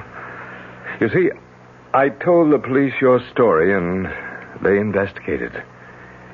He is a fraud, Ida. How dare you Be say quiet, mister. You're no more a doctor than I'm police commissioner. His real name is Michael Lanning. Alias Dr. George Watkins, alias Dr. John Wilson, and that's his modus operandi, Mrs. Mallory, posing as a fake doctor, offering miracle cures, usually for sick widows with lots of money. Oh, but he cured her. I mean, he cured Melinda. This is the part that may hurt most, Ida. He did not cure Melinda West. Because Melinda West was never crippled to begin with. I know. It was just psychosomatic. Oh, no, Ida. Just crooked. What? She was in on the racket with him, Mrs. Mallory. Her real name is Anna Fraser. Oh. Her so-called brother is Tony Fraser. And I'm sorry, they're not brother and sister at all. They're man and wife. No, and I believed them. Well, we haven't caught up with those two yet, Mrs. Mallory, but we will.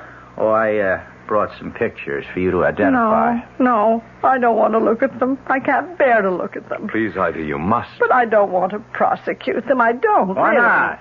They're crooks, plain and simple crooks, all three of them. I don't care. You have to help us now, Ida. You have to identify these parasites. Now, please, look at the photographs. You know something, Doctor? Sometimes people set out to do good and end up doing harm. And sometimes it works the other way around. What do you mean? Hey, now, stop that. Now, don't rip up those photos. Mrs. Mallory, please. Ida, what are you... What?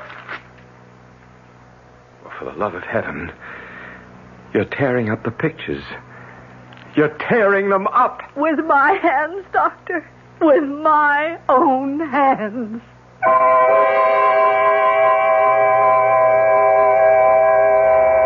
Well, they say that it's an ill wind that doesn't blow someone some good. And in this case, it looks like three evil people have managed to be very good to Mrs. Ida Mallory, in spite of themselves.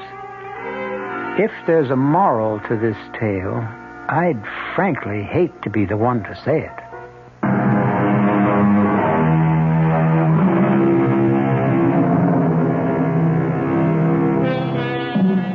No, we're not recommending that the best way to cure your ills is to fall into the hands of confidence men.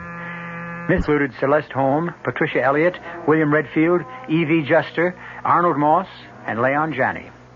The entire production was under the direction of Hyman Brown. Radio Mystery Theater was sponsored in part by Buick Motor Division and Anheuser-Busch Incorporated, brewers of Bud. Bit suspicious, okay? Our cast included Celeste Holm, Patricia Elliott, William Redfield, Evie Juster, Arnold Moss, and Leon Janney. The entire production was under the direction of Hyman Brown. Radio Mystery Theater was sponsored in part by Buick Motor Division and Anheuser-Busch Incorporated, brewers of Budweiser. This is E.G. Marshall inviting you to return to our Mystery Theater for another adventure in the macabre. Until next time, pleasant dreams.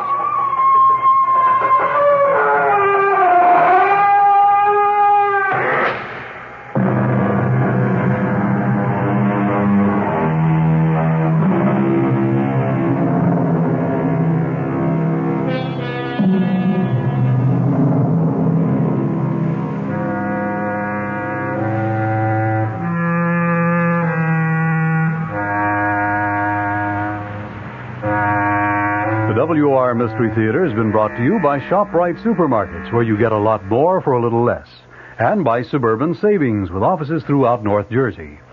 The preceding Mystery Theater program was furnished by the CBS Radio Network. I'm Fulton Lewis in the Mutual Broadcasting System studios in Washington, D.C. Now, my commentary. President Ford promised leniency to thousands of Vietnam-era draft dodgers and deserters today, declaring, "I want them to come home if they want to work their way back." In a big surprise move during his first trip outside of the city of Washington since assuming the presidency, Ford was in Chicago speaking to a Veterans of Foreign War convention. He signaled a sharp change in government policy. He indicated he favors a form of limited amnesty.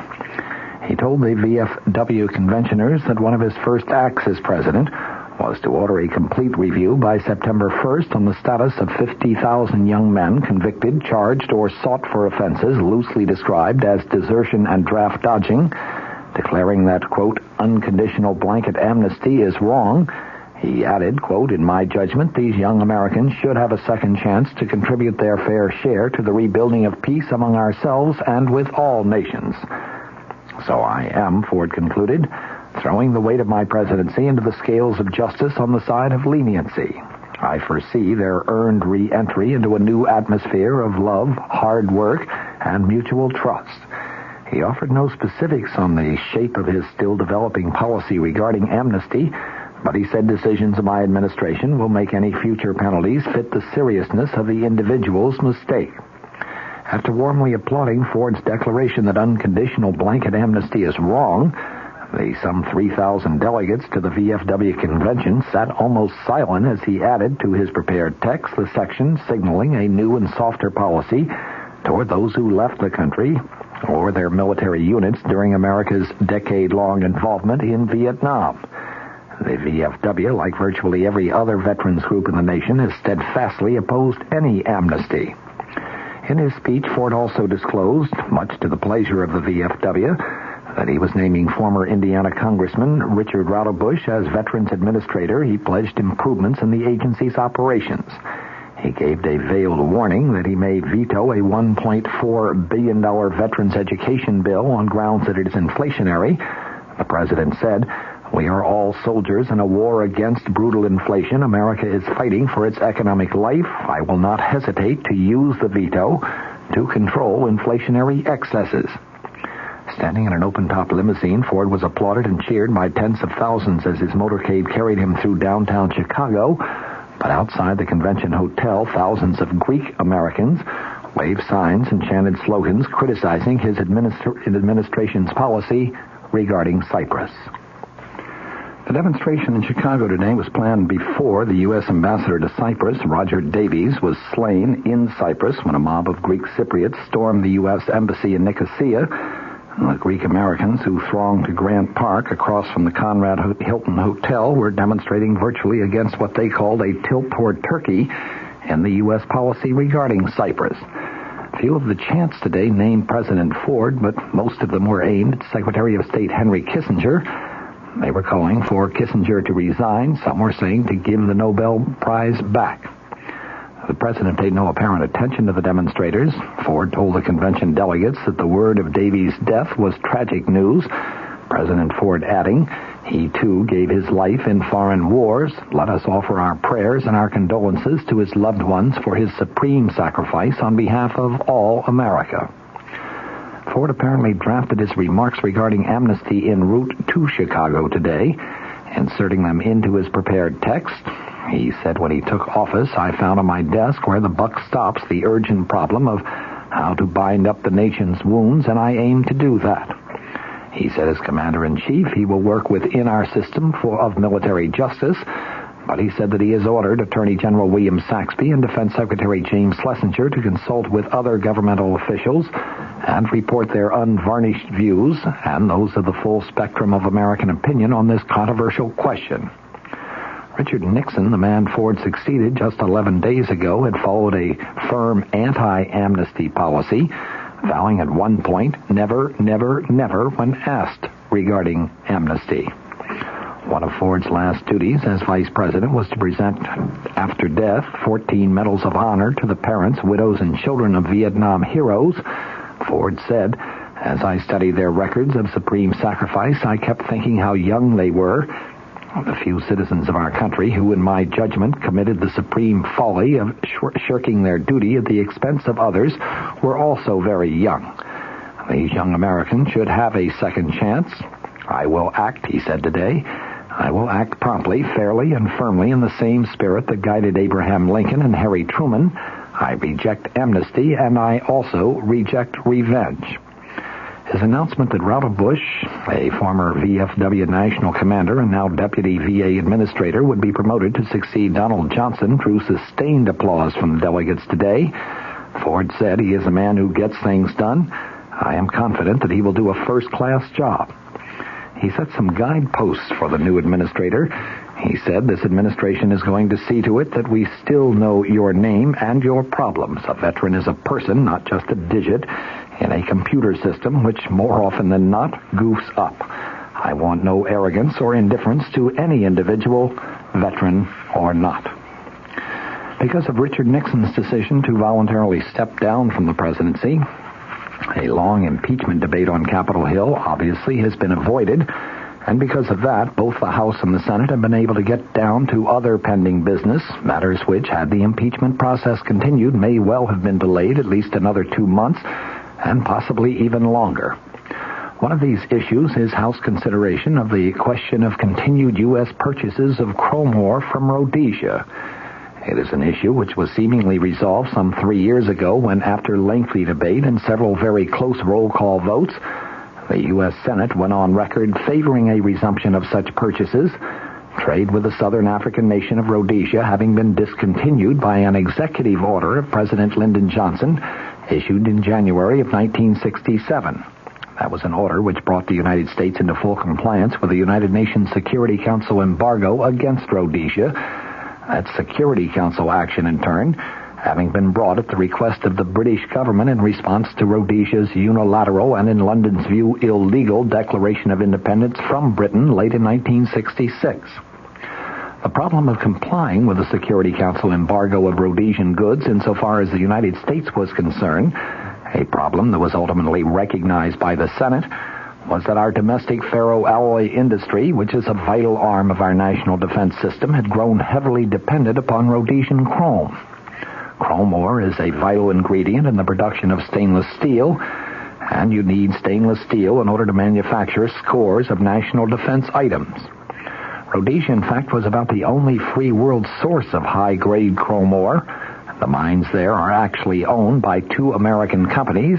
Cutting ourselves off from Rhodesia would mean that we would have to turn to the world's second major source of chrome, the Soviet Union, and that, in the view of most defense specialists, would seriously jeopardize our national security. Indeed, that very situation did develop in the wake of President Lyndon Johnson's executive order of 1967. Beginning in January of that year, U.S. companies were told that they could no longer purchase Rhodesian chrome, and they were forced to turn to the Soviet Union for that material. The Kremlin, incidentally, responded to its new near-monopoly status by jacking up the price for its chrome from $25 per ton to more than $75 per ton, the increase being accomplished in a period of less than 3 years. It was Virginia Senator Harry Byrd who brought these matters to the attention of the Senate, and it was his amendment exempting chrome from the anti-Rhodesian boycott, which was ultimately approved by the Senate in the fall of 1971. By the time the issue reached the House of Representatives, the United Nations had voted to admit Communist China to that organization's membership, and as you recall, it had expelled one of the founding members, Nationalist China. The mood in the House of Representatives was hardly friendly to the UN, and in that atmosphere, the House members voted an overwhelming 251 to 100 in support of Senator Byrd's amendment, and by early 1972, imports of Rhodesian chrome to this country had been resumed. Liberals had argued vehemently against the Byrd Amendment. Its approval, they insisted, would have been a slap in the face of the United Nations, and some went so far as to argue that a UN decree actually superseded the law and authority of the United States anyway. They actually sued in the courts in hopes of getting the courts of this country to agree with their point, but they lost. The U.S. Court of Appeals ruled that the U.S. Constitution is still our national charter. The Charter of the United Nations is not.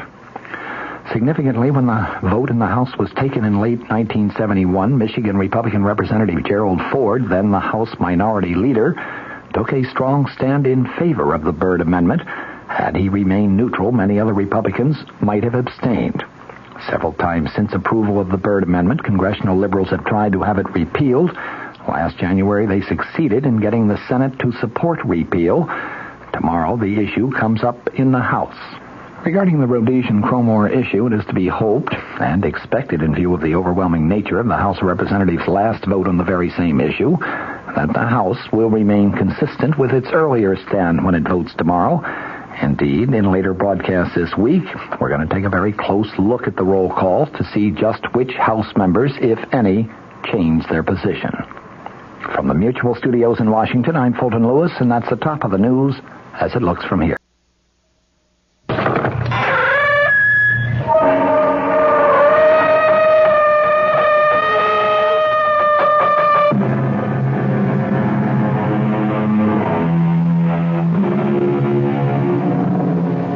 Come in.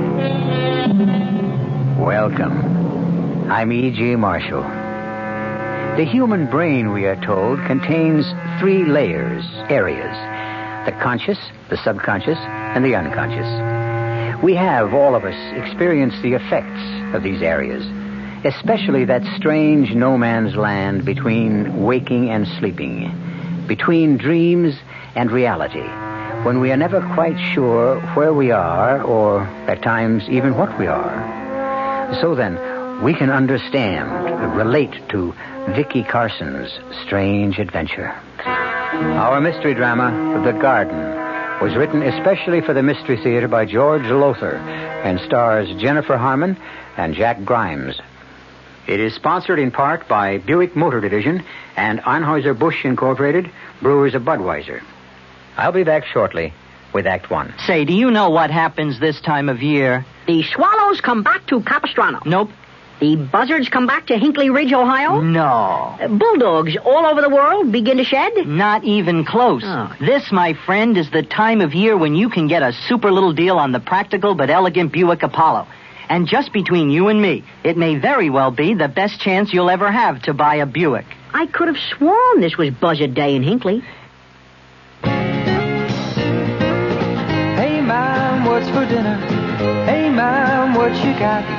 What's for dinner? Your ShopRite supermarket suggests choice beef first-cut chuck steaks, just 59 cents a pound this week. Save 2 on smoked hams. Shank portion, 69 cents a pound. Butt portion, 79 cents a pound.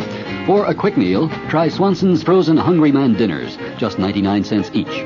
For dessert, ShopRite's produce department is featuring fresh honeydew melons, 79 cents each. They're great, topped with ice cream. There's a lot more for a little less at your ShopRite. Stop in soon at ShopRite. She loves her family. She wants the best. She does all that she can do. She lets ShopRite do the rest. what's for dinner? ShopRite has the answer. Well, good evening, Mystery Theater fans. This is Gene Shepard, and we're sitting here having a very friendly roundtable discussion with many of our listeners who gather nightly here at the 710 spot on the dial. And if you'd like to join our little evening gatherings, I'm on every night at, let's see, it's 9:15 now. 9:15. You write that down.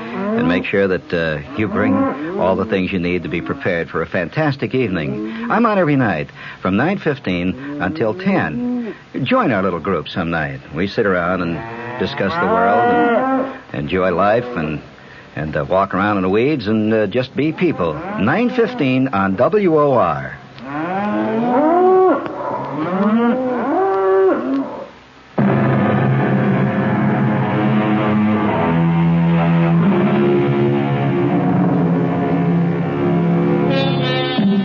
I think I may say without fear of denial that man has thought more about life and death, particularly death, than about any other subject in the world. Some say that death is the end of us. Others that it is a rebirth. Others, well, no matter, for no one really knows. Or perhaps they do. Perhaps at least two people know. Vicky Carson and Jack Gibbons, who... But enough. Let them, not I, tell their story. Oh, where am I? How did I get into this terrible place? This forest, this jungle. Help me. Please, someone help me. Hello? Hello? Hello? Who are you? Where are you? There's such a fog, I can't see. Keep calling. Keep saying something, anything, so I can follow the direction of your voice. Oh, yes. Well, say something. I don't know what to say. Anything. Say it. Oh, damn, I'm caught again. These blasted thorns. You hear me? Say something, anything. A poem, a prayer. A prayer. Oh, all right. I don't know any prayers. Wait, I know. Now is the time for all good men to come to the aid of their country. Okay, keep saying it. Yeah. Now is the time for all good men to come to the aid of their country. Now is the time for all good men to come to the aid of their... Okay, that's enough. I've reached you. Oh, you poor man. You're all scratched. You're bleeding. You're covered with mud. You'd be, too, if you'd been trying for I don't know how long to fight your way out of this jungle. Oh. Who are you? Vicky Carson. Jack Gibbons. What was that crazy stuff you were giving out with? Crazy stuff? Now is the time for all good men to something or other. Oh, that. It's an exercise they give you in typing school. I guess I did it so many times I'll never forget it. Oh, you go to a typing school? Well, I did before I became a secretary. I was a secretary, you see, and... Well, that's funny. Well, what? I said I was a secretary. I spoke of myself in the past tense as if I was dead or like that. Well, you're anything but dead, you ask me. And nobody as beautiful as you could be dead. Oh, thank you. Where are we? What is this place? Well, you got me. You don't know? No. All I know is I'm here somehow, and it... Oh, this place, it scares me. I'll tell you the truth, me too. The trees... God, I don't know, maybe it's the heavy gray fog, but the trees all look deformed. Evil. Kind of evil. Yeah, and the plants, the flowers... I don't know, there's something about them. Hey, we can't just stand here. Never get out, we'll do that. Come on. Where to? I don't know, we'll just keep walking till we get somewhere. Well, all right, whatever you say. Well, all right, come on. I can't move. Caught on something, my ankle. Something's around my ankle. Oh, here, let me see what... Hey! Something wrapped around my neck all of a sudden. Vines. Vines hanging from the tree. Jack, I think they're alive. Damned if they don't seem to be. My body now, the vines are wrapping themselves around my... I'm strangling. Crushing me. crushing. Jack, help me. I can't help myself. You need help? What? Who's? Man. Good Lord, it's like a giant. I said, you need help. Yes, help. Well, help us. It'll cost you. Cost us? I help you, you gotta pay. Pay? I got something you need. You want it, you pay for it. Oh, anything. Remember that. Now stand still, the two of you, while I rip these vines away. There. You're free. Oh, thank you. Thank you. Yeah, thanks. Who are you? You can call me Mordred. Well, what is this place, this awful jungle? It's not a jungle. It's a garden. A garden? I know. Looks more like a jungle. Well, that's what happens to gardens when nobody cares. See you. No, wait. Don't leave us alone. Don't worry. I'll be around again to collect. Collect? What you owe me. You said if I helped you, you'd pay anything. You will.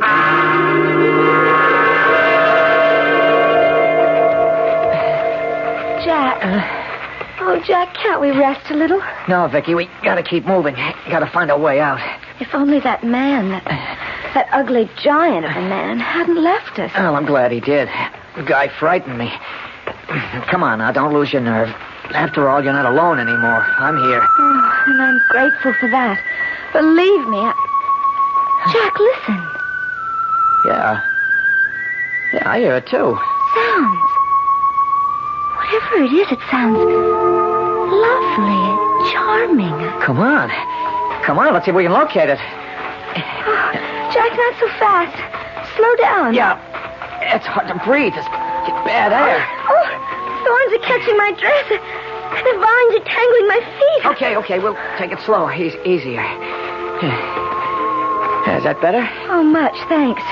Aim to please. I can't get a pulse, Doctor. Jack, listen. Doctor, I tell you, I get no pulse at all. Did you hear that? The music? No, a voice. A voice that said something about... Jack, I remember. Hey, cool it. You remember what? Something about an operation, a serious operation. Whose? I think mine. Yeah? Well, let's keep moving. We'll never get to where that music... Now what? I'm sorry, but my feet are stepping in it. Oh, it's like mud. Hey, too. Now, what in the... Mud? More like glue. Oh, quicksand. Quicksand? It is. I'm sinking. Oh, it's deeper and deeper. I'm sinking. What do we do? What do we do? I don't know anything. Oh, Jack. Huh? There. A woman. Just be still a moment. Don't move. Vicky, she's the most beautiful. Now, come toward me. We can't move. Yes, you can. Move slowly. There's no hurry. I can move. So can I. But it's amazing. And don't talk. Save your energy. You haven't much left. Oh, that's it. That's right. Oh, and here you are, safe and sound. I don't know how you did it, but... Oh, thank you. Not at all, Vicky, not at all. For a moment there, I thought... How do you know my name? You're surprised? Well, yes, after all, we've never met. Oh, but we have several times. Well, I don't remember ever... Perhaps you don't recognize me. Who are you? What's your name? Whatever you please. Whatever. What is your favorite name? What name do you like most in the whole world? Oh, you wouldn't believe it. Tell me. Well, I don't know why. I can't even remember where I heard it or saw it. In a book, maybe, but... Well, anyhow, it's Drusilla. Drusilla? Oh, a beautiful name. Not as beautiful as you. I'm sorry. Excuse me, I shouldn't have. I mean... Well, you are beautiful, and I had to say it. Thank you. And now then, come with me, please. Oh, where? If you look over there, you'll see a wall and a gate in the wall. Follow me. The music seems to be coming from the other side of the wall. Yes. And hey, everything's kind of changing. The air smells good. Yes. Oh, I smell flowers. I mean flowers that smell the way flowers ought to. Birds. I haven't heard birds singing since... Since when, Jack? I don't know. I can't remember. No matter. Here we are. Oh, Jack, look. Beyond the gate. Oh, Drusilla, that's the most lovely. Jack, look. Look, Jack, flowers everywhere. Oh, and fountains, too, and birds, and... Oh, that heavenly music. Out of sight. Plain out of sight. Thank you. But the garden really isn't mine. I merely take care of it. See that everything is properly cared for. Well, now shall we go in? Well, just lead the way. Vicky? I don't know, but... I thought you were delighted with what you see. Oh, that's it. I'm afraid even a short visit here, I couldn't bear to go back there. But, child, it needn't be a short visit. In fact, it needn't be a visit at all. Are you saying we can stay? Forever. Oh, no. Mordred. You're not as clever as you think you are, sweetheart. These two belong to me. Oh, no. Oh, no. Yes. You seem to have forgot that you owe me and haven't paid. Mordred, let them go. Not me, sweetheart. Not till they've paid in full.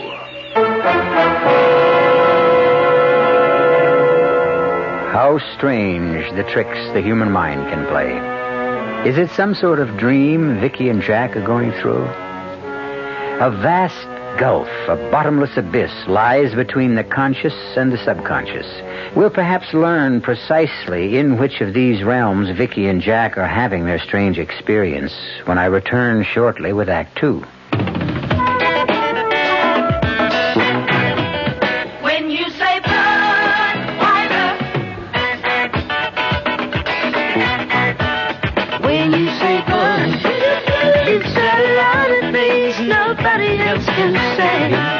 When you say Bud, you've gone as far as you can go to get the very best. Yeah.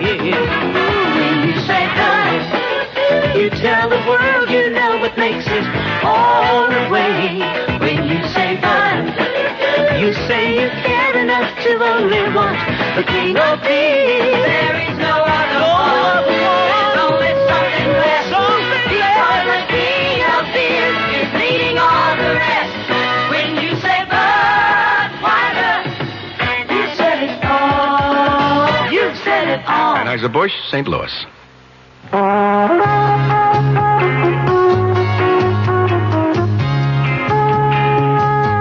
Suburban Savings in northern New Jersey would like to set you straight on savings. Straight off, Suburban offers you the highest interest allowed by law. A big 7.90% effective annual yield on Suburban's 7.50% savings certificates. And Suburban guarantees it from 4 to 10 years. Minimum $2,500. Federal regulations allow premature withdrawals on savings certificates, provided prescribed federal penalties are adhered to. Of course, Suburban also has a whole selection of other savings plans that keep your savings headed in the right direction, straight up. Why not head straight over to your nearest Suburban Savings office, conveniently located in Bayonne, Edgewater, Elmwood Park, Emerson, Hackettstown, Morris Plains, Nutley, Paramus, Sparta, and Wayne, and let them set you straight on savings.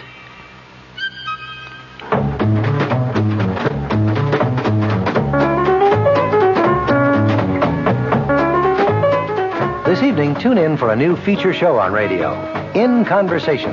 It's a lively half hour of intelligent and entertaining discussion between bright, inquisitive personalities and very well-informed guests.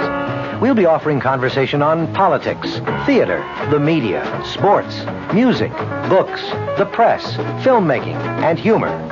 Our hosts change almost every night, and this week you'll be hearing Nat Hentoff, author, journalist, and social critic, actress Celeste Holm, Arthur Knight, film critic, and tonight, Brendan Gill, author and drama critic for The New Yorker magazine. That's In Conversation, tonight and every weeknight.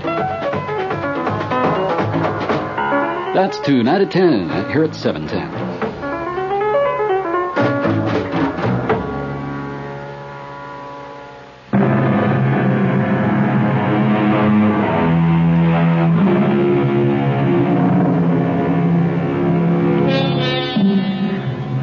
Carson, wandering about in a strange and evil garden, unable to say how she got there, meets Jack Gibbons, and they, in turn, meet a giant of a man, Mordred, as vile and ugly as the garden itself. Later, to their relief and delight, they meet a lovely woman named Drusilla, who invites them into another garden, a garden of such beauty that they beg to stay in it. They owe me, these two. They're going back with me till they've paid in full. Oh, no, not back there. Not to that awful place. Mordred, please let them stay with me. You know better than to ask that. Please, Drusilla, please save us from going back. My dear Vicky, I cannot. But you must. I can't bear it to go back to that horrible place. Child, you must. You see, the Garden of Death is... So that's what it is. The Garden of Death. And he, Mordred, death. He is death. Vicky, child, listen to me. Enough talk. Come on, let's go. Wait. What are you going to do with them? Two of them. How do you intend to make them pay? I don't see it's any business of yours, but since you ask, I need someone to do the heavy work. Another slave? If that's what you want to call it, I can use him on the treadmill. He'll be able to ease my burden in many ways. As for her, I can use her to make life more pleasurable in quite another way. Drusilla, no. Please don't let him take me back to the Garden of Death. I can do nothing to prevent it. Jack, save me. Protect me. Vicky, if I could. But I'm no match for Mordred. He could break me in two. Funny you should put it that way, Mr. Gibbons. That's exactly what I intend to do.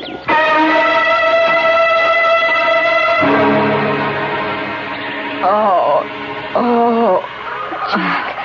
Oh, if you'd only let me massage your back, your shoulders. No, don't touch them, please. I'm in such agony, I couldn't stand it, not even to be touched. Oh, it's horrible. Horrible. Horrible isn't the word for what he's doing to me. There is no word. I'm on that treadmill 12 hours a day. 12 hours. Horrible. For me, too. You? Well, you gotta be kidding. Look at you. Dressed like a queen. Your hair, your skin, your nails. Nobody was ever kept better than you. Kept? Yes. Like a prize animal. And me like a dog. What he's doing to me, words can't describe. Broken back, I'm afraid. Broken back. Oh, car accident. I'm remembering. Car accident? What car accident? I don't exactly remember, but don't remember. Was I drunk? Jack? Yes, I think I was drunk and out of control. Car out of control. Lumbar vertebrae. Third, fourth, fifth. Smash. That voice. What voice? I don't hear any. I do. I don't. Not now, but I thought. The way I did? The way I thought I heard someone saying they couldn't get a pulse? Yeah, I guess. Oh, Lord, what's happening to us? I think... You know what? I think either we're dead or dying. That's what I've been thinking. What makes you think it? She told us.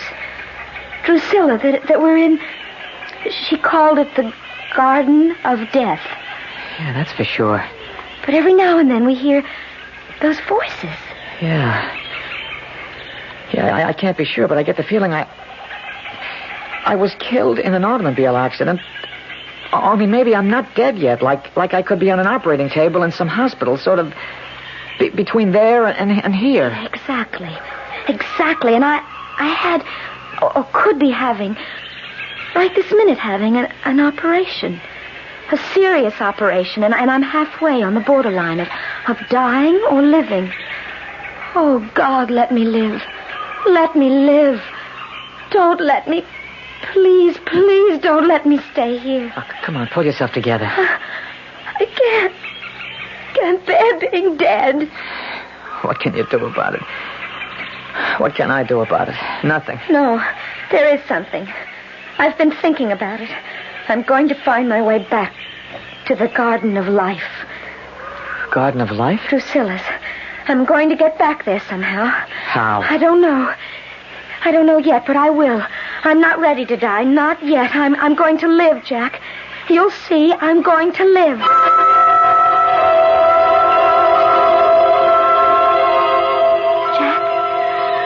Jack, wake up. What is... What? Shh. Don't wake Mordred. And don't talk. Listen. Jack, I found a path to the Garden of Life. You found... Come with me. Come.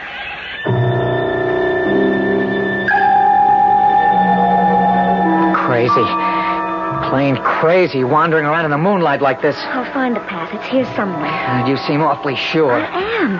Every chance I got this week, day and night, I came out here and searched, and I found this path. How do you know it leads to the Garden of Life? It must. It goes straight in that direction.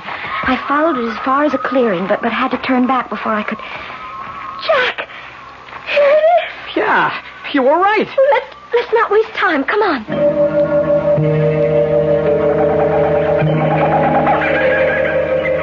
Where is it? Where is it? You said the clearing. Not far now, not far. I hope. What have we got ourselves into? What have you got me into? This jungle, it's alive with God knows what. Oh, will you stop your moaning and groaning? If we can reach Drusilla's garden. Yes. There it is, the clearing. Where? I don't see it. Straight ahead. That big patch of moonlight. That's it. Come on now. Completely crushed. Lumbar vertebrae completely crushed. What's that? If he lives, he'll never walk again. What's what? That voice. Didn't you hear that voice? No, Jack. Jack! My back. The pain. I can't move. I can't move. Oh, Jack. You must be in terrible pain. You've got to get to that clearing. You've got to do something. Drag him. See if I can drag him. Jack? Made it. Jack? What? We'll rest a while. Here in the middle of the clearing. It'll do you good. Regain some strength. Yeah.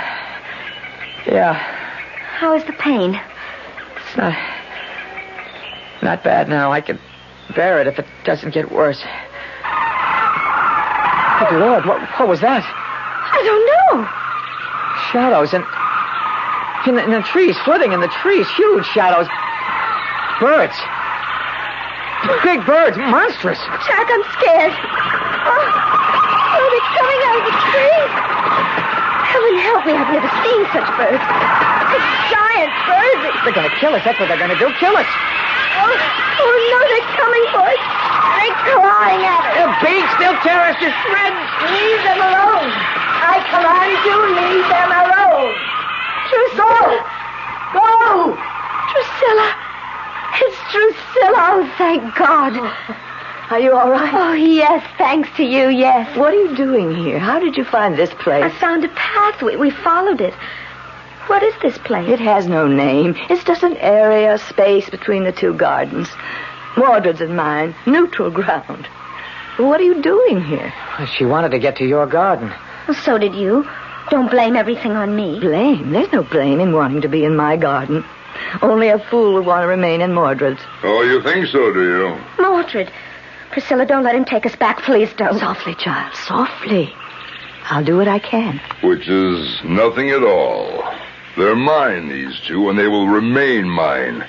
Get up, you. On your feet. I can't. I'm in terrible pain, awful pain. I don't give a damn how much pain you're in. On your feet. No, must you kick him? None of your business what I do to him. I can make it my business. You know that. I've done it more than once when your brutality has become too much for me. Oh, shut up. Go back to where you belong. Now, I'm telling you for the last time, get on your feet. All right. All right. And you, sweetheart, get going. No, I can't go back. Oh, yes, you can. Oh, please. Mordred, enough. Let her be, or I warn you, I'll take this matter to the master. Much good that'll do you. There's one way to find out. Hold it just a minute. Yes? Now, there's no sense bothering him with I this. think there is. You've gone too far again. I don't know about that. I do. What's more, these two, Vicky and Jack, are on neutral ground between your garden and mine. But they belong to me. To you, always to you. Will you never learn I have as much right as you? Can't you get it through your stupid, greedy head that it's pointless to argue like this, wrangle like this?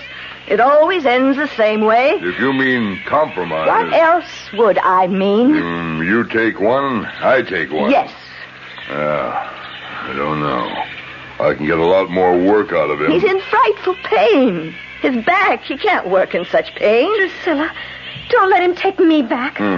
I'll take her. You keep him. No! Shh, quiet. I want to think about this for a moment, Mordred. Nothing to think about. I've decided. It's my decision, not yours. You had first choice last time. You can't blame a guy for trying, huh? Okay. Which one do you want? Which one? That's the question. Which?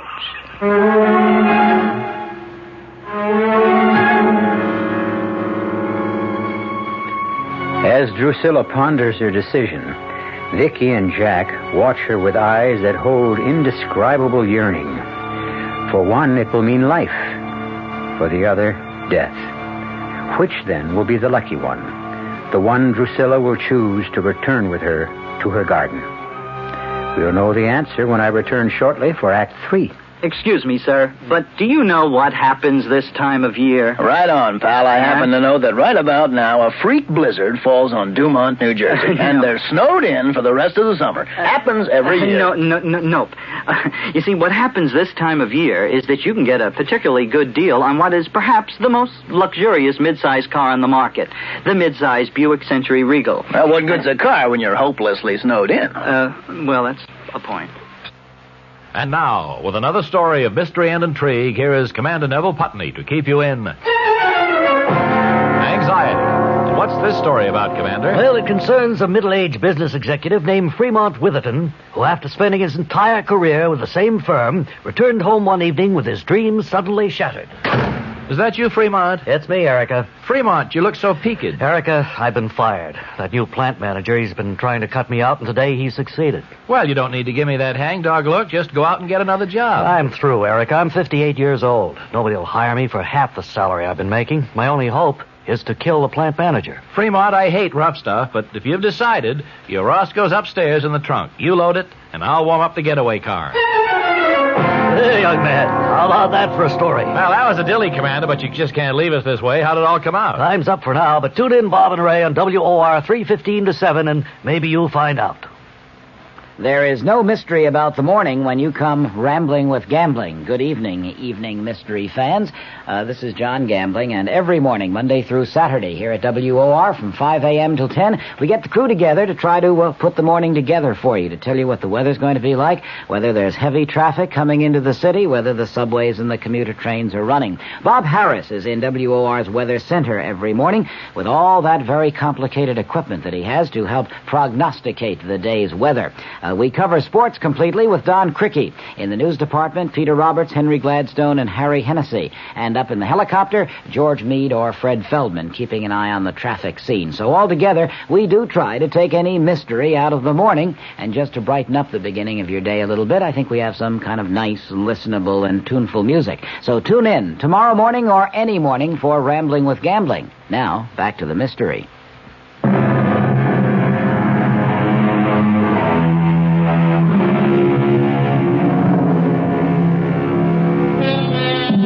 Why is life so full of troublesome decisions? Maybe life would be easier, pleasanter, if there were no options, no choices. Maybe not. Can't say. And frankly, I can't say whether the strange and beautiful Drusilla will choose Vicky or Jack to take back to her enchanting and enchanted garden. Let's find out, shall we? Take me. Oh, please take me. No, me. Listen, Drusilla, I'll be a lot more use to you. I'll get over this back problem. You'll see, and I'll work for you. Work even harder, longer than for Mordred. Don't listen to him. He's a liar and a cheat. Cheat? Yes, trying to cheat me out of what's rightfully mine. Who found this path? I did. So you found the path, so what? So I deserve to go with Drusilla. I was the one who wanted to live. Don't listen to her. I'll take neither of you. What? Neither. I'm sorry. Truly sorry. When we met before, I felt each of you close to being worthy of joining me in my garden, but now... No, I want neither of you now. But why not? Why not? It's changed, the two of you. There's hate in you now. Jealousy, greed. You're not worthy anymore. Mordred? Yes? Take them. Both of them. Back with you.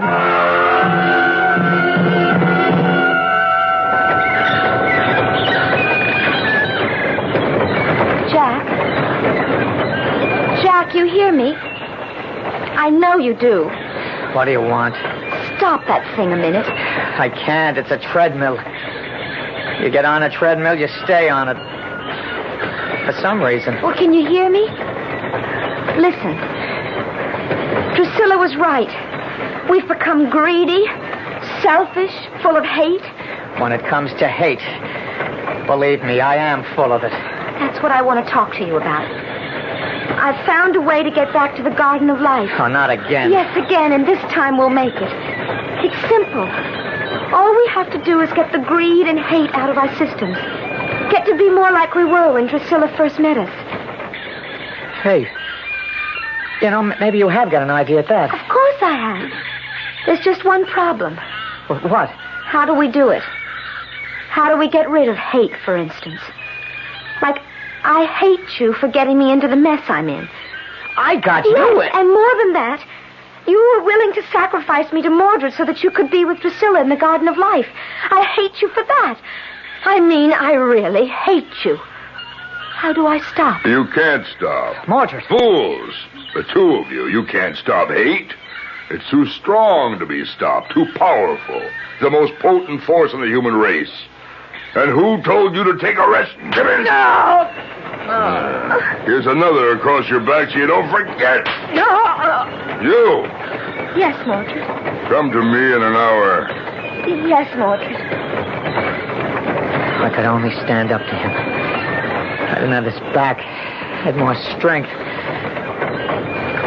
God, how I hate him. I do, too. And I must stop it. He can't stop it. Give him his due. He's right about that. There's nothing more powerful than hate. I wonder if there isn't. Now, you just go right on wondering. But do it somewhere else. I hate the sight of you.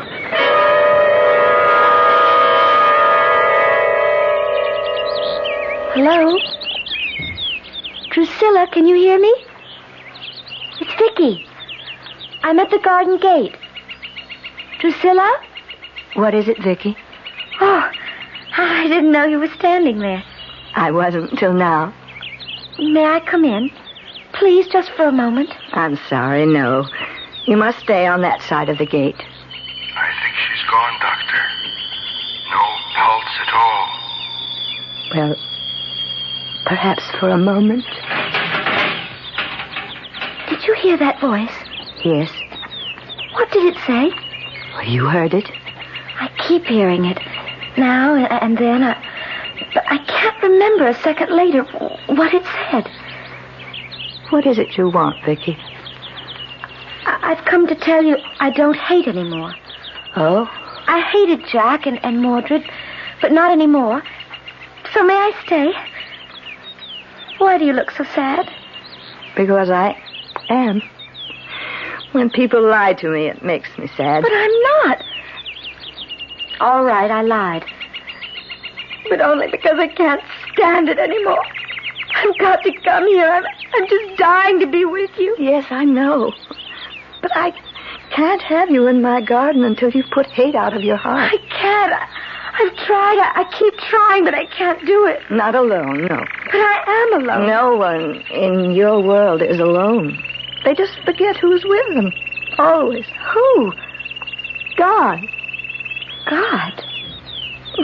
You've heard of him, I think. Well, yes, but... But what, child? How do you get in touch with him?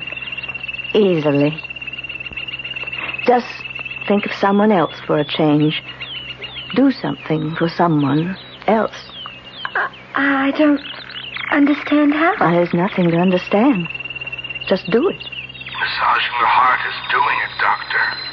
I'm getting a pulse again. You must go now. That voice.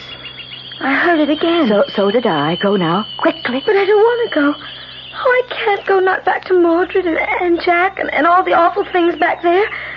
Drusilla? Gone. Oh, why couldn't you let me stay? Why?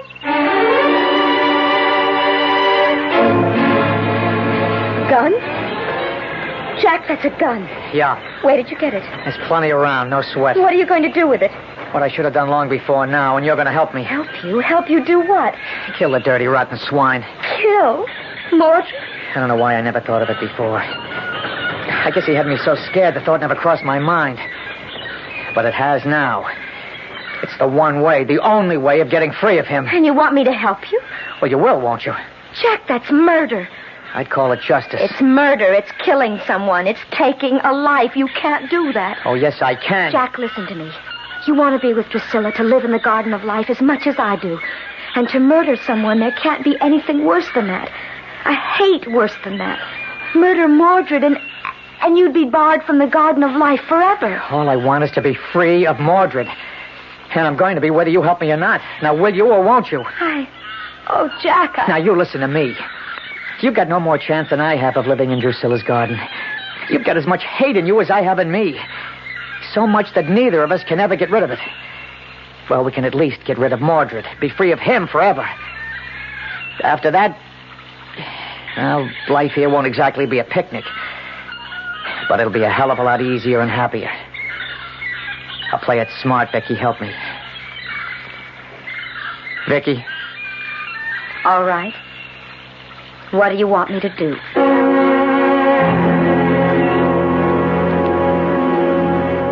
Level with me, baby. What are you up to? Up to? Why, nothing, Mordred. For the last 2-3 days, you've been all sugar and spice.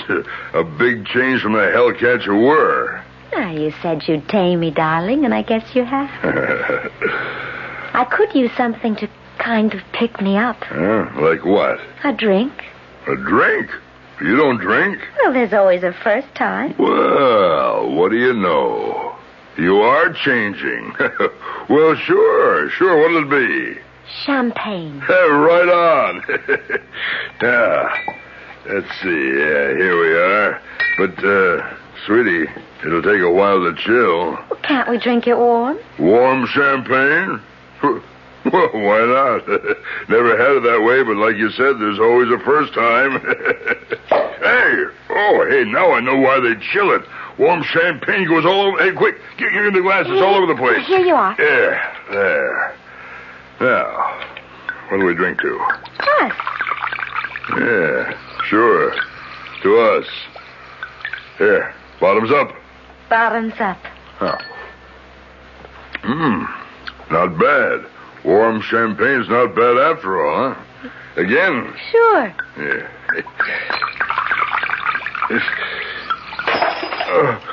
Mordred! What's happened? I don't know. All of a sudden I feel weak and dizzy. Hey, what have you done to me? The glass. You put something in my glass. The room's going around. I feel sick. You won't be feeling sick long, Mordred. Gibbons, what is this? The gun. You're going to kill me. Oh, you figured that out all by yourself? That's real smart of you. Oh, played me for a sucker, didn't you, doll? Suddenly all sweetness and light, and I fell for it. Mordred, I'm sorry. What are you sorry about? Got this rotten pig right where we want him now. No, don't, Jack, don't. Vicky, you're a fool. He gets it, and he gets it now. No! Oh! Vicky. Oh, my God. It's all right. Oh, it's better this way. Better? I shot you. You threw yourself in front of him. Yes. Why? Why did you want to save him? Not him. You. From murder. From a sin of hatred you might never be forgiven. I don't get it. She said, Drusilla, if you want to rid yourself of hate and be with me, think of someone else for a change. do something for someone else. Vicky! Drusilla? Come, Vicky. Come now, child. She's gone, Doctor. No question now. Come, my dear. Come. Yes. Yes, yes, I'm coming, Drusilla. I'm coming. Drusilla? Oh, Drusilla. There now. There. Hush. Rest a bit, rest. Don't even try to move. Just rest here in my arms for a little while. I'm here, in your garden at last. Yes? I did something for someone else. I lost the hatred that was in me. Sorry, Doctor. Her heart just couldn't take it. Boy, don't worry about it. You've heard it for the last time. Now, would you like to see the garden? But I do see it. Only a part, a small part. Oh, but nothing could be more beautiful than this. The flowers. Oh, I've never seen such gorgeous colors. And the fountains are they're like quicksilver shining in the sun. And the birds, they're so beautiful. Oh, nothing could be lovelier than this. You'll see. Come. Vicky, why do you turn back? Jack, can't he come too? No, he's not ready, I'm afraid. But he will be one day. He'll join you here. But first, life must teach him all he needs to be taught. Life? Until life teaches him? Child, life on earth is a school. That's all it is. You go to school again and again until you learn all you need to know in your heart now to join me here. But you sound as if a person has to die before coming here. True. You are, to use your word, dead. But all this unbelievable beauty, this incredible loveliness, it must be the Garden of Life. No. You were in the Garden of Life, a garden filled with corruption, hatred, greed, every vile sin a human being can create. But you've at last escaped into my garden, the garden of death. Then you must be. Yes. Who else, child? Who else?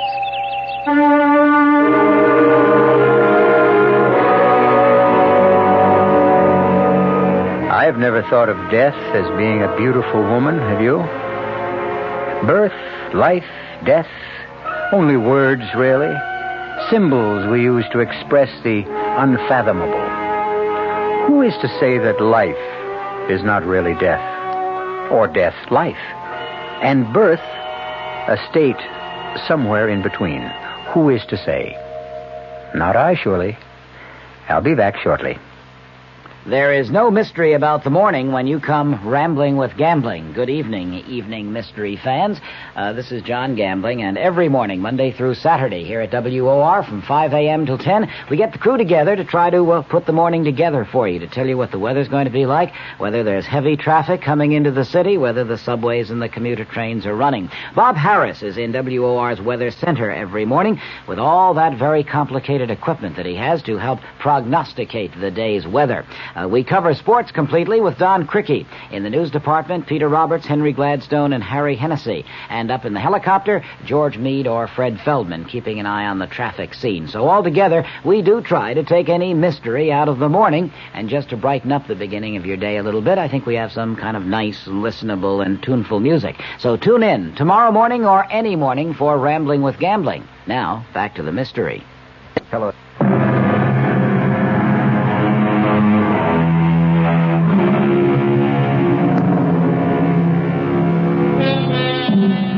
I really don't know that there's much I can say.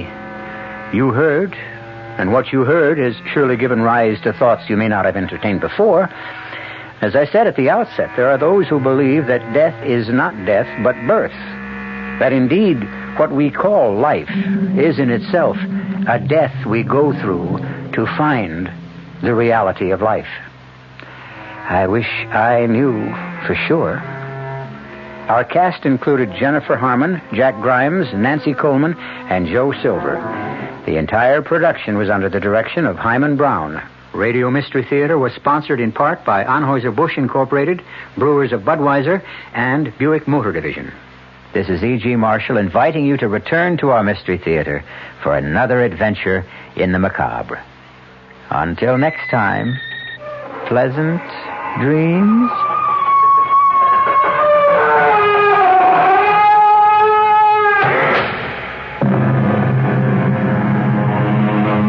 Tonight's WOR Mystery Theater was also brought to you in part by ShopRite Supermarkets, where you got a lot more for a little less, and by Suburban Savings, with offices throughout North Jersey.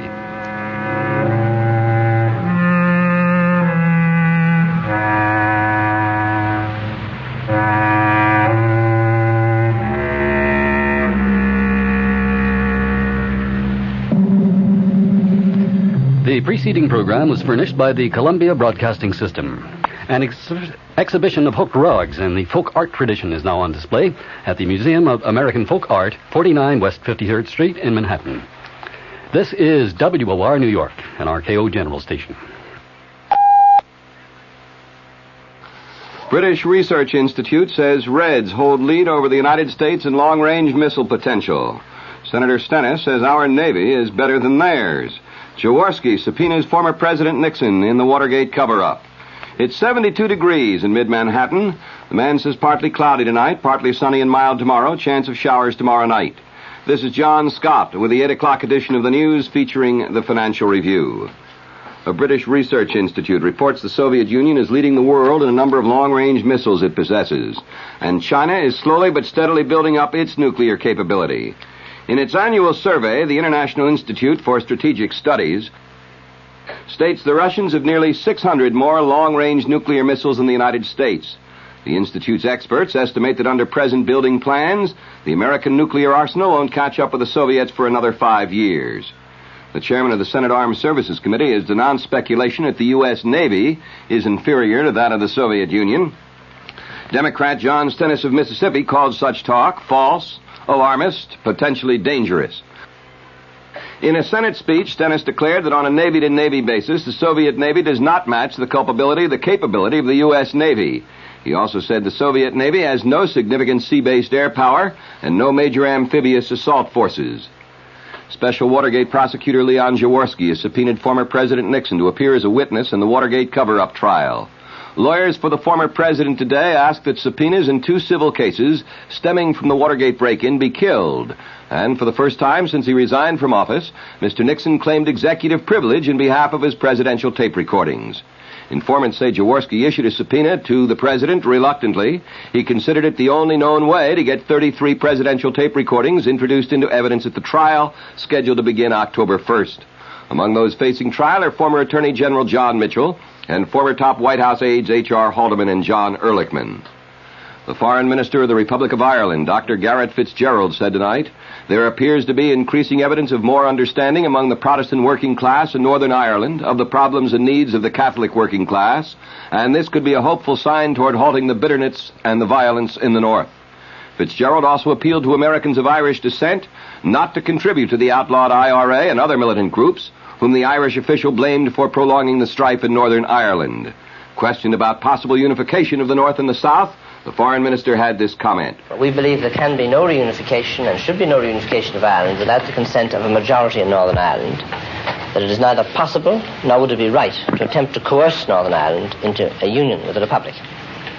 Consequently, logically deriving from that, we believe that we have to seek peace and justice within Northern Ireland through the establishment of a power-sharing government in which both communities will have their part, thus ending forever the exploitation of the Catholic minority by the Protestant majority, which was a feature of the first half-century of the existence of Northern Ireland. And we believe that any solution must also involve a relationship between North and South, which will reflect the reality of the very close practical links there are between the two parts.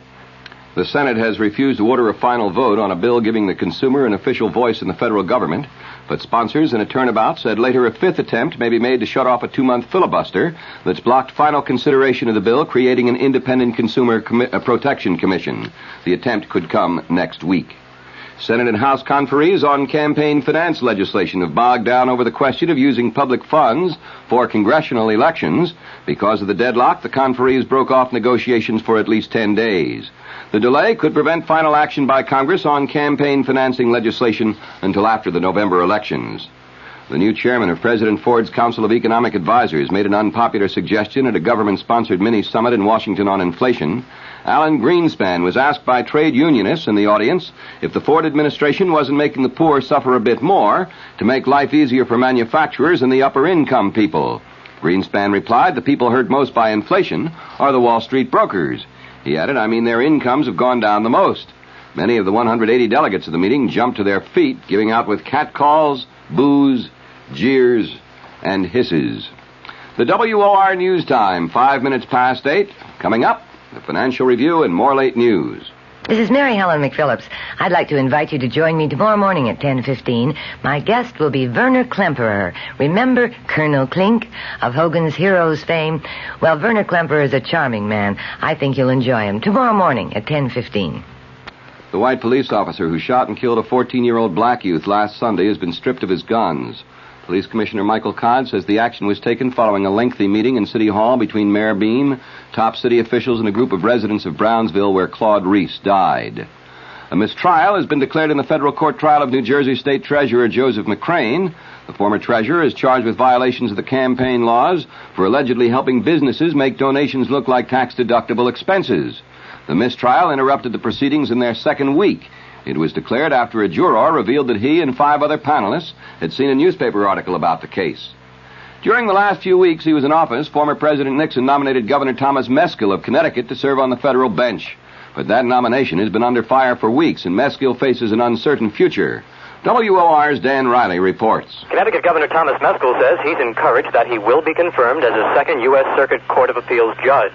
The governor said in his words, I have great faith in Senate Judiciary Chairman James Eastland, who Meskill said is most encouraging. The lame duck chief executive remained uncommitted on whether he'll finish out his full term as governor. A lot has to do with the situation in the state at the time, my personal situation. I have to move my family. A lot will have to do with the needs of the court at the time as to whether or not there's any particular emergency that requires my sitting immediately. I think there are many factors that will all have to be weighed. I think the first thing that has to happen is to have a resolution of the confirmation itself. Democratic Senator John Tunney of California, a member of the Judiciary Committee, today joined the American Bar Association in denouncing Meskill's nomination. In Hartford, Dan Riley reporting, WOR News. 2 reputed gamblers were found shot to death in gangland style today in widely separated sections of New York City. Police are trying to determine if they were victims of an intermittent mob war which has been underway for some months. One of the 2, Alfred Gallo, was found dead in the rear seat of a car parked in the Sheepshead Bay section of Brooklyn. He'd been shot in the back of the head. Police said Gallo was not related to the gang currently headed by Albert Kid Blast Gallo, the last survivor of the underworld Gallo family. The remnants of the Gallo group have been warring with the underworld family of Joseph Colombo. The second shooting victim was 38-year-old Frank Carter of the Bronx. He, too, was shot in the head. His body was discovered slumped behind the wheel of his Cadillac on the grounds of an amusement park in Flushing, Queens. Police say both men had records including offenses other than gambling. Draft dodger Dan Kraptik has surrendered in New York under President Ford's clemency program. The 25-year-old Kraptik said he did it as a birthday present to my kids. He's been working as a part-time driver for a private car service. Kraptik said, maybe without this hammer hanging over my head, I'll be able to get a better job and give them a better life. He reported to authorities today, which was his 3-year-old son's birthday. We'll have the weather and the top of the news after this. Provident, member FDIC. The Weather Watch update, partly cloudy and hazy tonight with the low in the low 60s. Partly sunny and mild tomorrow, the high in the low 80s. Chance of showers tomorrow night. The low around 60. On Saturday, partly sunny, the high in the mid-70s. Right now in clear mid-Manhattan, 72 degrees, the humidity 69%, the wind south at 8 miles an hour, and the barometer steady at 30.19 inches. And the top stories. The British Research Institute reports the Soviet Union has a long lead over the United States in the number of long-range nuclear missiles. Senator John Stennis tells the Senate the Soviet Navy does not match the capability of the U.S. Navy. Former President Nixon has been subpoenaed to testify in the Watergate cover-up trial, while his lawyers fight 2 subpoenas stemming from civil cases. CBS News. The gas bubble is dissipating at the Harrisburg nuclear site. This is Reed Collins reporting on the CBS Radio Network. It is showing dramatic decreases in size. That phrase from a federal nuclear official gave Pennsylvanians a lift today. The hydrogen bubble, which had interfered with the efforts to cool down the nuclear reactor, has diminished and temperatures near the core are reported reducing. Energy Chief James Schlesinger was asked about the situation following some testimony today on Capitol Hill. Nelson Benton has the story. Energy Secretary Schlesinger rejected as premature demands by some that nuclear reactors similar in design to the one at 3 Mile Island be shut down for technical study. Schlesinger spoke with reporters at the Capitol about the Pennsylvania nuclear accident. The problem at the moment seems to be on its way to resolution. The core is cooling. The gas bubble is being reduced. I think that all of us should withhold judgment until we have had the opportunity to look at this incident in the light of total experience. Schlesinger said he expects President Carter to disclose new administration energy policies this week, possibly in a nationally broadcast address. Nelson Benton, CBS News, Capitol Hill. News continues after this.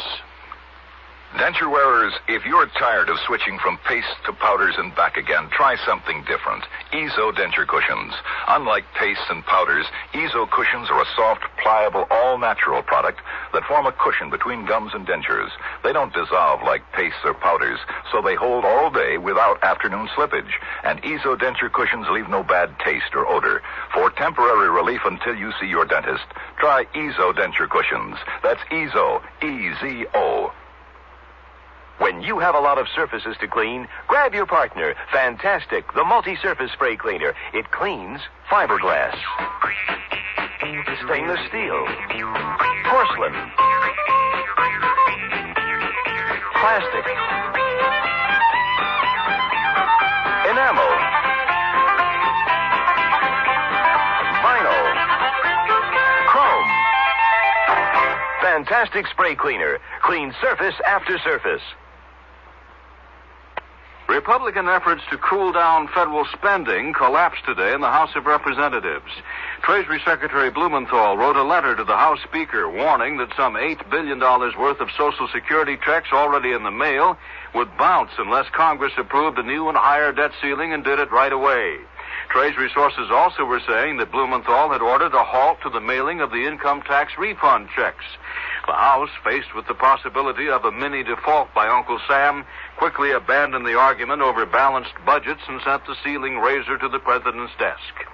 With the Teamsters and the truckers at odds, thousands of auto workers are being put on short shift. At GM and Ford plants, an estimated 48,000 assembly line workers were sent home early today. The truckers began shutting down when the Teamsters announced they would strike the firms selectively. Fire destroyed a boarding house in Farmington, Missouri today, and authorities say at least 25 people were killed. The dead included some elderly and some mental outpatients from a nearby state hospital. A fire official says the roof of the place collapsed, trapping many of those in their nightclothes. 9 persons had died in a boarding house fire in Connellsville, Pennsylvania, and most of these victims were elderly. Several persons, 4 of them policemen, were in intensive care in Dayton, Ohio today after a prisoner in the jail set fire to a padded cell, padded with a plastic-coated material that filled the place with smoke. Tanzanian planes bombed Ugandan targets again today, and reportedly they hit the industrial city of Jinja, causing panic there. Reports from the area say President Amin entered Jinja shortly after the bombing, calmed the residents down, and declared that that will be the place for his last stand. More news in a minute. I'm confused. What do doctors recommend for pain today? Doctors' number one choice is the pain reliever in Anacin. Doctor's number one choice? A recent report shows the ingredient in Anacin was recommended 5 million times last year for pain of headache, backache, minor arthritis, and muscle aches. Anacin is strong, a combination of medical ingredients free of stomach upset for millions. So the ingredient in Anacin is the doctor's choice. Doctor's number one choice. Get Anacin. Use only as directed. Boy, I love beef ravioli. Chef Boyardee beef ravioli. It's a real Italian meal with taste appeal for all your family. Why do I love it? Because my whole family loves Chef Boyardee beef ravioli. Delicious meat-filled macaroni pies, smothered in a rich tomato sauce. It's still less than 35 cents a serving when I buy a large-size can from Chef Boyardee. Boyardee. Oh, boy! On Wall Street now, the Dow Industrial Average is down 7.54, the volume 24.5 million shares. Atlantis, the lost city, has been found once again. A Russian scientist says it's right where Plato said it was, west of Gibraltar, out on the Atlantic Ocean. There are flat-topped mountains 300 to 600 feet below the surface. This according to the professor Aksionov, and among them are ruins which he claims a Soviet research vessel has taken pictures of.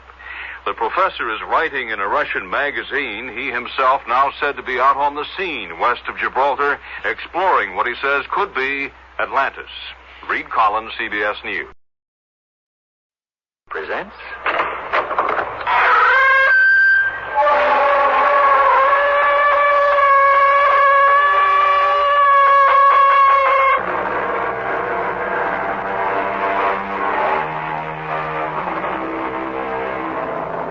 Come in. Welcome. I'm E.G. Marshall.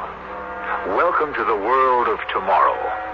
I caution you, though, that because man is the creature he is, whether he is placed or misplaced in the centuries past, present or future, is no assurance he gets smarter or better. The fact that our story takes place upon some man-inhabited planet is no guarantee of brotherly love or peace. In fact, though his planetary address may have changed, man has not. So, beware. Victor, how long are we going on like this? What are you talking about? You have shut yourself up in that laboratory. You've given up all your other patients. That's my business, isn't it? It's no life for me, Victor. We're never together anymore.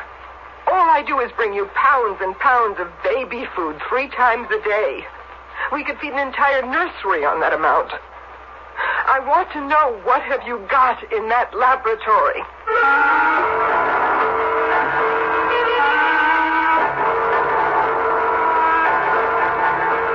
Our mystery drama, The Permanent Man, adapted from a tale by William Morrow, especially for Mystery Theater by Gerald Keane, stars Robert Dryden. It is sponsored in part by Contact, the 12-hour cold capsule. I'll be back shortly with Act 1. At the drugstore, they told me there's a powerful anti-itch drug I can buy without a doctor's prescription. Now I use Bicozine cream as directed. No more burning, embarrassing itching. No more scratching. Bicozine actually speeds healing. Bicozine cream. What a relief. Now you can soften hard, calloused skin without painful cutting or scraping. Apply stainless Dermasoft cream to your feet as directed. Insist on Dermasoft cream. Join the fun at Olympic Adventure, the world's largest amusement park. Put the kids on the world's biggest Ferris wheel.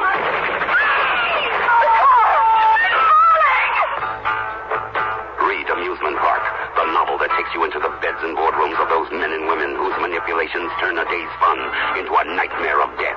Read Amusement Park by Robert Stewart Nathan and get set for the ride of your life. Amusement Park, now in paperback from Fawcett. Take a walk down the long aisles of the huge Applejack store out west. It's mind-boggling and eye-goggling to see section after section of wines from every point on the globe.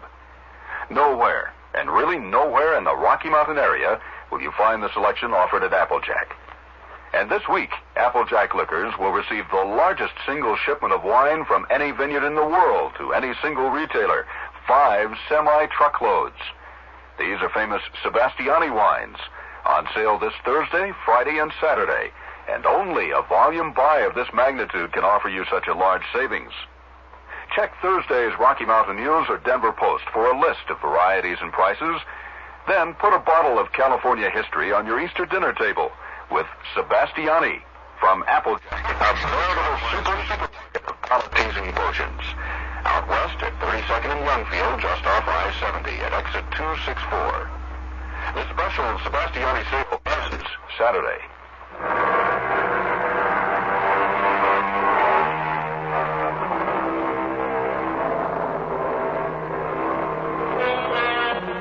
It is a lunar year 2120 in a small colony of men living on Neptune. As everyone knows, oxygenated life on Neptune is only possible inside a geodesic dome. And indeed, that was preferable to those early days when Dr. Vigo first arrived and all the dome plates were not yet in place, and everyone had to wear spacesuits carrying their own life support systems. Doc Vigo had arrived on a shuttle in 2099, and let me tell you, the Neptunians were glad to see him. In fact, they had built him his own dwelling right near the spaceport, where everybody and anybody with stellar ills could get to see him. Next. Are you the security police? That's what the sign says. Your papers, please. All in order. You're on the 0300 to Venus? Yes, sir. Have you had clearance from Dr. Vigo? Clearance? Health check. What did you say your name was? Oh, it's Tech. T-E-C-H. I don't see a doctor's check off here. Well, I have the district overchief's signature. Isn't that enough? Oh, yes, so you have. I didn't turn the page. Your flight leaves at 0300. Here's that manifest. 25 males, 25 females. You know, this is a space probe for the genetic thin air colony. Probe? Well, the overchief told me the dome was in place. You're ready for colonization. Well, have a good trip. Well, excuse me, I just thought of something. What's your problem, Tech? This, Dr. Vigo, I've never met him. Does he live far? Check the sentry outside. He'll direct you.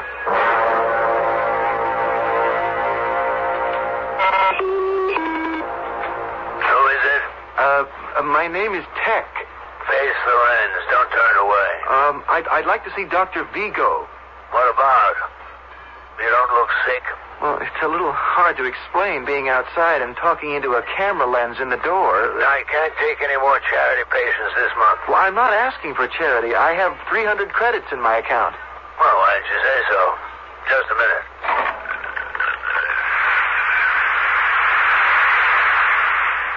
I'm Vigo. Did you say 300 credits? Yes, sir. Young man like you? Why, even on Earth, I could only earn 20 credits a year, and I'm a specialist in nuclear medicine. Well, it's 300 credits. I inherited them. Well, just don't stand there. Come in. Follow me into the laboratory. My wife's taking a nap in the consulting room, and I don't wish to disturb her. You first. Turn sharp left here. It's tricky, huh? Now, right.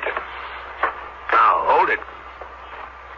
Press that red button to the right of the steel door. Well, doctor, it's your house. Why don't you press the button? Because when a patient comes to see me, I stand behind him. I don't know you. You first. Press the button firmly.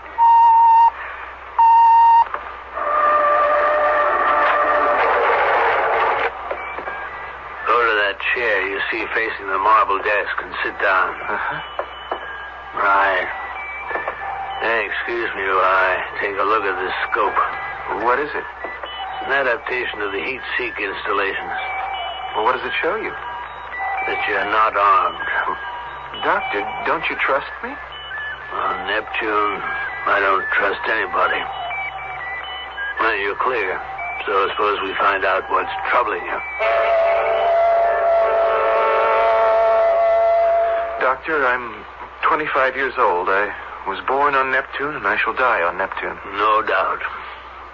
Unless you'd like to get into the Mars or Venus colonizations, The dying here is more civilized, I'm told. You're joking with me, but I'm serious. I don't think I have long to live. What did you say your name was? Tech. I'll tell you something, Tech. 75% of my patients also believe death is around the corner. My own wife, same thing. It's due to the rationing of oxygen inside the dome. It's affected many people here. But you've got to fight it. Things will get better. You'll adapt. Already they've clamped down on immigration, so there'll be more oxygen for those of us who live here. I can give you some medication to heighten your awareness and desire to go on from day to day. But I don't want that, Doctor. You wish to die. We're all going to, isn't that so? Someday. So I've decided the most rational thing to do is to give my body to science. When did you decide that? Oh, I've had it in my mind for some time. It's not a hasty thought. It's a noble thought, Take. Well, if you just fill out this form and have it notarized and put through the interstellar biorecording channels, when I get it back cleared, I'll put it in the files. When your time comes, it's all automatic. Science will get your corpus. But you don't understand, Doctor. I wish to donate my body to science now. You wish me to kill you? Yes. I have no patience with that nonsense. If you're serious and wish to do away with yourself, go do it by yourself. Put on a suit, head for the airlock, leave the dome, open the suit, and let the atmosphere squash you flat. Now, will you please go? I didn't mean to make you angry, Doctor. You've taken up enough of my time and insulted me to boot. If you please, the way out is the way you came in. Dr. Vigo, don't dismiss me until you've had a chance to hear me out. Now, isn't it more valuable for medical research to have a healthy young specimen for examination and teaching than a decayed, aged corpse? Tech, you're simply foolish. You think you're in trouble. Life has no meaning. I don't want to know what it is. Well, Doctor, wouldn't my body, dead or alive, help blaze a trail? Did you say dead or alive? Oh, why not? A human guinea pig. You're insane. You better surrender yourself to the authorities and be sent to an asylum for treatment. Doctor, I've heard about you. You think I came to you by accident? I could have taken the shuttle to Johns Hopkins or the Lenin Institute and made them the same offer. No, why didn't you? If I'm handing over my body for research, I want it to be new research. New trails, as you put it. Not some tired old experiments on DNA or longevity or prenatal determination. I know you've been doing analysis and verification on humans. Well, experiment on me. Well, why does your conscience bother you now? That's a good question, Tech. I've never denied there's some research which can only be conducted while the subject remains alive and conscious. But that's not what I want. You can keep my heart beating or my organs functioning. If I say yes, that's up to you. But I will only hand over what is mine to give. My mind, if you can guarantee I will no longer be able to think or to remember. No thinking. No memory. What is it you wish to forget? There's nothing on Neptune I wish to remember. You see, all my life, I wanted to be a priest, to devote myself to God's work, and that's been denied me. I was born at the wrong time, too late. 900 years ago, I might have joined the Crusades. I was born into this world of scientific know-how.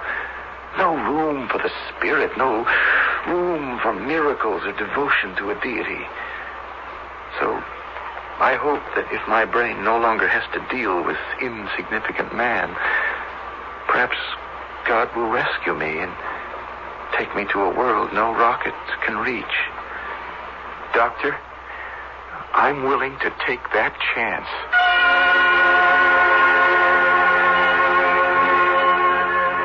Does anyone know you came here? No, Doctor. You swear it? Yes. But your prolonged absence will cause alarm and lead to a search for you. I provided against that. Oh? How? I signed up for the new genetic thin air colony. You see, they don't check you off when you enter the space cruiser. I've already been cleared. Oh, there's the cruiser. Was it 0300? Yes, 'tis.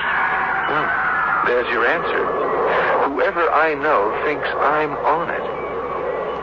This is one of the disadvantages of living so close to the spaceport. But my wife and I weren't about to look a gift house in the mouth. So, no one knows you're still here on Neptune, eh? Who is going? 25 females, 25 males. Now there'll be one short. Where did you say they were headed for? Well, Venus, where else? I shan't be missed there. Or here.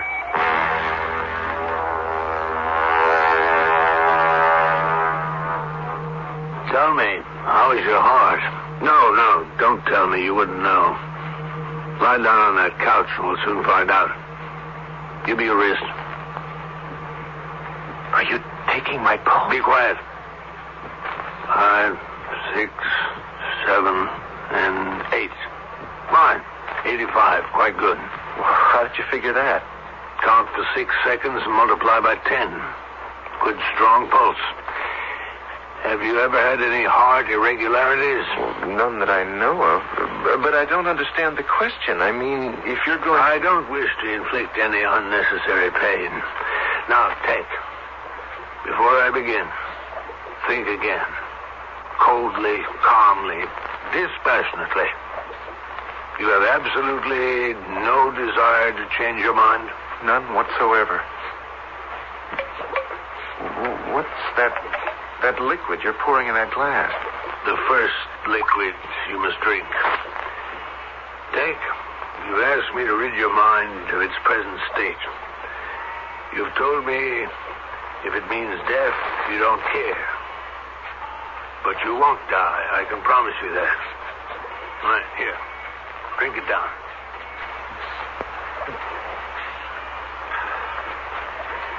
Thank you. What have I swallowed? How long will it take to have an effect? 10 minutes. You have reached down from your seat with the gods, Doctor, and have lifted me up to glorious peace and rest. Close your eyes, young man. If you only knew how I have prayed for this moment. But I'm not offering you death, you know that. You are giving me the end of this mechanized horror we call the 21st century. No, I'm not promising you that either. The facts of life on Neptune won't change, only your awareness. Yes, to stop knowing, being aware. Tech, your body now belongs to science. Doctor, what can you tell? What shall I be used for? You will be the first human ever to undergo a brain transplant.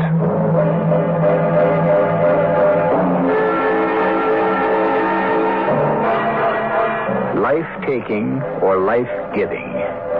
Hippocrates, the first doctor who wrote the code for medical practice in 400 BC, also wrote, "From the brain, and from the brain only, arise our pleasures, joys, laughter, and jests, as well as our sorrows, pains, griefs, and tears."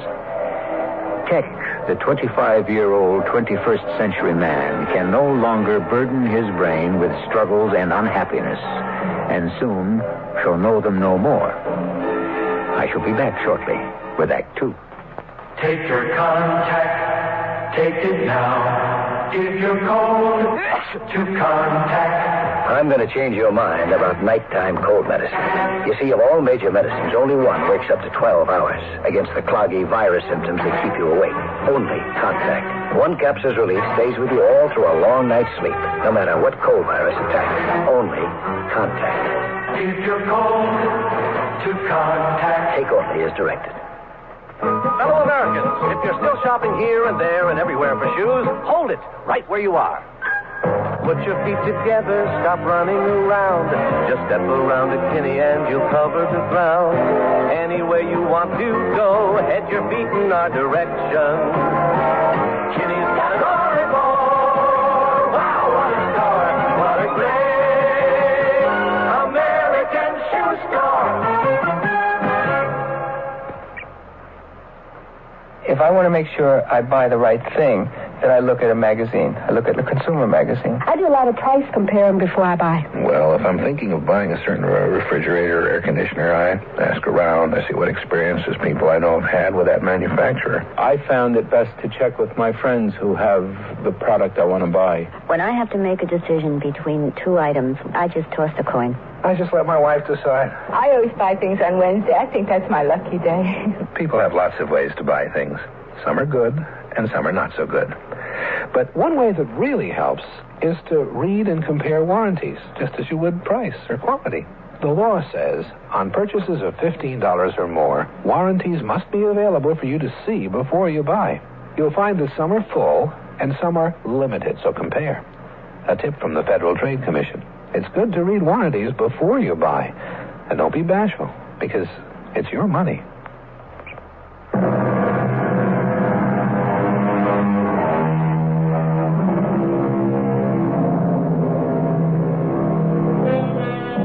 We are revealing life in the year 2120 under a crystal plexiglass dome rising 700 feet at its peak. Outside, on this inhospitable planet Neptune, it is cold and nitrogen-laden. Inside the dome city, there is warm and breathable air. A city of buildings, of young people, and of dreams, like those of Tech, the young man in Dr. Vigo's laboratory, relinquishing his tomorrows. Delicious. I feel it going. Doctor. Reflexes weakening. Doctor. Eyesight going. Can you feel my hand on your arm, Tech? I'm gripping your arm tightly. Feel? Numb. Extremities are numb. Doctor. Past hearing. Can you hear me snapping my fingers at your ear? Tech, can you? Hearing's gone. Dripping.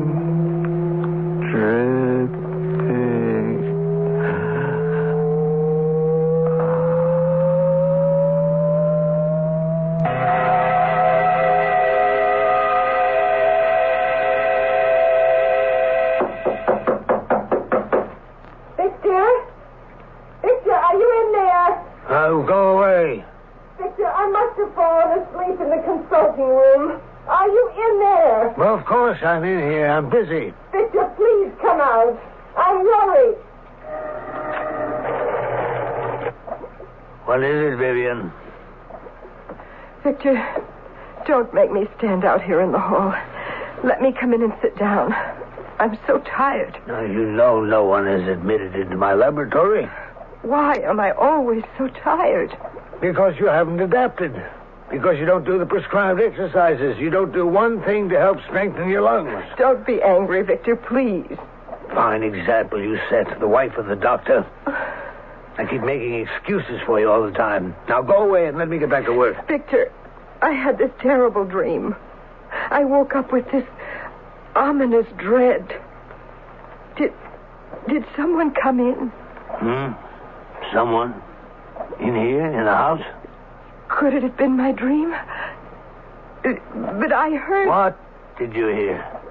I thought I heard someone in the house just now.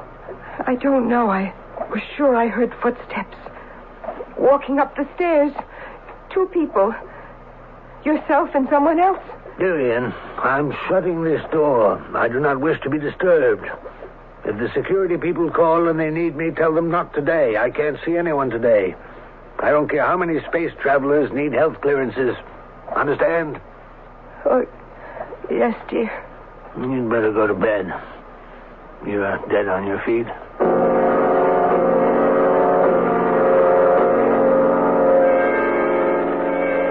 waiting to see me, Mrs. Vigo?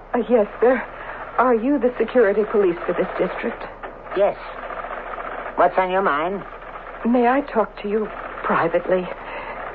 This is a little difficult for me, and I... All right, Mrs. Vigo. This way to my office.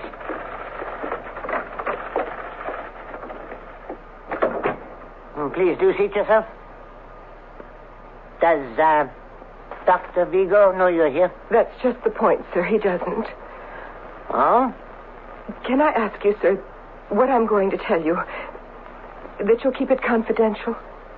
You have my word. If the doctor ever found out that I've come here to the security police, I mean, his own wife... You have my word, Mrs. Vigo. But why? I don't understand. I suppose I ought to know better, to trust what he does completely, but what's been going on in our house for weeks now, in his laboratory, it's so horrible. I'm afraid to live under the same roof any longer.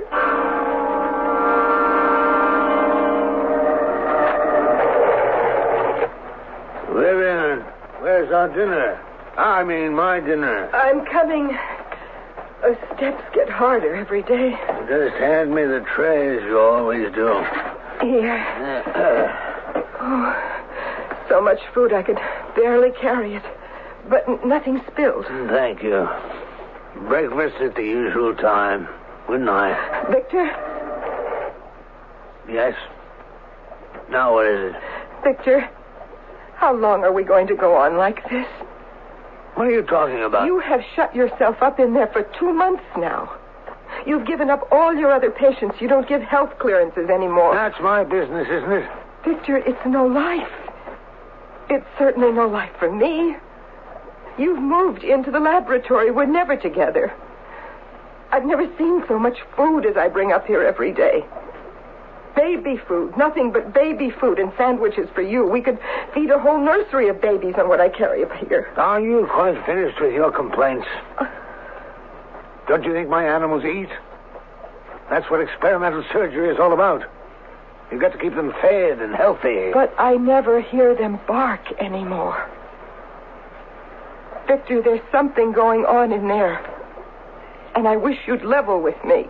There's nothing going on in my laboratory. So go away. And the next time I ring the bell, I'll expect all the food that's ordered. Good night.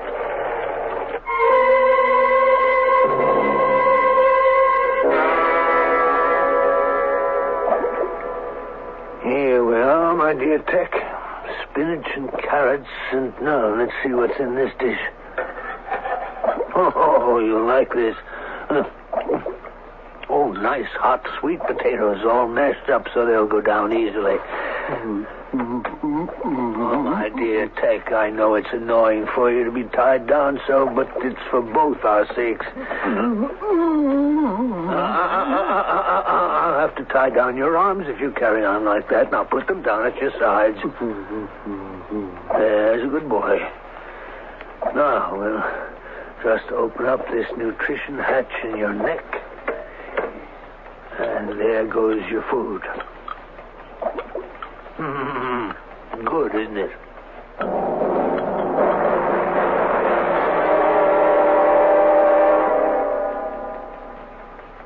The beginning of the 4th month, and I'm very pleased with Tech. Where I failed with removing the cerebrum from the dogs, I have succeeded with the human. The dogs became idiotic, but retained their physical senses to some degree. But with Tech, an opportunity of a lifetime, and I have succeeded.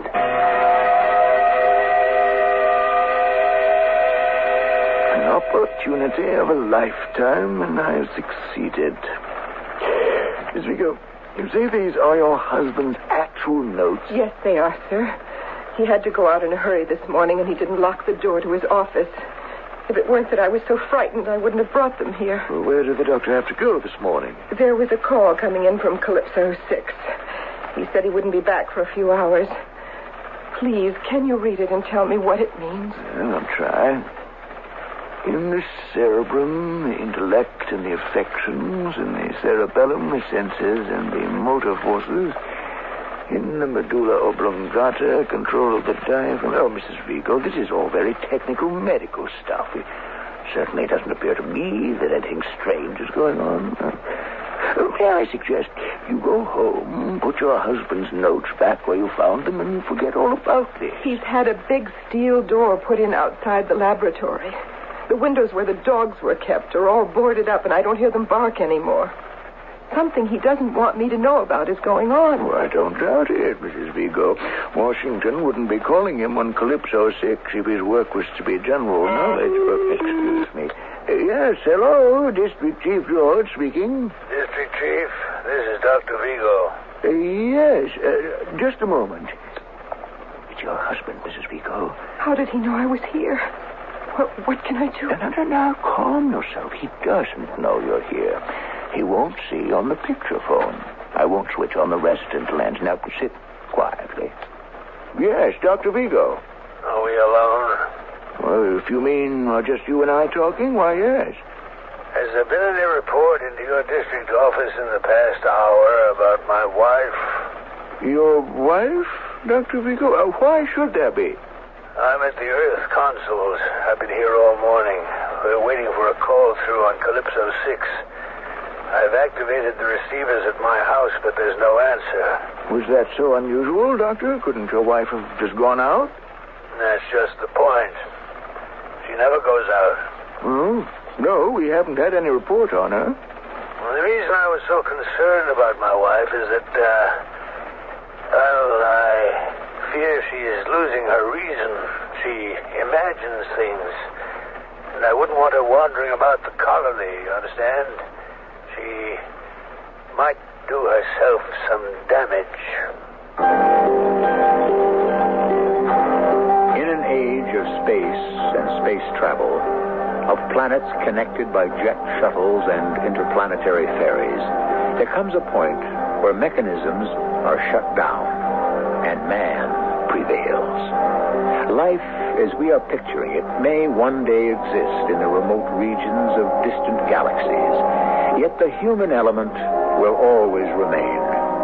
Man is man, with the same wisdom and the same failings, telling the same truths and the same lies.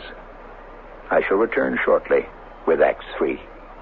I like pickles, but they don't like me. Send your stomach some Digel. I like pizza, but it doesn't like me. Send your stomach some Digel. Digel's special combination of antacid and anti-gas ingredients gives you fast, gentle relief from acid indigestion, heartburn, and gas in just minutes. I like hot dogs, but they don't like me. Send your stomach some Digel. For occasional use only as directed. Join the fun at Olympic Adventure, the world's largest amusement park. Put the kids on the world's biggest Ferris wheel.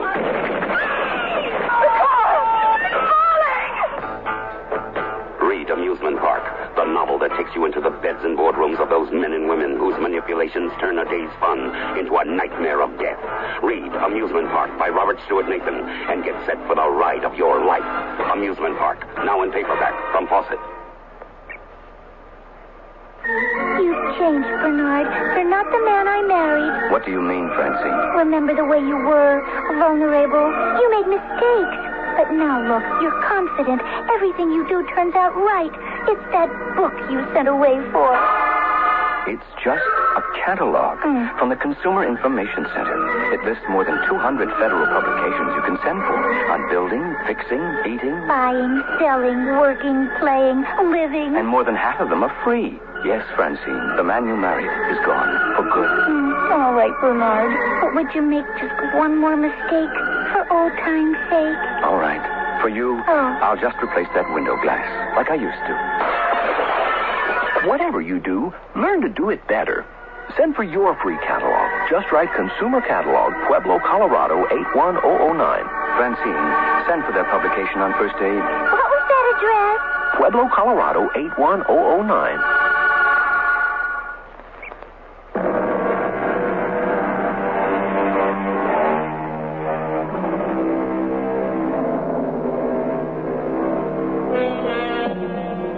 What a strange society it is. This colony on the planet Neptune, bounded by plexiglass. Half a globe encasing 10 round miles. Picture it. The tallest structure on an airstrip outside the sphere, a tail-standing spaceship. 300 feet high, dwarfing humans around it. And there are always humans. Always a finger to activate a solenoid, a voice to activate a switch, an eye to read a scope. If they remain sane enough. I heard what my husband said, but I don't think you believe him either. He said he doubted my sanity. Well, now, he didn't put it quite that way. Don't you see why he said it? Just in case I might be telling people what I know about his work as I'm telling you. Now, these papers you took this morning from your husband's laboratory, is he going to miss them? I hope not. And you're quite convinced Dr. Vigo is no longer confining himself to experiment with animals, that somehow he has, let's call it a human guinea pig? I don't know if it's human. It eats and eats. It makes terrifying noises. But he won't let you see what he's doing. Oh, no. My husband gets very angry when I bring up the food trays if I stand in the door too long. Mm-hmm. And he just said, well, you heard him, that you are imagining things, Mrs. Vigo.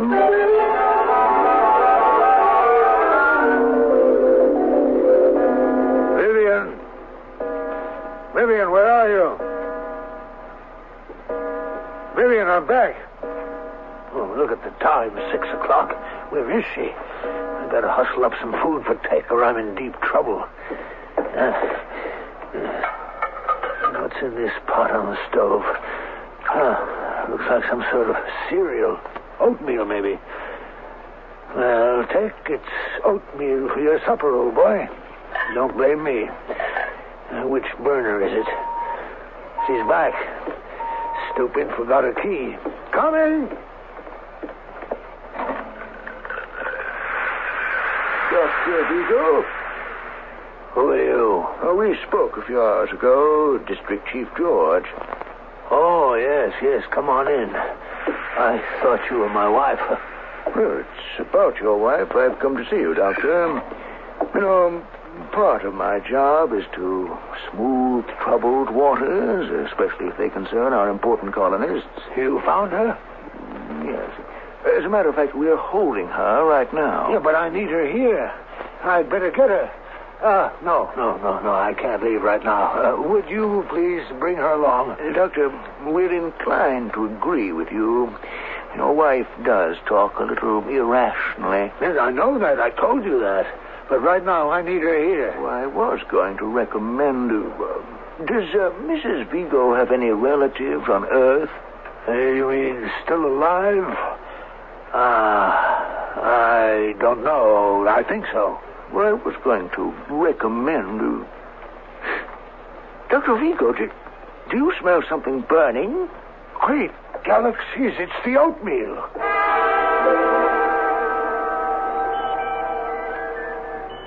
Tech, I want you to know that I'm very pleased with your progress. You're becoming stronger every day without the encumbrance of a mind. It's the mind that defeats man.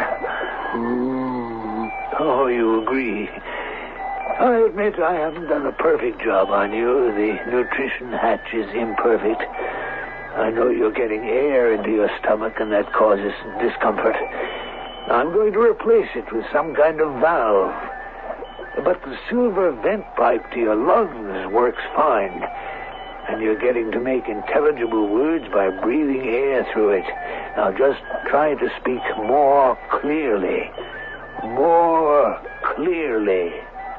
Understand, Tech?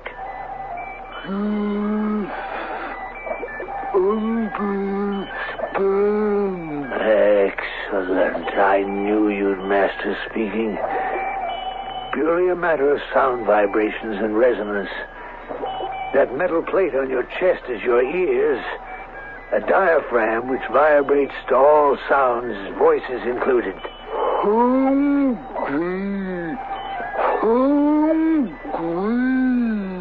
You're still hungry? I've given you plenty to eat. No more until morning. Hey, what are you doing? Ted, let go of me. Put your arms down, you big ox. Let go of me. You're squeezing the breath out of me. Stop!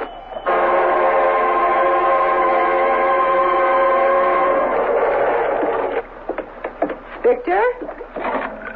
Victor, where are you? The lights all switched off in the front hall. So that's better. Why is the house so dark? Victor? Are you upstairs? It's probably in the laboratory with all the doors closed. Victor! I'm coming up. Victor? Is that you on the landing? Victor, what is it? Why are you lying there?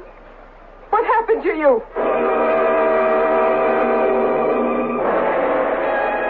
Oh, my poor darling.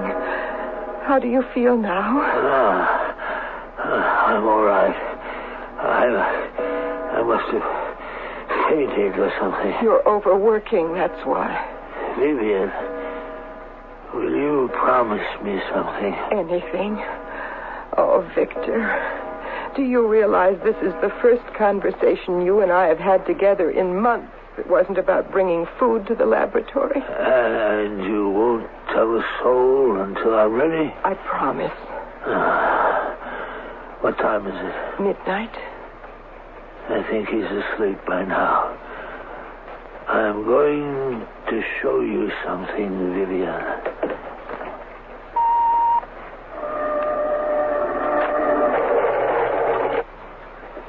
What is it?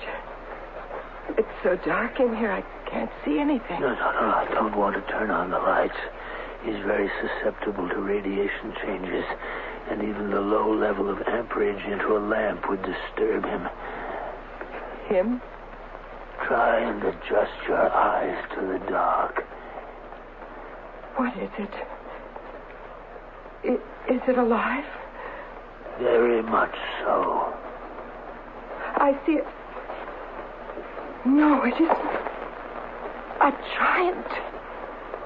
He's sitting in a huge chair, covered in a blanket. I had the chair specially made. It's iron and bolted to the floor. Does he... I don't see... Is his head bent over? He has no head. Not the kind that you would recognize. But why, Victor? Why? It is the human mind that controls the body. The aging process, the survival process. I have done away with those limitations. I've done a transplant. But what have you put where the head is? Vivian, come closer.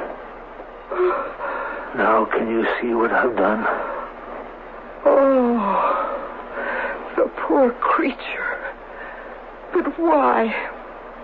Why? What's the good of it? Tech is twice the size of an ordinary man.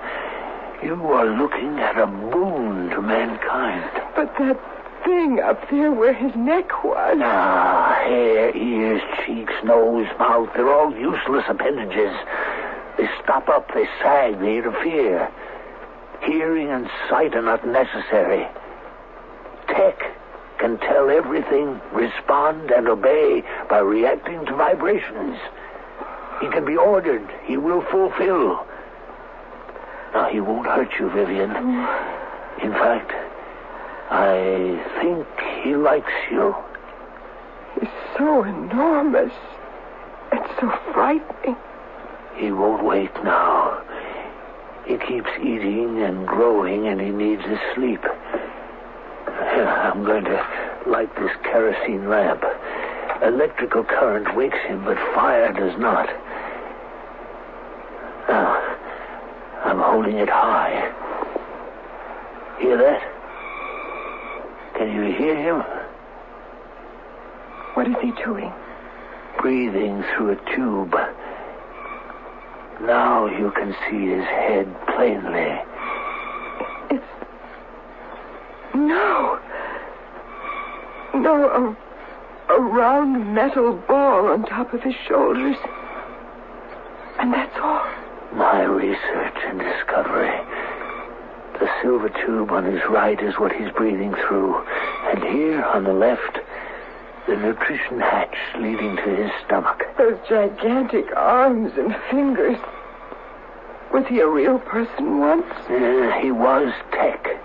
A young man who came to see me 6 months ago, unable to bear his thoughts, unable to live in a scientific world. Victor, let me go now. I can't bear to look at him anymore. What use is such a monster?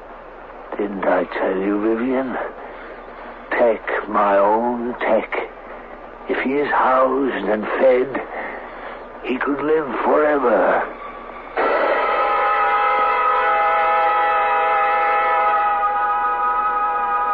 Six months. Tech has an insatiable hunger. He can no longer stand erect in the laboratory, but must hunch over. 11 feet high, 5 feet across. A living machine. I don't know how to stop the growing process. If I cut down on his food, he rampages around and is almost uncontrollable. Tomorrow, I shall put in a code call to Washington on Calypso 6 to tell them that I have created the permanent man. Victor? Yes, it's me. I'm just leaving for the Earth Council. Victor, I don't want to stay in the house alone with it. Let me come with you. You can't. If something should happen, someone has to give the alarm. But besides, you have nothing to fear from Tech. Tech reacts through vibrations. All these months, as he has been growing, it's you who have brought him his trays of food. He cares for you. Oh, don't say it. I swear to you, he would never, never hurt you. All right. Before you go out, Victor, take me up to the laboratory. I want to see for myself.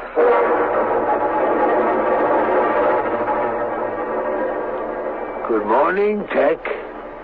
I've brought you Vivian. Good morning. His talking is getting so much better. How are you this morning, Tech? Nice, Vivian. Lady. Good. Go on over to him. Hello, Tech. Good Tech. Mm-hmm. He's putting his arms around me. It's like being folded into a rug. Yeah, I told you he wouldn't hurt you. He is very gentle, sort of cuddling me. Mm-hmm. Why is he pointing to his head sphere? Trying to tell us something. Yes, Vivian has a head and you have a head. Now put your hands down. Goodbye, Tech. I'll visit you again. You head piece by head good. You too. I think he wants me to have a head like his. That's what he's trying to tell us. Yes. Why, yes. That never occurred to me. He's very fond of you, dear. Victor, why are you locking the door? Sit down, my dear, and let's talk.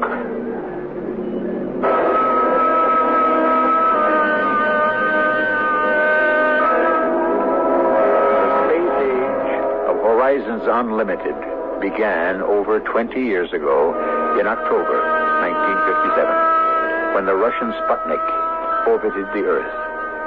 Since then, landing on the moon and probes into infinite space, Life on Neptune is no more improbable than the predicted landings on Mars and Venus, but always by man, bringing with him ambition and failure. I shall return in a moment. I'm Susan Anton, and there is a better way to sleep. The perfect sleeper. It's a good feeling to sleep the night away on a perfect sleeper. Be a perfect sleeper. Buy a perfect sleeper, perfect sleeper. Firmness that feels good. Every perfect sleeper has it, from the Signature 1 to the fabulous Avanti with Pillow Soft Top.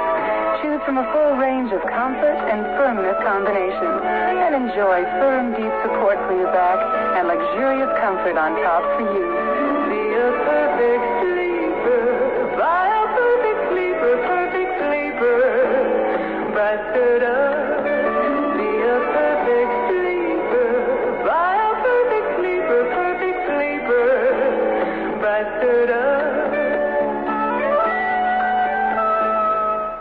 Hey, I got something for you. What is it? Ask me what it is. Haven't got time. I got to get over to Goodyear. Oh, well, that's what I wanted to tell you about. Worn-out tires won't wait, and Goodyear's having a special tire sale. Yeah, you know that Goodyear's America's best-selling tire? And it's on sale right now at your Goodyear store. You know that. Yeah, I got to get over there. I haven't seen a sale like this since the tall ship sailed into New York City. What does that mean? It's April Auto Fest time. This week only, save from 15 to 20% on American Eagle Radial's Goodyear smooth riding flex stem belted tires. See your Goodyear retailer now. Maxwell House is coffee you can count on. Maxwell House, good to the last drop. Maxwell House is good morning. Maxwell House is Good company. good to the last drop. Maxwell House. Maxwell House, coffee you can count on. Always smells good. Always tastes good. Always good to the last drop. Maxwell House is Good coffee. good to the last drop. Maxwell House.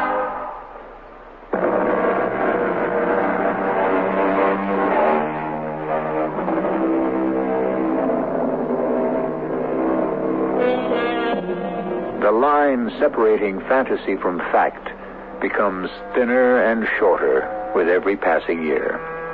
Man is constantly chinning himself on his own dreams, trying to outdo himself, avoiding death, seeking permanence. What he will do in the worlds beyond is beyond imagining.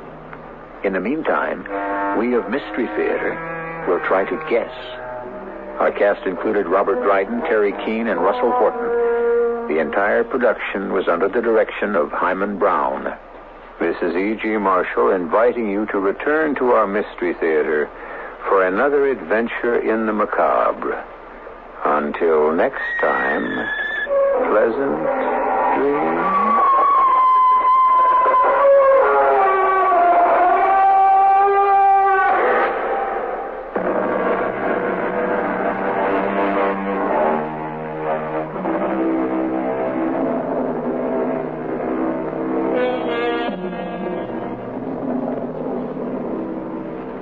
This is the voice of the Rocky Mountain West. Radio 85, KOA Denver.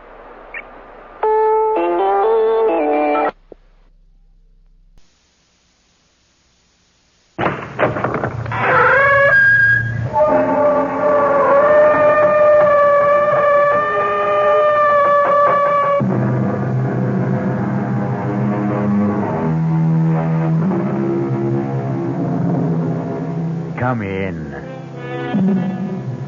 Welcome. I'm E.G. Marshall. Welcome to the world of terrifying imagination, to the fear you can hear. Tonight, I hope you have strong stomachs, for we're bound on a Caribbean cruise. Oh, we don't expect rough sailing on the way. So if you are easily seasick, have no fears. Save them all for your landing on the twin island of Mauritia and Sandorin.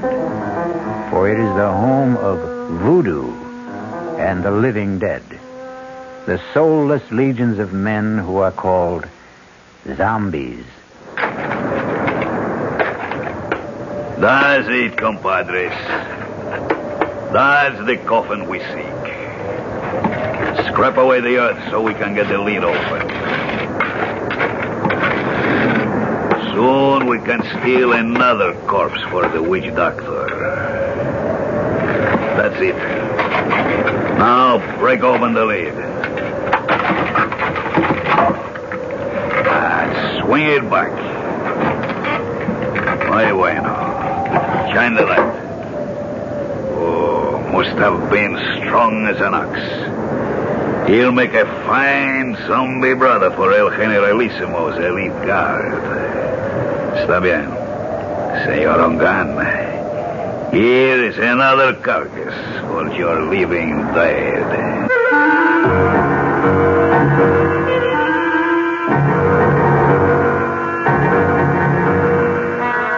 Our mystery drama, The Walking Corpse, was written especially for the Mystery Theater by Ian Martin and stars Tony Roberts. It is sponsored in part by Anheuser-Busch Incorporated, brewers of Budweiser, and by the Kellogg Company, makers of Kellogg's Special K cereal. I'll be back shortly with Act One. Breakfast in the morning, Kellogg's has that wholesome taste to get you up and grinning. This is Jerry Crawford for Kellogg's Special K. We've been having some fun in our television and radio commercials by using a ball and chain to symbolize the slight overweight problem common to so many of us.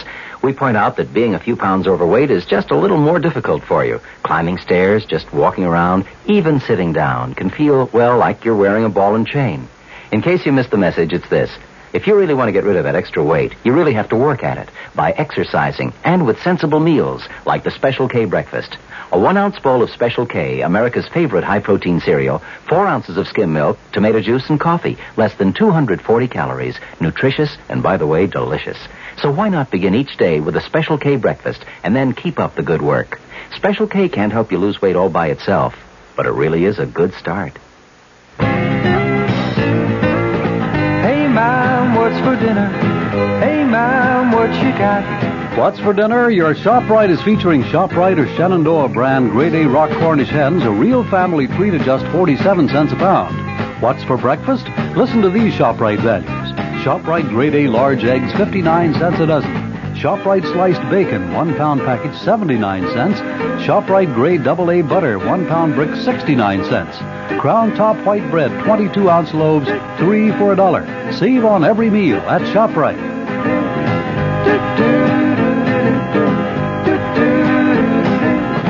She loves the family. She wants the best. She does all that she can do. She lets ShopRite do the rest. Hey, Ma, what's for dinner?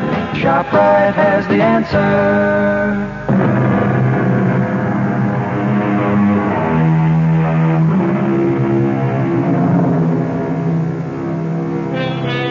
The body of a dead person, given the semblance of life, usually for some evil purpose. That is a zombie. The very name itself is calculated to make the flesh creep and the blood run chill. But on a plane headed for Miami, taking them to their honeymoon, nothing could be further from the thoughts of Steve Ramsey and his new wife, Pat. Oh, I can't believe I have you to myself for these few hours, Steve, let alone a glorious 2 weeks. I don't know what the other associate professors go through, but my first 2.5 years teaching parapsychology have laid me out. I can't wait for those hot sands and warm water. Can I serve you a drink, sir? Oh, now that's what I call perfect timing. Why not? One more, and I can fly solo to Miami without the plane. Well, then I'll join you. I can't have you orbiting alone. May I get by, please, stewardess? I'm sorry, sir. Just let me move the cart. Oh, thank you. Chris! It is Christopher. It's all right, stewardess. I'll join my friend here for a moment. Hey, Steve, man. Good to see you. Here. I'll move over. Sit down. Chris, you look something else. It's great to run into you. Only just for a moment there, I thought you were thinking of giving me the brush. You? Never. I'll explain in a minute. Oh, Pat, this is Christopher LeClaire. I want you to meet my brand new bride. Oh, this is a pleasure, Mrs. Ramsey. Let me congratulate you on your impeccable taste, Steve. And both of you on your marriage. I'd like to buy some champagne, but you already have your drink. No more champagne, thank you. We've had enough in the last few weeks to float a battleship. At least let me get a drink for myself to toast the bride and groom. He's your old football buddy, right? Yeah. Greatest running back I ever saw. All-around athlete. He could have made it big in the pros. Any sport. Isn't he a prince or something? And his father is the king of Mawisha. I wonder what's bugging him. This is better. A toast from my country. To be a good man is first to have a good wife. Abusantes. Thank you, Chris. And to yours. Yours, too. Oh, yes. Drink to my good health, please. What is it, Chris? You want to talk about it? I wish I still had you calling the plays for me, but this is a different ball game. You know about my father? No. What? He's dead.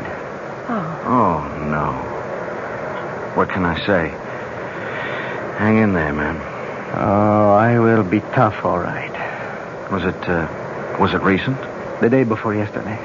I didn't see anything about it in the papers. It wasn't in the papers. He didn't die.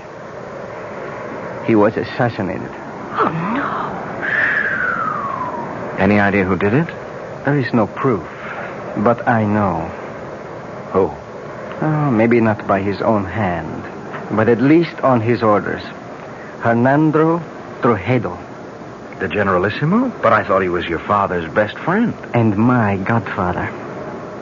His gift to me on my 21st birthday. His own good luck charm. The bracelet of the sacred serpent. The head, the voodoo symbol of life. The tail, the symbol of death. You see, they are woven together. But then why should he? Because, Mrs. Ramsey, my father gave our people freedom. A freedom the San Indian cannot share. Why not? Because if they had it, they would tear the man who rules them by terror to pieces. So he's planning to move in on Mawisha and annex it. The moment my father's assassination is revealed. A coup d'etat while the people are in confusion with no leadership. That's why I've given up any dream of becoming a doctor and am going home. A private plane will meet me in Miami to fly me to Mawisha. To save time, I took this commercial flight under an assumed name. You think Trujillo might... I was warned just in time. Less than an hour after I left my apartment, a bomb gutted it. I'm a dangerous man to know these days. So, before I do cause any...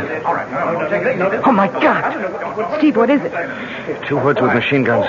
Looks like a sky. Senores and senores, ladies and gentlemen. Oh, my God. May I have your attention, please? That's Juan Garcia, Trujillo's hatchet man. Oh. What can we do? Nothing. It's me. Everyone quiet. If you do as I say, no one will be hurt. We are commandeering this plane. Quiet! Quiet! There is nothing for any of you to fear. The plane will land at Miami, and all passengers will be discharged, except for the flight crew and 4 hostages. I repeat, there is no cause for alarm if all of you keep your seats and your heads.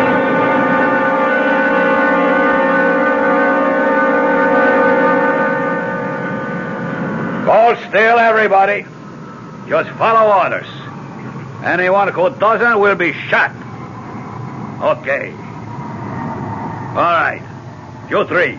Up, pointing to first class. Look, Garcia. No names. And no wrong moves. My orders are to bring you dead or alive. I was only going to ask that my friends... Your friends can identify you. We don't want that for a few days.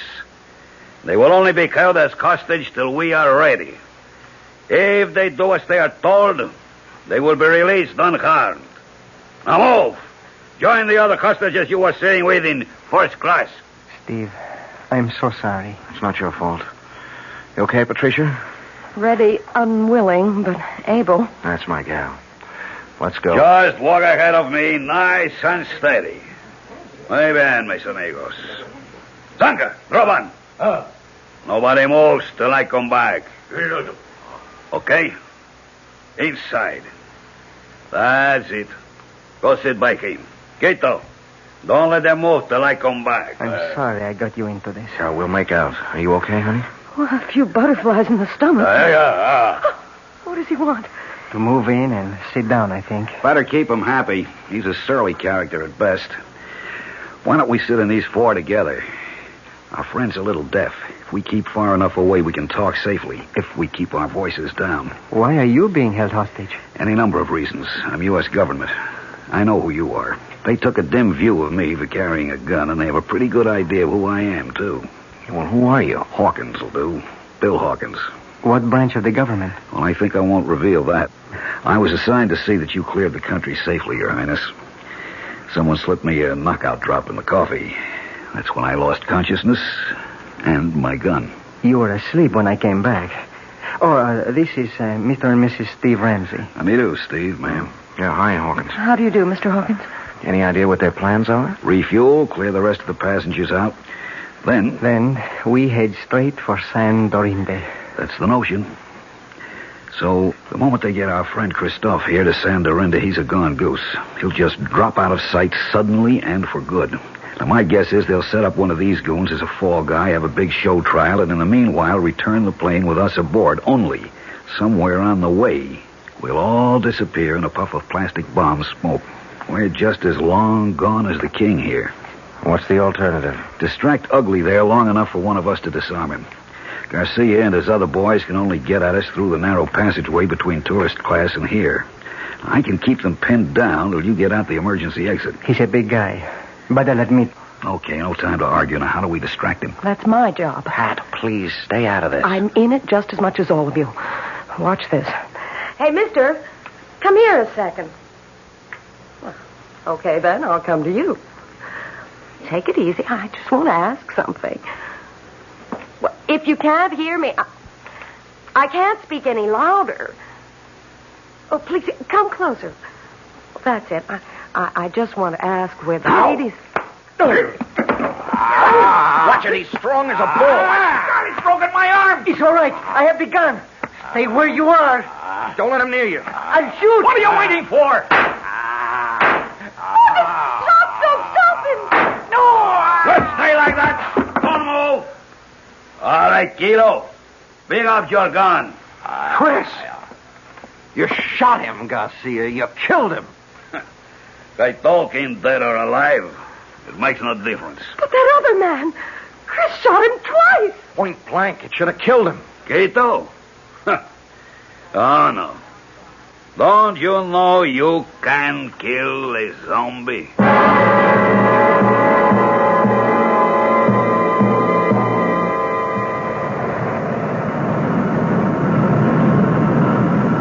We're coming in for the landing now. How's Chris? He's alive, but just barely. If he can just hang on, maybe when we land, a doctor can help him. Too late for me. Don't give up, Chris. Take snake. What? The snake bracelet. He wants you to... Here. There. Steve has it, Chris. Good. Listen. You go dans Solange. She hide you. Save you. Give her bracelet. But where do we find her? Où est votre tante? Quelle rue? Quelle place? Pense. Avenida de las muñecas. Avenue of the Dolls. Yes, what number? Oh, there. Oh, Grace Serpent. Take me home. Take me home. Don't Solange. Help. This sign of the black boat. We're about to land. Pretty short runway. Better fasten your seatbelts. I'll get yours for you.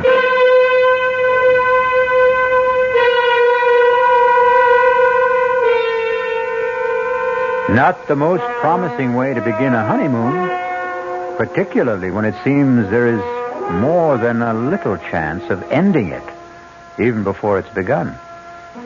Who knows what kind of reception is ahead for the newlyweds? I'll be back shortly with Act 2. Oh, sure. You can talk about good-tasting diet drinks, but I know. I'm Goldilocks, and here at my taste-testing laboratory, I taste-test them all. And nobody's been drinking my diet drinks until I tested sugar-free Diet 7-Up. And then, kabloomy, every bear wanted some. Diet 7-Up is fresh, natural, delicious. Sugar-free Diet 7-Up.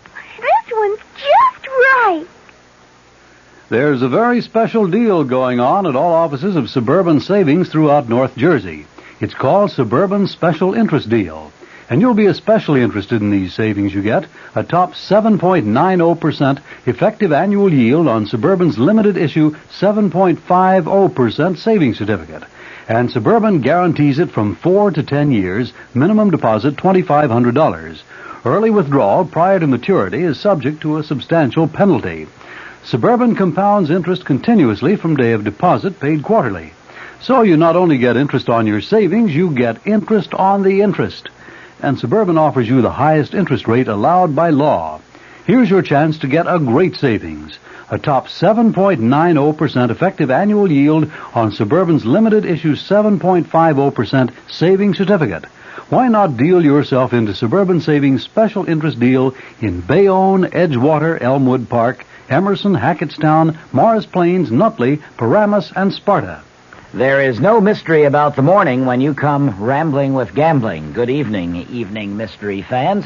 This is John Gambling, and every morning, Monday through Saturday, here at WOR from 5 a.m. till 10, we get the crew together to try to put the morning together for you, to tell you what the weather's going to be like, whether there's heavy traffic coming into the city, whether the subways and the commuter trains are running. Bob Harris is in WOR's Weather Center every morning with all that very complicated equipment that he has to help prognosticate the day's weather.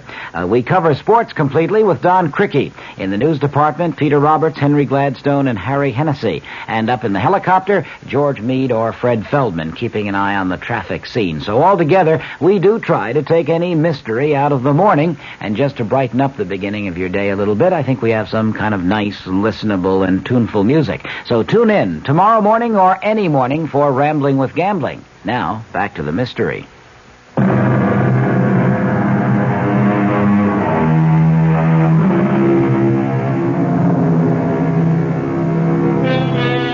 Under other circumstances, Pat and Steve would have no complaints about their accommodations on the island.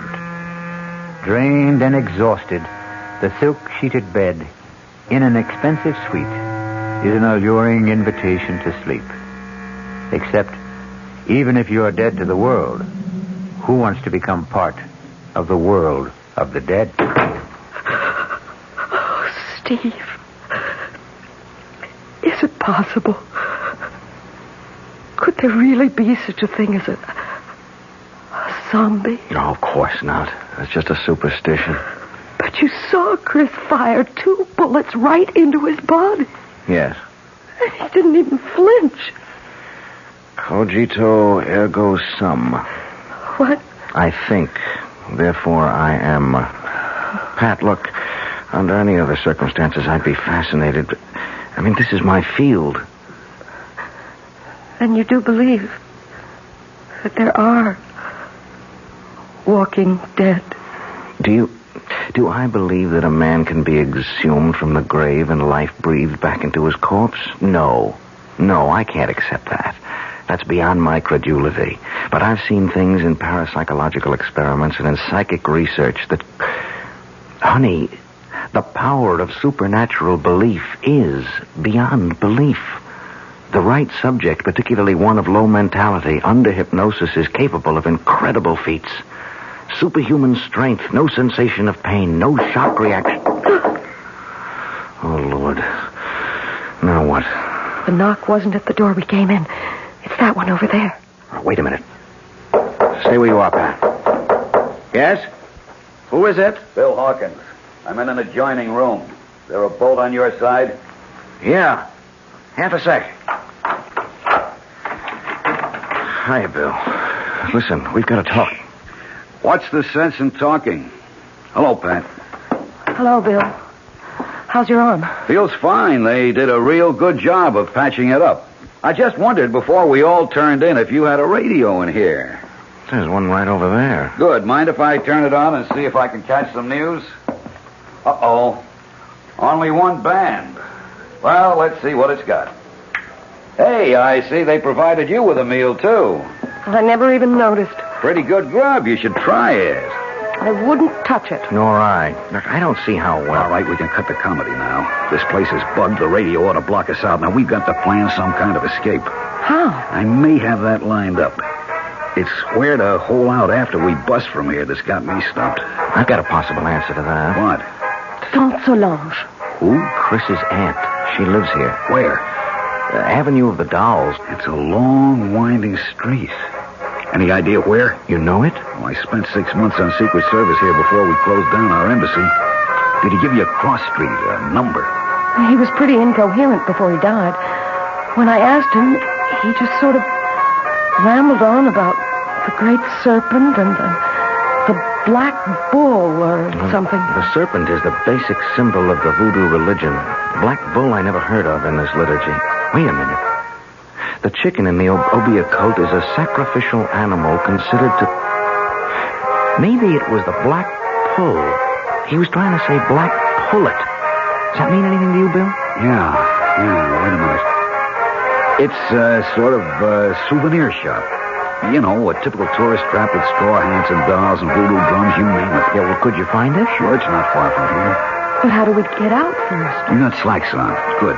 You got a dark scarf to cover that blonde hair? Right here. All right, come with me. Walk soft. Keep your voices low. Turn up that radio a little. Roger. I'll keep you at the door.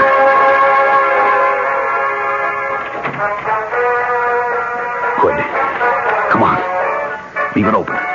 Come over here to my window. Now keep off to the sides. Now look down. There's one of those zombies down there. But you see, there's a balcony and steps that lead to the street. With something subhuman, or maybe I should say superhuman, armed with a gun right at the bottom of them. If he's cold-cocked, it isn't going to do him any good.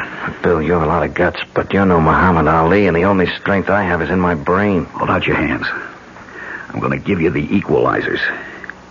Steve, with his fist wrapped around a roll of nickels or quarters, a 13-year-old boy could deck Joe Frazier, given the chance to blindside him. Yeah, but we haven't got... Keep your hands out. Now, this is a salt cellar. Same difference. I'm spilling the salt into your left hand. Wrap the other around this heavy crystal. I'm doing the same with the pepper.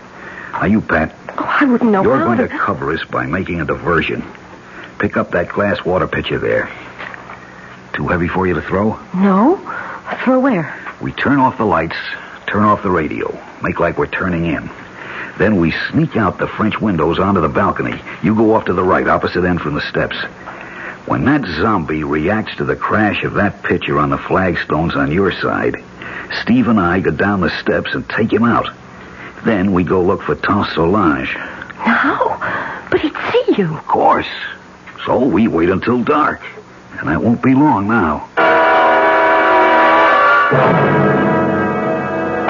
Now! You take him, Steve. He's still not out. I'm throwing the pepper. Throw the salt in his eyes. There you are. Watch it.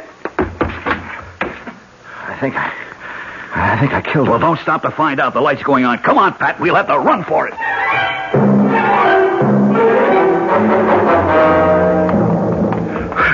Hold it. We'll have to chance a light. Which way? Ahead. To the right. Go to the next block. They're right on our heels. Give me that flashlight and you get out of here, both of you. What about you? Don't be a fool. Somebody's got to be a decoy. You have a wife to think of. Now, hurry. Come on, Pat. Run. To the left. They went to the left. Follow that light.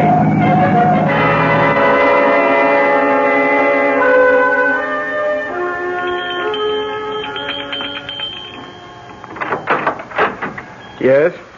Count de Solange. Who wants her? I am Christopher's friend with my wife. We are running from Tujado, the Generalissimo. Christopher told me to seek refuge here and to bring you this. The great serpent. A moment. Enter, my children. Quickly, quickly. So, turn out your lights also. We must hide like cats in the dark.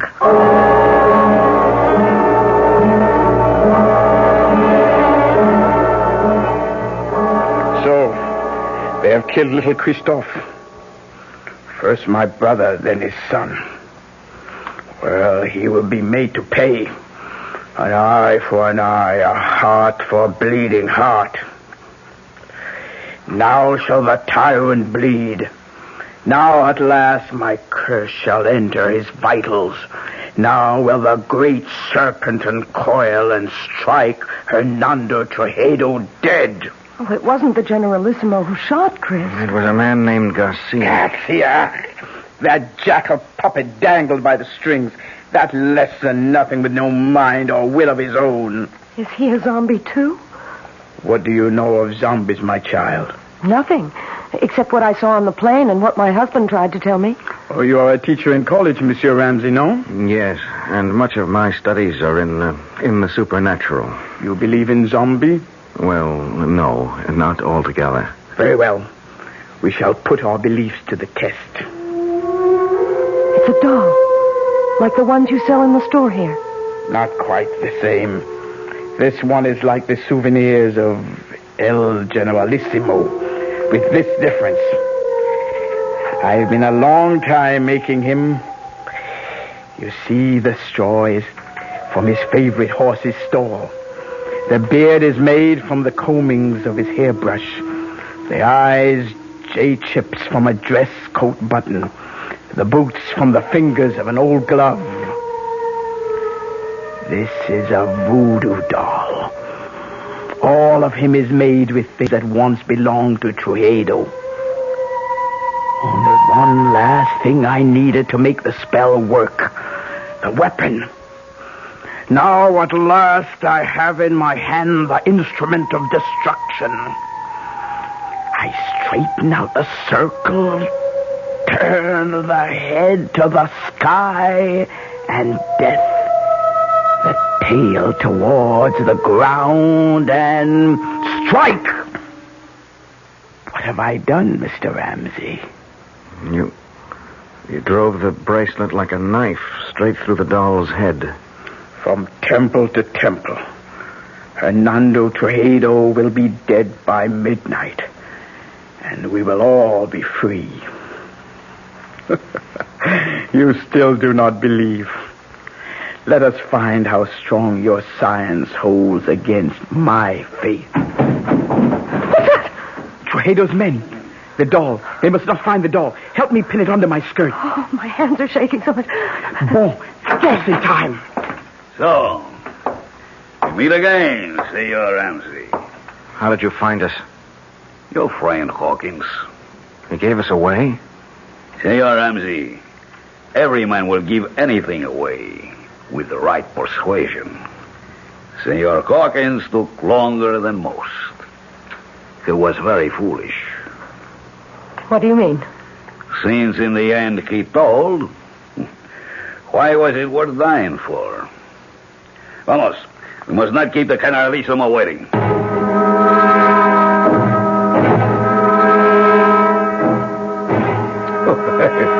Please, let me assure you that you have nothing to worry about. I ask you all to relax. Now, the table is set for a late supper. I am sure you must all be famished after a long and difficult day. Won't you be my guests? Prisoners, you mean? Trujillo. Ah, yes. La bonne Princess Solange, I am honored. I had no idea you had come to live among us. I have been here longer than you know. Yes, I must speak to my secret police about that. Had I been told you were honoring our country with a visit, I would have arranged a more suitable welcome. I am sure you would, by disposing of me as you did my brother and my nephew Christophe. I suppose it would be impossible for me to convince you that I had no hand in the death of King Francois. The sad truth is that his heart failed him. His death was a natural one. Lie upon lie. But one truth you cannot twist. The death of my nephew.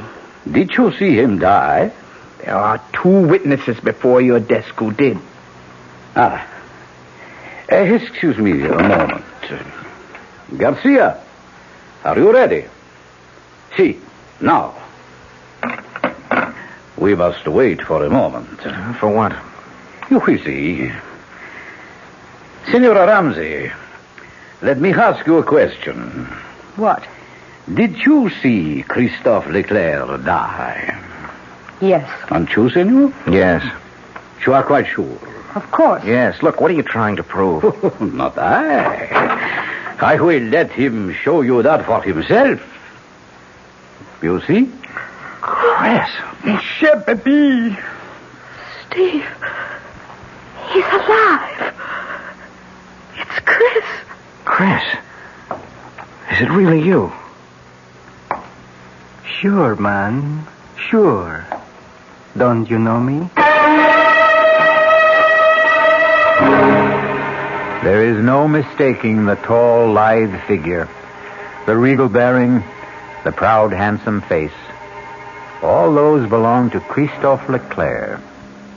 He might easily have remarked, as Mark Twain once telegraphed, "The reports of my death are an exaggeration." We'll return shortly with Act 3. Some research experts say you can't taste the difference between beers. Well, if they're right, then Anheuser-Busch wastes a barrel of time Beechwood aging Budweiser. Only they don't think so. Brewing beer right does make a difference. And they're betting a bundle that you can taste the difference in Bud. When it comes to brewing Budweiser, the Anheuser-Busch choice is to go all the way because they still care about quality.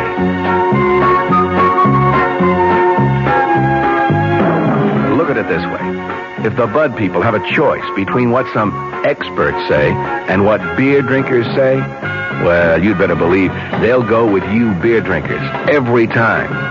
When you say Budweiser, you've said it all. Anheuser-Busch, St. Louis. Tomorrow, Monday at Abraham and Strauss, huge savings on broadloom and on broadloom remnant rugs. From one of America's top carpet mills, A&S snapped up a very special purchase of mill trial velvet broadloom. The tiny imperfections certainly won't affect wear, and you'll pay just $8.99 completely installed with deluxe padding.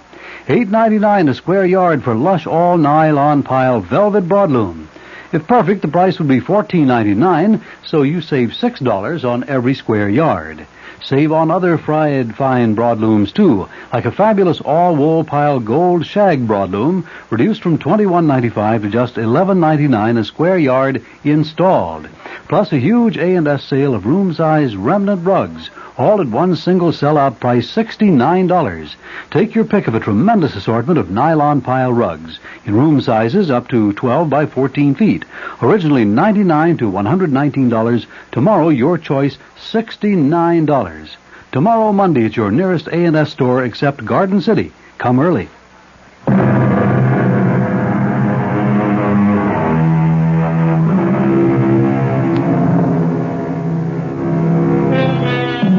At the shock of the reincarnation of a dead man appearing from the grave, it is not surprising that his friends and relatives are literally frozen in their tracks. Under the circumstances, then, it is only decent courtesy for the returned corpse to break the ice. Tante Solange, qu'est-ce que c'est? Have you no greeting for me? Ah, mon pauvre. Je te remercie, pardon. Forgive me. I thought never to see you again. But here I am. Ah, mon cher baby, mon cher baby. Well, now, here is a reunion worth celebrating. That was a pretty rough wound you had, Chris. Worse than it looked. Thank God. It was mostly flesh damage. The doctors tell me the bullet bounced off my sternum and never entered the chest. But should you be on your feet? long enough to ease your minds about me. I'm still a bit woozy. It was like the time you took the XB2 slant off tackle against Ohio State and that big linebacker, Sawchuck, kicked you in the head. Something like that. Tell them the good news, El Generalissimo. Set my aunt's mind at rest. Well, I know you hold out my motives, even Christoph did. I can hardly blame him, since I took such extreme measures to bring him here to Sandorinde before his planned arrival at the Moesia. What was your reason for that? We walk a tightrope on this shared island of ours. 2 cultures, 2 languages, 2 forms of government, perched precariously on a ever-increasing population in a far more ancient and primitive culture than either of ours. Your brother and I, each in his own way, preserved that delicate balance. With his unexpected death, steps had to be taken. Why?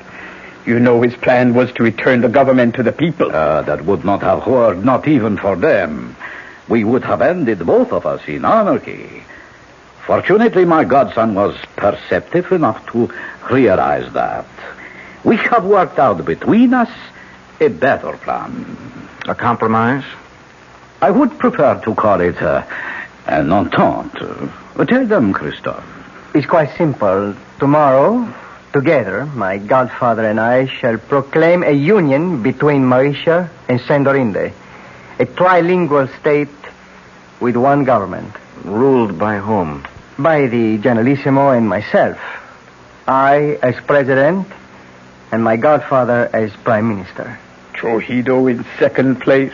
We elders grow no younger, Solange. Someone must take our place. I am happy to yield to the future. What better hands could this island be in than in Christoph's? So, now I think, Mr. Presidente, you should rest. Doctors can do only so much. Nature handles the rest. Yes, I would like to lie down. I am sure you will be excused. I beg you not to wait for me to enjoy your supper. The Presidente and myself have a few matters to settle about the announcement tomorrow before he goes to sleep. Forgive me, please. I'm tired, and tomorrow's a big day. Good night. Good night, Chris. Good night. Adieu, mon baby. Goodbye.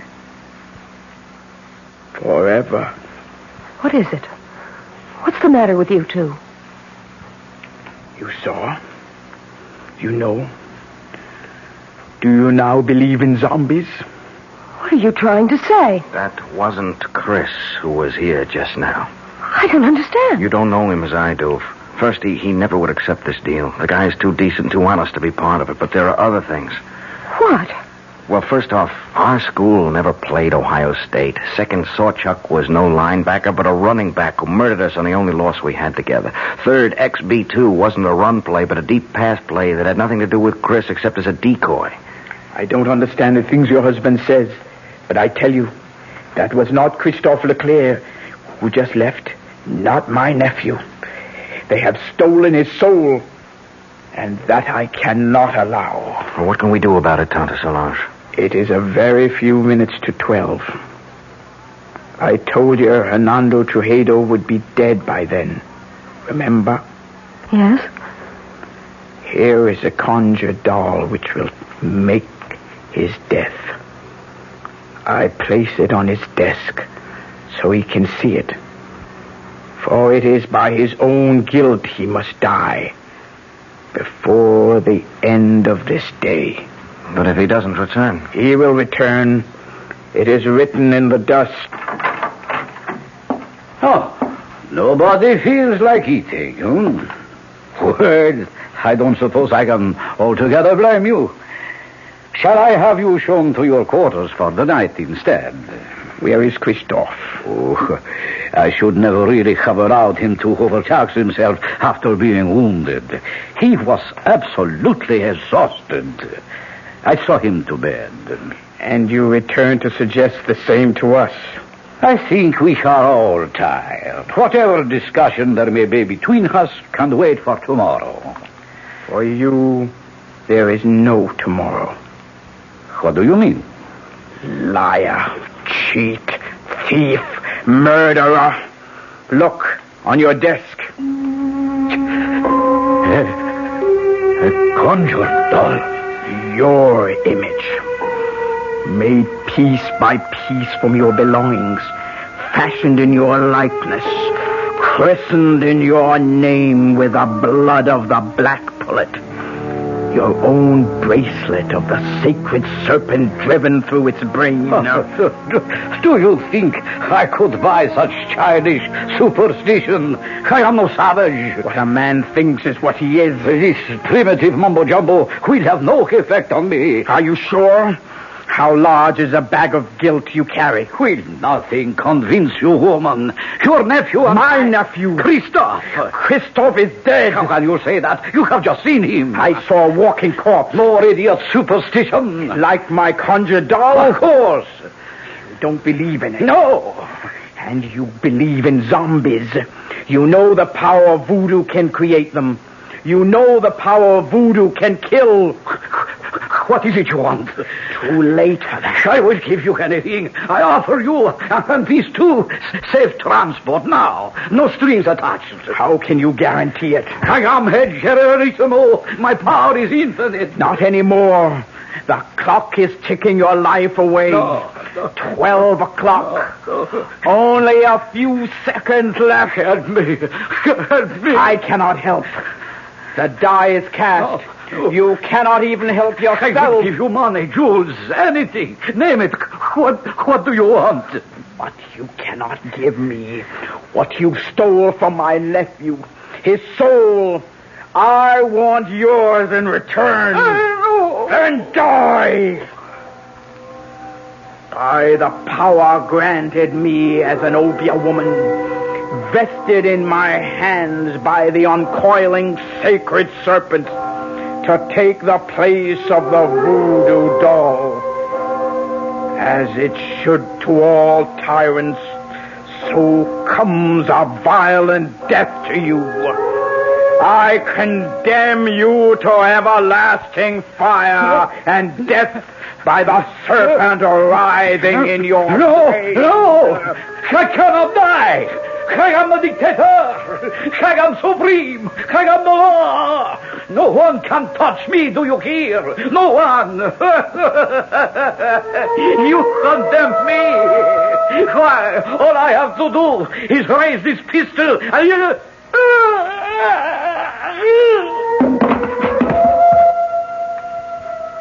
What happened? I wouldn't like to guess. Does it matter? He's dead. Are you sure? He's dead, all right. Now what? Got to get away. Escape somehow. Yeah, only how do we get through the palace guard? At least I have his gun. We'd better try and make a run for it. We have to rescue my nephew first. But Tante Solange, he's our enemy now. I still must rescue him. Mi pardon, el generalissimo. Watch him, Stevie, on the gun! That's for Bill Hawkins. Pat, Tante, run for it. I'll try to hold him off. You can't kill dead men with that. Garcia, yes, but not a zombie. Hand me that salt cellar. Here, but what good... Salt is the only thing that will kill a zombie. It's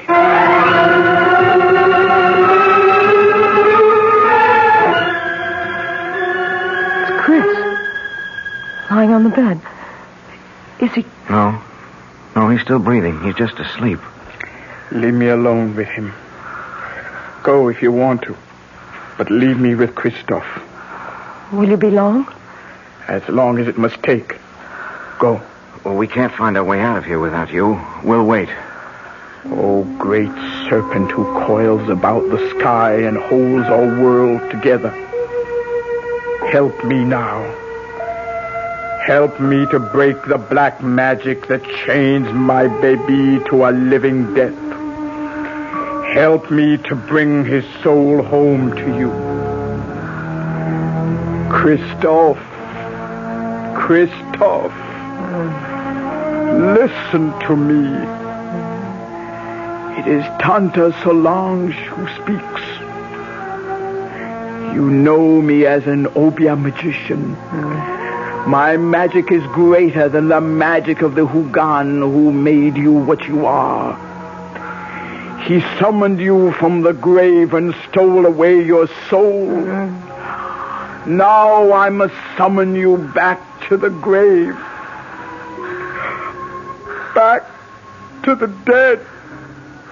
The everlasting dead. So that your immortal soul may live. But only you can break the bonds. Rise, zombie. Rise. And cross to the window. Open the shutters.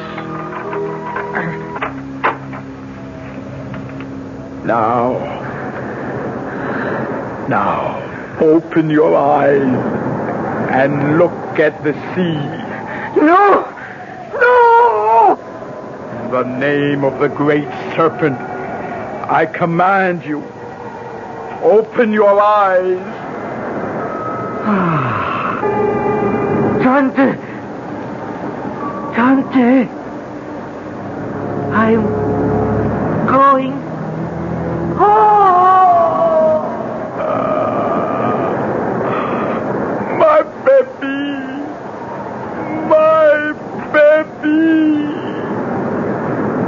Tante, are you all right? What happened? Is he... His body may be dead, but his soul is safe.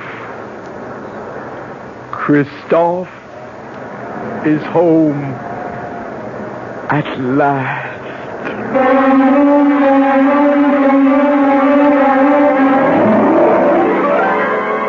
The death of the dictator set a people free in a mad orgy of festival and delight. In the wild celebration that lit up the city, no one had time to pay any attention to the three somber people who found their way back to the hotel. For Pat, Steve, and Tante Solange, there was sadness, but solace, too. The king was dead, but so was the zombie who might have held him prisoner for eternity. I'll return shortly. Hi, Ms. Goldilocks here. Professionally taste-testing diet drinks can be very difficult, but I just had to bear with it. Then I found sugar-free Diet 7-Up. It doesn't taste like other diet drinks. It's fresh, light, natural, delicious. Sugar-free Diet 7-Up tastes so good that I've taste-tested it hundreds of times, and each time I've given it my seal of approval. Yes, this one's just right. United Airlines steward Jack Nestor talks about friendship service to California. Our 747 to LA, we have a movie. We have a stereo and a choice of 3 different hot meals plus a deli plate. United's Californians. Another reason more people choose the friendly skies than any other airline in the land. You know, we have people that come up to us and say, I like to play bridge. Do you know if anyone else is interested? So we'll make an announcement and get a group together. Or people who like to play chess. It seems like on a 6-hour flight, you can do a lot more for people. You know, you get off feeling like you've done something. Come along, sing a song, people now tonight. The friendly skies of your land, United Airlines. United has 7 daily non-stops to California, including wide-body jets to Los Angeles and San Francisco every business day. This is Patricia McCann, and we'd like to tell you what the McCann program is all about this coming week. Monday, Dora McCann gives some good ideas on how to prepare the best food buys of the week. Tuesday, we begin a 2-part series on nutrition against arthritis, diabetes, heart disease. Our guest, Nathan Pritikin, will discuss research that shows diet can prevent and sometimes reverse some of these degenerative diseases so common in this country. Thursday, Dora McCann interviews Bob Reinhart and Dick Woods on how to prepare elegant meals in very cramped quarters. And Friday, the program will be in praise of mothers and housewives when Ariana Stasinopoulos, author of The Female Woman, gives her argument against the women's liberation movement.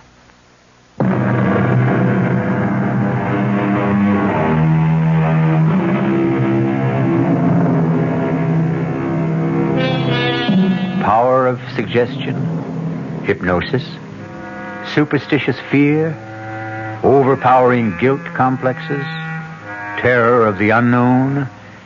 Do any or all of these explain the events of the tale I've just told? Or are there really such terrifying things as a walking corpse? Are there really zombies? Well, let's hope you and I never have to find out. Our cast included Tony Roberts, Suzanne Grossman, Vinette Carroll, Bob Caliban, Jackson Beck, and Ian Martin. The entire production was under the direction of Hyman Brown. Radio Mystery Theater was sponsored in part by new sugar-free diet 7-Up. This is E.G. Marshall inviting you to return to our Mystery Theater for another adventure in the macabre. Until next time, pleasant dreams.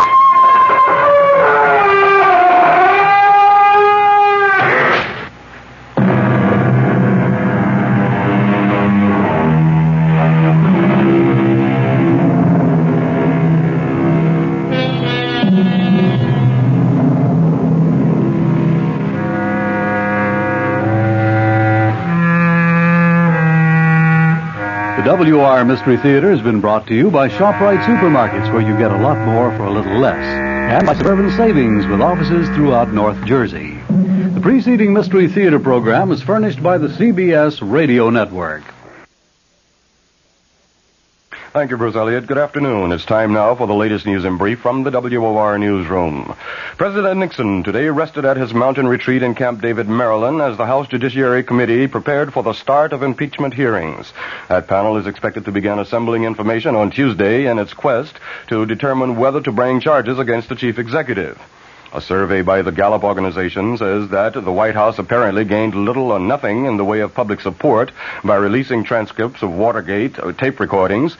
The Gallup poll says 700 persons were questioned after that release. And the finding was that 17% had a higher opinion of Mr. Nixon because the transcripts were made public, but 42% said they had a lower opinion of him. A prominent Democratic senator, Henry Jackson of Washington, hammers away at the Nixon administration's economic policies. That story from WOR's Bob Brady. Senator Jackson put his own label on the economic policies of the Nixon administration. He called it elephant economics. Jackson, a potential candidate for the Democratic nomination for president, says there's no better symbol to represent the slow and sluggish economic state of the nation. Everything that is going up should be going down. Everything that's going down should be going up. We have our interest rates at the highest rate in history, with no end in sight, and with the only remedy for all of this is to put the economy of the United States into a major recession that'll hurt everyone. Jackson says the working man has taken an economic beating because the Nixon administration has been made ineffective by the loss of confidence in government as a result of the Watergate crisis. For WOR News, Bob Brady reporting from the Hotel Commodore.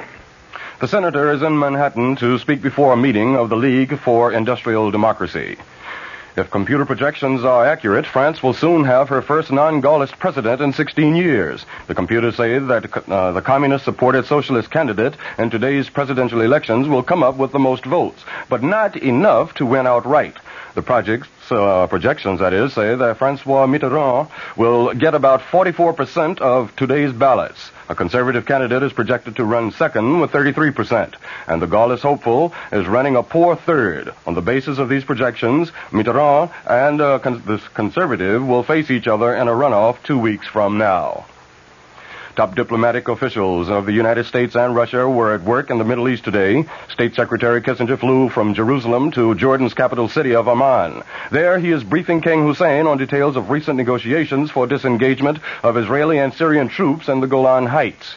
A high-ranking official in Kissinger's party says that so far, they have managed to scale down the level of violence along the truce line. Checking sports. Milwaukee has defeated Boston 97-89 to tie that NBA championship playoff series at 2 games apiece. And the Stanley Cup semifinal decider at Philadelphia, the New York Rangers are tied with the Flyers, 1-1 after 1 period. In baseball, the Mets blew a 4-run lead and fell before San Diego in the first of 2 at Shea, 5-4. In the second game, the Mets lead the Padres 2-0 in the 5th inning. In Kansas City, the Yankees trail the Royals in the 8th inning, 4-2. And we'll have the latest weather after this.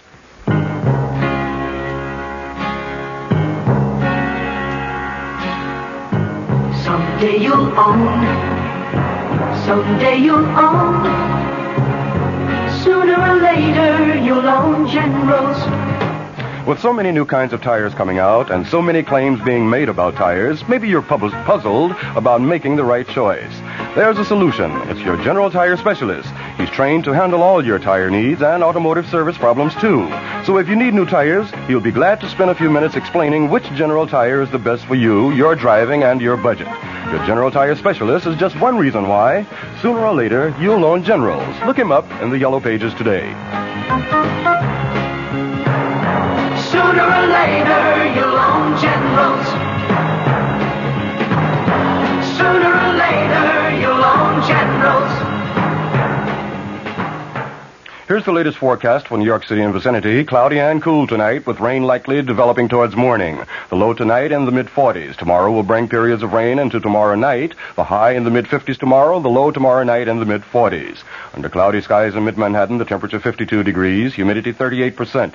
Barometric pressure 30.02 inches and falling. The winds are out of the south at 9 miles per hour. That's the latest news. I'm Bert Wilson. This is WOR New York.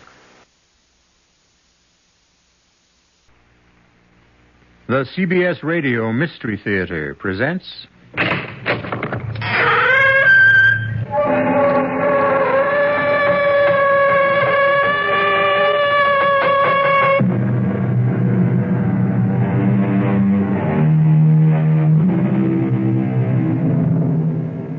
Come in. Welcome. I'm E.G. Marshall. It's only human, I expect, to envy the wealthy, the successful, the newsworthy. Yes, all these advantages are something to be a little jealous of, but only up to a point. Beyond that, a host of problems, very different from ours, and far more disturbing and deadly, haunt the fabulously rich, the superstar, the headline maker. Could you imagine, for example, this happening to you, or your sister, or your daughter? Go ahead in, Bill. After you, Senator. Have a look at this package. I found it waiting with the mail when I got home. Italy. Postmarked Naples. You want me to open the box? You're younger and tougher than I am. I don't think it'll make you throw up. Good. A finger. With a ring on it. Jake's ring. Jake's finger. We can check the print, but I know it's his. But this came from Naples. Your daughter Lynn's supposed to be in Rome. Why would... You think Jake is dead? I don't know. I don't even know if Lynn is still alive.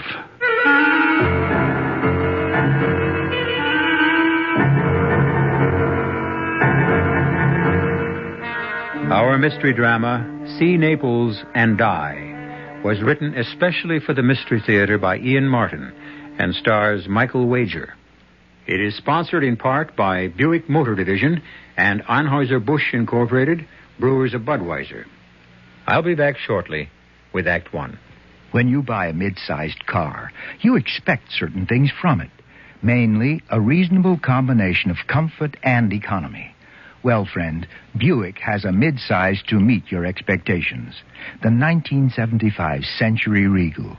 It's a joy to look at, a joy to ride in, and Buick's new V6 engine makes it a joy to drive, especially past gas stations. Buick Century Regal, dedicated to the free spirit in just about everyone. Hi, this is Pearl Bailey. Today I'm not going to try and entertain you.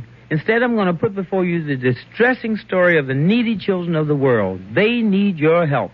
The bright side is that you can give them all of this by working with Save the Children Federation. Together you can forge a better world, one in which children can have hope instead of despair. To find out how, you write today to Save the Children Federation, Box 120, Grand Central Station, New York, New York, 10017. Please help these children. How many things can your family do together? Go to a movie? Go to a circus? Go on a picnic? Go on a vacation? Face it, in today's America, family fun is hard to come by. And with busy schedules, just getting the family together is not an easy thing to do. How would you like to have a little family fun every week? How would you like to learn together? How would you like to grow together? And how would you like to help your son get an edge on growing up? Cub Scouting is helping families like yours be a family. It's your help to ours. Today's Cub Scout program is just as much for families as it is for boys. So when your son wants to join a Cub Scout pack, remember to take along the whole family. That's what Cub Scouting is all about. For the Cub Scout pack nearest you, call the Boy Scouts of America. They're in the white pages of your phone book.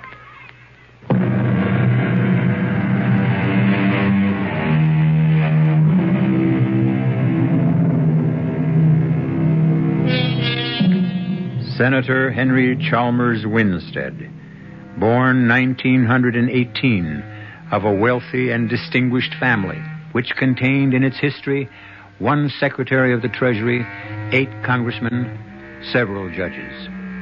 Senator Winstead, chairman of the Senate Judiciary Committee, and certainly his party's nominee to run for the next president of the United States. A man to be envied? Let's find that out from someone who knows him perhaps best of all, Bill Desmond. When the senator calls, I jump. He's that kind of man.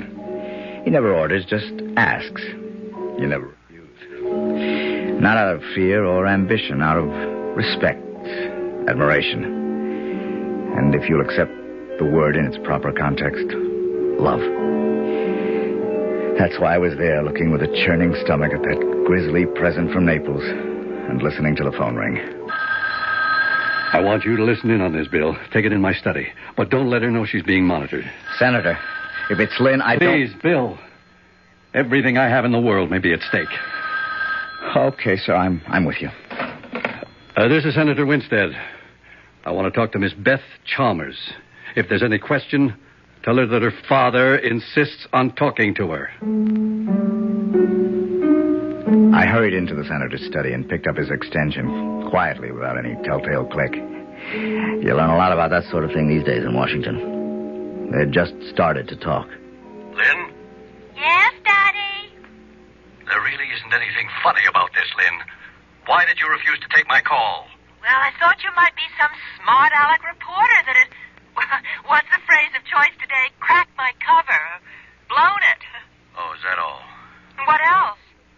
Where are you, Dad? In Washington. Was something wrong? You can tell me that in person. I want you home on the next plane. Lynn, did you hear me? How could I miss? So did most of Rome. May I ask you why I'm being bullied like a witness before one of your subcommittees? If it hadn't been for special circumstance, I wouldn't have been soft enough to allow you to go barging around Europe alone and, well, confound it, I really despise the word, incognito. But it's such a lovely word. It's so romantic. It's my affair. The word I get from my sources is exactly that, affair. Daddy, I'm 25 years old. Isn't that way beyond the time it's anyone else's business? Vittorio Tedesco is a criminal. Why? He's been cited by one of my subcommittees for income tax evasion. Who isn't these days? Well, now, that's pretty childish for 25, Lynn. And you're pretty damn self-righteous. How'd you feel if Vic and I came on home and got married? You do me a favor. Bring him. The moment he sets foot on U.S. soil, he'll be indicted for income tax evasion, and that's only the beginning. You don't know Vic, Dad. I think you've been witch hunting too long. What I'm beginning to feel is that I'm hunting one right now. You get yourself home here alone, or I'll come and get you. with Congress in session? Aren't you afraid the country would fall apart without you? I'm sorry, Daddy, but you can't make me jump like all the disciples anymore. I'm going to do what you did. I'm going to make my own life. Don't you hang up on me. Mom left me independent. You brought me up to be that way. Nobody knows who I am here, and I'm about to get out of your way for good, and I won't surface till you have everything you want. Ciao. Lynn? Lynn! Damn it. Bill, you still on? Yes, sir. Better get in here. What we need is a council of war.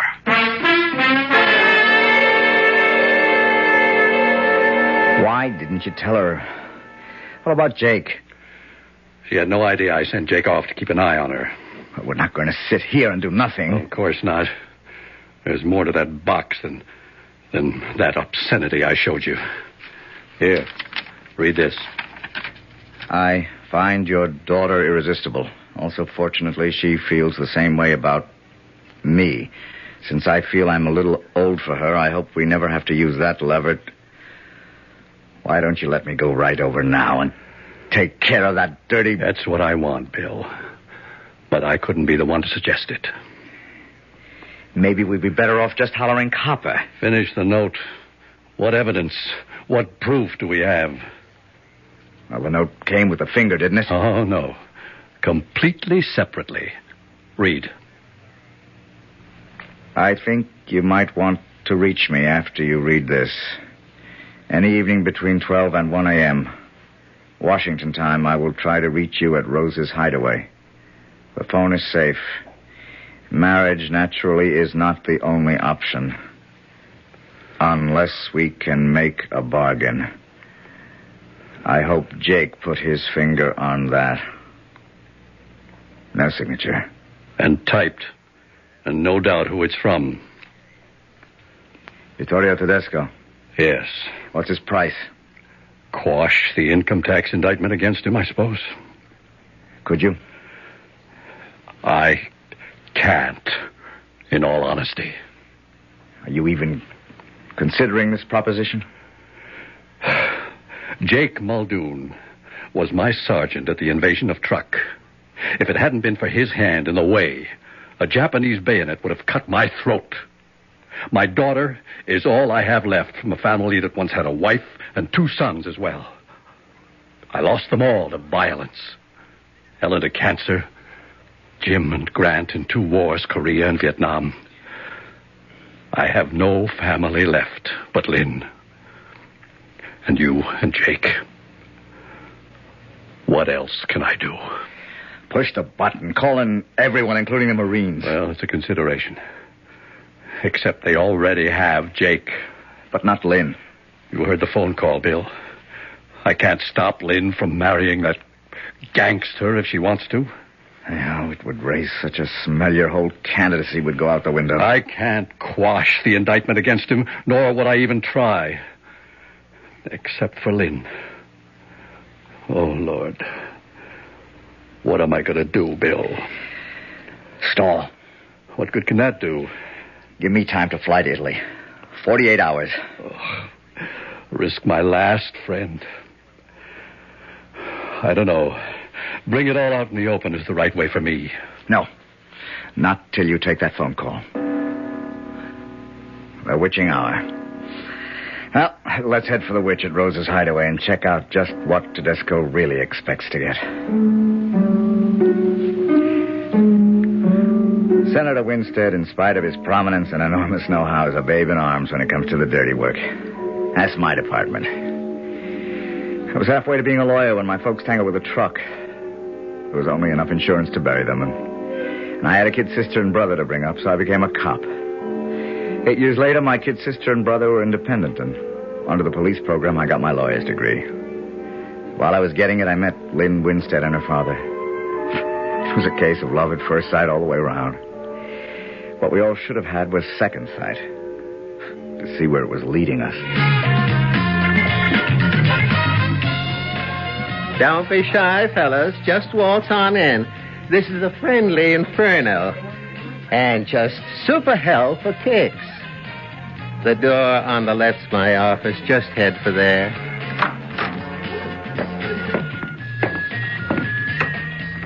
I'm Rose, Senator. I was expecting you, not the BF. This is my administrative assistant, Bill Desmond. I don't go for gunsels.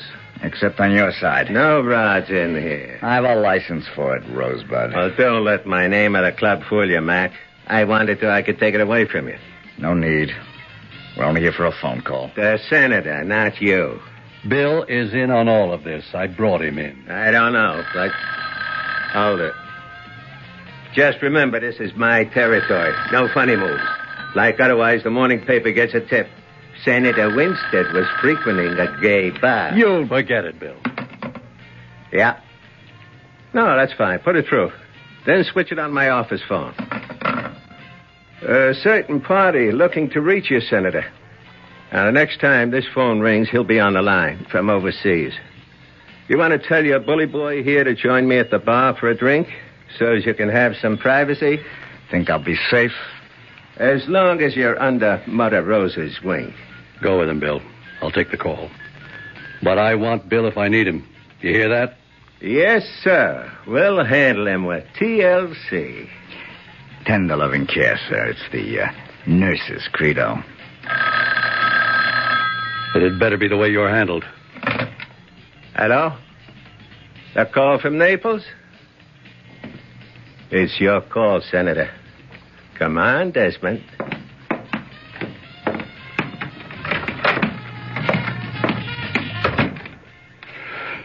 Who's talking? I don't have to ask who you are. The voice is enough identification. You really have to ask who I am? No, but can we stop the games? As you've set it up, there's no way this phone call can be monitored. That was the idea. So let's not waste time. Jake, is he all right? I'd have thought your daughter would be your first concern. She is. If you've got her. You gave me proof enough you have Jake. Let's cut your worries. I have them both, Senator. Jake against his will, as you can imagine. Your daughter, that's another story. What do you want, Tedesco? I want back to America. My skirt's clean. That income tax evasion judgment reversed. I want to be a free citizen, and you can do it. And if I can't? I'll send you your friend Jake piece by piece. I'll marry your daughter and make sure you couldn't be elected dog catcher. I need time. How do I get in touch with you? I'll call here tomorrow and the day after, same time. If you're not there 48 hours from now, well, I sent you Jake's finger because I wanted to be sure you understood we weren't playing any games. I'd hate to get into the same sort of thing with your daughter. But I have too much at stake to have any scruples. You'll have my answer within 48 hours. If you feel you must wait. But what else can it be?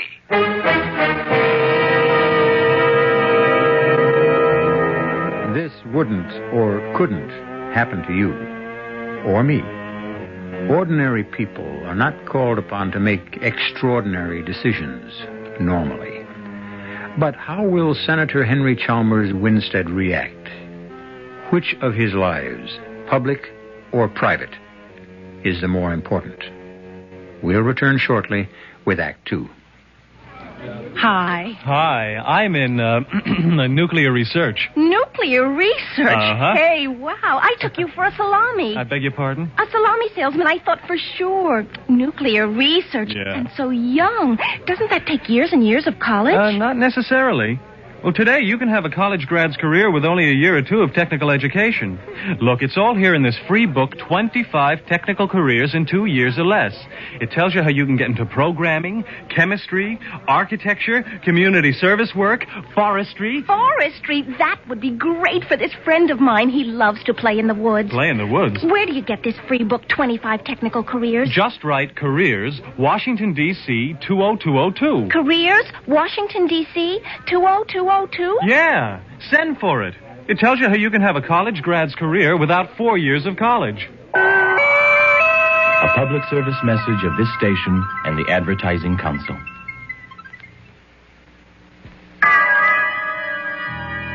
Who knows how to help you solve your shopping problems? Your Better Business Bureau knows. Sam Spud, private investigator. Oh, Sam, I'm so glad you called. You sound rattled, Angel. I'm frantic, Sam.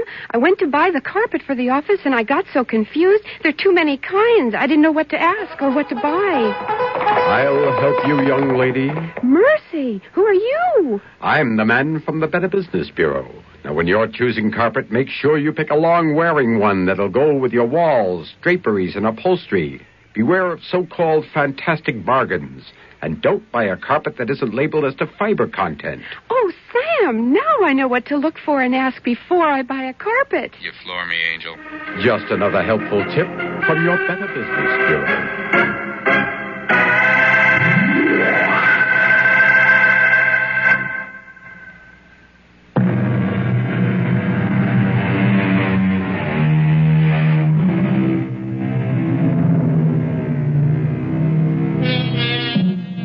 It's been a sleepless night for Bill and the senator, and 7 precious hours are gone before the senator has finally agreed to let Bill fly to Rome.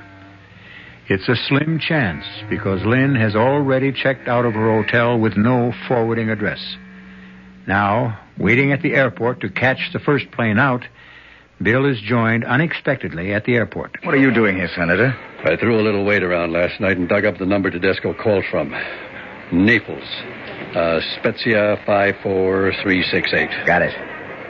I should be going myself. Oh, sure. They'd spot you for sure, and some smart reporter would have a headline like, "Daughters, torch lights, fire under Senator Winstead by fiddling around in Rome." You can't afford to lose a nomination with publicity like that. I can't afford to lose a daughter. You're not going to. And neither am I. I just discovered I'm still carrying my torch. I must really love her when I can even think of forgiving her for falling for a crook like that. Don't underestimate him. He's a very charming man. He's a crook. I talk about his manners, you his morals. The only thing we ever could get him on was tax fraud. Why didn't we grab him in time? A lot of mistakes, Bill. Why didn't you grab Lynn when you could have? Huh. No guts.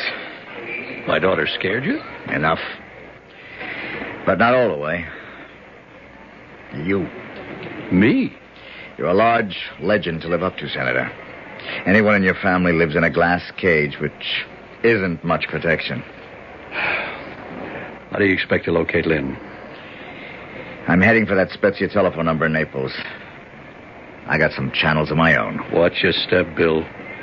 He fights dirty. So do I. I came from the same slums. The flight was a milk run, but Rome was strictly a washout. So I took the Rapido for Naples. The Spezia phone number turned out to be a waterfront joint called Zia Maddalena. Bingo. Right off the bat, Lynn was sitting at a table with Vic. I was headed for them when about 220 pounds of muscle and a tuxedo got in my way. Buonasera, signore. E benvenuta a Zia Maddalena. I am Guillermo. The signor wishes to sit at the bar. The signor wishes to join Mr. Tedesco. You're a friend of his? No, the ladies. Ah, but the evening is warm.